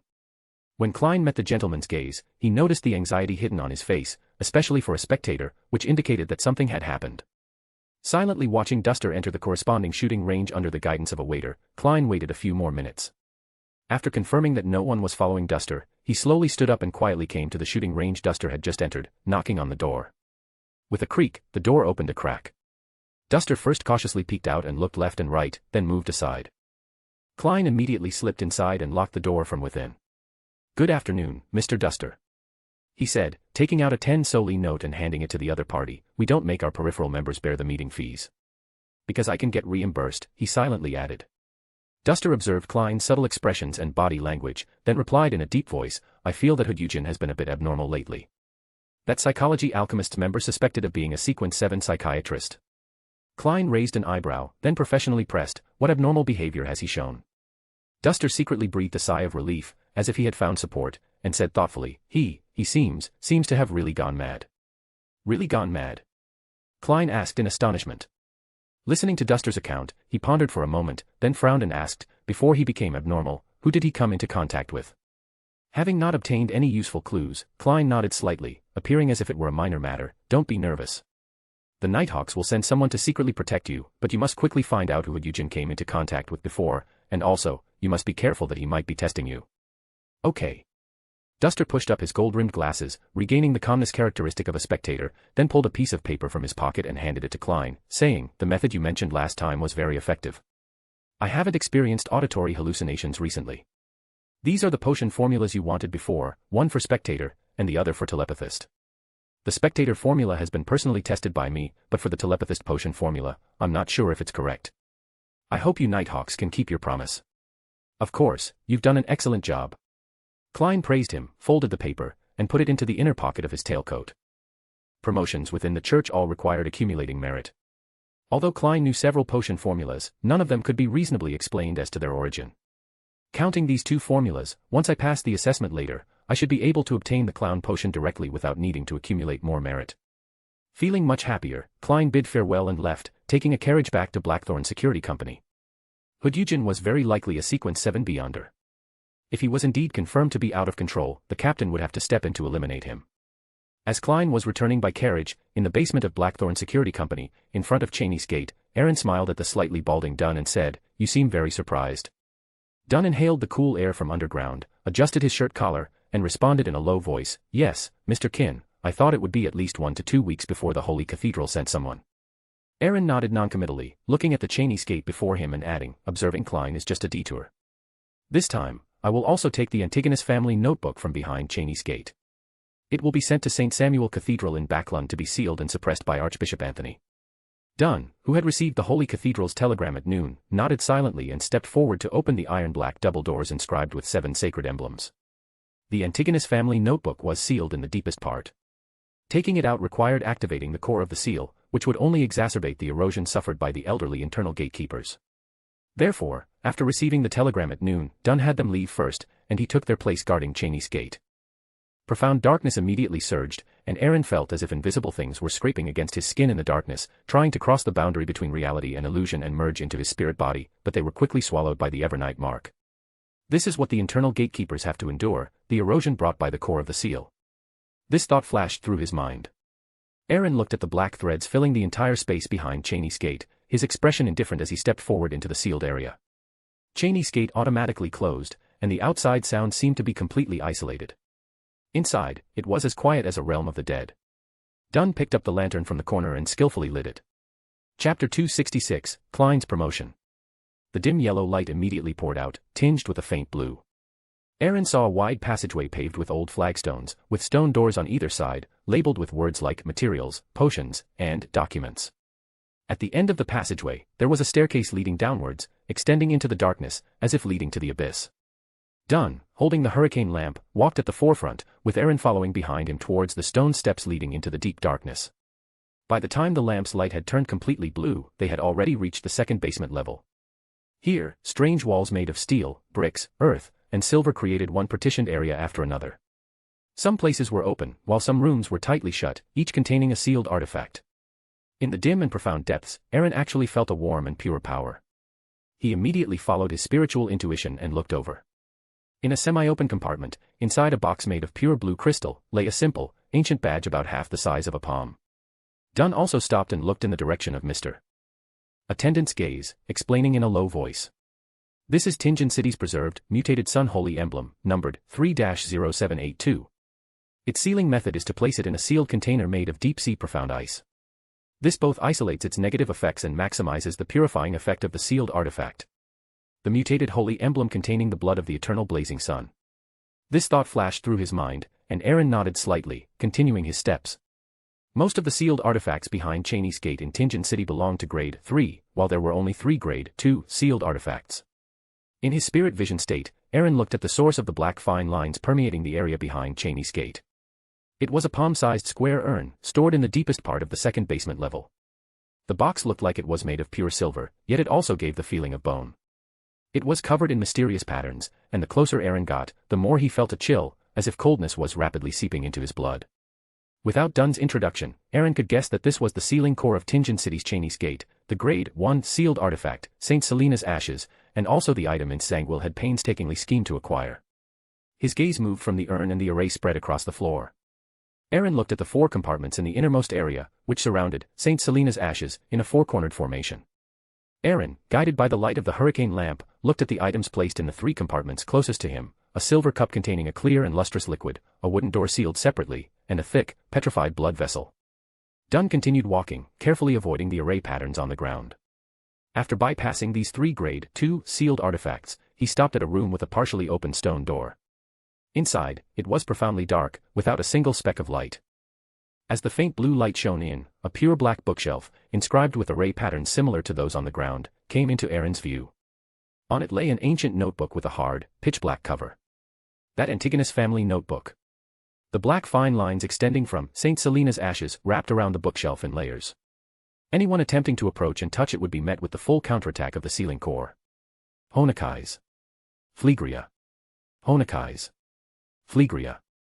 Watching Dunn remove the seal using the Nighthawk's internal contingency measures, illusory voices drilled into Aaron's ears, confirming that he had found his target. Stepping inside, the black fine lines actively avoided Aaron's body. Just as he picked up the Antigonus family notebook, the original illusory whispers instantly vanished. Looking at the notebook in his hand, which felt like a dead object, Aaron raised an eyebrow slightly, but since Dunn was right beside him, he said nothing more.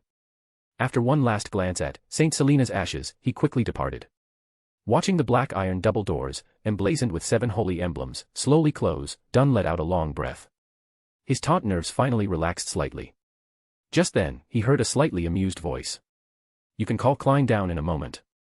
I'll wait for him in the duty room. Also, do you mind if I take some of your flesh and blood? This won't harm you. Just consider it a small experiment of mine, and I will help you recover from any injuries caused." He looked at Mr. Attendant, who was holding the Antigonus family notebook in one hand, with some surprise, and asked uncertainly. "You need my flesh and blood?" He didn't suspect that this Duke was going to do anything harmful to him with this flesh and blood. He was just an ordinary Sequence 7. The disparity in their status was too great. If he wanted to deal with him, there was no need for such complexity. As a loyal believer of the goddess, after receiving a positive reply from Mr. Attendant, he did not decline. Just consider it a thank you gift for saving old Neil back then. Thinking this, Dunn watched as a somewhat peculiar-looking container, radiating a strong aura of life, suddenly appeared in Mr. Attendant's empty right hand. Blackthorn Security Company, Nighthawk's recreation room. Klein pushed the door open with a bewildered expression. He wanted to find the captain to report information about the psychology alchemists and 2 potion formulas, but he couldn't find Dunn in the office, so he tentatively looked here. His steps paused slightly. Klein saw Leonard, Sika, and Fry sitting around a round table, but they weren't playing cards. The room was so quiet, no one was talking, no one was joking, and the atmosphere was almost solidified. Klein, who was about to ask something, felt a tap on his shoulder. He turned around and saw the captain, whose face seemed pale from blood loss but was much more energetic. He quickly reported his findings. Dunn nodded silently, motioning for Klein to follow him. They arrived at the staircase leading underground. Dunn turned and looked at Klein, saying, "I'll have Leonard continue to follow up and monitor what you reported. You have something more important now. The person sent by the Holy Cathedral to assess you has arrived." "The person to assess me is here? But I only submitted the special application yesterday morning." Klein's nerves immediately tensed, then he felt a bit astonished. The wind blowing from underground carried a chilling coolness. Klein felt a sense of relief amidst his tension. "It's finally here. As long as I pass this hurdle, at least for half a year, I won't have to worry about similar matters. Once I advance to Sequence 8 and become the so-called clown, I'll gain true combat ability.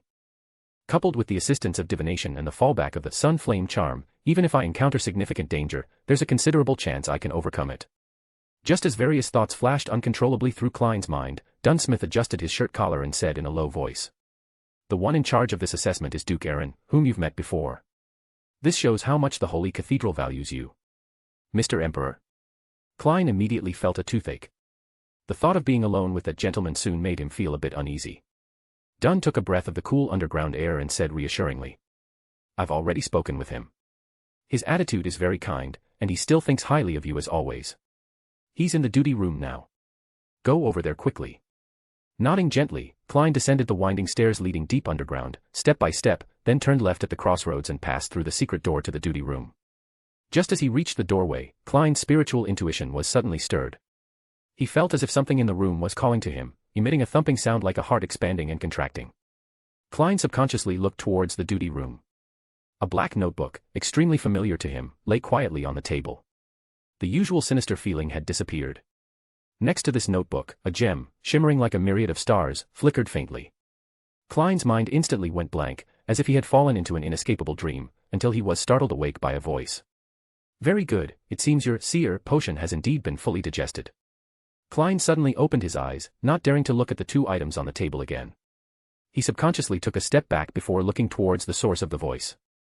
Aaron leaned back leisurely in his chair, a slight smile on his lips, and pointed to the high-backed chair opposite him, saying, You can sit there first. Klein controlled his gaze, took a deep breath, took a few steps forward, and sat down in his designated seat. At the same time, he mentally rehearsed how to reasonably explain his accidental summary of the acting method, awaiting the Duke's inquiry. Watching Klein's emotional colors gradually stabilize, Aaron continued casually. Although you've been with the Nighthawks for less than 2 months, I think your understanding of your companions is better than many others. I intend to share some experiences with you, but according to the Holy Cathedral's regulations, you must swear to the goddess that you will not tell anyone who doesn't know about these things the content of our conversation. Is that all right? Does this mean I passed the assessment? But you haven't even asked anything yet. Klein immediately felt a sense of gain and loss, like punching cotton. Although the prepared rhetoric wasn't used, he still nodded without hesitation. No problem. Very good. Aaron nodded, leaning forward slightly, and pointed to the gem bestowed by the Evernight goddess, adding, Then you may swear upon the holy artifact. This is actually a holy artifact. No wonder that notebook was as quiet as a dead object. This thought flashed through his mind, and Klein had no other choice. He placed his hand on it, while praying that the gray fog space wouldn't cause any trouble at this moment. A cold but not biting sensation passed through his skin into his brain, instantly smoothing out the distracting thoughts and worries in his heart. Repeat after me. Aaron looked at Klein and spoke solemnly. All right. Klein nodded. Then, he heard the Duke in front of him switch to Hermes language and say, Evernight goddess, more exalted than the cosmos, more ancient than eternity. I swear to you with my true name and my spirituality. I, Klein, from now on, will absolutely not reveal the corresponding details of the acting method to anyone who does not know about it. Should I violate this, I will accept your punishment. Please witness my oath. Klein suppressed his various thoughts and solemnly recited the oath in Hermes language, following Aaron. Vaguely, he felt that he had established a subtle, obscure connection with that gem, and with a certain existence infinitely far away. The Evernight imprint emitted fluctuations, and Aaron seemed to sense a certain gaze. His expression immediately became serious. After Klein finished reciting, he drew a crimson moon on his chest and said, Praise the goddess. Then Aaron looked at Klein and smiled slightly. Nighthawk Klein Moretti, in the name of the goddess, I solemnly inform you that you have passed the Holy Cathedral's assessment. Congratulations. With your merits, you can now receive a promotion and become a Beyonder of Sequence 8. As he spoke, Aaron extended his right hand forward, taking out a bottle of liquid with interwoven gold, yellow, and red colors, yet exceptionally clear, from his spatial pocket. He handed it to the somewhat dazed Klein and explained. This is the potion for Sequence 8, Clown. You can also divine to confirm it. I am waiting here to handle any unexpected situations after you consume the potion. You can rest assured, as long as the problem isn't severe, I should be able to salvage it. This is a spatial mystical item. Klein looked at the Duke, who had conjured the potion out of thin air, somewhat dazed. Then, as if coming to his senses, he took the bottle of potion. He cleared his throat. Although it felt somewhat disrespectful to the Duke, since this was the potion he was about to consume, Klein still took out his citron pendant and performed a divination. After receiving confirmation that there were no problems, he picked up the clown potion again. Drink it, and I'll become a Beyonder of Sequence 8. With that thought, Klein no longer hesitated. He tilted his head slightly and gulped down the potion. Looking at Klein writhing on the ground, Aaron's expression was slightly playful. He took out a rather unique camera from his spatial pocket and took a few posed shots of the twisting, squirming Mr. Fool on the ground. Then, as if nothing had happened, he put the camera away and waited quietly. Snapping back from the terrifying whispers of Honokai's Phlegria, Klein, who had officially advanced to Sequence 8, Clown, weakly crawled up from the ground. Aaron watched the newly promoted Clown try various movements quietly, until the other party completely stopped, then he nodded gently and said, "You must remember one thing, within the same sequence pathway, high sequence powerhouses can, to some extent, influence the corresponding mid and low sequence Beyonders. Of course, some weaker individuals can also achieve this by relying on items of extremely high Beyonder characteristic. The whispers or screams occasionally heard during a Beyonder's advancement might just be certain messages they deliberately transmit." Honokai's Phlegria. Klein's heart skipped a beat. He instantly thought of the gray fog space, and his thoughts immediately raced, but the emotions on his face were very natural. This was also the ability of a clown. He nodded solemnly and said, "Mr. Attendant, I will remember that. I will not be tempted by those whispers and screams, nor will I be corrupted by them."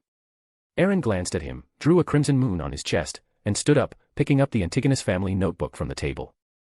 He said with a smile, "May the goddess also bless you."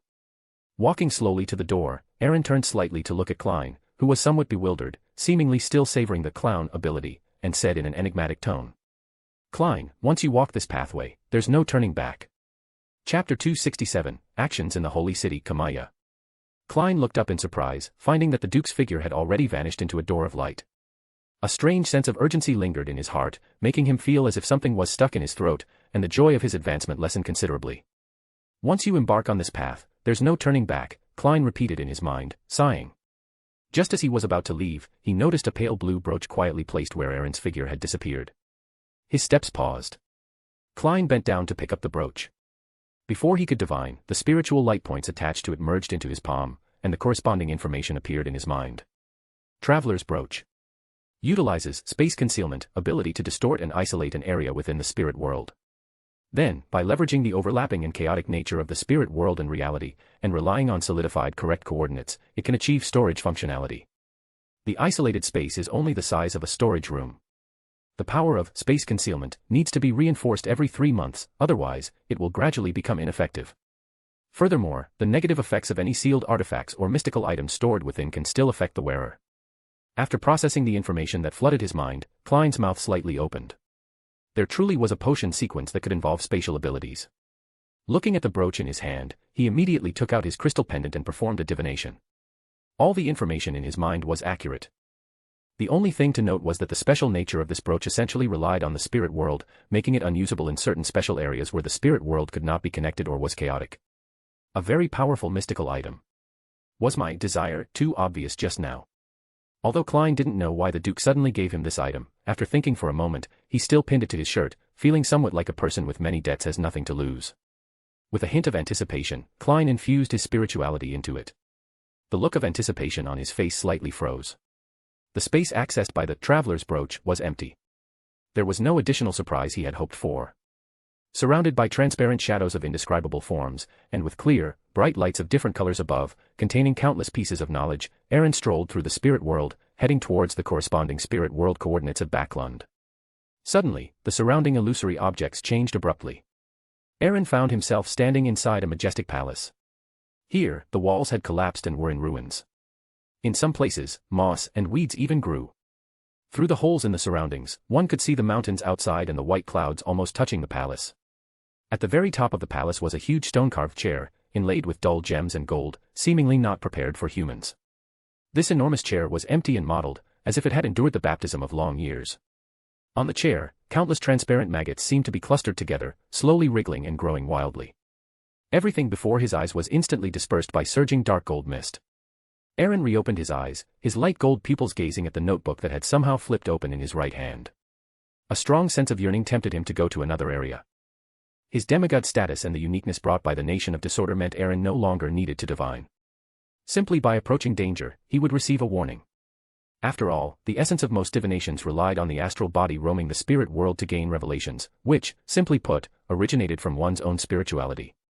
manipulating chains of order to completely cover the Antigonus family's notebook, preventing it from interacting with the spirit world. Aaron then turned his head to look at the area to his front right, a deep, ink-like blackness that even the clear, bright light above could not illuminate. Having experienced multiple spirit world traversals and having created spatial pockets in the spirit world using the secret method necklace, space concealment, Aaron knew that the existence of the spirit world was quite wondrous. It completely overlaps with the real world. In the spirit world, there is no up, down, left, or right. Past, future, and present can all converge here, like a strange ocean formed by the compression and aggregation of countless knowledge, countless information, and countless illusory spirits. Because of this, revelations obtained from the spirit world can only be various symbols, not direct answers. But it is precisely this conceptual world that allows everyone to receive revelations from the spirit world at any time. Aaron, who had already achieved demigod status, could selectively receive messages. The fact that he was unknowingly passively fed images was something the Antigonus family's notebook could not do. This notebook was not derived from a uniqueness, it merely contained a residual trace of power from Antigonus, who was half a fool. Able to bypass my perception and subtly draw out this power, Aaron's gaze slightly narrowed as he looked at the indistinctly distant gray area and whispered, Hornassus. This should be the spirit world projection of the Nation of Disorder, before Antigonus was sealed, or the corresponding area in the spirit world that emerged from the puppet city Antigonus once constructed for the mystical realm. The residual aura within it, utilizing the special area of the spirit world, had influenced the formation of the influence. Thinking this, Aaron suppressed his curiosity and moved away from the area. Regardless of whether this was a contingency Antigonus left for himself by using the authority of deception when he was half a fool, or if certain existences deliberately did not destroy it to prevent Antigonus from being completely replaced by the Lord of the Mysteries consciousness, Aaron was unwilling to be the one to step forward at this moment, but he still recorded the spirit world coordinates of this area. After moving away from that area, the Antigonus family's notebook fell back into silence. Aaron then recalled how the Evernight goddess had specifically asked him to bring this notebook back to Backlund. Gently shaking his head, the Evernight mark emitted a faint glow, applying a concealment status to him. Aaron stepped out of the spirit world, and what met his eyes was a pure black church with two symmetrical bell towers. Inside a quiet room in St. Samuel's Church, St. Anthony Stevenson, one of the 13 archbishops of the Evernight Goddess Church and the head of the Backlund diocese, looked at the Antigonus family's notebook on the table and lightly tapped the surface. The surrounding light suddenly vanished, as if swallowed by the dimness within the room. Throughout the entire church, all the praying believers felt the descent of darkness for that brief moment. Everything quickly returned to normal, and the notebook also disappeared. Looking at Aaron opposite him, Archbishop Anthony nodded slightly. Lady Ariana has informed me that this notebook will be sealed by St. Samuel's Church. Thank you for your assistance, Duke.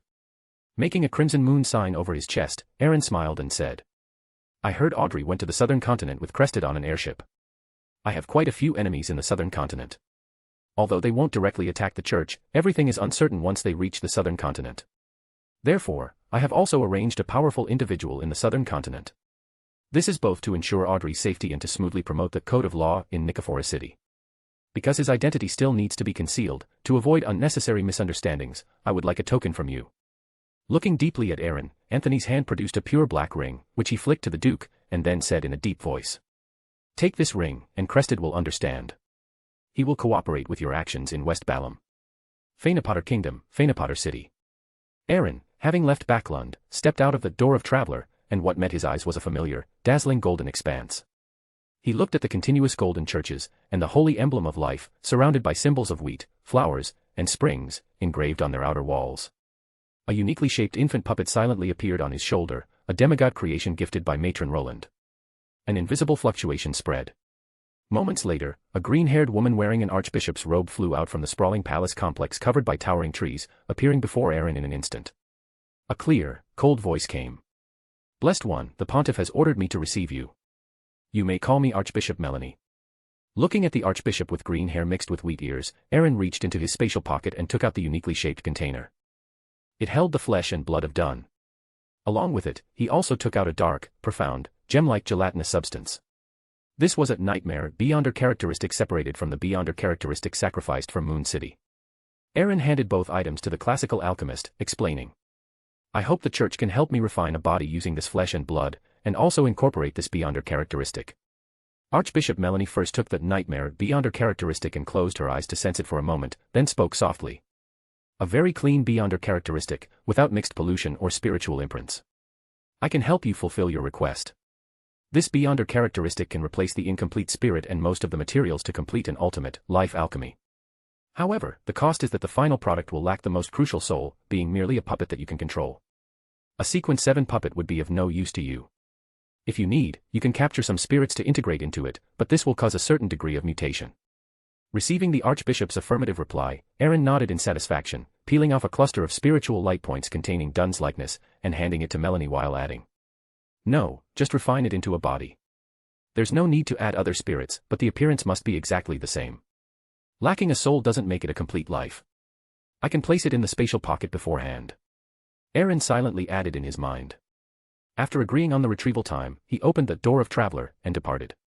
Inside the palace shrouded in dense dark gold mist, Aaron, leaning against the throne, looked at the 2 items he had just sacrificed. His spirituality stirred, illuminating 2 brilliant stars on the dome. Watching the pure black ring given by Anthony merge into the star symbolizing Fow's Allen, Aaron took out Ariana's emblem from the pile of sundries and threw it, along with the gem bestowed by the Evernight goddess, into the star symbolizing Cavendish Lancer. With this Evernight emblem, Cavendish Lancer could also use it to summon Ariana's historical void image, indirectly gaining the protection of secrecy, and minimizing the chance of being tracked by those few in the Forsaken Land of the Gods. In the Forsaken Land of the Gods, outside the sanguine holy city Carmia, Cavendish Lancer looked at the 2 items floating out from the dark gold double doors, feeling the instant surge of darkness around him. His wildly warning spiritual intuition made him abandon the idea of divination. Only after digesting the information that flooded his mind did Cavendish Lancer look at the gem, which seemed to contain stars, with a surprised expression. He then glanced at the slowly closing door of sacrifice and bestowal, hesitated for a moment, and then spoke in Hermes language. "Evernight goddess, more exalted than the cosmos, more ancient than eternity, you are the Crimson Lord, mother of concealment, and also the Empress of calamity and fear, Lord of slumber and silence. Please listen to my prayer and grant me the protection of secrecy." The low prayer echoed. The Evernight emblem instantly dimmed, and the gem slowly dissolved, seeming to merge with the surrounding darkness. Through the connection of the Evernight mark and the aid of his true vision, Aaron saw a figure wearing a layered long dress adorned with star dust, her face seemingly veiled by layers of thin gauze. A thin night curtain gently drifted down, silently covering the holy city Carmia and the surrounding area. Until this curtain shattered, everything here would be concealed. Sweat beaded on his forehead. Suppressing the urge to look up, Cavendish Lancer finally relaxed after the figure vanished and the night curtain she transformed into completely enveloped the area. He then took out the bat token given by the sanguine from his pregnant and began to constantly reach forward with his arms. His face instantly paled a few shades. Cavendish Lancer, with trembling arms, dragged 3 illusory figures from the historical fog. They were the 3 sanguine dukes. The bat token then collapsed inward, turning into 3 drops of blood entangled by crimson threads. After the blood, which exuded a rich life aura, merged, the originally somewhat illusory figures gradually solidified, and Cavendish Lancer, as the summoner, also felt his spiritual burden lighten considerably. The 3 sanguine dukes, already prepared, did not waste time with pleasantries. Even if he could borrow spirituality from his past self, Cavendish Lancer could only temporarily bear the historical void images of 3 angels. Duke Purple Moon Liana's body emitted a dancing power, and a blood-red full moon appeared behind her. The figures of the remaining 2 dukes appeared in 2 other directions of the holy city Carmia, with blood moons simultaneously rising behind them. The blood-red pattern spreading on the 3 blood moons intertwined and swirled above the holy city Carmia, forming a massive array pattern, with a pair of enormous bat wings at its core. The darkness rippled, revealing a silver full moon, and the residual divine power of the 3 ancient gods filling the holy city Carmia also erupted at this moment. Indescribable roars spread wantonly from the deepest part of the ruined city, but they were swallowed by the dense darkness. The blood-red array pattern, which had already formed above, was now slowly disintegrating, as if time had been fooled, attempting to retreat to its origin. Chapter 268, Son Derek. Broken black thorns and a black-red sea of blood surged from deep within the city, tightly binding the silver moon, as if trying to break through the barrier of night with its help. The darkness boiled like a tide, instantly engulfing the gushing thorns and sea of blood, causing them to be infected by the power of darkness and directly dissolve, becoming part of the tide. With the help of the darkness tide, the array patterns, which had shown signs of collapse, gradually stabilized. The 2 angels, Joanna and Olmar, looked at each other from afar, their figures actively dissolving, and 2 crystalline drops of blood flew towards the illusory giant bat wings within the array patterns. As these 2 drops, based on the blood of a mythical creature and condensed with the faith of the sanguine, merged into the illusory wings, they seemed to be endowed with life, evolving from an abstract concept into a special form. This was a power only possessed by the life-giver. The dancing power diffused around the holy city of Camia weakened at an incredible speed. The illusory wings, after absorbing these powers, gradually solidified, and various bizarre and distorted symbolic patterns appeared on them. Duchess Liana, the oldest sanguine currently alive and one who personally experienced the cataclysm, relaxed her grave expression slightly. Her figure flickered, and when she reappeared, she had merged with the colossal bat wings that could obscure the sky, and terrifying pressure raged. Although only one historical void image remained to be summoned, the spiritual pressure Cavendish Lancer endured only increased. His spirituality seemed to be sucked into a bottomless pit. If he hadn't been able to borrow spirituality from his past self, he wouldn't have been able to hold on when the wings merged just now. Above the dark gold mist, Aaron, observing with his true vision, keenly noticed that the all-encompassing night curtain was gradually thinning. After all, this was within the isolated forsaken land of the gods. Even with the power transmitted through the Sapphira, the remaining divine power mobilized was limited to this area to avoid attracting the attention of the true creator and Amon.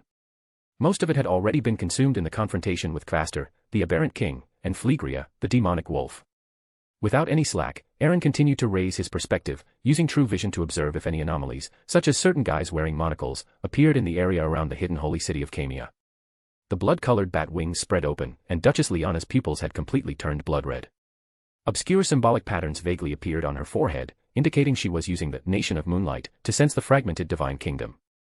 The silver moon, floating in the black-red tide, suddenly burst forth with light.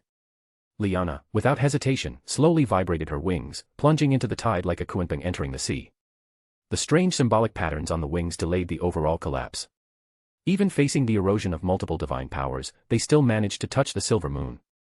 Her wings dissipated into points of light in the tide, and the blood contained within them was completely consumed. Yet, Liana's face showed a relieved joy. With the cooperation of the night curtain, her figure transformed into a drop of fresh blood radiating a dense aura of life, enveloping the illusory silver-white full moon, and departed from the holy city of Camia. Accompanied by an unintelligible roar, a profound stream of light was peeled from the black-red tide by the night curtain, following the silver moon and flying towards Cavendish Lancer. Having no time to examine the item that had appeared in his hand, Cavendish Lancer looked at the holy city of Camia before him, which caused his spirituality to tremble. The terror contained within it seemed to have been completely awakened. Opting not to teleport to avoid appearing in an unknown location within this land of degradation, Cavendish Lancer quickly exited the night curtain and, using his sequence 3-level flame jump, rapidly moved away in the opposite direction of the Moon City. Aaron gestured, drawing the Black Emperor card to obscure Cavendish Lancer's tracks with the authority of the Nation of Disorder, interfering with any potential divination or tracking. The occasional flashes of lightning in the sky once again illuminated the area. A deathly silence became the main theme, but the power that caused people to mysteriously disappear in the darkness was extremely thin. This level of change was quickly noticed. A young man dressed in a black classical robe and wearing a matching pointed soft hat appeared at the edge of the deep pit, overlooking the bizarre city that twisted and expanded in the darkness. Interesting.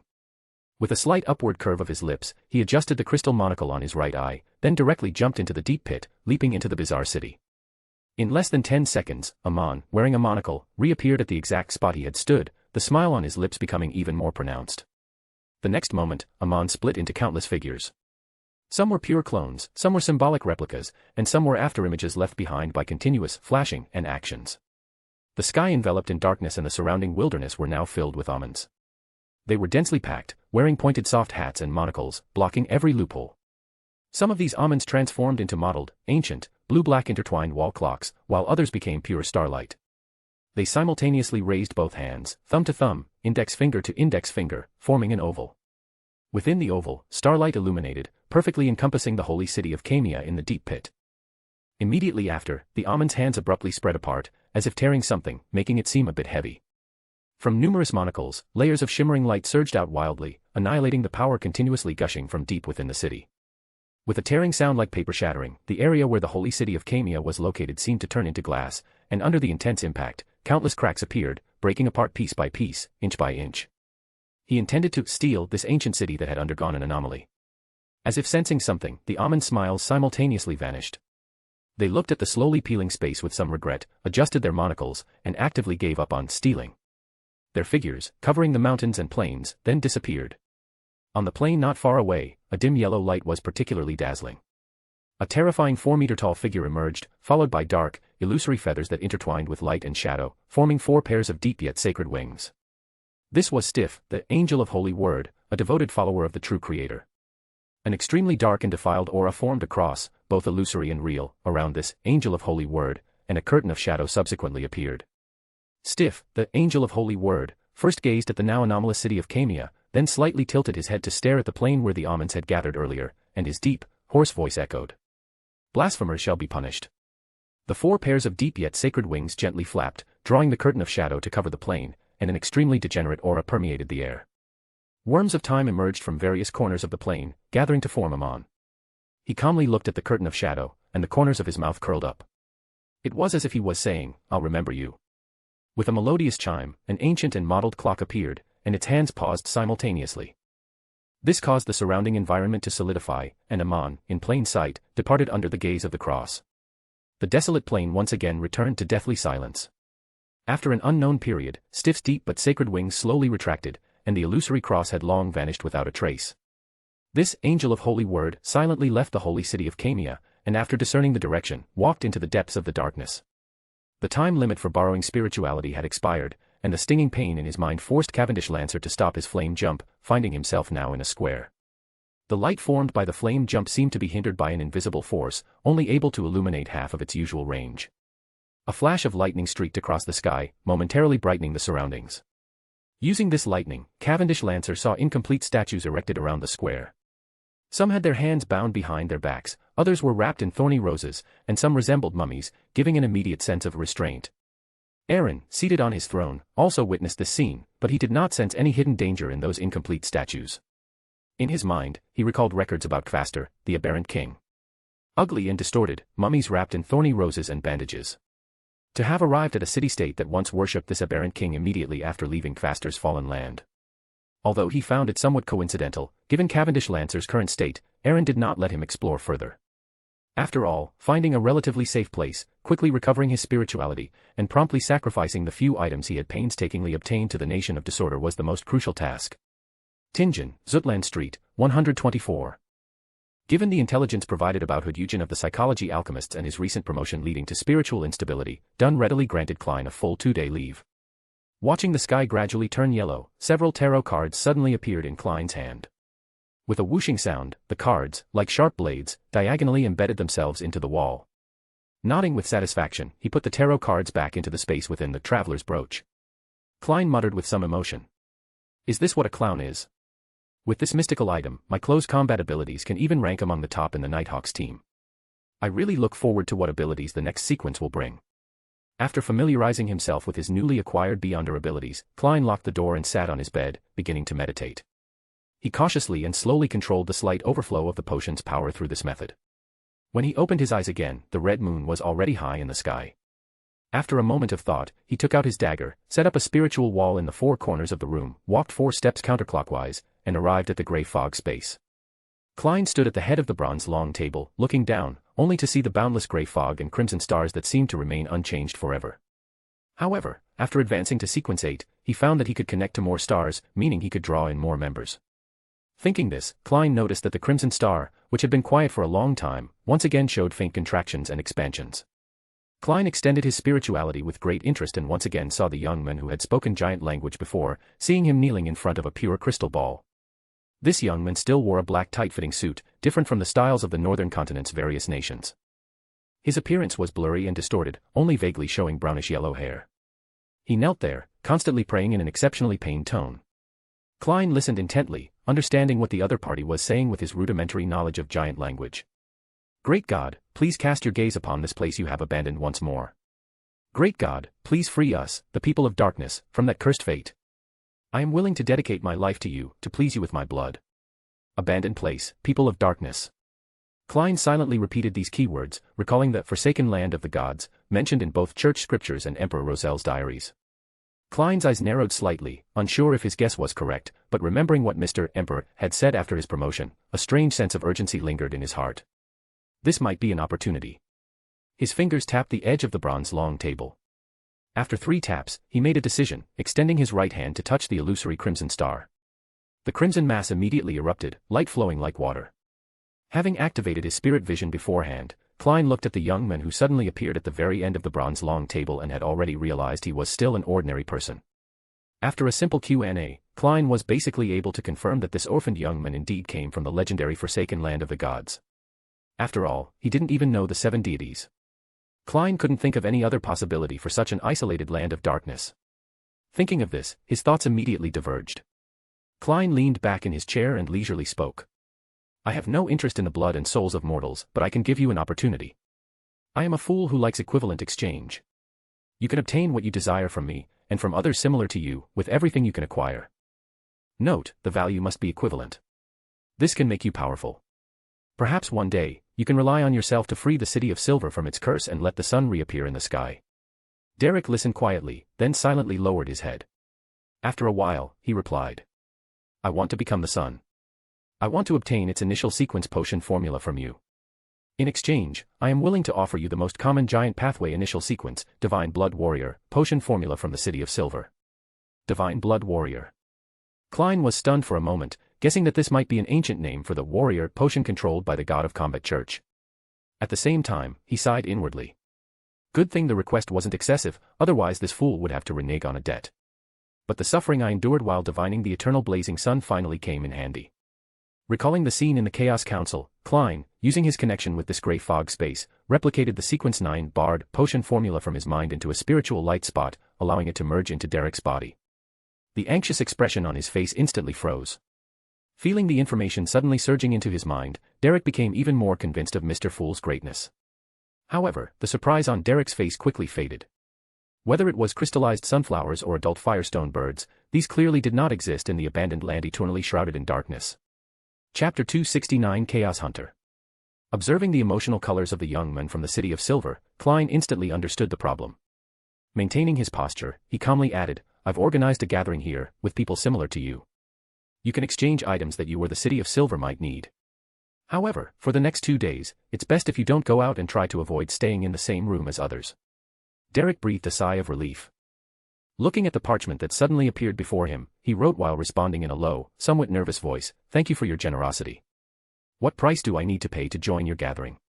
Based on his control over this gray fog space, Klein had already learned the Divine Blood Warrior potion formula without even needing to retrieve the parchment. Main ingredients, iron-backed rhinoceros's horn, 20 grams of magic-patterned worm powder. Auxiliary ingredients, 100 milliliters of pure water, 10 grams of dragon blood grass. Another potion formula. Klein restrained the curve of his lips, tapping his fingers lightly on the table's edge. I am a fool who loves long histories. You only need to tell me the history of the City of Silver as you know it.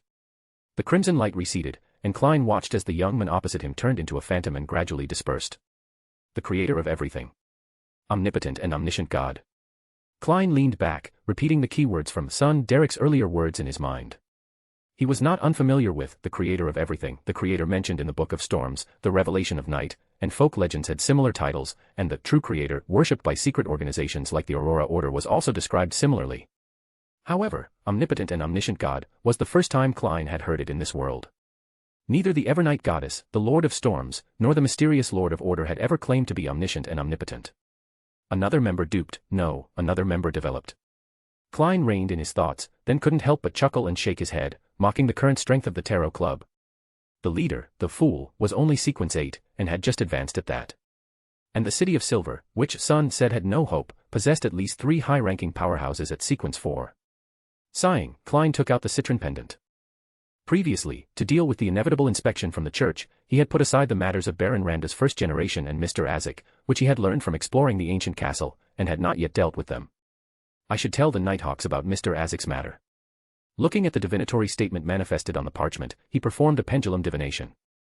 The answer from this pendulum divination was a counterclockwise rotation, meaning should not tell. Putting down the citron pendant, Klein, who always followed his instincts, thought for a few seconds and decided to try dream divination again to be safe. This time, his divinatory statement became the consequences of concealing Mr. Azek's related matters within the Nighthawks. Holding the parchment, after silently reciting it 7 times, he leaned back and entered a slumber through meditation. In that illusory, hazy, fragmented world, he saw himself, sinking and struggling in a sea of blood. At that moment, a hand reached out and pulled him from the sea of blood. The owner of this hand was Azek, with bronze skin and tiny black moles near his ears.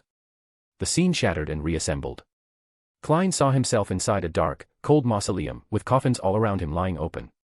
Azek stood beside him, gazing at the front, seemingly searching for something. Just then, Klein exited the dream and once again saw the illusory, grayish-white, boundless mist. The symbolic meaning of the dream just now is that if I conceal matters related to Mr. Azek for him, then when I fall into a certain crisis in the future, I will receive his help. Klein crossed his hands, resting them on his chin, but his brows furrowed. After the recent recollection, he realized he seemed to have overlooked something. He had actually forgotten to divine the identity of the mysterious person who stole Mr. Azek's descendant's skull, which was very unusual for a seer. A bad premonition surfaced in his mind. Klein didn't hesitate and immediately performed another dream divination. In the hazy dream, he once again saw the somewhat familiar red chimney. Klein's heart pounded violently. Even without a mirror, he could tell his expression was very grim at the moment. Did the mastermind living in the red chimney house, besides secretly creating coincidences, also come to Ramda's ancient castle and take the head of that black full-armored knight? What exactly does he want to do? What is his true purpose? Looking at the seemingly unchanging grayish-white mist, Klein took a deep breath. This wasn't entirely bad, at least he now had a common enemy with the equally mysterious Mr. Azek. Having made up his mind, Klein didn't linger. He extended his spirituality, enveloped himself, and plummeted downwards. In the forsaken land of the gods, the frequency of lightning streaking across the night sky became denser. At the edge of the square with the dilapidated mummy covered in thorny roses, Cavendish Lancer opened his eyes. Ariana's night emblem hovered above his head, emitting tranquil and peaceful fluctuations that smoothed the deep darkness outside the bonfire. Cavendish Lancer, however, frowned, looking at the two items before him that were like dead objects with no aura fluctuations. A silver-white light cluster covered in wriggling blood threads, and an illusory object shrouded in dark mist, which could only be sensed by those holding the night emblem. His mind was filled with chaotic thoughts, but his wildly warning spiritual intuition made Cavendish Lancer dare not divine rashly, especially in such a dangerous place as the forsaken land of the gods. After praying in his heart and receiving a response, he no longer hesitated, retrieving items from the historical mist and setting up the sacrifice and bestowal ritual. Watching the mysterious and ancient gate of sacrifice and bestowal form and slowly open, Cavendish Lancer gently held up the silver-white light cluster and the dark mist with both hands, throwing them into the gap of the illusory gate, into the deep, boundless darkness behind the door. Patterns on the dark gold double door lit up one by one. The void darkness suddenly gained substance, seemingly forming an invisible barrier that blocked the silver-white light cluster just past the double door, leaving it floating, unable to move forward. Above the throne, Aaron, who had been observing, instantly noticed the anomaly. Indeed, the seal of the forsaken land of the gods restricts high-level items. However, I am closely related to the nation of disorder and can use it to respond, but this cannot exceed a certain limit. However, that fragment of the divine kingdom is at most a remnant of an ancient god, it's inherently incomplete. Even if it's related to a uniqueness, the connection won't be too deep, so this kind of barrier isn't impossible to overcome. Aaron frowned slightly at this scene. After integrating the Black Emperor card into his body to further elevate his Beyonder characteristic, he suppressed the repulsion from the nation of disorder itself, attempting to leverage the power of the Sapphira to influence that barrier. At the same time, the dark mist, also blocked within the dark gold double door, seemed to gain a life of its own, directly covering and enveloping the silver-white light cluster.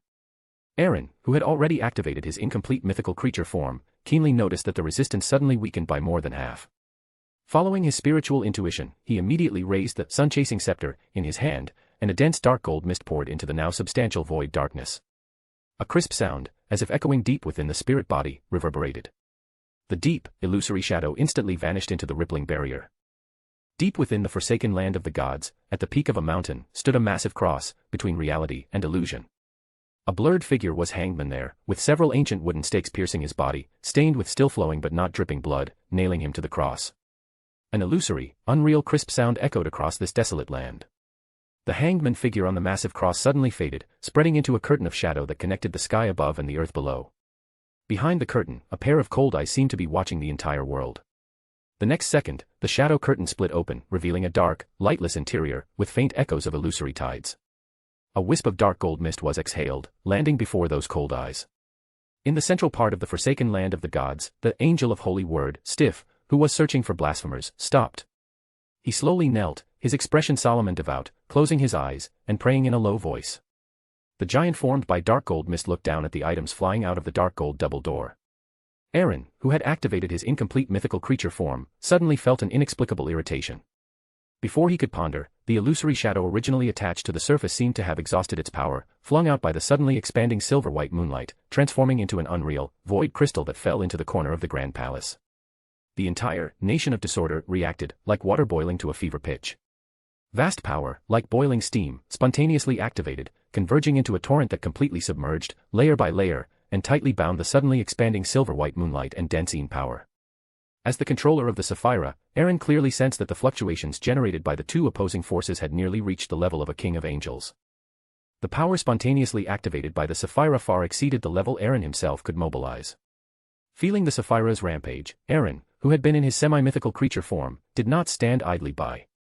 For him, this was also a rare opportunity. A surging dark gold mist, carrying a brilliant chaotic crown embedded with a reddish gold eyeball at its top, appeared above Aaron's head. It was precisely the most precious crown of chaos from the Ghost Empire. Golden threads emerged from the reddish gold eyeball, carrying awe-inspiring majesty directly into the dark gold vortex that enveloped the silver-white brilliance. The chaotic strangeness within the grand palace paused for a moment. The two entangled forces were abruptly separated, becoming two distinct worlds. In his own territory, Aaron, using his incomplete mythical creature form and the Sapphira's enhancement, manipulated the Crown of Chaos to collect and gather the destruction caused by the two forces. This peculiar sensation lasted only for an instant. The incorporeal dark gold giant nearly disintegrated. From the brilliant stars covering the dome, vast and complex prayers echoed, soothing the backlash from using the Crown of Chaos. Aaron, catching his breath, didn't hesitate at all, throwing the crown from his head directly towards the two worlds that were about to merge. In the suddenly erupting tide of power, an object abruptly appeared, manifesting before Aaron, who was unable to sustain his incomplete mythical creature state. It had a dark cover and an interior made of parchment. It was precisely Grozel's travels. Aaron, relying on his essence that could differentiate into Mist of Order, collapsed into an illusory bookmark and embedded himself into this travelogue, using it to block the endless tide of power, enough to make an angel change color. Even with the buffer of the dark gold mist, the seemingly unchanging palace developed cracks. The part closest to the center of power directly collapsed and fell, revealing the boundless dark gold world outside. The surging dark gold mist slowly subsided. The dim silver crescent moon fell to the ground, no longer as violent as before, and a similarly much dimmer crown fell not far away. The reddish gold eyeball embedded at the top showed fine cracks in its pupil. The surrounding dark gold mist was drawn into it, and those cracks gradually repaired themselves. Just then, a pale hand pressed on the reddish gold eyeball. Aaron, who had recovered his form, looked at the damaged Crown of Chaos in his hand, a smile playing on his lips. This sealed artifact left by the Night Emperor contained the complete Beyonder characteristic from Sequence 1 to Sequence 9 of the Justiciar pathway. This also led to its rather high Beyonder characteristic, and even with various means of enhancement, the power of the Nation of Disorder that could be mobilized was still directly shattered. Even if it's an ally, I wouldn't feel at ease handing over an item of this level. It's very likely to leave hidden dangers, not to mention the need to pay corresponding compensation.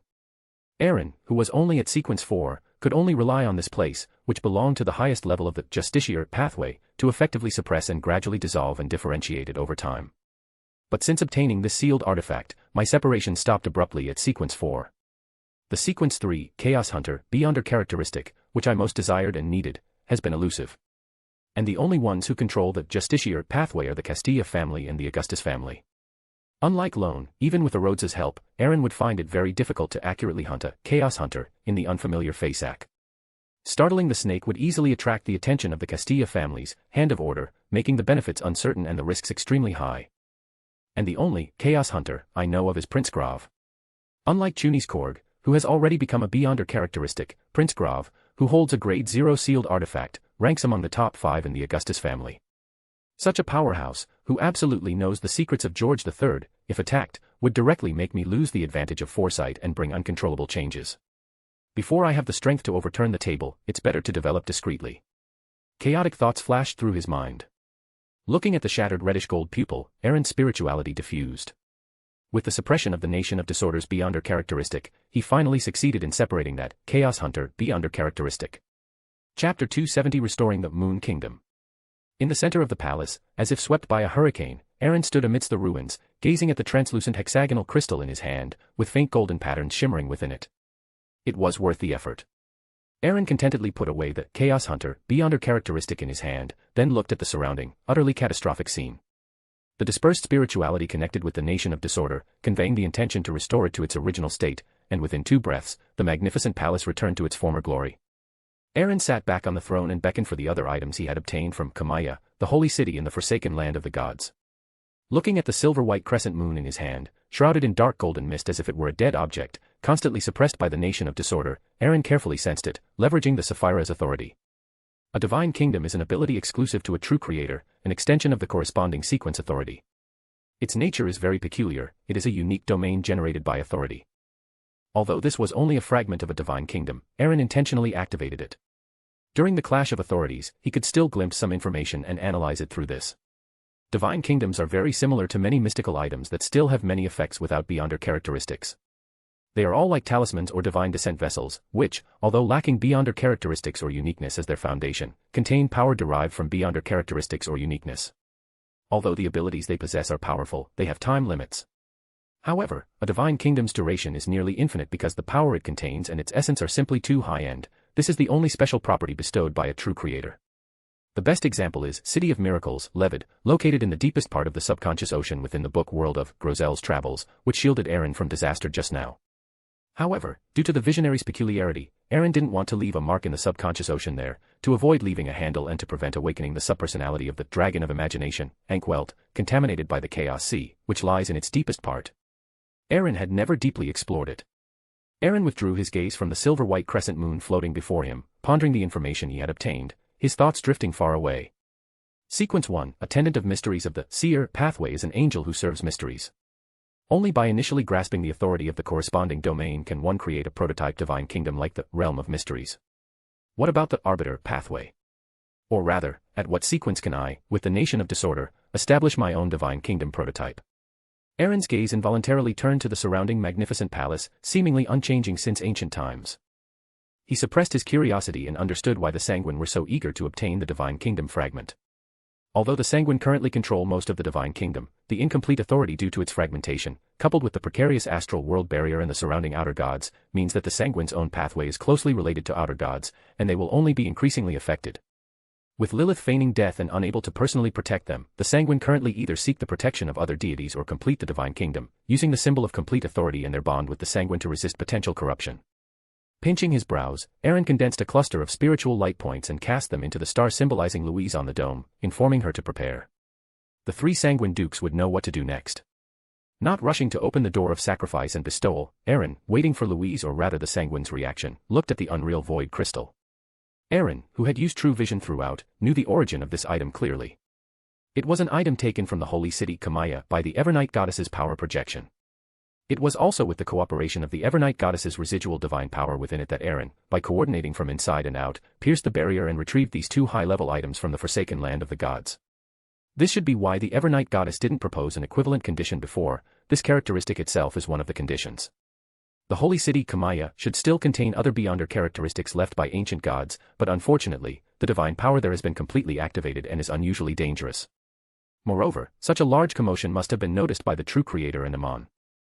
Thinking this, Aaron fell silent, looking at this void crystal, which was very likely a sequence 2, servant of concealment, beyonder characteristic, until layers of prayers came from the star above his head. Moonland, Castle Hall. Louise looked nervously at the three dukes surrounding her, quickly relaying the information that had appeared in her mind. Through this period of contact, Louise had realized that the Sanguine high-ranking members already knew about the Lord of Order behind her and were even cooperating, which gave her a sense of relief from being recognized and a sense of mission to bear the heavy responsibility of the Sanguine's revival. Looking at this fortunate Sanguine Jr., the true core of the Sanguine, Duchess Lyanna, Purple Moon, slowly nodded. After exchanging glances with the other two dukes, an invisible wave simultaneously emanated from their bodies. Marquis Mistral, waiting outside the castle hall and not yet privy to the inner workings, suddenly stood up, his gaze shifting from the hall to the outside. The red moon that had occupied the entire sky suddenly turned blood red, and the Een power became increasingly active. Marquis Mistral, already a sequence 3, high summoner, immediately felt that the summoning door, which he could normally summon with a mere thought, seemed to be blocked by an invisible force, and even his perception of the spirit world became blurred. What happened? Does it require the three dukes to jointly seal the ancestral land? Marquis Mistral pondered, turning his gaze back to the castle hall sealed by an invisible barrier. His intuition told him that this matter was related to Louise. Although Louise, limited by her sequence 5 level, could not specifically sense the changes in the spirit world, she also noticed the changes in the Een power at this moment. Seeing the three dukes showing no intention of leaving, Louise, feeling a little anxious, prayed in her heart. After receiving permission from that great existence, she breathed a sigh of relief and no longer hesitated, setting up the sacrifice and bestowal ritual under the angel's gaze. Watching the dark golden double doors slowly open, Duchess Lyanna, Purple Moon, who was secretly mobilizing the power of Moonland's crimson pupils suddenly constricted, as if trying to see the void darkness behind the door through it. When the silver-white crescent moon emerged from behind the door, the already extremely dense Een power surged again. The terrifyingly cold power even made Louise, who was herself a Sanguine Viscount, feel uncomfortable. Guided by the aura, Lyanna seemed to see a magnificent palace shrouded in dark golden mist, where an existence hidden in the mist coldly overlooked everything. At his feet, a blazing golden figure with 12 wings on his back lay prostrate. This scene lasted only for an instant before disappearing. Lyanna subconsciously took the silver-white crescent moon, and the terrifying gravitational pull quickly brought her back from the glimpse she had just seen. The dim silver-white crescent moon was like a gluttonous beast, greedily devouring the power of the entire moonland. As it devoured, a silver moonlight shone through the castle to the outside world. Quickly suppressing the thoughts in her mind, Lyanna looked at Louise, whose face still held a dazed expression, and quickly said, "Please express the Sanguine's gratitude to that existence. Furthermore, the Sanguine will not forget their promise." As soon as she finished speaking, this oldest living Sanguine disappeared from the spot. At the same time, a bright silver moon suddenly appeared beside the blood moon that had occupied the entire sky. The two moons attracted each other and slowly approached. The entire moonland trembled. If not for the combined efforts of the three angels to seal the interaction between moonland and the outside world earlier, the current anomaly would likely have been noticed by the outside world, which was also why Aaron gave the Sanguine time to prepare. Duchess Joanna New Moon smiled, her lips curling slightly as she looked at the two moons merging in the sky, and chuckled to Duke Olmert Full Moon, who was also looking up intently.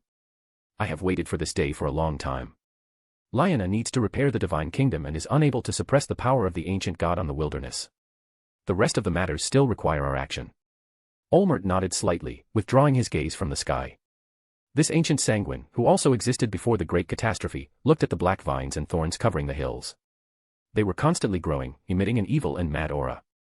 Looking at the prayer scene, Aaron's thought moved slightly, and the blazing white angel with 12 pairs of wings on its back suddenly disintegrated, transforming into the sun-chasing scepter. Witnessing the repair of the divine kingdom's authority firsthand was also a rare opportunity. It was also a chance to directly witness the changes in rules. However, as the rules were completed, the originally clear prayer scene gradually blurred. Only when the scene completely turned chaotic did Aaron withdraw his gaze. This was the complete divine kingdom's inherent repulsion and suppression of other pathways. Although mobilizing the power of the Nation of Disorder could open this barrier and continue to receive prayer scenes, there was no need for that now. The feedback from witnessing the rule changes with true vision completely digested the already scarce, imperative mage, potion in Aaron's body. Backlund, in a spacious basement that resembled a temple, Mr. A, clad in a hooded black robe, knelt in the gloom, murmuring something devoutly. Before him stood a statue nearly 3 meters tall, depicting a hanged man whose legs were bound by chains extending upwards. This hanged man had the unique vertical single eye of a giant, his arms outstretched, forming a cross. At this moment, a man in a black robe entered and humbly reported, "Mr. A, the Demoness sect people have left. We can complete that altar in 2 months at the earliest." "Well done," Mr. A said without turning his head. The man in the black robe hesitated for a moment, then asked, "Chunis from Military Intelligence 9, who had been cooperating with us, seems to have been secretly hunted down by some force. He knows a lot about us. Do we need to investigate which organization did it?" Mr. A, with his head bowed, spoke indifferently. "No need. You must remember, this is a critical period. Try to avoid creating new problems. The Augustus family's dog being hunted is the Augustus business, they will figure it out. What we need to do is to make the continent chaotic. We need to attract as much attention as possible to welcome the return of the Lord." "Ha ha ha, cough cough cough." As he spoke with excitement, Mr. A suddenly laughed, then coughed violently, coughing so hard that he prostrated himself on the ground. Cough. Cough.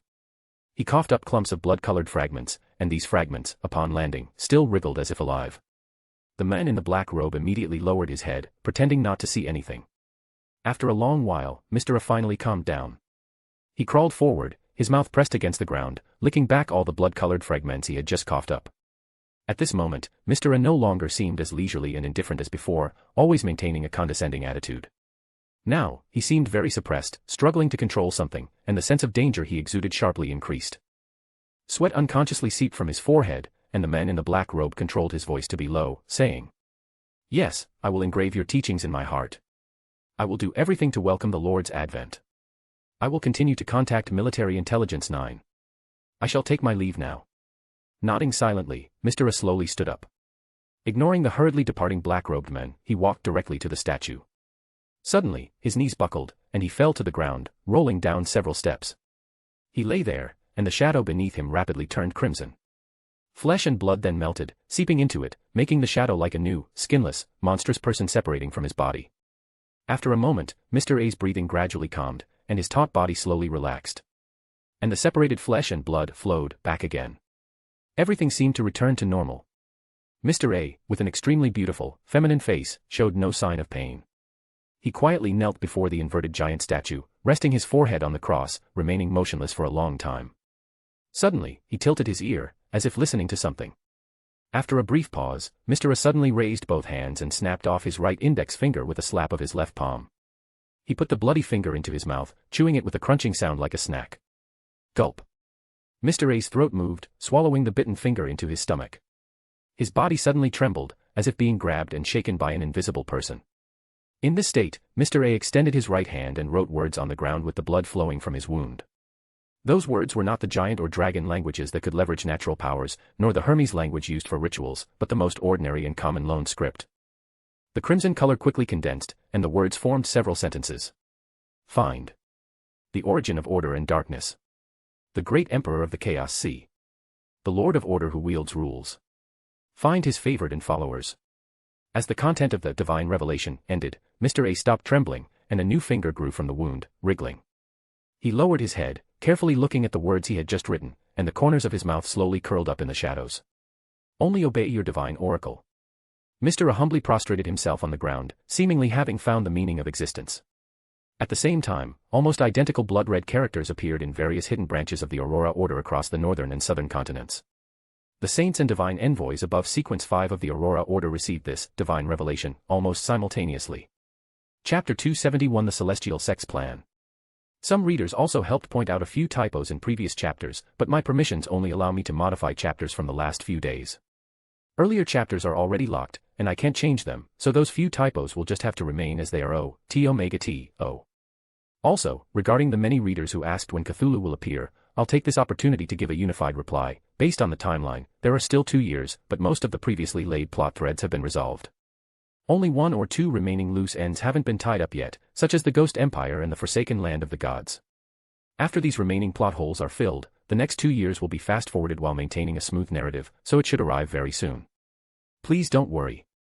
To be honest, I never expected my first book to reach over 400,000 characters, and I want to thank everyone for their continuous support. Please be understanding of any parts that weren't written as well. Chapter 272 Little Son's First Tarot Meeting. After listening to Mr. Fool's teachings, son Derek saw light erupting from the opposite side and to his side, stretching out 3 blurry figures.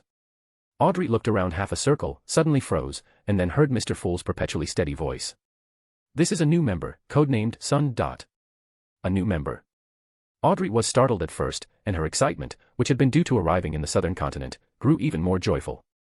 She was very happy to see the Tarot Club grow and expand, possessing a strong sense of ownership. City of Silver. Unconsciously tapping the back of his chair, Aaron looked at the somewhat nervous and awkward young man, a smile playing on his lips, and immediately said, Respected Mr. Fool, I have collected 2 new pages of Emperor Roselle's diary. I wish to exchange them for an item imbued with your aura. Additionally, for a period of time recently, I may be in a rather special situation, so I would like to request leave for next week's gathering. Alger, the hanged man, whose thoughts were originally racing due to the addition of a new member, immediately shifted his gaze, looking at Mr. Emperor with some surprise. Judging from his previous observations, Mr. Emperor's strength was at least at the level of a pirate general, and possibly even a pirate king. What could possibly put such a person in a situation where he couldn't attend the gathering? Alger remained outwardly calm, but his mind was frantically conjuring scenarios, while secretly observing the fool's reaction to the matter. Audrey, who had completely digested the spectator potion and was preparing to leave the airship to advance to Sequence 8 Telepathist upon arriving in Nikifor City in West Balam, quickly entered spectator mode after her initial surprise, observing the reactions of the other members. Klein, shrouded in grey fog, was more aware of Mr. Emperor's strength than Alger. Although curious, he feigned nonchalance and responded. You may. If any of you find yourselves in an inconvenient situation on Monday afternoon, you may request leave in advance through prayer. Alger, the member most likely to encounter such an awkward situation, finally relaxed, and then cautiously asked. I wish to purchase the Sequence 6 Wind-Blessed potion formula.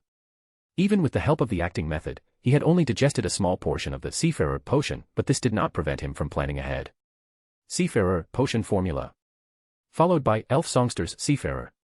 Alger looked at the newcomer with some surprise, paused for a moment, and then realized that the other party was using the ancient name for the corresponding Sequence 5, Elf Songster, and not the more modern Ocean Songster.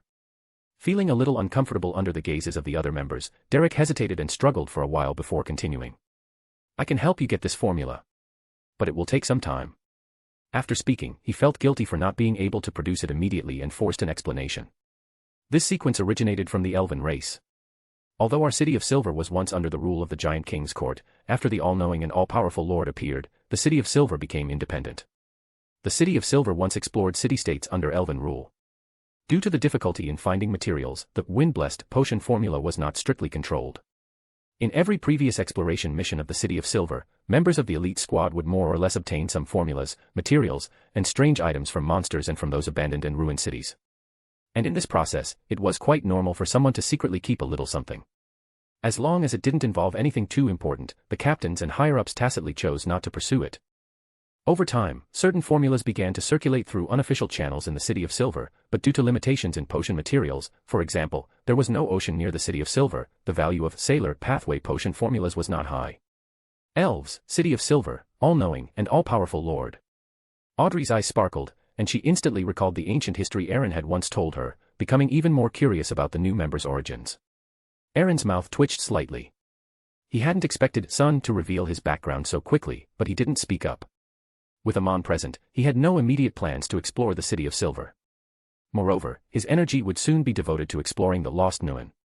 Alger, the hanged man, only felt that this new member was also very mysterious, but he did not inquire rashly, only lowering his voice to respond. "All right, I'm not in a hurry. You can state your request." Derek breathed a sigh of relief and hastily added, "I wish to exchange for one crystallized sunflower or the tail feather of an adult firestone bird." The fool, who had been observing everything, finally decided to step forward. He had already prepared an anonymous account at Backlund Bank, and it was time to put it to use. After negotiation, Derek would provide Alger with the wind-blessed potion formula, while he, as the fool, would give Derek the light supplicant and solar high priest potion formulas to make up the difference for Alger. Alger, in turn, would provide Derek with one crystallized sunflower and also provide £1,500 in operating funds to the anonymous account of Mr. Fool's Deer. Considering Mr. Hanged Man's financial situation, Klein thoughtfully offered him the option of installment payments. Watching the transaction conclude, Aaron could imagine the upturned corners of Klein's mouth behind the gray fog. With this series of maneuvers, he had netted a Sequence 6 formula and £1,500. Looking at the delighted Derek, Aaron lightly coughed and said calmly, "I must remind you, the City of Silver is different from the outside world. To trade smoothly, you had best make a list of materials that can be found around the City of Silver. This will facilitate bartering.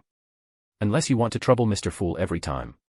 Derek was stunned for a moment, then hurriedly nodded in agreement. Alger, who had unknowingly taken on a heavy debt of £1,500, sighed inwardly. He looked at Justice Audrey, opened his mouth, but then worried if he could still afford the reward. "Mr. Hangman." Sensing his gaze keenly, Audrey asked curiously. Alger thought for a few seconds before speaking. "I received intelligence that the great pirate Kalangos, known as Vice Admiral Hurricane, has secretly come ashore and infiltrated Backlund. I don't know what he intends to do. I hope you can help me find his whereabouts. As for subsequent matters, you don't need to risk yourself." Vice Admiral Hurricane Kalangos. One of the 7 pirate generals. Audrey's eyes widened slightly, almost losing her spectator state. "Yes, he is also a Sequence 6 Beyonder, a wind-blessed of the sailor pathway. He also possesses a mystical item, also known as a sealed artifact. He is quite cunning and cruel, so do not attempt to confront him," Alger solemnly introduced. Listening to Mr. Hanged Man's reminder, Audrey glanced at Mr. Emperor with some guilt, then explained in a low voice. "I apologize, Mr. Hangman, but I haven't been in Backlund recently, so I may not be able to help you."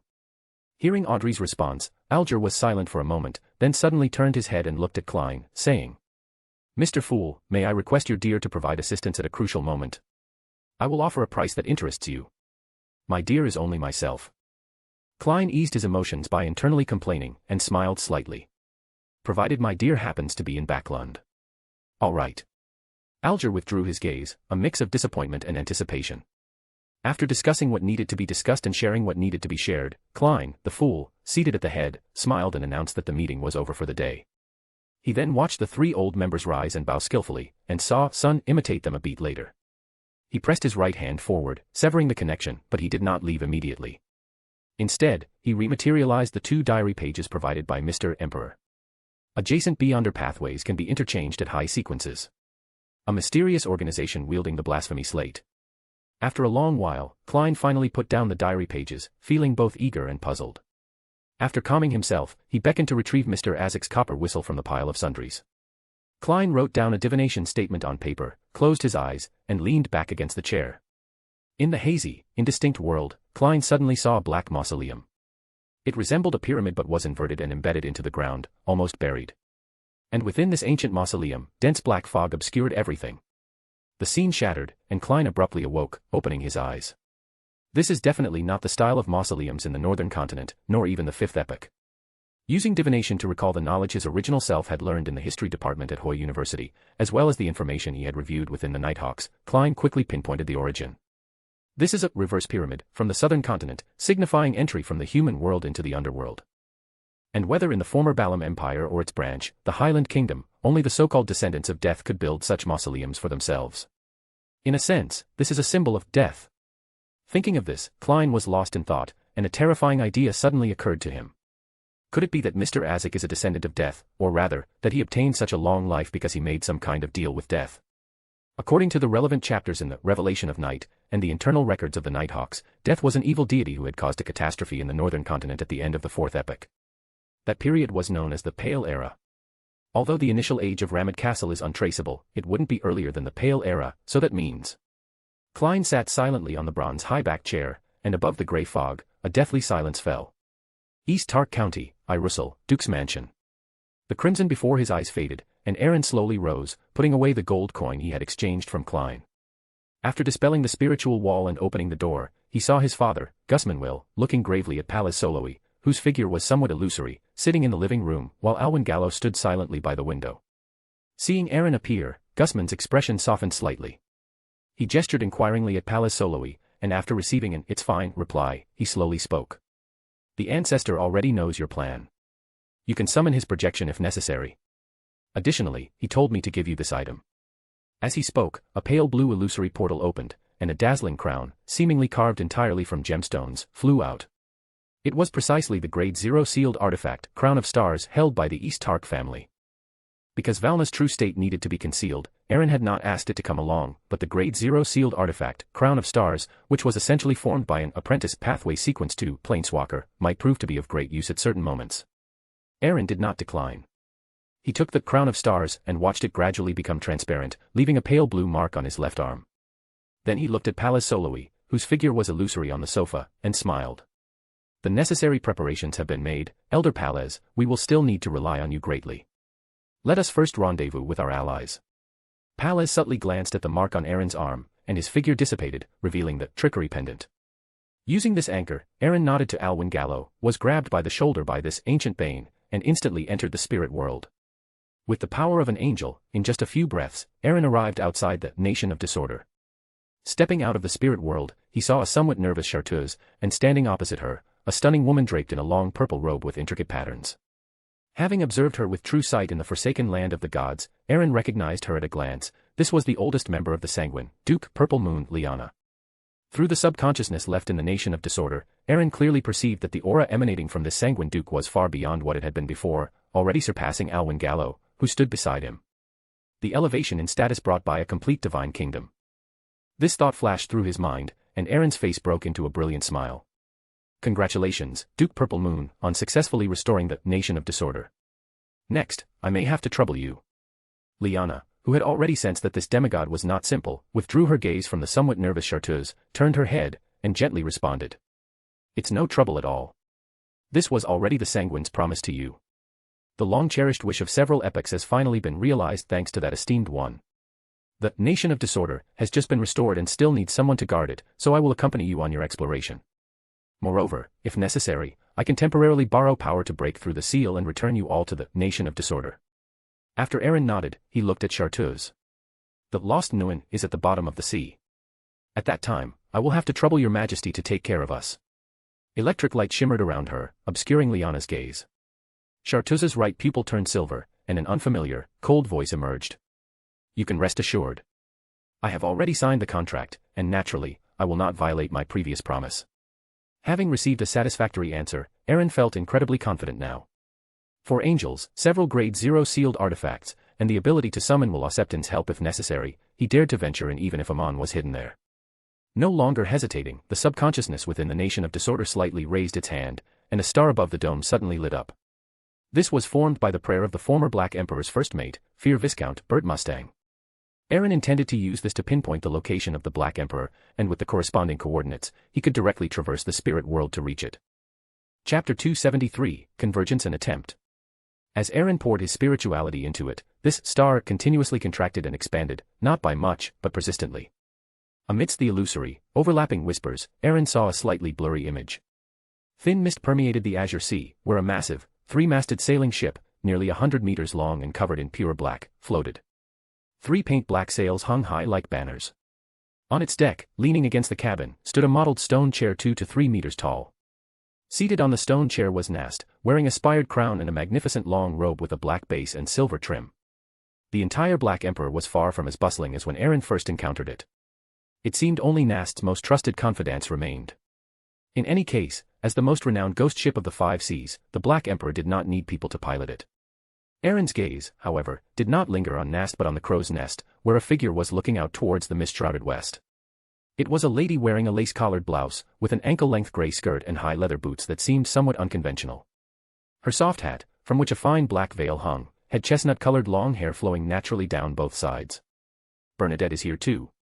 Aaron's brow slightly arched.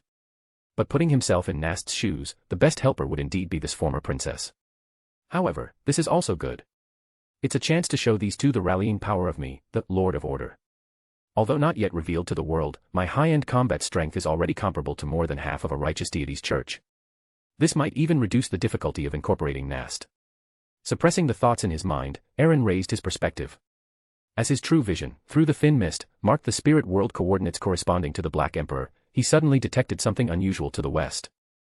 However, limited by his vision, he could not determine the source of that feeling. Bernadette seemed to be looking in that direction earlier. This thought flashed through his mind. Aaron reopened his eyes and found that several angels seemed to be watching him. A faint golden light flickered in his eyes, and the somewhat stagnant pressure immediately dissipated. Aaron transmitted the marked spirit world coordinates to every member present, finally adding. The remnant of the Solomon Empire from the 4th epoch hid its final treasure within Lost Winus. Besides the dangers of that hidden place itself, one must also be wary of the Solomon descendants, who may or may not still be alive. For easier exploration, I have also invited the King of the 5 Seas and the Queen Mystic. They have been searching the Fog Sea for a long time. The spirit world coordinates I just provided are the current location of the Black Emperor. Duke Liana, Purple Moon, listened with an eager expression, without a hint of tension. The summoning door, inscribed with numerous mysterious patterns, appeared behind her. She then continued Aaron's words. You can come with me. With the summoning door, the fluctuations caused by several angels traversing the spirit world can be minimized. I think it's best not to make a grand display at this time. Nodding slightly, Aaron said no more. Holding the tricky charm pendant, which housed Pallas Aloyas, in his right hand, he stepped into the summoning door with Elvingaro. Shadaz's silver right eye had faded. Seeing Aaron's figure disappear behind the door, she hesitated for a moment before stepping inside. After all the members had entered, Liana's aura suddenly intensified by several points. A blood-colored bat pattern appeared on her forehead, seemingly echoing the Moon Kingdom located in some space behind her. After completing all this, her figure and the summoning door vanished simultaneously. Fog Sea, a certain sea area west of Rasha Island, where Emerald City is located. Sensing a vague summons, Bernadette, who was gazing westward, suddenly looked up sharply. The thin mist was swept away by an invisible fluctuation, forming a vacuum area, and an illusory portal abruptly appeared. Nast stood up abruptly, his deep black eyes flowing with dark red light. Black patterns rapidly spread from his body to the entire Black Emperor. The remaining confidants, such as Viscount Bird Mustang, instantly felt a pressure originating from their life level. They only avoided kneeling by relying on the twisted power diffused throughout the Black Emperor. Under the hidden shock of the 2 pirate kings, Aaron was the first to emerge, followed by the remaining angel demigods, who stood quietly behind Aaron, their meaning self-evident. 2 unfamiliar angels, this thought appeared almost simultaneously in the minds of Bernadette and Nast. Both of them had risen after the Roselle era, so they naturally did not recognize the 2 angels who had been dormant since the 4th epoch. His gaze swept over the elf, who, despite being only sequence 4, gave him a strange sense of trepidation, and Aaron, who stood at the forefront of the angels. Nast was shocked by the strength of the Chaos Council, and extremely glad that he had brought Bernadette. There was no superfluous pleasantry. After giving a show of force, Aaron motioned for Elvingaro to restrain his pressure and landed on the deck of the Black Emperor. Looking at Nast, whose massive figure was comparable to an ancient giant, he asked. You should understand the purpose of my visit. Tell me, what have you gained from your search during this period? Looking at Bernadette, who appeared beside him. Nast was silent for a moment before his deep, majestic voice rang out. I used the Solomon bloodline to activate the token, and with Bernadette's prophecy, the sea area where Lost Aeneas is located has been delimited to this vicinity. But no matter how I continue, I cannot make further progress to find the specific location. Looking at the token that appeared in Nast's broad palm, Aaron, with permission, took it. An unusual feeling instantly arose in his heart, as if separated by an invisible barrier. No wonder it could only be used by a Solomon descendant. However, the Solomon survivors who fled into Lost Aeneas back then certainly wouldn't have set such a high difficulty. This could only mean that Aeneas had influenced the arrangements left by the Solomon survivors. Thinking of this, Aaron frowned slightly, looking at the azure sea, while his peripheral vision noticed Shadas's somewhat strange expression, and Bernadette, who had been gazing westward. Recalling the anomaly he felt after raising his perspective in the Nation of Disorder earlier, and relying on their current numerical superiority, Aaron pointed directly at where Bernadette was looking and said, "What did you find?" Bernadette's azure eyes blurred for a moment, and she replied in a dreamlike tone. "I feel that there is something there that is intertwined with my destiny. It is being subjected to an invisible interference. The sensation is very vague, yet I cannot confirm it." This clearly indicated that she had already used her clairvoyant abilities to make a prophecy, but had not received any more specific revelation. Aaron tried hard to control his expression and immediately dismissed the idea of going to investigate. He had overlooked one thing earlier: Roselle's last resting place, an island, was also in the Fog Sea.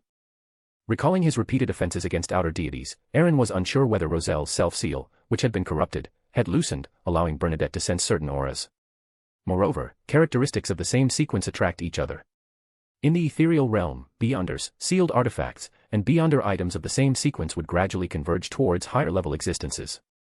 The fact that Lost Aeneas, which contained the Solomon Empire's treasure, Nast, a Sequence 3 frenzied mage, and the original island housing the tomb of the previous Black Emperor, all appeared in the same sea area within the vast Fog Sea, was too coincidental, making Aaron worry if it was a trap set by that outer deity. Aaron did not want his hard-won powerful allies to be unknowingly corrupted, so he could only look at Bernadette and persuade her. The hidden dangers in this sea area might be beyond your imagination. My previous promise to you is still valid. I should be able to help you complete the ritual and assist you in advancing to Angel within half a year. Many things, only at the Angel level do you have the qualification to understand them. Otherwise, merely understanding them will bring irresistible corruption.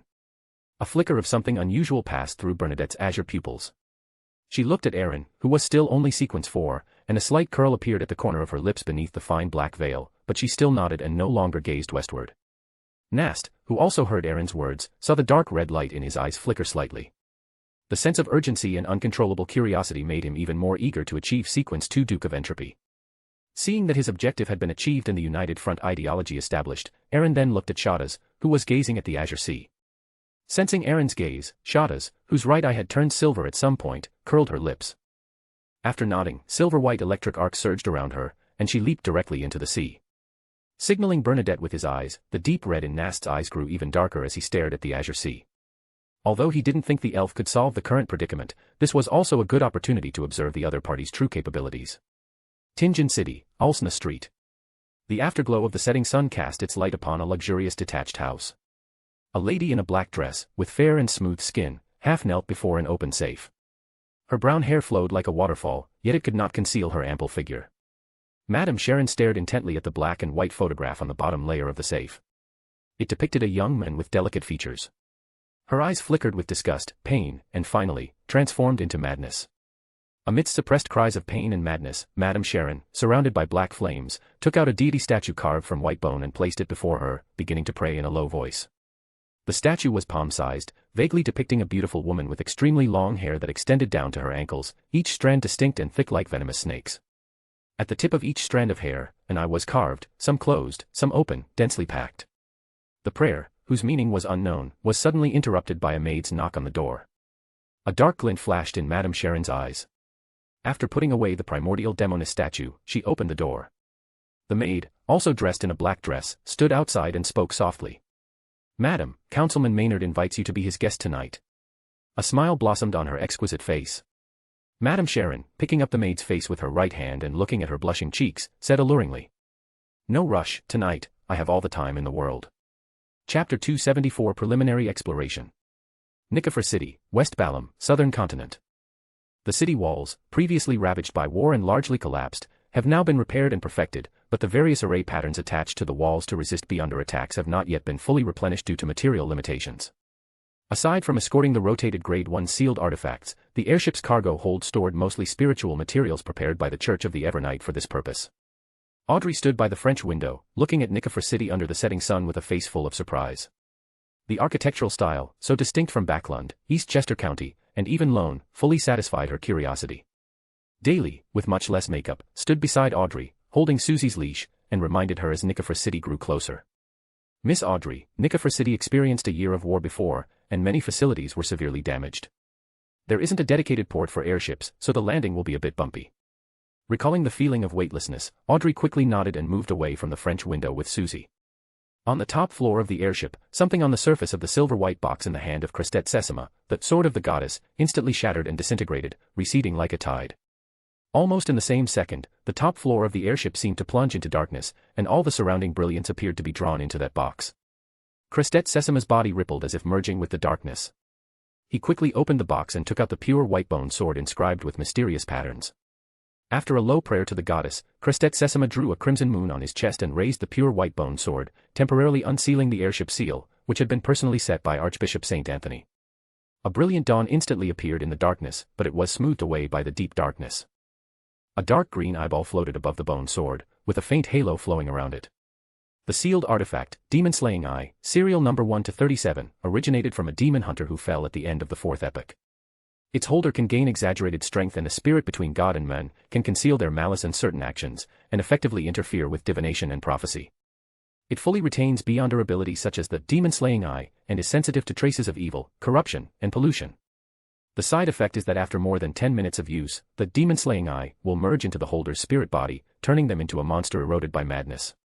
Considering that Nicofor City had previously faced a siege by zombies, although a Grade 1 sealed artifact of the Sun Pathway would have been most suitable for handling it, the few pieces preserved by the church all shared a common drawback: they couldn't distinguish between friend and foe when creating area of effect attacks, and they also affected friendly beyonders.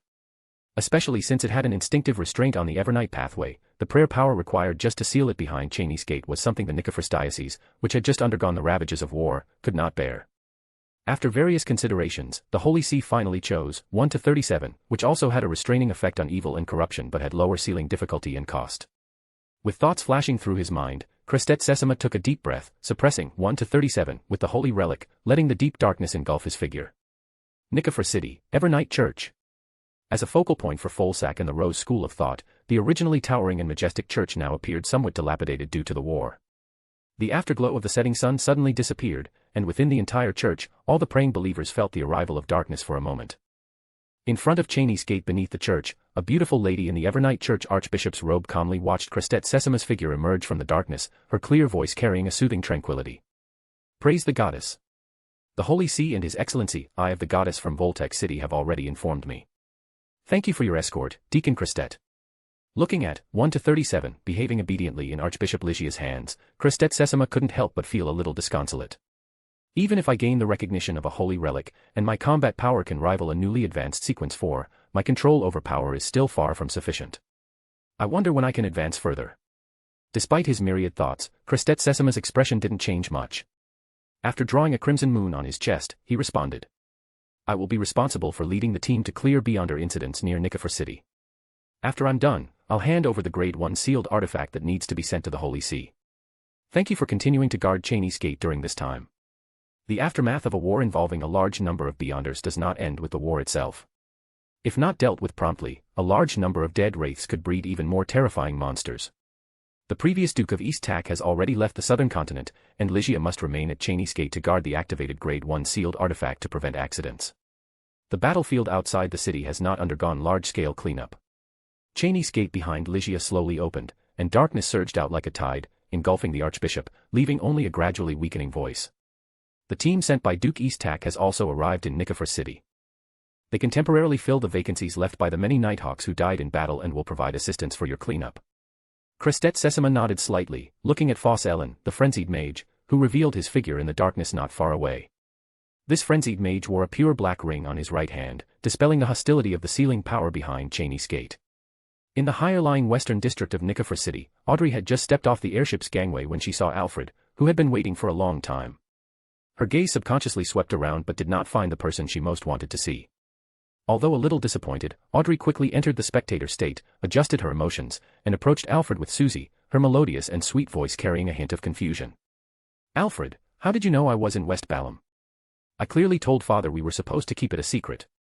Rubbing the golden retriever that nudged his feet, Alfred, realizing Susie had grown even larger, explained with a smile. The southern continent is not like Loen. Although you have also become a Beyonder, a sequence 9 is still too fragile. To prevent any accidents, the Church of the Evernight has already informed the Duke about your situation. Audrey pursed her lips slightly, stroking Susie's soft golden fur, and said unhappily. I originally wanted to give him a surprise, but since he knows I'm in West Balham, then he. Looking at Audrey, Alfred took out a wooden box from his pregnant, inside which was a palm-sized object with constantly changing colors and a soft, undulating surface. Audrey's face was reflected with various constantly alternating colors, and an intense desire immediately arose in her heart. She subconsciously picked it up, feeling a slight prickle and numbness from her palm. It was then that she discovered an unopened letter at the bottom of the box. This is a gift from the Duke to you, the pituitary gland of a rainbow lizard dragon. That letter is also what he left for you. Audrey, I once opposed you becoming a Beyonder because this path is too arduous, too dangerous. As the daughter of Earl Hall, you could have had better choices. But as I learned more, I realized that many times we have no choice. Only by becoming a stronger Beyonder can we protect those around us. Aaron had already informed Alfred of the promotion ritual for an imperative mage. For his brother-in-law, he also gave his full support. Therefore, Alfred also had some understanding of how powerful the forces Aaron, or rather the East Tak family, had secretly accumulated, and he also had some terrifying conjectures. Looking at her solemn second brother, Audrey, whose mood had brightened, nodded quickly and promptly put away the main material for a telepathist and the letter. As the afterglow of the setting sun gradually faded, the mist lingering over the sea began to thicken, and a dull roar echoed across the entire sea area. Aaron and Elvin Gallo, who had been waiting on the Black Emperor for nearly a quarter of an hour, and several angels simultaneously looked at the deepening sea. A faint mushroom cloud rapidly shot towards the surface. The dark red light in Nestor's eyes flickered, and the Black Emperor, controlled by Nestor, lifted off the sea and hovered in midair. A few seconds later, a huge whirlpool appeared on the sea surface. Among the surging layers of tsunami, streaks of silver-white lightning snakes were mixed, carrying a strong, almost tangible aura of tyrannical destruction. They densely struck the surroundings, enveloping several kilometers of the sea in a forest of lightning. As pirate kings, both Nestor and Bernadette had clashed with Sea King Arnaud Courtney of the Church of the Storms. Feeling the tyrannical aura of destruction, the two pirate kings exchanged glances, both seeing the hidden surprise and doubt in each other's eyes. What did you find? Aaron frowned, looking at the gradually calming sea. A silver-white light shot out from it, transforming into shadows on the deck of the Black Emperor. The elf's expression was a little strange. Her silver pupils examined the heavily corroded metal bar, whose original appearance was unrecognizable, and a piece of hard, black, honeycomb-patterned mud in her hand. The obscure fluctuations that had originally remained on them were gradually dissipating. When Aaron saw these items, a dark golden mist immediately appeared before his eyes. Aaron had a similar feeling every time he held a tarot club meeting. This was the instinctive repulsion between different spherote. Underground pollution. Remnants of the Chaos Sea's aura. These two terms quickly surfaced in Aaron's mind. Aaron looked at Shadas and asked concisely. What did you see? Putting down the strange items that had returned to normal, the silver pupils looked at Aaron, and Ghazanim slowly spoke. I sensed an unusual aura at the bottom of the sea. With the help of my authority, I entered an even deeper sea area. There seemed to be a patch of architecture I had never seen before. They were completely collapsed and decayed, making it impossible to imagine their original appearance. However, one could tell that they must have been quite large in scale before, though they have shrunk a lot now. I couldn't peer into the depths of that architecture. I even felt it had no bottom. Its interior was profound, as if something was slowly summoning me. At this point, he pointed to the strange items brought up from the seabed on the deck. After the attached aura dissipated, only the corrosive remnants remained, with irregularly spreading, bizarre patterns. He continued to explain. These are the remnants of those structures. More accurately, they are just the remnants of the exterior. The inner structures seem to be just some kind of projection. After taking these two remnants, I felt the aura that was attracting me gradually intensify. It seemed there was some power preventing me from leaving, but fortunately, that power had not reached its peak, and my current strength could still allow me to escape. Aaron glanced at Nestor and Bernadette, shaking his head imperceptibly. At their Sequence 3 level, even without the corresponding oceanic authority, 1,000 meters of seabed is nothing to them. Their previous lack of findings likely means that the ruins were obscured by the residual aura of the former Chaos Sea. Ghazanim is essentially a Sequence 2 profane presbyter of the secret supplicant pathway, which is one of the 5 omniscient and omnipotent pathways corresponding to the Chaos Sea. Moreover, he likely pastures a discerner and a calamity, both belonging to the Chaos Sea's corresponding pathways. This level of beyonder characteristic aggregation might be the fundamental reason why Ghaznaam discovered the anomaly upon his first entry into the sea. Nestor and Bernadette's own pathways are not compatible with the Chaos Sea, and their own beyonder characteristics are insufficient to break through the aura's blockade. With various thoughts flashing through his mind, Aaron glanced at Shadas, who looked bewildered as the silver light receded, and said nothing more. He directly took out a mirror with a complex symbol drawn in blood from the traveler's bag and the gold coin he had exchanged from Klein. Automatically ignoring Palaz Zorost's somewhat strange gaze, Aaron directly pressed the gold coin onto the mirror surface, simultaneously infusing it with spirituality. Under the gaze of the angels and saints, the blood color on the mirror surface faded, and ripples spread. Great Duke Aaron, humble Aro. The golden text immediately froze. Only when Aaron tapped the mirror did it continue to appear, trembling. The lowly and insignificant Erodes greets you, Great Duke. I think the Church of the God of Steam and Machinery is not so unacceptable. I am willing to stay a little longer. Looking at the intermittent words, Aaron could feel Erodes's nervousness just from the font. He then pointed to the sea and explained. Don't worry, they are just helping me explore Lost Innis. I wouldn't openly rob the Church of the God of Steam and Machinery. Hey, of course, if you are willing to acknowledge me as your master, I could try. The Church of the God of Steam and Machinery. Bernadette's azure eyes narrowed slightly as she watched the golden text on the mirror surface, which had regained its vitality, rapidly reorganizing as it swayed. No, no, no, this would be very dangerous. The humble Erodes dare not put you in danger. So, is this summoning to test Erodes with a question? Dare not. I think it's unwilling, isn't it? Aaron didn't make things difficult for Erodes and affirmed its question. He then placed the remnants Ghaznaam had brought from the seabed, as well as the token held by Nestor that could only be opened by a Solomon descendant, in front of Erodes. Chapter 275 Entering the Lost Nuens. Looking at the petrified Erodes, Aaron pointed again to the calm tsunami below the Black Emperor and asked, I want to know how to enter the Lost Nueness with the least cost, or how did the Solomon remnants get in when their high-sequence powerhouses were almost completely wiped out? The mirror, which had flown out of the Chaos Sea, instantly became dim, and illusory, blurry light and shadows floated on its surface, finally twisting and transforming into a token engraved with an inverted cross. Aaron, who had been paying attention to Erodes, frowned slightly. The moment a sense of familiarity arose in his heart, he remembered that this was precisely the True Creator token that Anderson had stolen from the Iron and Blood Cross Order. As early as when he obtained that token, Aaron had carefully examined it. This token was somewhat similar to the mutated Sun Sacred Emblem in Tinjin. However, unlike the well-preserved blood of the eternal blazing sun, this older token, which might have even formed in the early Fourth Epoch, had lost most of its original power over the long passage of time, especially after the True Creator was expelled to the forsaken land of the gods by the seven deities and could no longer directly interfere with the outside world. Only its shell remained, which was similar to the key that Aaron had acquired from Iceberg Admiral Edwina Edwards, a key that could open the Giant King's court. It was more like a token of some kind. True Creator, Dark Angel Sassurer, Chaos Sea.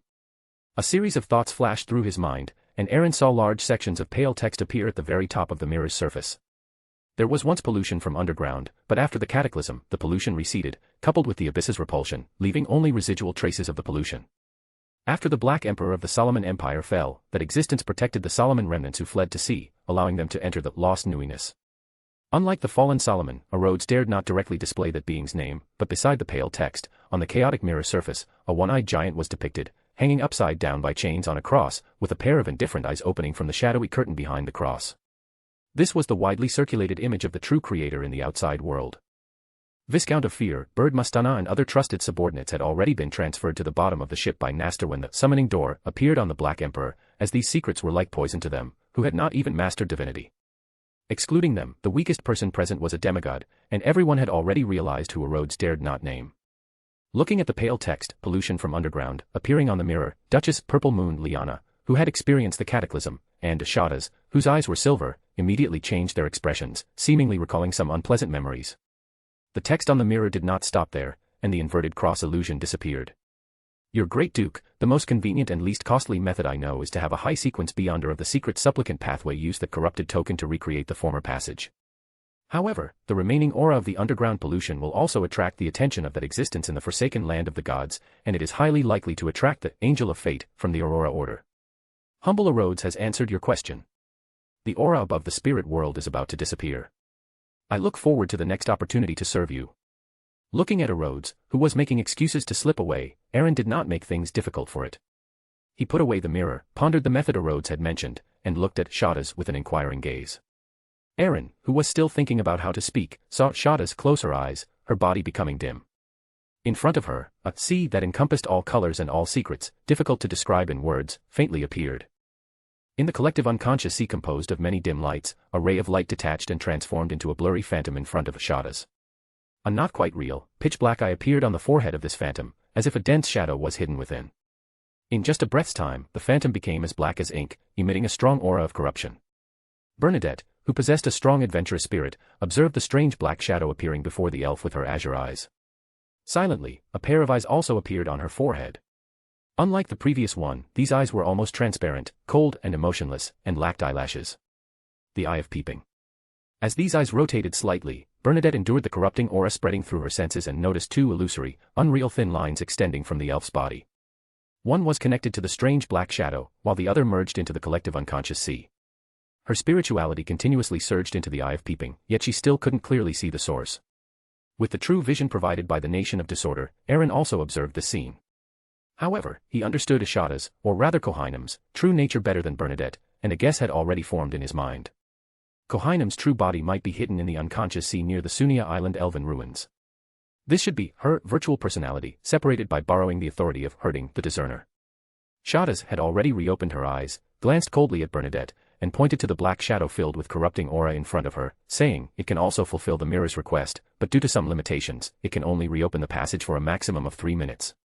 Whether it was the true creator's token or the aura of the Chaos Sea, these pollutions could directly erode and infect the island of consciousness and the spiritual world. Although the virtual personality medium could delay the erosion of pollution, given her current state, exceeding 3 minutes would affect her main body. Looking at Kohainam, who was so cooperative, Aaron was silent for a moment and nodded slightly. Under the watchful eyes of several angel demigods, he skillfully set up the ritual, responding to himself, and took out the true creator's token from the Nation of Disorder. It wasn't until the dark golden double doors slowly closed that Nastor couldn't help but take a small step forward. The dark red light flowing in his deep black eyes shook violently. He felt an indescribable sense of majesty and a craving from the depths of his spiritual body. That irresistible sense of submission, even Emperor Roselle, whom his father had last brought him to see in his memories, had not given him such a feeling. One must know that at that time, he wasn't even a demigod when he met him, but now, he was just a step away from being an angel. "You little rascal, I can still deal with you." Aaron's lips subtly curved upwards as he caught a glimpse of Nastor's slightly unusual reaction. The subconsciousness in the Nation of Disorder stopped prying into the power of the Sapphira and no longer oppressed this king of the 5 seas. Taking his gaze away from the angels whose expressions were normal, Bernadette glanced at Nastor, who had the strongest reaction. Her eyes narrowed thoughtfully, but she did not speak. Aaron did not directly give the token to Kohainam. He glanced at Nastor, pointed to the Black Emperor beneath their feet, and reminded him, although that evil god is isolated in the forsaken land of the gods by the 7 deities, his angel of fate is still active outside. Later, whether successful or not, it might attract that ancient angel. As an angel of the fate pathway, he can easily find the source of destiny's anomaly. Even if the Black Emperor escapes through the spirit world now, it's only a matter of time before it's found. Recovering from the deterrence brought by the Nation of Disorder, Nastor's face immediately grew even uglier. Without even a grade 0 sealed artifact, his ability to firmly hold the top position as a pirate king with only sequence 3 strength was inseparable from the Black Emperor's blessings. Looking at the several angels accompanying this duke, Nastor remained silent for a long time before his deep, authoritative voice resonated again. "I have fulfilled my promise and found the location of lost Newness for you. I wonder if Duke has any way to help me solve this problem." Playing with the token in his hand, Aaron watched Nastor finally reveal his true intentions. "You must have seen the summoning door just now. I can help hide the Black Emperor in a location where Ouroboros cannot sense it. I can guarantee that after we leave Lost Newness, you will see the Black Emperor completely intact." Nastor's hands, originally hidden beneath his luxurious black and silver trimmed robe, clenched abruptly, but then slowly relaxed after feeling several highly oppressive gazes fall upon him. Recalling the aura he had just felt from the dark golden double doors and Aaron's previous promise, Nastor still nodded in silence. He immediately sent a telepathic message to Bird Mustana and his other trusted subordinates, forbidding them from leaving the Black Emperor's bottom deck during this period. Looking at Nastor, who had succumbed to coercion and enticement, Aaron was in a good mood and looked at Duchess Purple Moon Liana. Although Wolasepton might be able to help conceal their tracks, directly taking control of the Black Emperor was clearly more in line with his own interests. The reason Aaron had prepared so many angels back then was, on one hand, to deal with the dangers in the ruins, and on the other hand, to display his strength and directly dispel some of Nastor's irrational thoughts. A blood-red bat mark appeared on Liana's forehead, and ripples spread behind her. A bloody gate, inscribed with many strange symbols, emerged within the gradually thickening mist.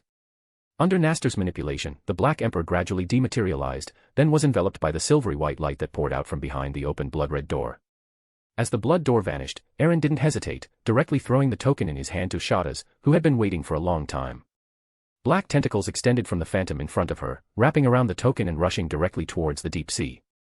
As the token integrated, a layer of shadow covered the face of the illusory figure, and the aura it emitted became even more terrifying.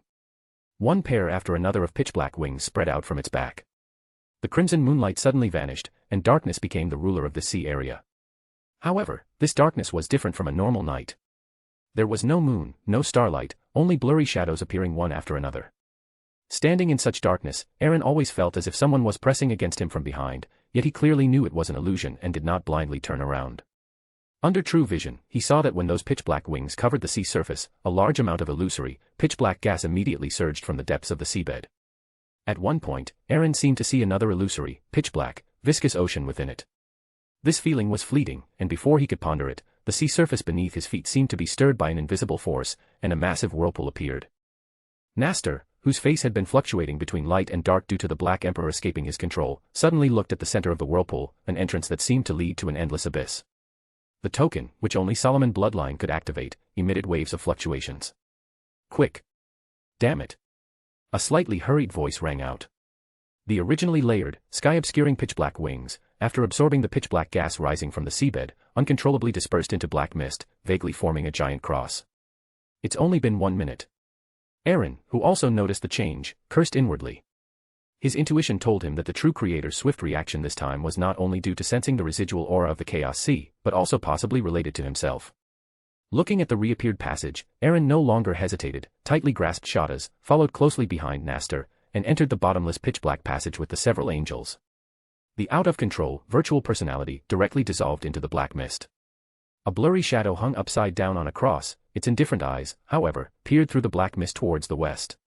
It was an island covered by dark green, almost black, giant trees, yet there was no birdsong, no roars of beasts, no sounds of insects crawling. It was so peaceful, as if time had frozen, and so deathly silent, as if no living beings existed. At this moment, blood-red cracks appeared above a black mausoleum deep within the island. Vaguely, beyond the fissures, a blood moon hung silently, gazing remotely at the cold eyes on the cross. In the depths of the spirit world, where 7 different colors of clear light slowly moved, a silver light suddenly paused and materialized into a figure. All the spirit world creatures in this area seemed to feel immense fear, scattering wildly in all directions. The figure was male, dressed in a simple and plain linen robe, with long silver hair. His features were gentle, his face beautiful, and his eyes held a hint of indifference within their tenderness, as if he was observing destiny and every person in the world from an outsider's perspective. The moment the figure appeared, behind him, one light after another formed illusory, layered, pure wings, spreading outwards. It was precisely the angel of fate, the tail swallower, Ouroboros. Listening with devout expression, Ouroboros's indifferent eyes briefly lost focus. In his pupils, beneath his feet, and within the layered wings of light behind him. One by one, transcendent and mysterious wheels emerged, converging into a flowing, illusory long river, connected head to tail like snakes, collectively reflecting a scene. An illusory cross, obscuring the sky, hung over the pitch-black sea. Viscous black liquid flowed from the indifferent eyes behind the shadowy curtain, and a faint blood moon appeared at the end of the image. The angel of fate, Ouroboros, simply watched silently, remaining still in the depths of the spirit world for a long time. Chapter 276 Promotion Sequence. Tinjin City, Lanris Steel Company's temporary outpost. Crimson moonlight spilled in. Lanris, clutching his chest in agony, squatted by the window. Tearing off his shirt, he saw the skin between his chest and abdomen had turned deep red, and a faint, inverted human figure was vaguely forming as his flesh wriggled. How is this possible? How can there still be the true creator's divinity within my body? Struggling to get up, Lanris cursed intermittently, involuntarily looking towards the part of the room that emitted an even more terrifying aura. On the soft couch in the bedroom, Migos' once smooth forehead was bulging with dark veins, and her body secreted a liquid full of blasphemous meaning, looking extremely grotesque and terrifying. Yet, her eyes remained tightly shut, as if she was trapped in an inescapable nightmare. Her lower abdomen was highly distended, as if something was restlessly wriggling within. Just then, a sudden sound echoed in the deep, dim, and quiet room. Wah! It was the cry of a baby. A sharp pain shot through Lanris's brain. Blood instantly dripped from his nostrils, the corners of his eyes, and his ears. All his capillaries seemed to have burst open. Escape, I must escape, and I must escape Tinjin City. There was no time to think about what was happening. Only this thought remained in Lanris's mind. Such a large commotion would surely attract the major churches of Tinjin City. Neither the Beyonder teams of the church nor the true creator's offspring, which he himself had planted within Migos, were something a Sequence 9 like him could handle.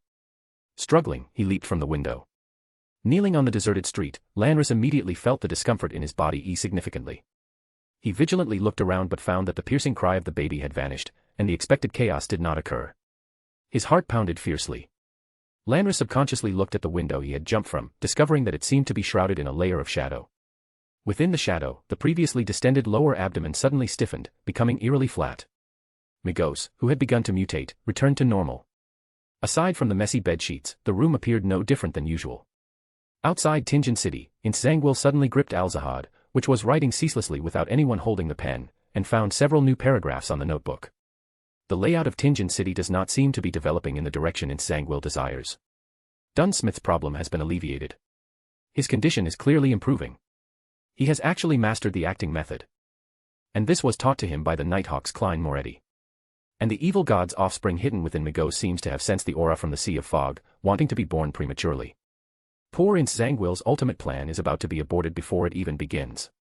His pupils, blue to the point of appearing deep black, stared intently at that paragraph. The single-eyed Insangwil's forehead twitched slightly, and he quickly added to the end of the notes. The evil god's offspring within Migos suddenly lost its perception of the outside world, so it, not yet fully nurtured, fell back into slumber. This is a very reasonable development. Lady Sharon of the Demonist sect, in order to completely pit the conservatives and the new party in Tinjin City against each other, and to vent the madness accumulated little by little after her body transformation, decided to risk killing Senator John Maynard. Although her reasons were insufficient and her motives not strong enough, she still acted, as everyone has moments of unclarity, and she was in such a phase. Moreover, she had full confidence in not being discovered. Lady Sharon was finally dealt with, and Coenley of the Nighthawks team also died. Dunn was very remorseful and, as per custom, consumed the Beyonder characteristic left behind by the other party. In the constructed dream, Dunn personally saw the statue of the primordial demoness worshipped by Lady Sharon and suffered more subtle pollution. His digestion process was also interrupted and stagnated as a result, and his mental state became quite unstable. Under a series of coincidences, Insangwil's plan returned to the right track, but he no longer intended to wait. To prevent any further unforeseen circumstances, he decided to bring the story of Tinjin City to an end next week, and Insangwil would also successfully advance to a demigod. Whoosh, the pages flipped rapidly, and the manuscript snapped shut, leaving only the brown cover facing outwards. Within the Lost Nuins, Aaron reopened his eyes and vigilantly looked around. Contrary to the expected complete darkness, scattered specks of light revealed a ruined city below, with architectural styles distinctly different from the outside world. The once towering metal buildings had long since decayed, and black, fine holes appeared in every corner of this steel ruin. It was hard to imagine what had happened here. The initial concept of the chained pathway is that the mind is the prisoner of the body, and the body is the prisoner of the world. This refers to bound madness and suppressed desires, also representing those who are suppressed, with their spirituality and desires bound by reason, body, and the world. As a Sequence 2 ancient bane of this pathway, Elvin Gallo was extremely sensitive to the aura of curses and pollution. He sensed chaos and distortion from the ruins below, seemingly affecting the minds of all intruders. His body rapidly expanded, finally transforming into a giant rag doll entwined with sinister vines. His blood-red eyes stared intently at the center of the ruins. As one of the participants who had personally nailed the final nail into the coffin of the Solomon Empire, he seemed to have discovered something. The creeping deprivation pendant floated out on its own, and the figure of Pallas Zoroast appeared, looking with complex eyes at the several corpses on the massive altar in the center of the ruins. Before the two angels who had experienced the Solomon Empire era could take further action, the surrounding soulfire-like specks of light suddenly intensified, and a giant, pitch-black arm pierced through the altar and stretched out. The chaotic arm directly grabbed towards Aaron and the others floating in the air. From its color and state, it looked more like a part of a shadow, but it wasn't a thin layer. Instead, it was filled with flesh, appearing extremely bizarre. Another arm also extended, supporting itself on the ground with its elbow, moving forward with difficulty, as if trying to pull the subsequent, larger and more terrifying part from beneath the ruins. Relying on the large number of angels, Aaron did not move, coldly watching as that arm was shattered by several attacks. Through his true sight, Aaron saw more and, combining it with his knowledge of mysticism, made some conjectures. The order within the Lost Nuins is chaotic, but it differs somewhat from the chaos of the God's War ruins. This is like a loophole in order, or rather, a shadow. When those remnants of Solomon entered here, affected by the aura of the Chaos Sea, their souls eventually seemed to merge with that Duke of Entropy Beyonder characteristic, forming a consciousness aggregate manipulated by chaos. This could be considered an alternative form of Beyonder characteristic activation. When outsiders entered, this loophole, the shadow, was discovered by order and began to undergo repair. And repair led to an enhancement of the original chaos, causing the entire ruin to undergo mutation. Amidst a flurry of thoughts, as several angels attacked simultaneously, Aaron keenly perceived that the chaos within the ruins reached its peak at this moment. The previously modeled specks of light seemed to transform into miniature suns, rapidly merging into the black giant crawling out from beneath the ruins. Golden patterns covered its body, which constantly manifested distorted faces. The monster's previously shattered arm recovered in the blink of an eye, but the auras of all the angels and demigods, including Aaron, simultaneously weakened by a few points. This is also the most crucial ability of the Duke of Entropy, entropy change, used on a specified unit or range of targets through a loophole in order. It directly manipulates the target's chaos index, causing the target to undergo entropy increase or decrease, which can both weaken the enemy and strengthen allies. The energy released or consumed during this process is obtained from the area covered by the Duke of Entropy's order shadow. The higher the degree of chaos, the greater the energy that can be obtained. The description of the Duke of Entropy's abilities from the family's ancient texts flashed through his mind. The Trunsoist family initially held the Black Emperor pathway, so they were naturally very familiar with angel-level abilities. The chaos here diminishes. His pupils suddenly turned golden, and the dark gold mist within the Grand Palace boiled accordingly. Dense chains of order emerged from Aaron's body, enveloping the entire underwater ruin with the Saphira's blessing, and also isolating any potential external prying.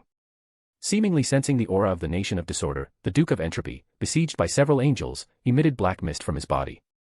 The concept of space seemed blurred, and he charged towards Aaron like a madman. The ruins, covered in fine holes, were stirred into a pulp of waste. He desperately drew upon the energy of entropy change, and the ruins abruptly plunged into complete darkness, but he finally managed to barely break free from the encirclement of Elvin Gallo and Liliana. Just then, in the darkness, brilliant light arrows, extremely white and inscribed with dark gold patterns, suddenly appeared, shooting towards the Duke of Entropy, who was rushing towards him with an extremely weak aura. Endless light erupted, mixed with a little dark gold mist, spreading outwards. Aaron, wearing the star crown, ignored the scorching white flames that could burn angels, and appeared directly before the Duke of Entropy, who had collapsed into black viscous liquid. The brilliant gems of the star crown lit up, and the scepter of the sun appeared in Aaron's hand.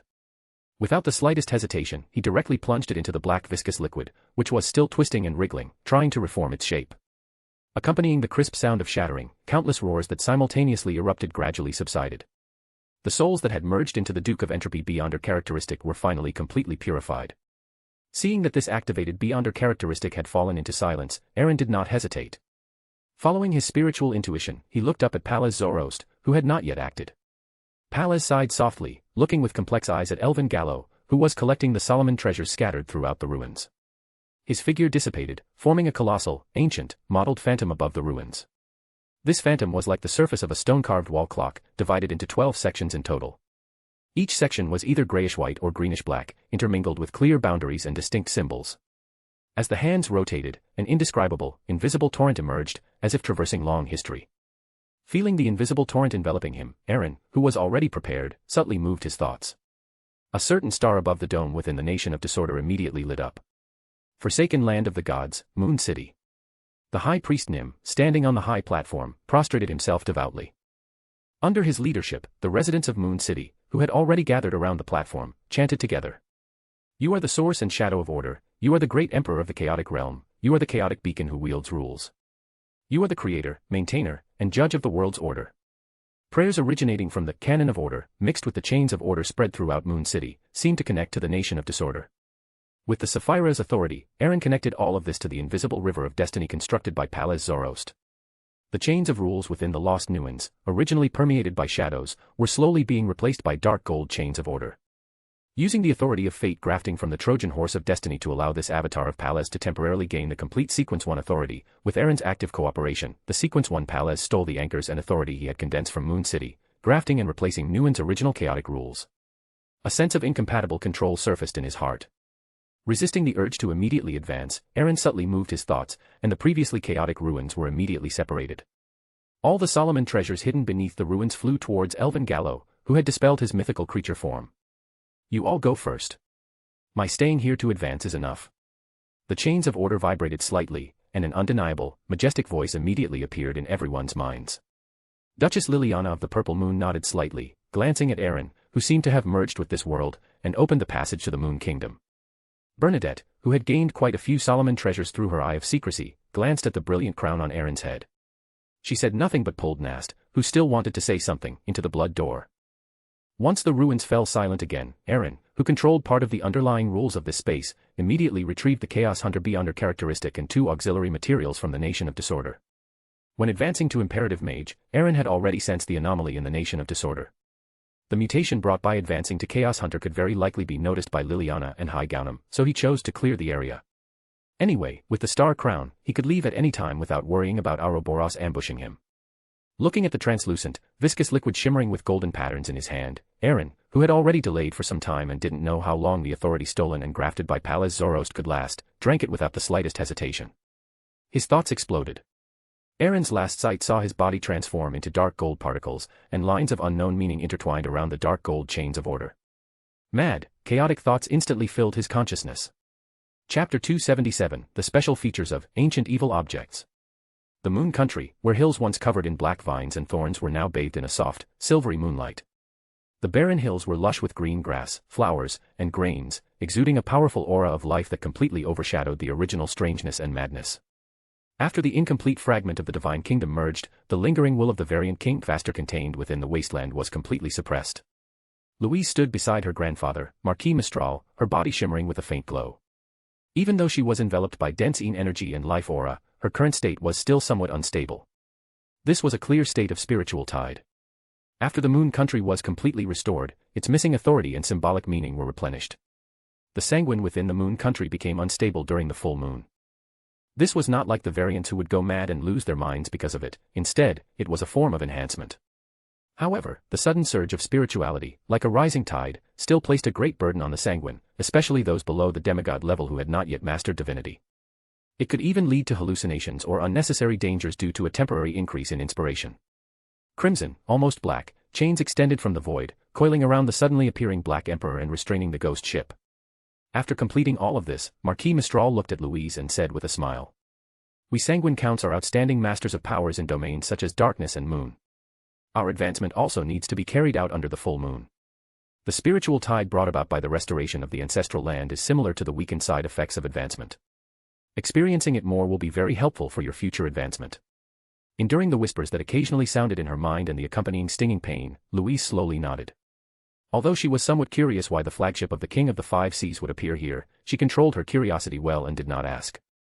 During her last conversation with Duke New Moon, Xiao Erna, she also learned that, apart from a few important sealed artifacts, the entire sanguine currently had no surplus count beyond characteristics. If one wanted to advance to a demigod, they could only wait for an existing count to die due to old age or accident, leaving behind an inheritance. Compared to humans, the sanguine have long lifespans. Even without a title, ordinary members can live for about 300 years. In such circumstances, they can accumulate bit by bit, filling every level, and rarely have beyonder characteristics in stock. And compared to low sequences, a Viscount becoming a Count is even more difficult because a Sanguine Count is already a demigod who can easily live for over 1,000 years. Those Viscounts would have to wait for generations for a Count to pass away. Because of this, as soon as a Count characteristic becomes available, it is immediately distributed rather than placed in a warehouse. If Baron and Viscount characteristics, more or less, still exist in the Sanguine Treasury in the form of beyonder materials and sealed artifacts, though not in large quantities, and each bestowal must be very strict, then Count characteristics truly have no surplus at all. That King of the Blood Moon from the Rose School of Thought is a very good target, but after the previous incident in Byam, he probably won't easily step into a trap again. Just as Louise was pondering whether to cooperate with Sharon again, a blood-colored gate with immense pressure suddenly appeared. Several figures walked out of the summoning gate, and Louise instantly recognized the King of the Five Seas, Nastor, who stood at the end but was highly recognizable. Bernadette looked at the unique silver moon in the sky in surprise, suddenly recalling that the fairy tales Roselle once told also featured such a moon. She was about to cast her eye of peeping, but her clairvoyant spiritual intuition curbed her impulse. Her gaze swept over Marquis Mistral not far away, and Bernadette looked into the depths of this strange world, where two more angel-level auras rose. Shada's, holding the tricky pendant, had dim silver light in her eyes. The power entrusted by Gaoxanum was absolutely suppressed here. After looking up at the silver moon, she calmly said, "I have fulfilled my promise. I should be able to leave now." Elvin Gallo nodded slightly. He had already stored the collected Solomon treasures in the Gate of Reincarnation. Apart from the most precious Duke of Entropy Beyonder characteristic and the portions taken by Nastor and others, there were still several demigod-sealed artifacts and a large amount of Beyonder materials. And according to Aaron's wishes, these strategic materials would be distributed after his advancement and return. Looking at the restrained Black Emperor, Nastor, concerned about the Duke of Entropy Beyonder characteristic, asked somewhat uneasily. When can Duke Aaron return? I have fulfilled all his requests, and I am willing to sign that contract. After this exploration, Nastor's mindset had changed, and moreover, the situation was now stronger than him. He had no other choice. Looking at the very self-aware Nastor, Elvin Gallo responded expressionlessly. I cannot be certain, but at the latest, it will be in a week. During this time, you had best remain here. Under the gaze of the four angels, Nastor silently nodded. Just then, complex and illusory symbols condensed in Bernadette's eyes, finally forming an illusory paper crane in her hand. After watching it fly into Elvin Gallo's hand, Bernadette slowly explained. Please hand this to Duke Aaron. When he returns, I wish to invite him to Emerald City. The blood-colored bat mark on Duke Purple Moon, Liana's forehead, glowed faintly, and the figures of Bernadette and Shada's disappeared from their original positions. Bernadette only felt her consciousness blur for a moment. When she looked up again, the unique silver moon had disappeared, replaced by the dawn about to break. As sunlight streamed in, the queen who roamed the 5 seas suddenly broke apart like a pile of soap bubbles.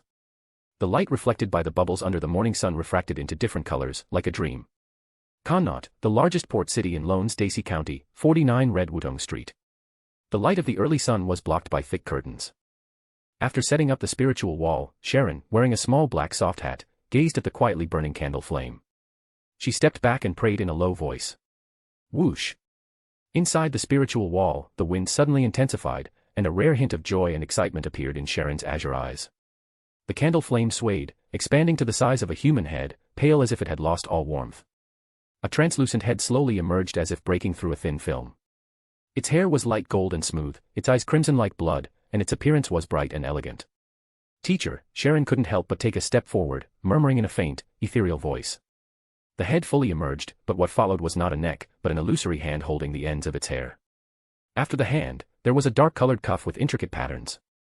Rainette Tyneker was no longer as gigantic as she was in the spirit world, comparable to a castle. She was now just a tall, ordinary lady. Of course, her neck still only had a cut, and she held 4 identical heads in her hand. Don't like the nickname, Sharon, good morning. Rainette Tyneker, dressed in a gloomy, intricate black dress, stood quietly there. The 4 hanging heads spoke one after another, using ancient Fuzak. As they spoke, the light golden hair of the 4 heads simultaneously reached out to Sharon, caressing their long-separated student. However, their unique appearance made this warm scene look somewhat unsettling. The dressing mirror not far away floated on its own, hovering in front of Sharon, and lines of text appeared. I have never heard of the hidden existence that helped you, but it can be seen that she also detests the mother tree of desire. This is also your opportunity. My physical body has been destroyed by Saya. Although I have recovered in the spirit world, I still crave the integrity of my body. What needs to be done now is to lie dormant and accumulate strength in the dark. You and Marek have done this very well. Feeling the golden hair continuously stroking the top of her head, a hint of helplessness flashed in Sharon's eyes, and then she said in a faint, ethereal voice. There is also a sanguine member in the gathering I participate in. She, or rather the sanguine, is also hostile to the Rose School of Thought. I think this is a very good partner for cooperation. The 4 hanging heads nodded simultaneously, and the text on the mirror reappeared. Yes, but it will take some time. Cooperation is fine, but we must never become subordinates, let alone cannon fodder. This requires me to recover further. Sharon nodded slightly, as if the previous words had exhausted her desire to speak, but looking at her teacher who had fallen to such a state, she still softly asked. Teacher, what exactly happened back then? Your current state. A hint of disgust flashed in her crimson, blood-like eyes, but this was clearly not directed at Sharon. The text on the mirror changed accordingly. Abomination Saya and King of Curses Baranka attacked simultaneously. I was unable to stand alone and ultimately fell on the plateau. The ancient Bane's ritual is to curse oneself with the ability of incantation and infect a period of history with oneself as the source. The longer the infected history, the better the ritual effect. After successful advancement, as long as that cursed history has not been erased or occupied, the ancient Bane will have the opportunity to reappear in the spirit world, a conceptual aggregate, in the form of a curse, and borrow power from past history. The history I cursed was the Highland Kingdom once ruled by my father. Although Saya is a Sequence 1 abomination, she was born only in the last few centuries, and she does not understand the secrets of the Highland Kingdom. This is also why I was able to get a respite. Chasing you all this time was to cut off my last anchor, to make me sink into that cursed history. Highland Kingdom. Looking at the text appearing on the mirror, Sharon's pupils widened slightly.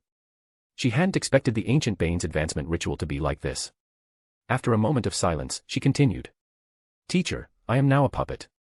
I want to know the potion formula and advancement ritual for sequence 3 Disciple of Silence. Raynette Tinker's foreheads lifted slightly. As the candlelight swayed, ripples spread across the mirror. Sequence 3 Disciple of Silence. Main ingredients, the true soul body of an aberrant monster, the cursed heart of witchcraft thorns, or the Disciple of Silence beyonder characteristic. Auxiliary ingredients, 200 milliliters of aberrant monster blood, 100 grams of ground witchcraft thorns. Advancement ritual, use a curse to stimulate all your malice, personally experience the eruption of desire, and maintain the stillness of your mind until the advancement is successful. Carefully memorizing the potion formula, Sharon did not bother to ask her teacher if there were any surplus Disciple of Silence beyonder characteristics.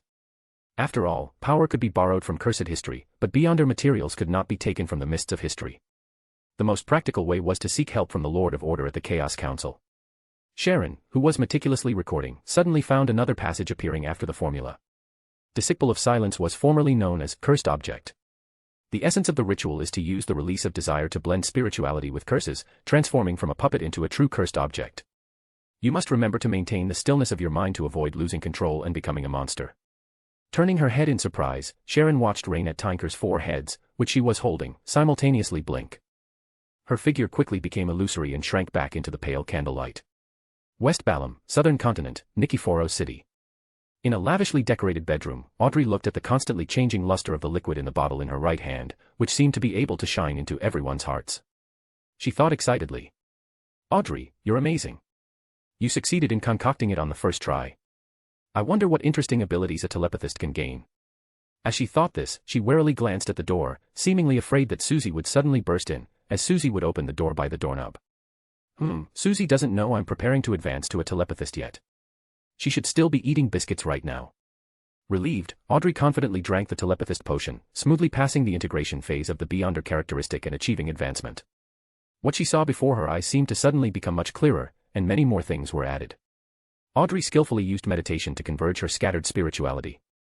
As her mind emptied, Audrey's thoughts also drifted. After this, I also need to gather all the materials for Susie. Some things are much more convenient for Susie to do than for me to do myself. Every excellent adventurer needs a good assistant. Why do I have the illusion that I'm a potion testing maid? Once her sequence stabilized, Audrey smiled, cleaned the potion concocting equipment, and walked lightly towards the door. As soon as she opened the door, a golden retriever dog darted in. Audrey saw a clear expression of suspicion on Susie's dog face. You took longer to change than usual. Were you eating something? Susie twitched her nose, not hiding her thoughts. Audrey sat on the soft stool and gave 2 dry laughs. Remembering Mr. Hanged Man's previous commission and the pirate general's intelligence, she changed the subject. Susie, tell me, how can I discreetly inform Alfred about something without exposing myself, and make him interested in it? Then, she looked at Susie, and Susie looked at her.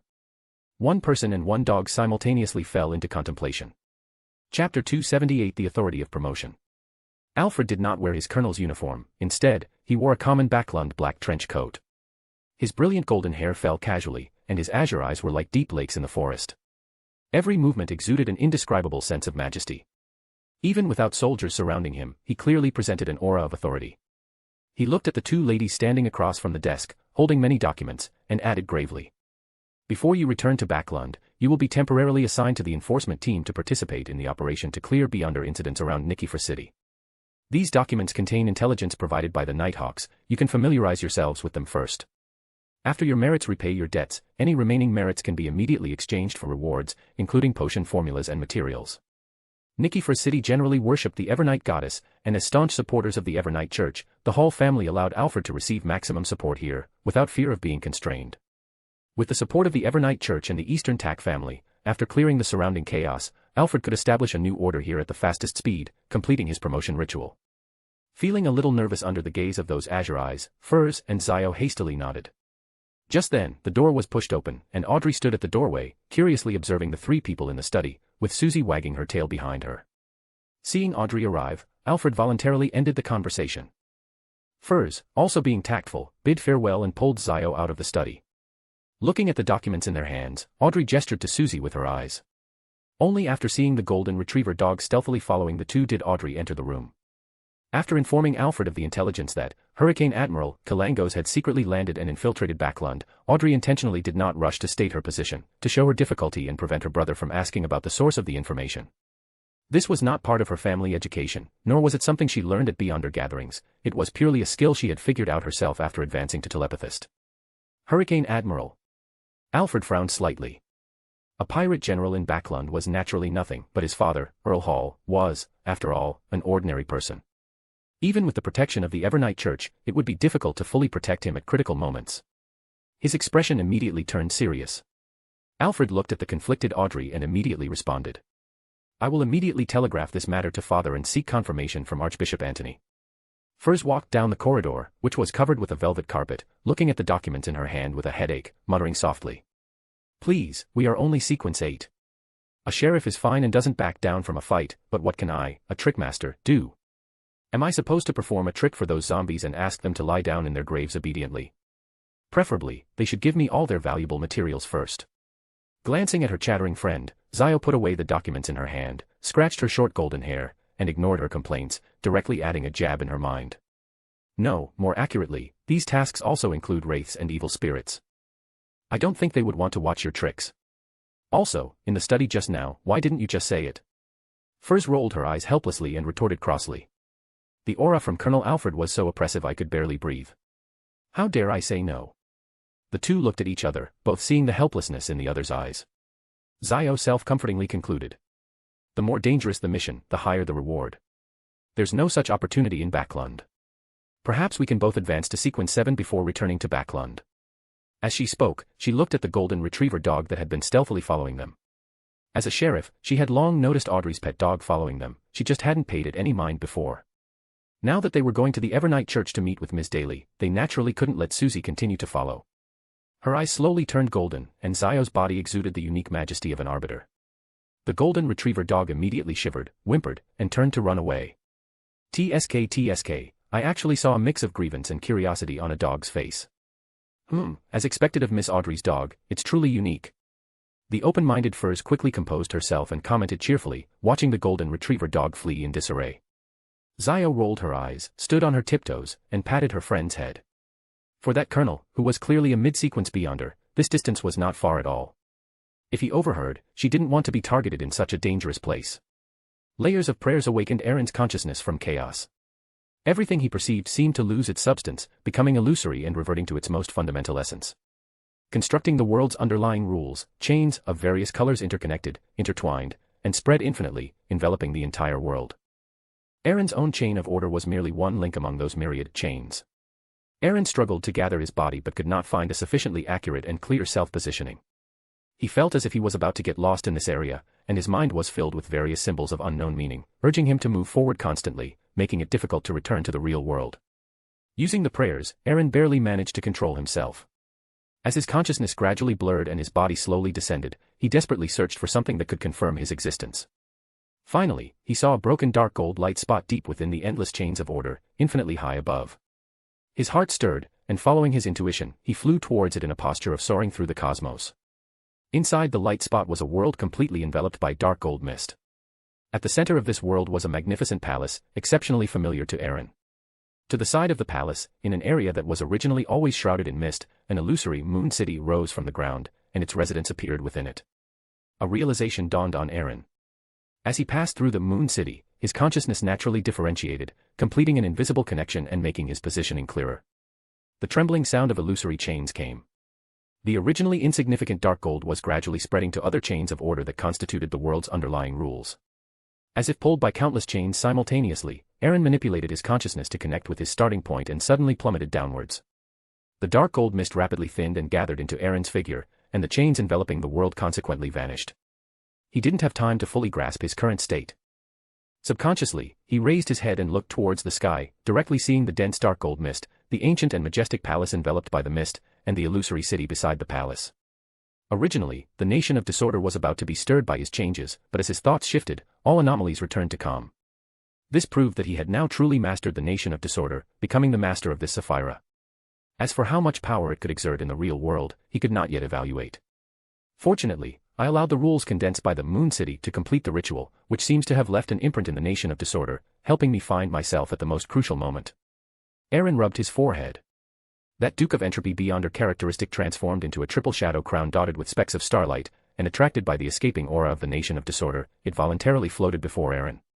Grabbing the crown, with a slight thought, Aaron found himself upon the throne. After truly mastering the Nation of Disorder, its God Kingdom-like ability allowed him to directly bring sealed artifacts into the Sapphira. Leaning back against the chair, Aaron didn't rush to examine the changes in the Nation of Disorder. Instead, he first confirmed his own improvements and digested the mystical knowledge he had gained from his recent advancement. After advancing to Chaos Hunter, my physique has further strengthened, and edicts like deprivation, mystical weakening, reality strengthening, have all been enhanced. And the new ability, Domain of Judgment, its core characteristic is to form an area that can, to a certain extent, interfere with the operation of rules through the mastery of order.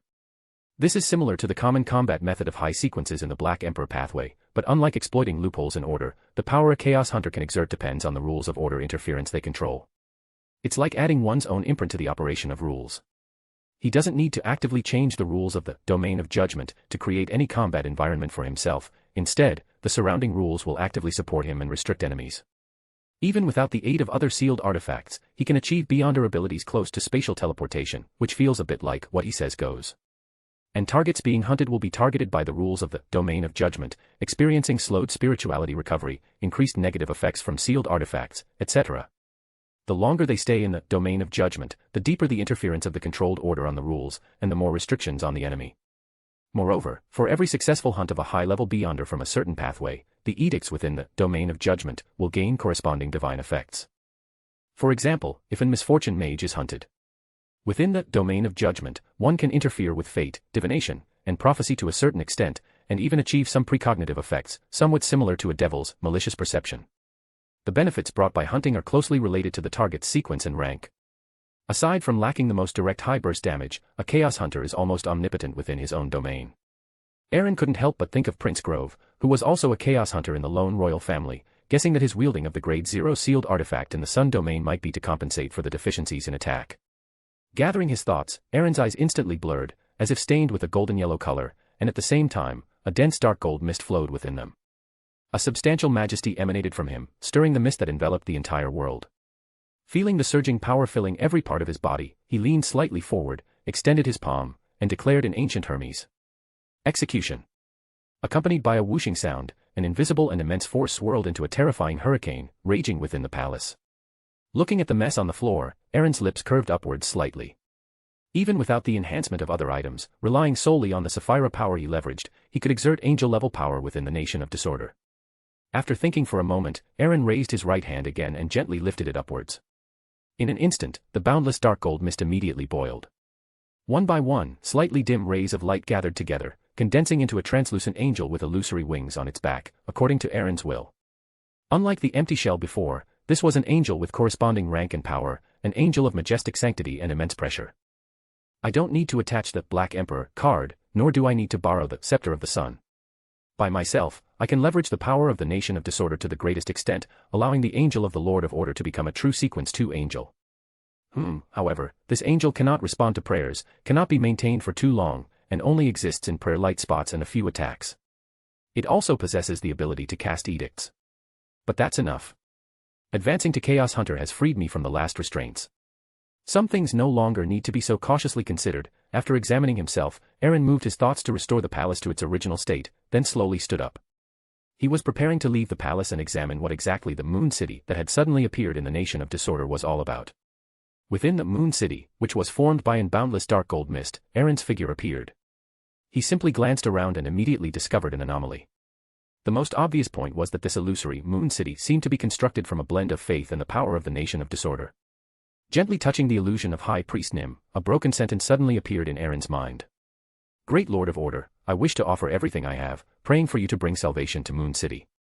The somewhat blurry prayer became clearer and louder after Aaron touched it. Aaron was somewhat surprised to find that the surrounding dark gold mist had thinned a bit, flowing into Nim's illusion and making it more real. This was not a one-sided giving. With the increasingly clear prayers, Aaron's own divinity, which had been constantly expanding due to his recent advancement, was consequently suppressed, and his self-perception became clearer. This seemed to be a more unique anchor, and also a special product of the combination of faith and order. This was not a tool to help Aaron maintain his humanity. Its main function was to form corresponding cognition, positioning, and image, to counteract the spiritual imprints within the beyonder characteristic, maintaining a subtle balance. Under this balance, Aaron's own humanity could be maintained, not being severely influenced by either side. It was somewhat similar to how the 7 Orthodox churches replaced concrete idols with their respective holy emblems, creating a distinction between the deity recognized by believers and the actual deity, preventing the image of the deity in the believers' minds from gradually overshadowing the deity's true appearance. Realizing this, Aaron controlled the dark gold mist to continuously pour into the illusory moon city, enriching the illusory buildings and figures. The previous contact had given him a realization. The city constructed within the nation of disorder was the true cornerstone for his future establishment of a terrestrial kingdom of God. After he attained a higher rank, he could even directly interfere with cities in reality by modifying the rules of the illusory city through the Sapphira. This also seemed to be the method for a Sequence 0 Justiciar to modify underlying rules. Chapter 279 Attempt and Leave. To some extent, the nation of disorder was equivalent to replacing the divine kingdom, which allowed Aaron to access the authority that only a Sequence 0 Justiciar could possess while he was still at Sequence 3. The Knight Emperor, back then, should have had the projection of the entire Trunsoist Empire in his divine kingdom, and the collapse of order brought about by the Empire's demise was likely also the reason for the Justiciar's fall. But if Lilith could leave behind a divine kingdom, what about the Knight Emperor? If I could obtain the Knight Emperor's divine kingdom, even just fragments, I would likely benefit greatly. Calming the surging thoughts in his mind, Aaron looked again at the gradually solidifying Moon City, and at High Priest Nim, standing at the forefront. Although he couldn't truly use this authority yet, he wanted to test an idea of his own through this medium. With a slight shift in his thoughts, the domain of judgment immediately enveloped High Priest Nim, and dark golden chains seemed to connect reality and illusion. In the forsaken land of the gods, in Moon City's council hall, High Priest Nim looked calmly at Bruce and the other elder council members, speaking gently. After the Lord's holy day, many members of the Moon City hunting team reported today that their beyonder potions have been fully digested. This is the Lord's grace. All inventory of beyonder characteristics and materials will be allocated to the maximum extent possible. The Lord will surely. Just then, his words suddenly stopped, and a dense, profound darkness erupted from behind him, spreading outwards like tentacles. This was a sign of a sudden surge in spirituality and a slight loss of control over his power.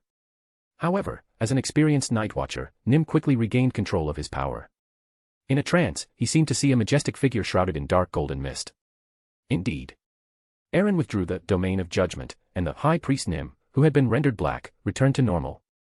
Having observed through the faith light spots, he had already verified his idea. Because he hunted a living Duke of Entropy characteristic when he advanced to Chaos Hunter, Aaron's current domain of judgment also had some entropy transformation authority attached to it, and the power that caused Nim's spirituality to surge came from this. Although he couldn't directly modify the underlying rules, he could cast this weakened version of divine descent within the divine kingdom. This kind of distance-ignoring enhancement was clearly not an ability a Sequence 3 could possess. At the very least, it was something only a Sequence 2 or even a Sequence 1 could achieve after having a nascent divine kingdom. Aaron felt himself. Perhaps because he gained this ability by utilizing the nation of disorder, the spiritual energy consumed was almost equivalent to summoning a historical void projection of a Sequence 4 of the same level. Aaron could hardly imagine the grandeur of the Trunsoist Empire at its most glorious period, where one could receive the favor of rules and gain blessings simply by standing on the Empire's territory. Recalling his thoughts, Aaron pondered the Moon City he had just observed. Those residents whose beyonder potions were digested were likely due to his continuous enrichment of the Moon City residents within the nation of disorder. This was a mutually beneficial double cycle. After verifying his conjectures, a bolder idea subsequently emerged in Aaron's mind, but this would require some time to prepare. After taking another look at the magnificent palace and the boundless dark golden ocean outside Moon City, Aaron envisioned a future where this place would be filled with the northern and southern continents. With a slight shift in his thoughts, he returned to Lost Nuens. Standing amidst the ruins, Aaron's pupils instantly turned golden, gazing at the deep pit from which the shadowy giant had emerged. It was dark and obscure, with faint remnants of illusory waves. Aaron could confirm that this place was indeed an exit connecting to the outside from somewhere in the Chaos Sea, similar to the abandoned ancient castle on the outskirts of Backlund. It was just unknown why the Chaos Sea had disappeared so thoroughly, leaving only residual aura. He had no intention of delving deeper. The first blasphemy slate that could control the Chaos Sea was still in Dark Angel Sassur's hands. He had already successfully advanced, so there was no need to cause further trouble. Silently lifting the nation of disorder's blockade on Lost Nuens, Aaron directed his gaze towards the deep sea, leveraging the connection of the rules in that area. After a glance with his true vision, Aaron's brows furrowed deeply.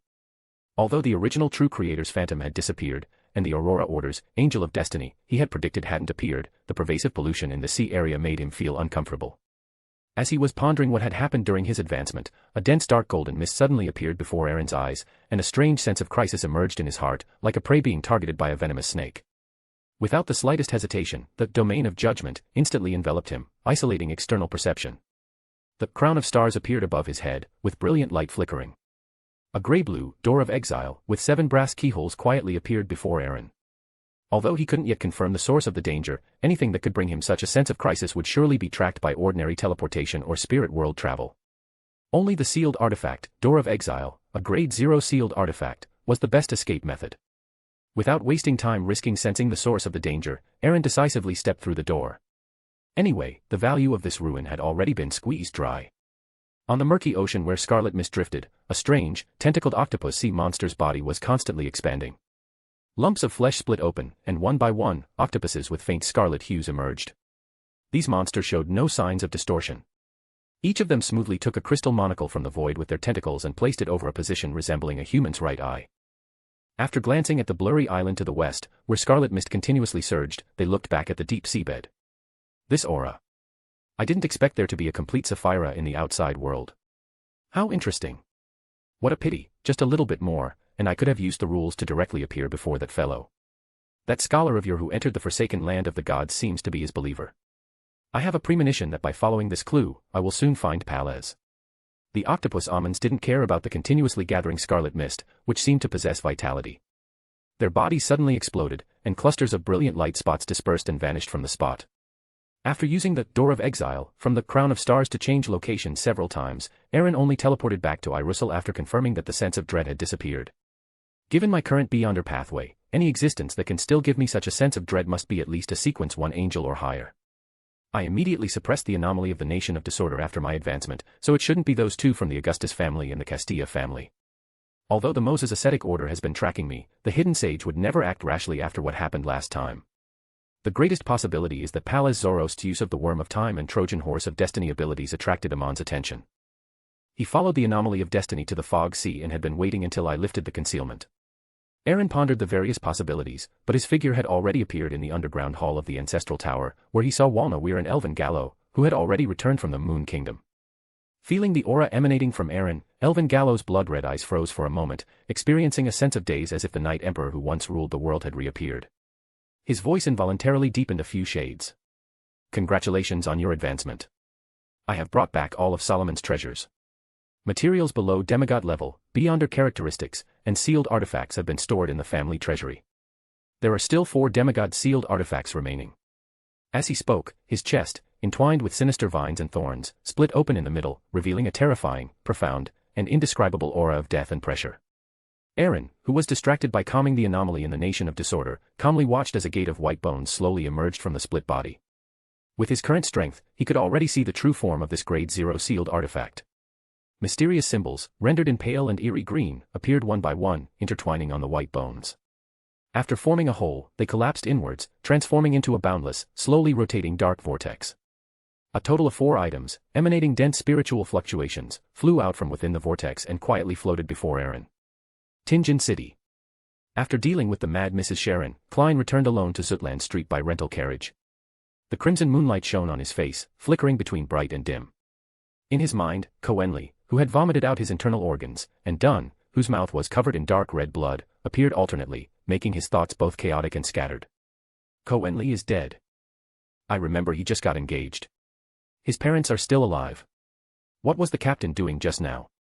The complex thoughts continued until Klein returned to his bedroom. His hand, which had just picked up the letter paper, paused slightly, then slowly put it down. He couldn't judge now whether this operation was just an accident or another coincidence. After some thought, to confirm Captain Dunsmith's situation, he decided to eliminate all distractions and divine above the grey fog. The towering, magnificent palace and the ancient, mottled long table entered his eyes, as if they had remained unchanged for thousands of years. Klein sat on the high back chair belonging to the fool, holding the pendulum in his left hand. He silently chanted the divination statement 7 times, then closed his eyes and entered a meditative state. After stabilizing for a few seconds, he opened his eyes, their deepened color having returned to normal. He gazed at the yellow crystal pendant, and his heart gradually sank, because the pendulum was rotating clockwise, with a considerable amplitude and a fast speed. This meant the answer was affirmative. Dunsmith's anomaly would put him in danger. And the danger was not low. Closing his eyes for a moment, Klein erased the previous content and wrote a new divination statement. The reason for Dunsmith's anomaly. He put away the yellow crystal pendant, leaned back against the chair, and while silently chanting the divination statement, he entered a dream state through meditation. In that hazy, illusory world, he saw nothing, discovered nothing. Besides the grayness, there was only grayness. This indicates insufficient information. Divination failed. Klein opened his eyes and looked at the parchment on the bronze long table, muttering bitterly and helplessly. Klein, who had gained nothing substantial, was about to return to reality to consult Mr. Azek's advice when he suddenly heard layers of illusory prayers. Giant's language. Klein instantly recognized that it was son Derek. He composed himself and lightly tapped the expanding and contracting crimson star. In the somewhat blurry prayer scene, Derek placed a beast hide with various symbols written on it onto a simple altar. Sequence 6, Wind Blessed. Main ingredients, 6 crystallized feathers of a blue shadow falcon, a pair of dragon-eyed sea eagle's eyeballs. Auxiliary ingredients, 100 grams of dried octopus jellyfish powder, 50 milliliters of deep-sea naga blood. He got the Beyonder potion formula so quickly. Klein was surprised, and after confirming the formula's correctness through divination, he directly transmitted Derek's prayer scene to Hangman Alger. Although he hadn't yet received the compensation in gold pounds from Mr. Hangman, Klein still condensed the light supplicant and solar high priest Beyonder potion formulas into light spots and threw them into the crimson star representing son Derek. Even though he had earned a sequence 6 level Beyonder potion formula, Klein was in no mood to be excited. After returning to reality, he urgently wrote on the letter paper. In a recent mission, my superior exhibited some abnormal behavior. He sent me away, then half-crouched beside his teammate's corpse, his mouth covered in dark red blood. In your memory, have you encountered similar incidents? How should I help my superior? After the ink dried, Klein scanned the letter up and down, then added a paragraph at the end. Respected Mr. Azek, I received intelligence that Vice Admiral Hurricane Kalangos has secretly infiltrated Backlund. He possesses a very powerful shepherd's glove. I'm not sure if this will interest you, but I believe it's necessary to let you know. Klein quickly finished, folded the letter, took out the copper whistle, put it to his lips, and blew hard. Silently, he saw illusory, hazy white bones being thrown out one by one from the top of the desk, forming a fountain that assembled into a giant monster. It was still nearly 4 meters tall, still covered in faint light, and still had its head poking out of the roof, seemingly no different from before. Klein flicked his wrist, threw the letter up, and saw the white bone monster firmly catch it. He then blew the copper whistle again, watching the messenger disintegrate into illusory white bones, falling like rain and disappearing on the surface of the desk. Watching the disappearing messenger, for some reason, an unprecedented sense of anxiety suddenly arose in Klein's heart. He felt as if something extremely bad was about to happen. This was the clown's premonition of danger. Backlund, Cherwood Borough, St. Wind Cathedral. In a simple, unadorned room, Hangman Alger, who had come to Backlund to investigate Kalangos, was studying the investigation reports from the past few days, trying to find clues within them. To his upper right, there was a stack of papers covered in twisted symbols. Just as Alger leaned back and reached up to rub his eyes, he suddenly found his vision becoming illusory, presenting a dense gray-white mist. In the depths of this endless mist, there was a high-backed chair, as if it had always existed there, and a vague figure sat on it. Mr. Fool. Alger had just thought of this when he saw a young man appear in the hazy gray-white mist. Wind-blessed Beyonder potion formula. Alger was first startled, then revealed a look of pleasant surprise. He pressed his hand to his chest, lowered his head, and whispered. Praise be to you, Mr. Fool. Before he finished speaking, everything he heard and saw disappeared, as if it had never appeared. Gazing at the collected Roselle's diary and investigation reports, Alger's pupils trembled, and he once again felt the fool's power. This was St. Wind Cathedral, once the headquarters of the Church of Storms. Although this was over 1,000 years ago, it didn't prevent believers from still regarding it as one of the holy sites. However, Mr. Fool could still descend silently and give a response. Chapter 280 Party in Crisis. Just as Alger's excitement arose, his expression suddenly froze, as he remembered that he still needed to provide £1,500 in operating funds for Mr. Fool's anonymous account. Ostensibly still a folk of rage, and with a pale avenger under his command, Alger's illicit income was already dwindling after purchasing the crystallized sun for son Derek. Even the Roselle's diary and the investigation report on Kalangos, which he had prepared to offer to Mr. Fool, were funded by the Church of the Storms. Recalling artisan Sharf, whom he had met in Generous City, Byam and had cooperated with for several years, Alger immediately had an idea. After retrieving the 4 most valuable demigod sealed artifacts from Alvengaro, Aaron returned the Crown of Stars to Varner. Sitting back on the throne, looking at the sealed artifacts suspended before him, suppressed by the Nation of Disorder as if lifeless, Aaron put away his divining pendulum. Although some of Solomon's treasures were taken by Liana, Nast, and others, that was already the agreed-upon reward in advance. Even so, among the remaining demigod sealed artifacts, 2 were at sequence 3 level, one corresponding to Horror Bishop and the other to Mentor of Deceit. However, what gave Aaron a headache was that this time he had also acquired a sealed artifact corresponding to Classical Alchemist. Although this meant he no longer needed to trade beyond her characteristic with the Earth Mother Church, Frank's mental state always made Aaron uneasy about letting him advance to demigod. Aaron couldn't be sure what bizarre things Frank would do after gaining divinity. He didn't want to discuss questions like whether a mushroom should have a soul. Suppressing some strange images that appeared in his mind, Aaron mobilized the power of the Nation of Disorder. An invisible yet immense power condensed into a terrifying hurricane, directly crushing the last sealed artifact corresponding to Earl of the Fallen. Tiny black light particles seemed to be gathered by an invisible force, continuously solidifying into a translucent, pitch-black eyeball. The faintly emerging patterns seemed to follow normal rules, yet were full of contradictory meanings, directly giving a sense of power and strangeness. For him now, demigod-level sealed artifacts could help him very little. It was better to cultivate more demigods to prepare forces for the impending Great War that would sweep across the northern and southern continents. Thinking this, Aaron reached out and summoned a black hexagonal prism, within which countless soul bodies seemed to swirl, appearing exceptionally eerie and terrifying. It was the sealed artifact, Crystal of Spectres, corresponding to Horror Bishop. After experiencing the changes the Moon City brought him, Aaron attached increasing importance to these devout believers in the forsaken land of the gods. And as the leader of Moon City, Nim was precisely a Sequence 4 Night Watcher, so this sealed artifact could maximize his strength. When the time was ripe, Aaron would also consider exchanging the Horror Bishop potion formula with the Church of Evernight. He looked up at the dome, which resembled a starry sky. On the high back chair originally belonging to the attendant, mist solidified into a figure. Having completely controlled the Nation of Disorder after advancing to Sequence 3, he no longer needed to pretend to be the attendant himself. After preparing, Aaron summoned the Black Emperor card, mobilized the power of the Nation of Disorder, and reached out to light up the cosmos. The Grand Palace immediately surged with mist. The dark gold faded from his eyes. As Klein opened them, he instinctively looked upwards, his pupils suddenly contracting. Besides Mr. Attendant, several figures had appeared on the high-backed chairs directly adjacent to the throne, something that had never happened before. What surprised him even more was the aura emanating from those figures. Each one was comparable to Mr. Emperor, whom he had seen before, a demigod existence. The aura from the high-backed chair directly opposite Mr. Attendant, closest to that hidden existence, gave Klein the illusion of facing the Snake of Fate again. These were angels. Angels serving the Lord of Order. This great existence had recovered further. The same thought appeared in the minds of Louise, Sharon, and others. Unlike Klein, who was still confined to Tingen, their shock was even greater due to their various backgrounds.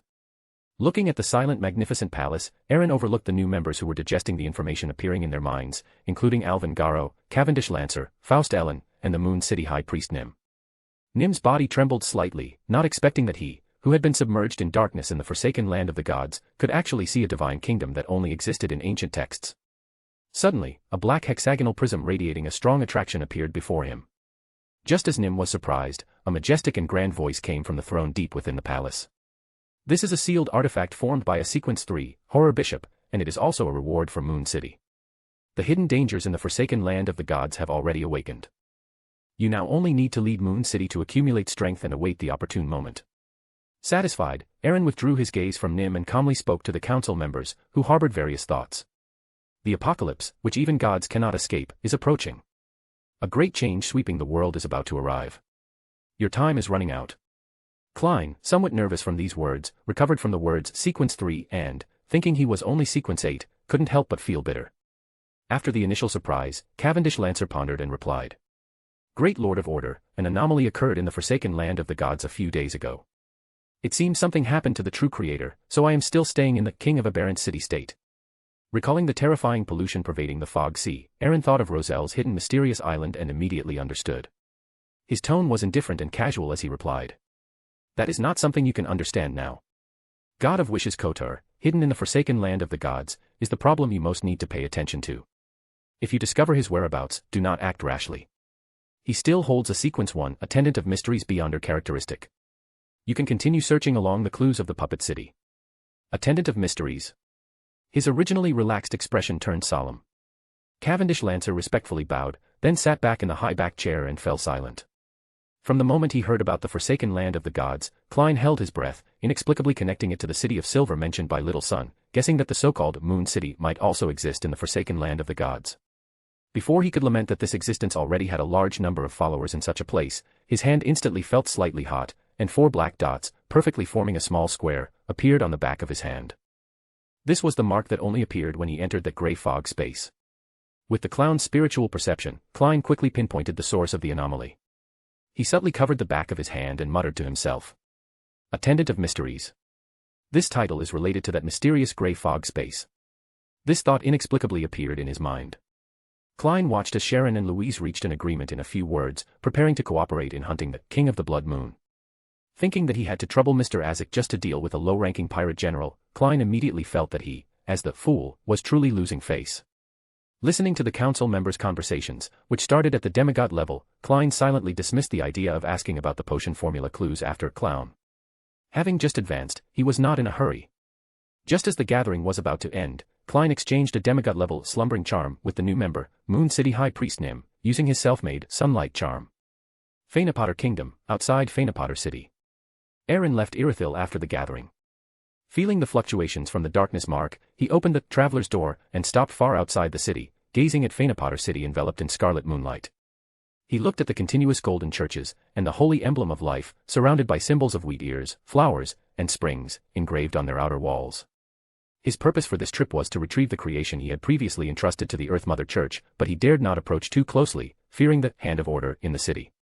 Manipulating the demigod creation gifted by Matron Roland, accompanied by the spread of invisible fluctuations, a moment later, Archbishop Melanie, clad in a long robe, flew out from the sprawling palace complex covered by towering trees, appearing before Aaron in an instant. After observing the Duke who visited late at night, a hint of surprise flashed in Melanie's eyes. Without waiting for Aaron to speak, the ground beneath her feet instantly softened, turning into a swamp.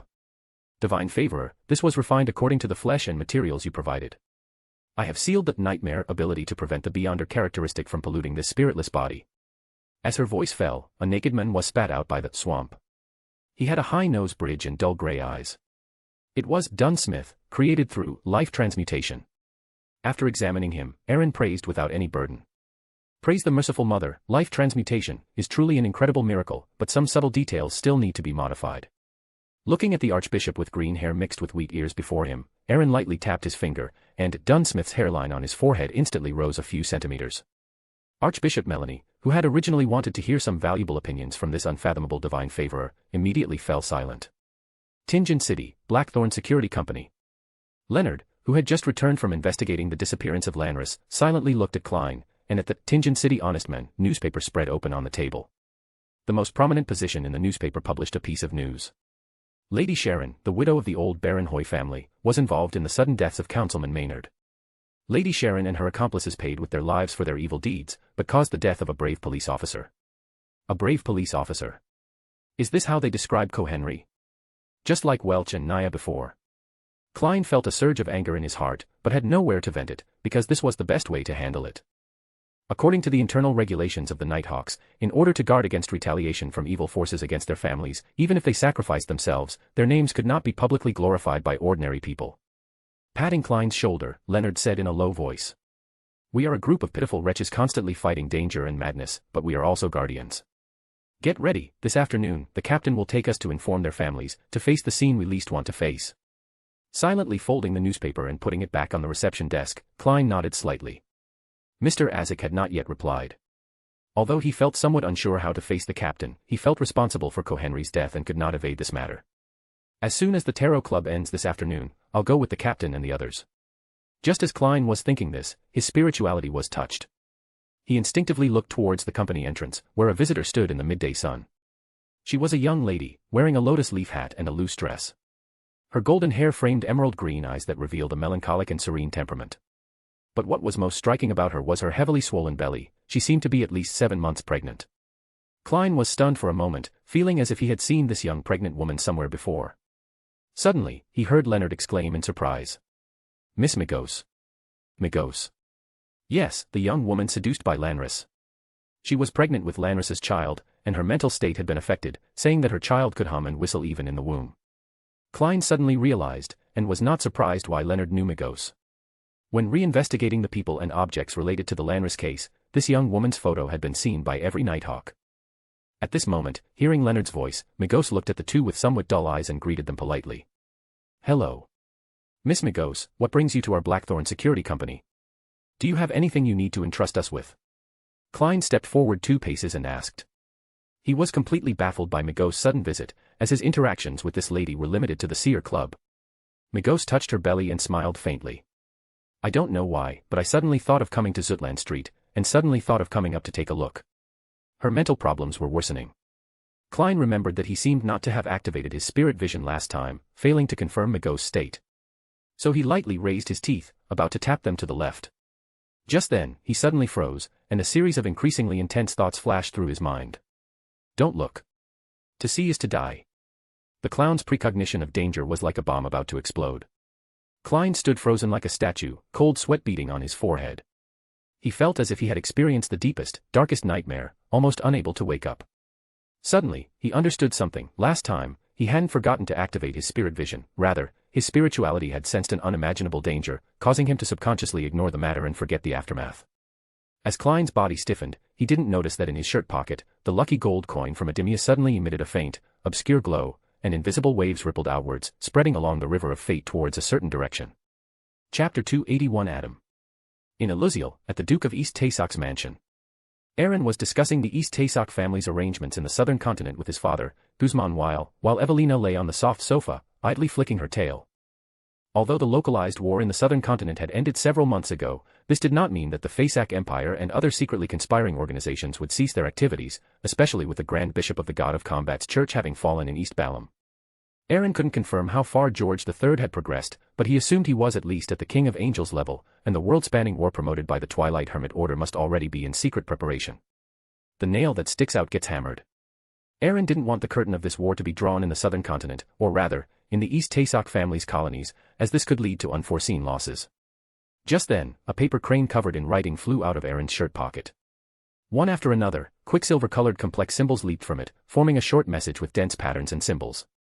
Tinjin, fate is disturbed. Tinjin. A glint flashed in Aaron's eyes. The only thing that would prompt Will Septon to personally warn him was likely the Quill of Alzahad. At this moment, Insangwil, who wielded the sealed artifact, probably most wanted to obtain Saint Serina's ashes. Aaron instantly understood Will Septon's meaning, politely declined his father's company, and immediately opened the door of Traveler. Aaron had already marked the spirit world space corresponding to the Traveler's brooch he had given Klein, making it convenient to directly pinpoint Klein's location in reverse. Shuttling through indescribably shaped ethereal transparent objects, all colors became vivid and distinct yet overlapped. A yellowish-green flash suddenly appeared before Aaron's eyes without any warning. A foot, so massive it could obscure the 7 bright mirrors of light high above, descended, stomping Aaron into red and blue intersecting color blocks. At the last moment, Aaron, who barely managed to teleport a short distance, had his eyes instantly blur, as if dyed golden, and looked up along the massive foot. It was a rotting long leg dripping yellowish-green liquid, and further up, a colossal body wrapped in corpse oil bandages. This was the shell Astolf left behind in the spirit world. Intzangwil. This name instantly surfaced in Aaron's mind. He hadn't encountered this angel during previous spirit world travels, but now, on his way to Tinjin, he was coincidentally blocked by this fellow. This must be his doing, but the situation didn't allow him to ponder further. Amidst the aura that almost solidified the surroundings, the 2 legs dripping yellowish-green pus alternately lifted. The indistinct body stretched out an arm wrapped in corpse oil bandages, and a majestic aura of decay, accompanied by roars that made spirits tremble, swept over. His usual infallible danger premonition seemed to fail, but Aaron, who had already activated his judgment domain, could clearly observe various colored lines sweeping towards him. Ranlis's departure completely shattered Migos' will. She complied with Insangwil's arrangement and went to Blackthorn Security Company. That Nighthawk who kept disrupting Insangwil's plans actually has an item tainted with the aura of a high-level Beyonder of the Fate Pathway. No wonder the great Quill of Alzahad didn't detect this. That mysterious duke far away in East Taysoc County has already become aware of poor Insangwil's supposedly meticulous plan. With his mastery of spirit world teleportation, he will soon rush to Tinjin to kill Insangwil. Strike through. Aaron Weil, who just entered the spirit world, was detected by a high-level spirit world creature for some reason. Entangled, he couldn't reach Tinjin in time, and Insangwil ultimately successfully completed his plan. On the tallest clock tower in Tinjin City, a pure white quill continuously wrote on the wall. As characters emerged one by one, a crack appeared on Insangwil's forehead, constantly seeping blood. This was the inevitable backlash Insangwil suffered from forcibly using 0-08 at sequence 5 to manipulate something far beyond his own Beyonder grade. At this moment, he was using the many spirits imprisoned within the gatekeeper's unique inner netherworld to replenish the damage caused by the backlash. At Blackthorn Security Company, Klein, who had stood stiff and dazed for over 10 seconds, finally broke free from his cold-sweating state. He instinctively turned his head to look at Leonard and found that the midnight poet also had a face full of cold sweat and eyes full of fear. Suddenly, Klein recalled a passage from Roselle's diary. The Industrial Revolution I personally initiated, the age of steam and machinery I personally forged, will become the breeding ground for the birth of an evil god. He also remembered the source of that soul-deep fear. Do not gaze directly upon a god. Klein instinctively put both hands into his pockets. One held a sun charm and a slumber charm, while the other held the Azek copper whistle. He keenly noticed that the cold but gentle beyonder sensation of the copper whistle had disappeared, seemingly suppressed by an invisible force, while the two charms remained full of spirituality. Taking a deep breath, Klein entered a semi-meditative state, dispelling his panic and no longer harboring any lucky. He turned his head, gave Leonard a look, and gestured towards Migos with his mouth. Then, using his clown ability, he controlled his expression and smiled at Migos. Miss Migos, do you have a commission for us? Migos stroked her belly, as if listening to something, and said, No, I just suddenly wanted to talk to you about Ranless. I feel like you know a lot. Who told you that? Leonard no longer displayed his usual carefree and slovenly demeanor, smiling quite stiffly, while constantly calling out in his mind. Old man, what does the true creator's offspring mean? With an increasingly strange expression, Migos suddenly giggled. My child told me. He knows a lot, he's very smart.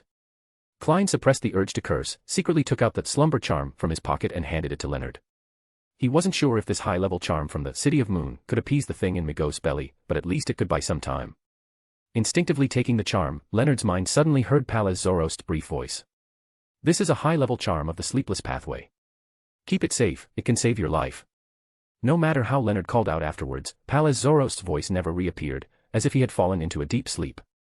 Complaining about the old man's unreliability in his mind, and with no time to consider where Klein got the charm, Leonard felt the peaceful and serene aura emanating from the slumber charm in his hand. He gritted his teeth and sat on the sofa, stiffly chatting with Migos. Klein rushed to the basement and explained the current situation to the captain in the most concise words. While Don went to Cheney's gate to retrieve a sealed artifact, he notified all clerical staff to evacuate immediately.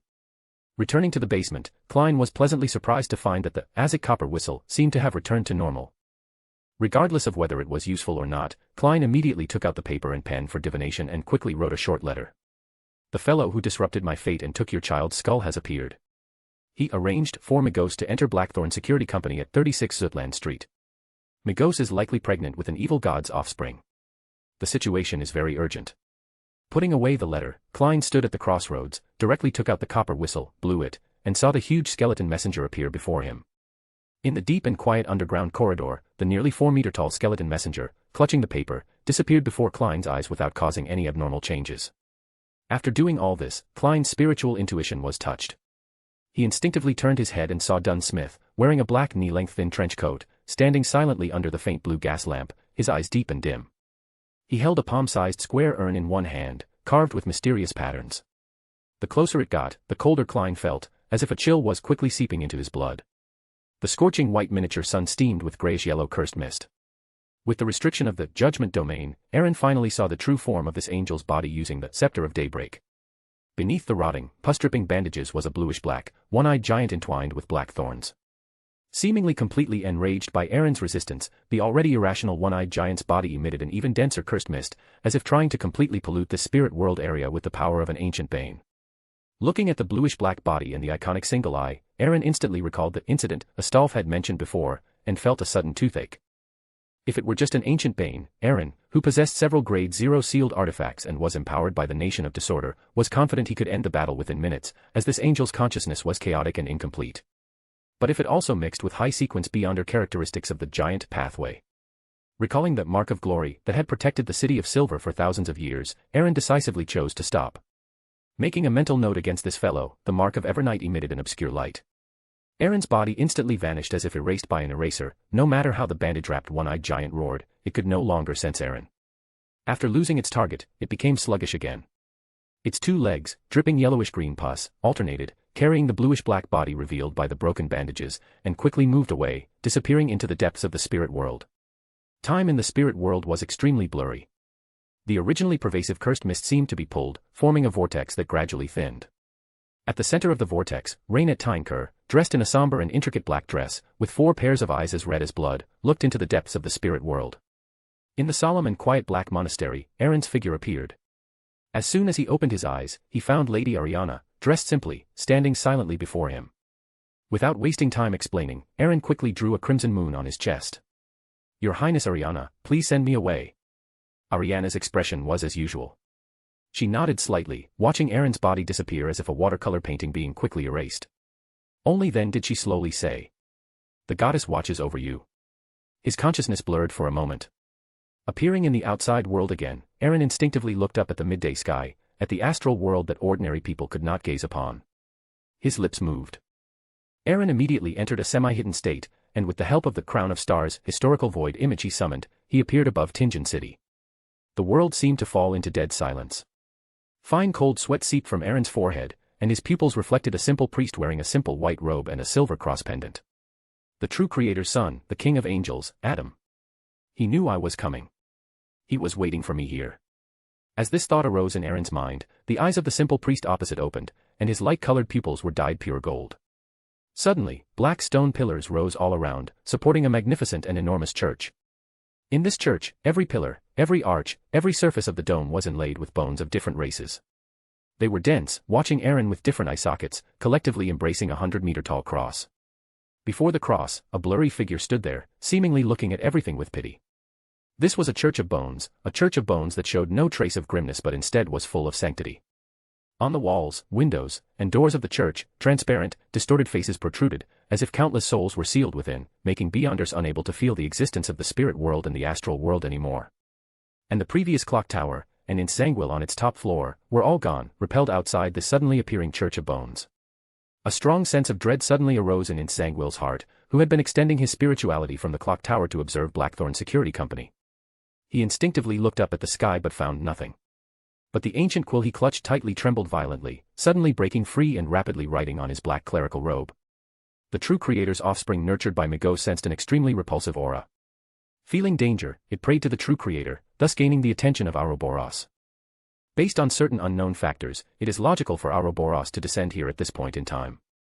As soon as the quill finished outlining the exclamation mark, one light after another, invisible to the naked eye, bloomed in the sky above Tinjin City, transforming into layers of ethereal, pure wings.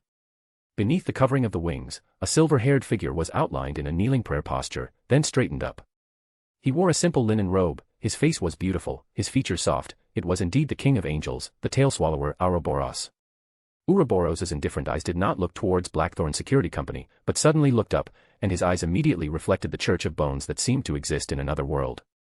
In his pupils, beneath his feet, and within the layered wings of light behind him, one transcendental and mysterious wheel after another protruded, converging into an ethereal, flowing long river, connecting head to tail like a snake. Chapter 282, Klein's Sacrifice. The moment the Boneyard Cathedral emerged, mottled starlight spread from the Evernight imprint onto Aaron's body, as if enveloped by a deep night. A sense of tranquility and peace calmed Aaron's inner tension. The instant he entered this place, Aaron lost his connection to the spirit world. Fortunately, Adam, who had not yet achieved the visionary, could not sever the connection with the Nation of Disorder. Although the gaze from the cosmos made Aaron feel much safer, the Nation of Disorder could not allow him to revive like Sapphira Castle. When necessary, even if it meant exposing some things, he would decisively flee.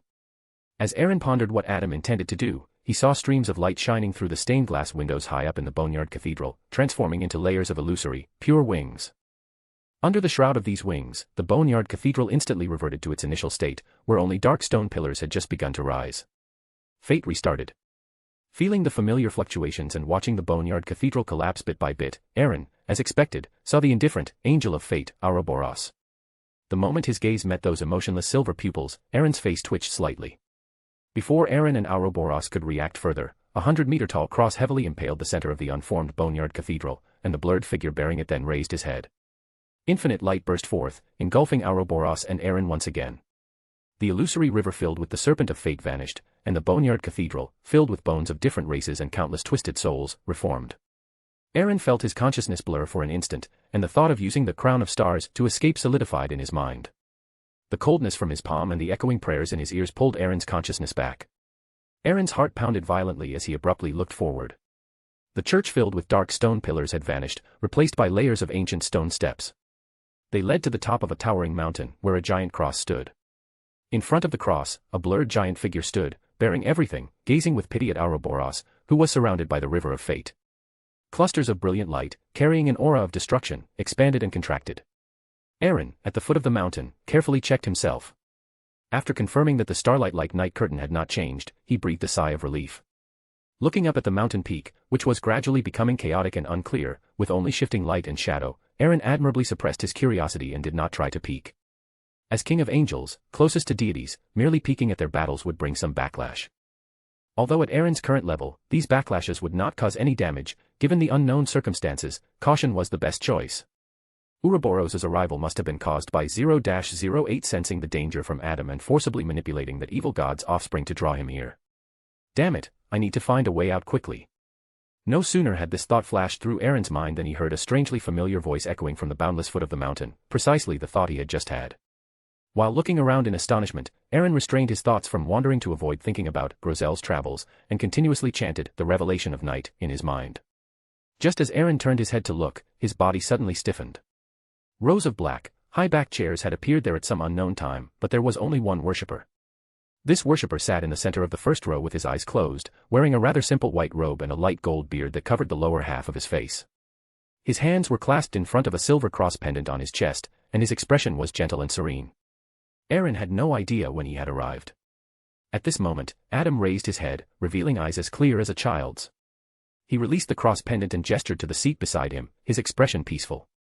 With his vigilance at its highest, Aaron stopped pretending and directly replaced the revelation of night. He was chanting with the Evernight goddess's honorific name. Amidst the rising and falling prayers, he sat beside Adam. Ignoring the layers of prayers and not looking at the battle on the mountaintop, his clear, light gold eyes gazed at Aaron for a moment. He spoke calmly. All gifts of fate require a price. I look forward to our next encounter. Adam, dressed in a simple white robe, withdrew his gaze, slowly rose, and walked step by step towards the ancient stone steps, which stretched towards the chaotic mountaintop.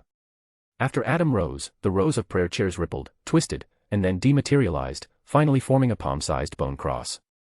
On the cross was outlined a grayish-white stone dragon, covered entirely in scales, each one like a solid stone slab. Its mere vague outline seemed to draw one into its depths. Looking at the cross floating before him, Aaron did not touch it, but the voice in his mind echoed outside. Is this a gift? Adam stopped on the grayish-white stone steps, tilted his head slightly, and quietly admired the light-shrouded mountaintop. His gentle voice, however, echoed in Aaron's ears. This is an invitation. You may leave. Before Aaron could form another thought, he suddenly felt an irresistible repulsion. His body involuntarily floated up and flew out. During this process, he saw Adam walk to the top of the mountain and merge into the brilliant light. A familiar sensation of disorientation swept over him. When Aaron opened his eyes again, he saw the blazing midday sun, the nearby clock tower, and the bone cross clinging to his side like a maggot on a bone. An invitation from the Twilight Hermit Order. Looking at this creation given by Adam, Aaron, after processing the information in his mind, was momentarily unsure how to deal with this item. Carry it with him. Wouldn't that constantly tell Adam his location? Hand it over to others for safekeeping, or just leave it in the nation of disorder? What if Adam had a hidden trick inside? That would be terrible. Amidst his swirling thoughts, Aaron suddenly saw that night curtain on his body slowly retract, taking the bone cross with it, and disappearing into the Evernight imprint. As if long expected, there was no resistance throughout the process. This. Aaron shook his head, directly connected to the nation of disorder, and used his true vision to look at the sky. Through the dark gold mist, he saw the huge cathedral, dark-based and inlaid with bones, standing in the void. Only after confirming he had truly left did he breathe a sigh of relief. Aaron withdrew his gaze from the boneyard cathedral, which flickered with light and shadow but remained silent, and looked at the graffiti-like writing on the wall at the top of the clock tower. After Tinjin City received the true creator's boon, the offspring within Mago Oz's body actually exceeded in Sangwill's expectations. Even with all their methods, the Nighthawks could not escape their fate of being hunted. The rampaging evil god's offspring will continue to destroy St. Selena's church after killing the Nighthawks, which will allow Sangwill to successfully obtain the ashes. Due to Ouroboros' appearance, the existence hostile to the true creator did not intervene. The Great Quill of Alzahad successfully led the fortunate Sangwill away from Tinjin, evading pursuit. Looking at the writing, which seemed to have just been inscribed, Aaron's lips curled into a cold smile, and his figure instantly blurred and vanished. You want to kill my child? A sharp shriek, accompanied by an infant's cries, echoed through Blackthorn Security Company. Amidst the terrifyingly sharp sound, Dunn pressed down on St. Selena's cinerary urn and opened its lid. Inside was an extreme darkness, within which were countless brilliant specks of sand. This scene presented a dreamy beauty, like the night cosmos contained within a box. The surroundings suddenly darkened, and a profound gloom enveloped the entire reception hall. The air was filled with countless black, cold, and slimy threads. They surged towards Oz, who barely resembled a human anymore. At this moment, she had fleshy protrusions on each shoulder, mixed with blood vessels and blue veins, round like a child's head. Seizing the opportunity, with Leonard's slumber charm as a combined effort, Klein endured the stinging pain in his mind and spoke in a low voice, uttering an ancient Hermes word. Light. Without hesitation, Klein directly threw the sun flare charm, which had transformed into a small sun, at the restrained Oz. The reception hall instantly became bright. The profound gloom and dimness vanished simultaneously, and the black threads entanglement around Oz sharply retracted, as if instinctively avoiding something. A brilliant, sun-like white light exploded. Before Klein could breathe a sigh of relief, an arm-length, exceptionally sharp white bone knife appeared from nowhere and slashed out. Even with his clown's danger premonition and timely evasion, Klein was still almost cut in half. The flesh on his chest split open, and intense pain filled his head, driving away his thoughts. Slumber. Leonard's eyes were bloodshot, and the black charm in his left hand disintegrated bit by bit. Seeing the monster stop, Klein also seized the opportunity to roll in another direction, leaving a trail of crimson blood. Oz's head exploded on its own. Charred skin and flesh splattered everywhere, directly knocking the exhausted Leonard flying. His bones cracked, and blood continuously overflowed from his mouth. He had no desire to struggle and simply fainted. Yet, that headless body managed to break free from the influence of the slumber charm. Looking at the terrifying monster charging towards him, and at Leonard, who was unconscious, Klein deeply regretted not preparing more sun flare charms and why he was so weak. The cries of infants pierced his brain, one after another. His severely injured body also prevented him from taking 4 reverse steps to the gray fog above. Klein had lost his greatest trump card. Whoosh! Whoosh! Whoosh! A crying sound, like a nightmare in the deep night, arose. The countless black threads, carrying an exceptionally cold and serene feeling, tightened again, firmly and tightly restraining the charging Oz. Captain. Klein watched wide-eyed as Dunn, who stood in front of him, almost without hesitation, spread his 5 fingers and, with a squelch, plunged them into his own chest. Splattered blood dripped into his eyes, staining the world crimson. Even the gushing tears could not wash it away. Klein watched as the captain placed his still contracting and expanding heart, filled with the tranquility of night, into St. Selena's cinerary urn. Dunn, wearing a thin black trench coat, turned his head and looked at Klein. His pale face bore a gentle and relaxed smile, and his voice was as mellow as ever. Actually, I've always wanted to indulge in dreams. There, everything I cherished was not lost. This time, I want to sleep a little longer. Dunn's gray eyes seemed to shimmer with light. His composure and depth dissolved considerably at this moment, along with his gradually weakening breath. I'm sorry, I might have to break my promise. If you can survive, if you can still see daily, if she still remembers me, she will tell you my story with her. If possible, please apologize to her for me. Looking at Klein, who was desperately trying to crawl up from the ground, Dunn's tone became serious.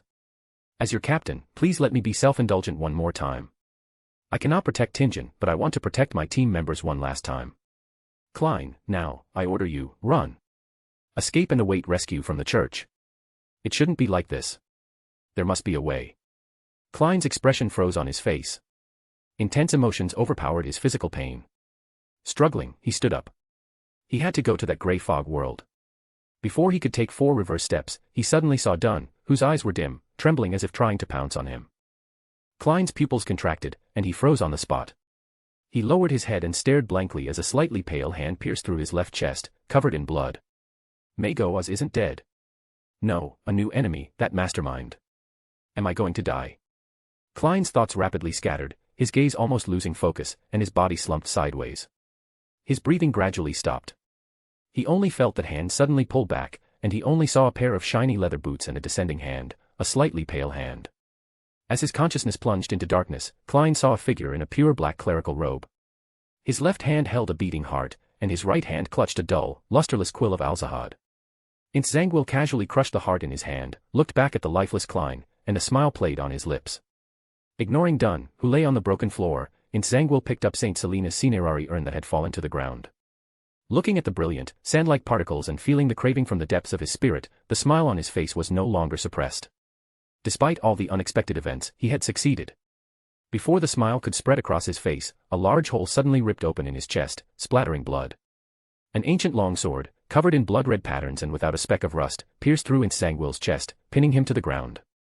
Because this spirit world was disturbed by the battle of two King of Angels, Aaron's teleportation was interfered with, so he could only throw the Sword of Judgment first. Insangwil, instantly severely wounded, his smile froze. The door of the underworld on his forehead slowly opened, and countless souls wailed. He finally pulled out the Sword of Judgment that had pierced his chest. For a gatekeeper, as long as the core of the underworld is not damaged, physical injuries can be recovered. Chapter 283, The Immortal, done. The wailing souls were scorched to ashes by the crimson flames released from the Sword of Judgment, and Aaron's figure, standing before the shattered gate of Blackthorn Security Company, was reflected in Insangwil's blue-black single eye. Spirit world teleportation is forbidden here. The moment his gaze met those golden pupils, the door of the underworld that had already opened on Insangwil's forehead was forcibly closed by an invisible power, and even his perception of the spirit world was blocked by an even more immense force. Just then, a shrill shriek, filled with resentment and fury, echoed, like the whimpering of an infant. Behind Insangwil, the giant cocoon, originally shrouded by countless black threads, silently split open, releasing a viscous, pitch-black ocean filled with a corrupted aura. Blasphemer. Amon. Aaron, who had enveloped the entire Blackthorn Security Company in his domain of judgment, paused, instinctively scanning his surroundings. Upon realizing that the intense hostility was directed at him, he remembered that he had indeed provoked the true creator recently, so the title Blasphemer was quite fitting.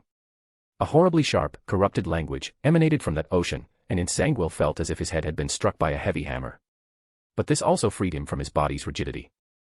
Taking advantage of the fact that the offspring of the evil god, whose state was unknown, had drawn attention, Insangwil clutched the dimmed 0-08 and swiftly wrote on his robe.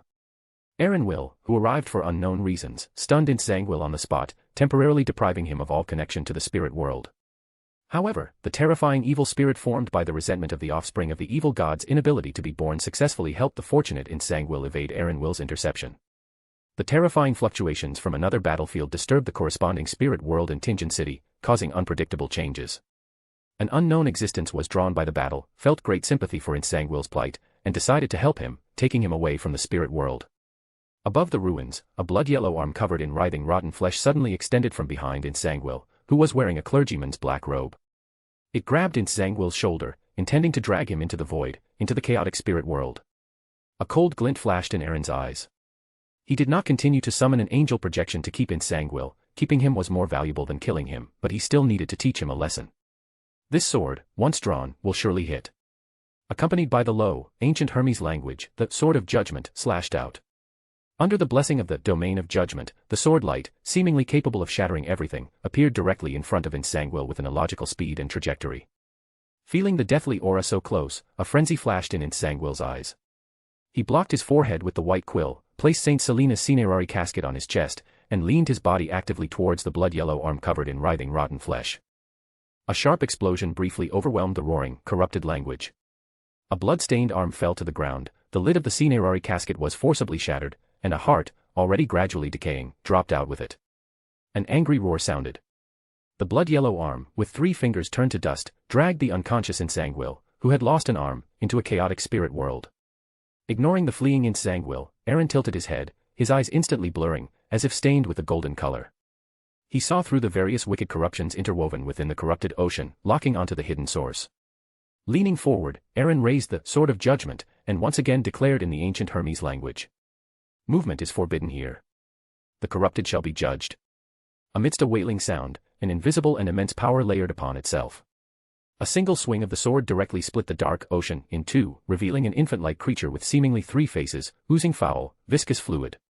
A slow wriggling, somewhat ethereal umbilical cord connected to an unknown place at one end, and to the pitch-black infant at the other, which continuously uttered corrupted language in an attempt to resist the Domain of Judgment. The brilliant sword light shattered, and more than half of the corrupted ocean evaporated. The terrifying infant rapidly expanded under the nourishment of the umbilical cord, instantly transforming into a giant 2 to 3 meters tall, covered entirely in cold, black armor. 2 shadow-shrouded heads, one young and one old, grew from its shoulders, flanking the grotesque infant head in the middle. It raised its long arms, wielding spirit flesh blades, capable of corroding flesh and blood and annihilating souls. As one of the core Beyonder abilities originating from the corruption domain, it could nullify the defenses of any creature with corrupted intentions. Having been forcibly brought into existence by resentment, it had not devoured or hurted powerful souls. This was a deliberate act by Zangwill, who had worried about things spiraling out of control. Even though the true creator's blessing had granted it a demigod-level status, it was unable to cast the most terrifying, hurting ability of the secret supplicant pathway. Through the eye of insight, granted by the domain of judgment, Aaron immediately discerned the creature's true nature. If he had originally only intended to prevent the offspring of the evil god from further damaging the Church of the Evernight, he now coveted the creature's corrupted language. If I kill this guy, the decrees I pronounce in the future will carry the effect of corrupted language. This thought flashed through his mind. Aaron directly mobilized the Nation of Disorder, his golden pupils growing even more intense as he looked at the umbilical cord connecting to the unknown place, and directly declared, "Death." As the umbilical cord snapped, in a trance, Aaron seemed to see a cold eye hidden behind a curtain.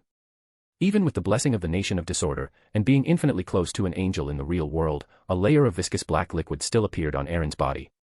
A brilliant sun rose. Aaron, with the Sword of Judgment in his left hand and the Staff of Sun Chasing in his right, watched as the black-armored three-headed monster continuously tore itself apart and reformed, finally turning to dust and vanishing. He beckoned, drawing the remaining evil god umbilical cord from the ashes. Aaron directly sealed it. After dealing with it, he connected to the Nation of Disorder, and with the aid of the Staff of Sun Chasing, Aaron expelled the contamination that had invaded his body. He did not lift the domain of judgment.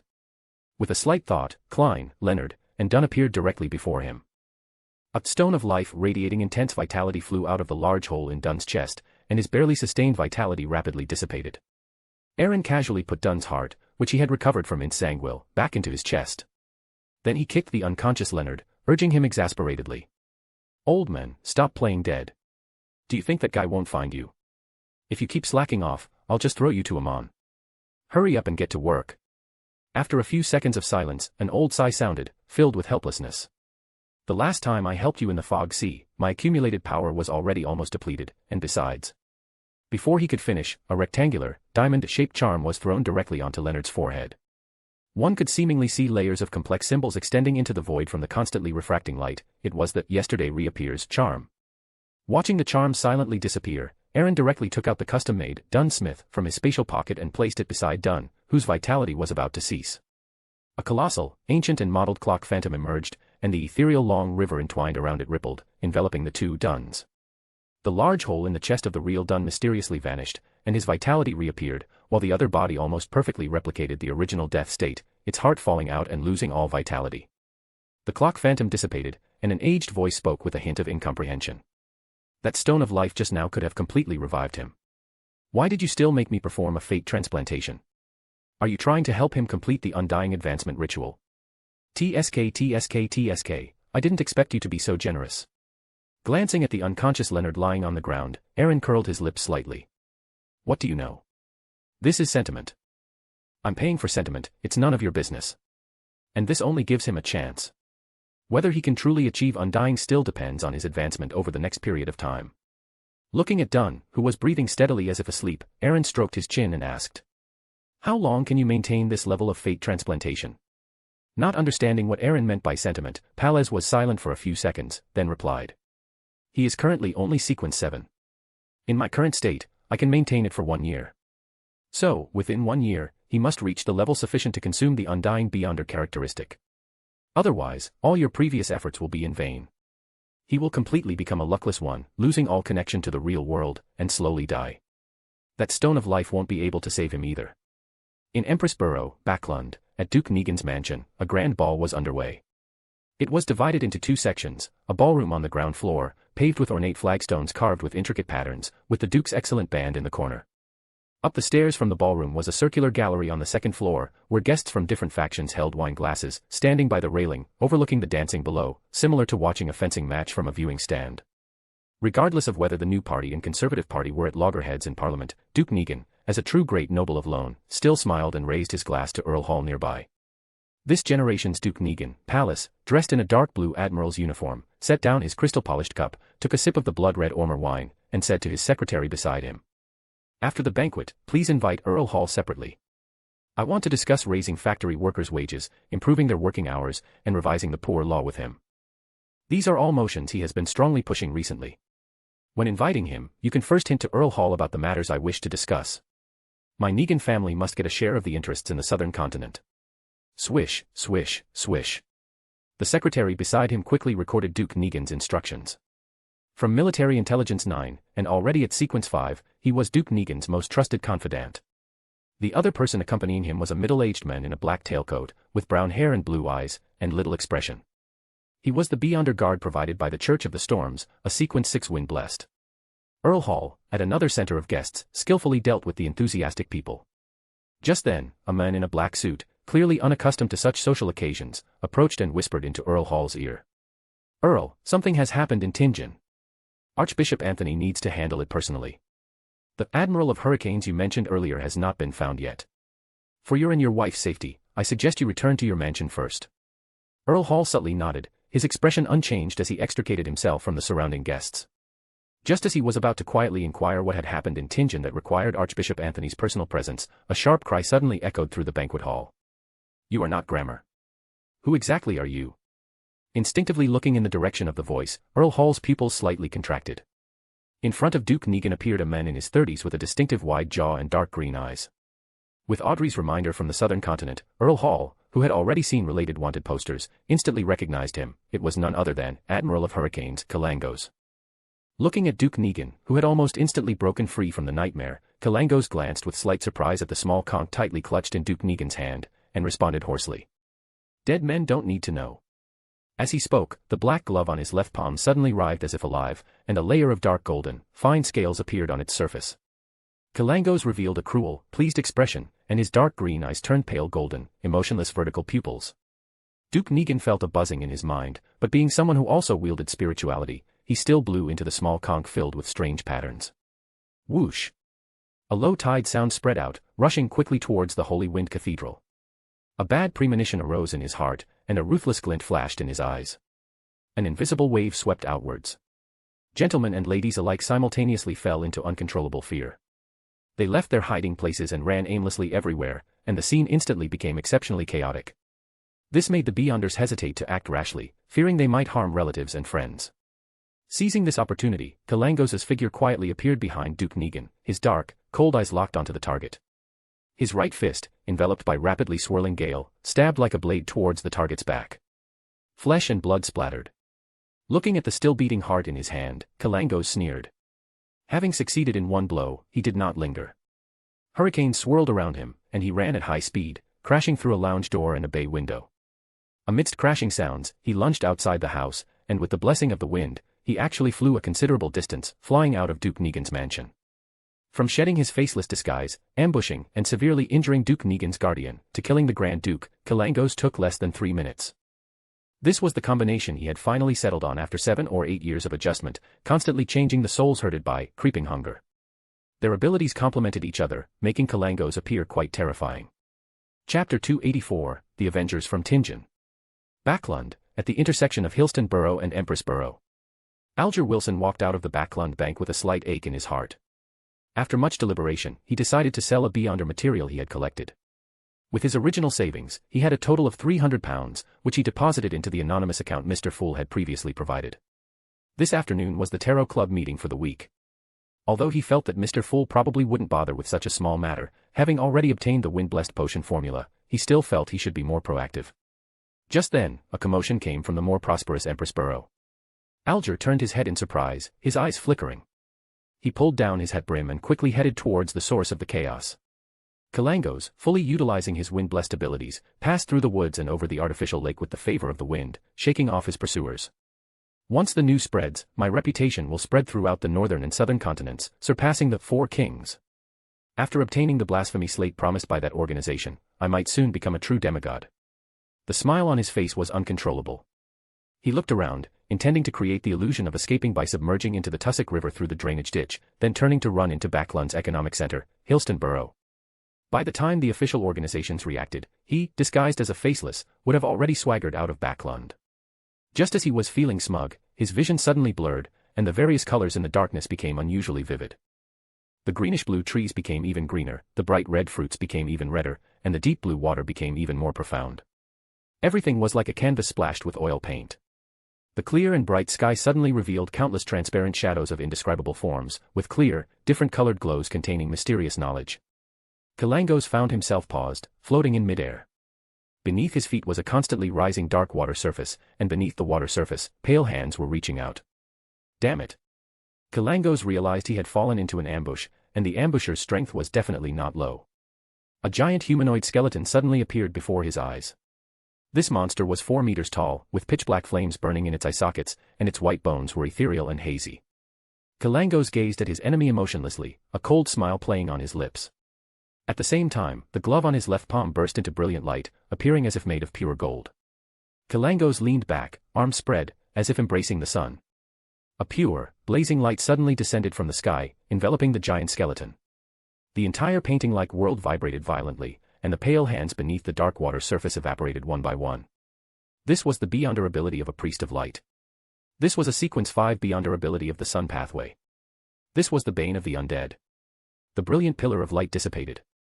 The giant skeleton's pitch-black flames in its eye sockets instantly extinguished, then it became transparent, dissipating inch by inch into the air.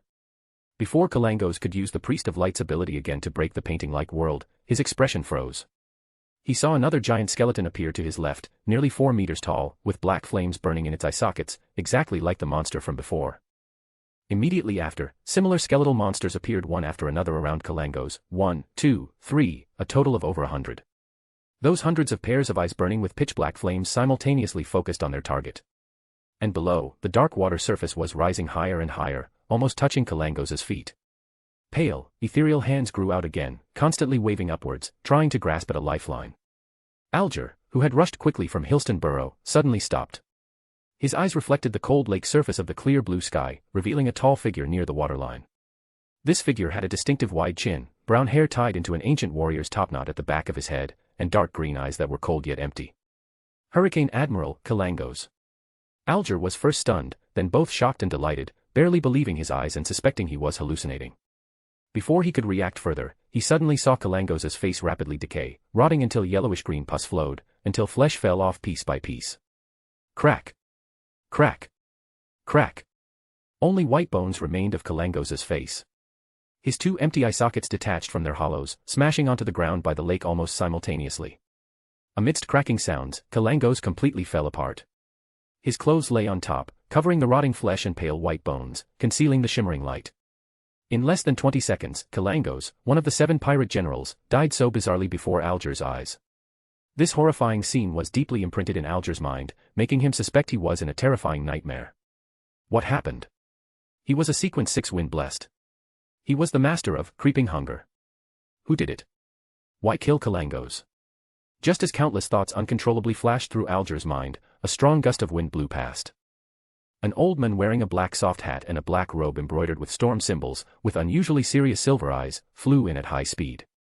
He was the Storm Church's Cardinal Archbishop, the Archbishop of the Backlund Diocese, god of songs, Ace Snake. Forcibly reining in his thoughts, Alger revealed his identity and quickly approached the punishers who were gathering around. He also learned about Duke Negan's assassination. His body trembling slightly, Alger quickly speculated in his mind who had killed Hurricane Admiral Kalangos. Was it the person or organization who commissioned Kalangos to assassinate Duke Negan? Was this a case of discarding the donkey after crossing the river?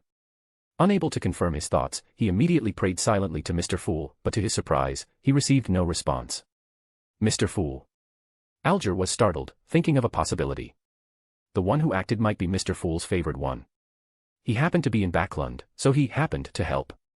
Only if Mr. Fool's favored one acted would it make the matter seem strange and lacking clear purpose. As his mind wandered, Archbishop Snake was silent for a moment, then said to the other punishers who were gradually gathering. Kalangos is dead. A high-sequence Beyonder killed him, or perhaps a sealed artifact of the same rank was used, but that's quite dangerous and unlikely.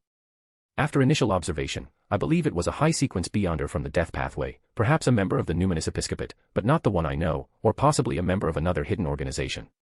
The motive is unknown. Immediately report this to the Church of Evernight and the Church of Steam, and cooperate with the royal family for a thorough investigation. A high-sequence Beyonder wandering in Backlund who was not under control was enough to draw the attention of the kingdom's government and the 3 major churches. Although Beyonders of Sequence 4 and Sequence 3 might not be able to withstand the bombardment of battleships and cannons, they had no need for direct confrontation. They possessed too many bizarre abilities. Therefore, they were more dangerous than ironclads, as could be seen from the title Demigod alone. High-sequence Beyonder. Yes, only a high-sequence Beyonder could kill Kalangos in such a short time.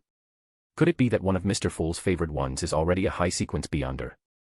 This is a demigod. Alger, standing on the outermost edge of the punishers, looked again at the pile of rotten flesh and white bones. His entire state was very detached, as if he had lost all emotions, staring blankly at everything. If one day, I betray Mr. Fool. He suddenly had this thought. Immediately, the horrifying image of Kalango's rapidly decaying flashed in his mind. Alger involuntarily shivered and lowered his head. At the same time, he also relaxed. Since he couldn't escape and it was difficult to resist, he could only choose loyalty. However, with Kalango's dead, no one would threaten him with that secret anymore. He let out a sigh, completely settling down. Backlund North District, inside a hotel. Azek, with bronzed skin and a mole near his ear, sat at a desk, gazing at a glove placed before him. The glove was very thin, as if made of human skin, seeming as though it could transform back into a hand if filled with flesh and blood. Azek looked for a long time, then suddenly showed a pained and twisted expression, muttering softly. I seem to have cooperated with them. Space rippled, and a skeletal messenger, with half its body already gone and a rather miserable appearance, suddenly appeared. A tattered letter drifted down with it. Tingen City, Blackthorn Security Company. A gray-blue gate of exile with 7 brass keyholes opened. Dunn Smith, still unconscious, was lifted by an invisible force and disappeared into the ethereal door. Looking at Klein, who was thoroughly dead, Aaron casually said. This incident caused too much of a stir. Amon's gaze must have already turned here. After the matter in Tingen is over, I will recommend Leonard to join the Red Gloves as soon as possible and leave Tingen for Backlund. Palez's voice did not sound again, implicitly agreeing to this arrangement. Looking at the ruins everywhere with burn marks and shattered objects, Aaron held the evil god umbilical cord and dispelled the judgment domain, seeing the Punishers and Machinery Hive Mind members lined up on the street, ready for action. The skeletal cathedral above Tingen City, invisible to the naked eye, had disappeared at some unknown time. A deep, thin line cut across the sky and transformed into Anthony Stevenson, wearing a black and red archbishop's robe, in front of Aaron. Although a little surprised that the archbishop had come personally, he still nodded in greeting. Facing those deep eyes, Aaron raised the evil god umbilical cord in his hand and explained. Ince Zangwill escaped using 0-08. Although that evil god's offspring was dealt with by me, Saint Selena's ashes were still stolen. Looking at the ruins and the 2 Nighthawks who had lost their lives, Anthony Stevenson's expression was gloomy. After a long silence, he said word by word. Ince Zangwill. 2 Narcissus Street, Melissa sat in the single armchair, looking at the sunset appearing outside the window, feeling inexplicably irritable. Since it was Wednesday, Benson and Klein both had to work, so only she and the maid Bella were home.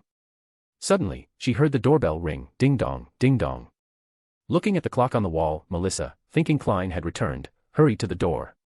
After opening it, she was stunned, as she did not recognize the visitor. It was a young man with dark hair and green eyes, quite handsome, but his face was unusually pale, and his eyes held deep sadness. May I ask who you are? Melissa asked confusedly. Leonard, who had been treated by ritual magic, wore a black formal suit over his white shirt. Hearing her, he replied in a hoarse voice. I am your brother Klein's colleague. Melissa's heart suddenly skipped a beat. Instinctively, she stood on tiptoe and looked behind Leonard, but found nothing. Her voice trembling inexplicably, she asked. Where's Klein?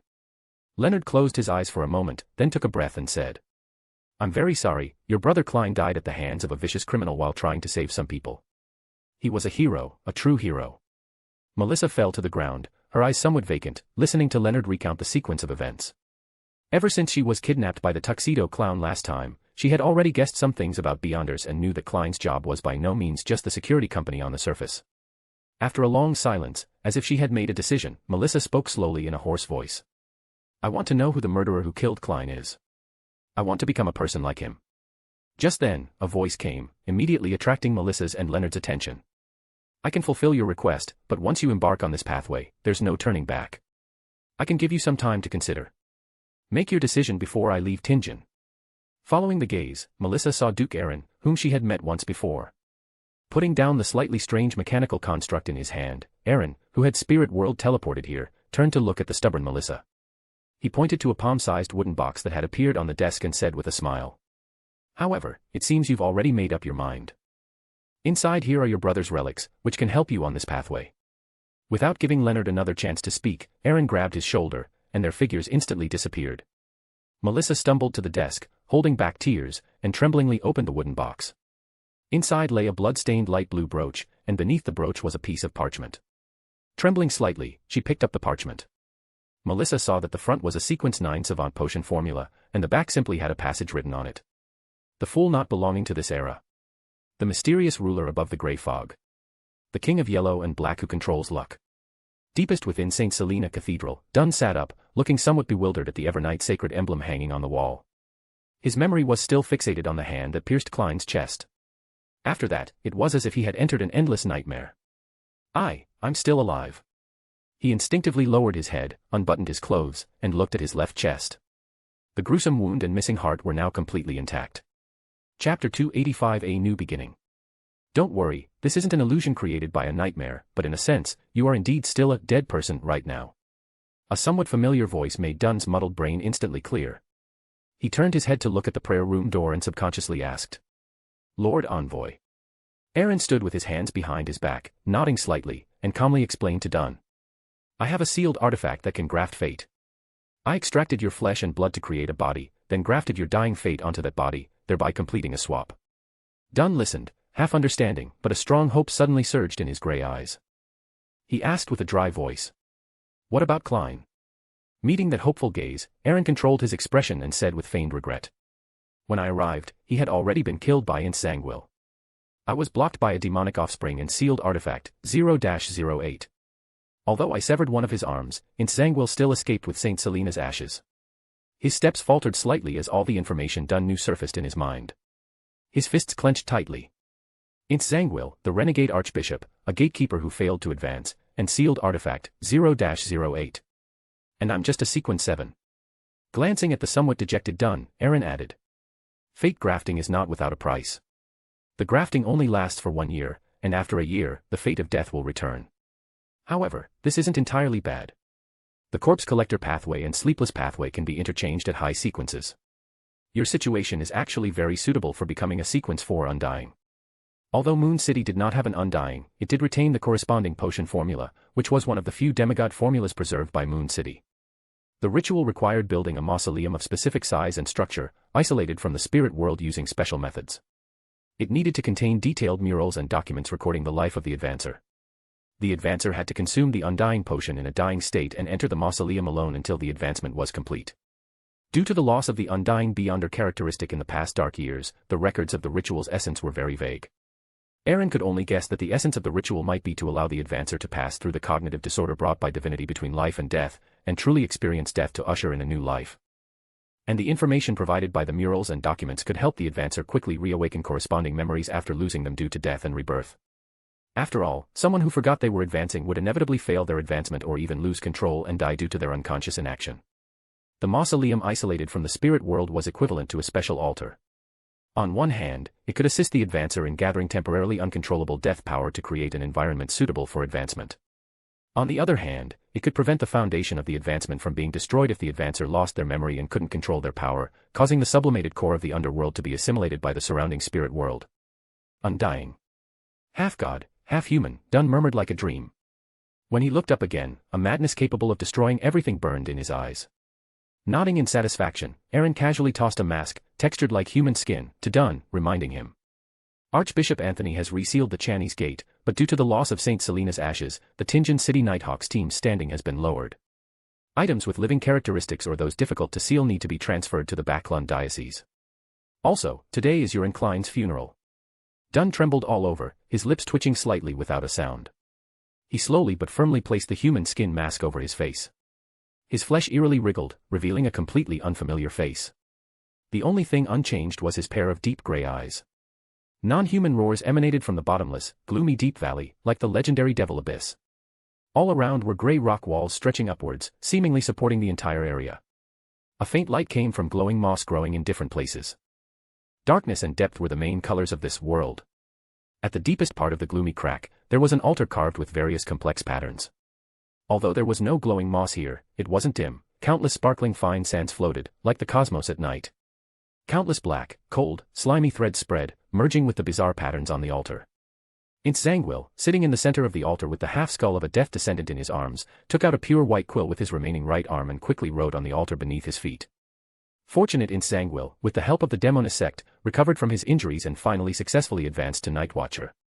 After doing all this, Insangwil immediately locked the quill in a metal box with layers of symbolic runes and magical markings.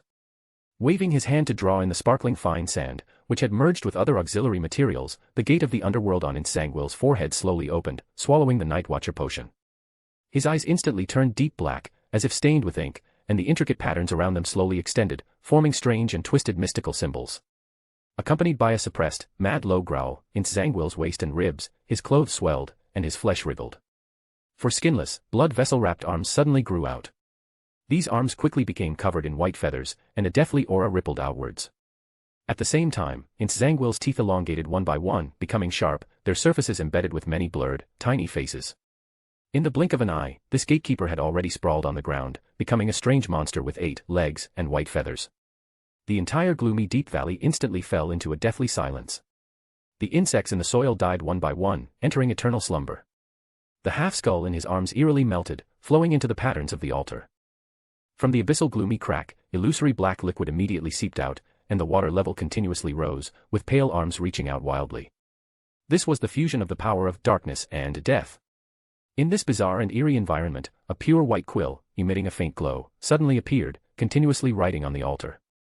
Fortunate Insangwil, though he advanced to Night Watcher, he has thus fallen into an even greater vortex, for only a gatekeeper who has obtained divinity can long contain a powerful evil spirit. Sauron Einhorn Medici, trapped in the ruins, would be very willing to cooperate with the Great Quill of Alzahad, because they have a common enemy. After writing these 2 paragraphs, the ordinary-looking quill stopped writing on its own, its surface dimming slightly. More and more illusory black liquid surged upwards, submerging Insangwil on the altar. The dense death intent and surging darkness rapidly receded after reaching a critical point, being swallowed little by little into the gate of the underworld, which was now almost real. Insangwil, whose aura grew increasingly sinister, suddenly stood up, his single eye completely turning black, his smile appearing horrifyingly ferocious, until he saw the pure white quill lying on the ground. The dark tide, heavy with death intent, completely corroded the altar. Insangwil couldn't even find the words he had written earlier. A faint unease stirred in his heart. He suddenly turned his head, looking upwards. There, a beautiful woman in a simple, pure white robe had appeared at some point. It was Saintess of White, Katrina. This Demoness sect high-ranking member, who constantly exuded feminine charm, paid no attention to Insangwil's somewhat gloomy expression. Her melodious voice carried a smile. Congratulations on your advancement to Night Watcher. Duke of Loen was assassinated. This is good news for us, but the king also demands we speed up. Don't make that face. This is the price you pay for receiving shelter. Tingen City, Raphael Cemetery. Leonard stood in the corner of the group, his expression blank as he watched 2 coffins being buried. After the priest's eulogy and their respective prayers, shush, shush, shush, earth began to fill, gradually covering the black coffins. Looking at the 2 erected tombstones and listening to the prayers echoing in his ears, Leonard clenched his fists and roared hoarsely in a low voice. Why? An old sigh sounded in his mind.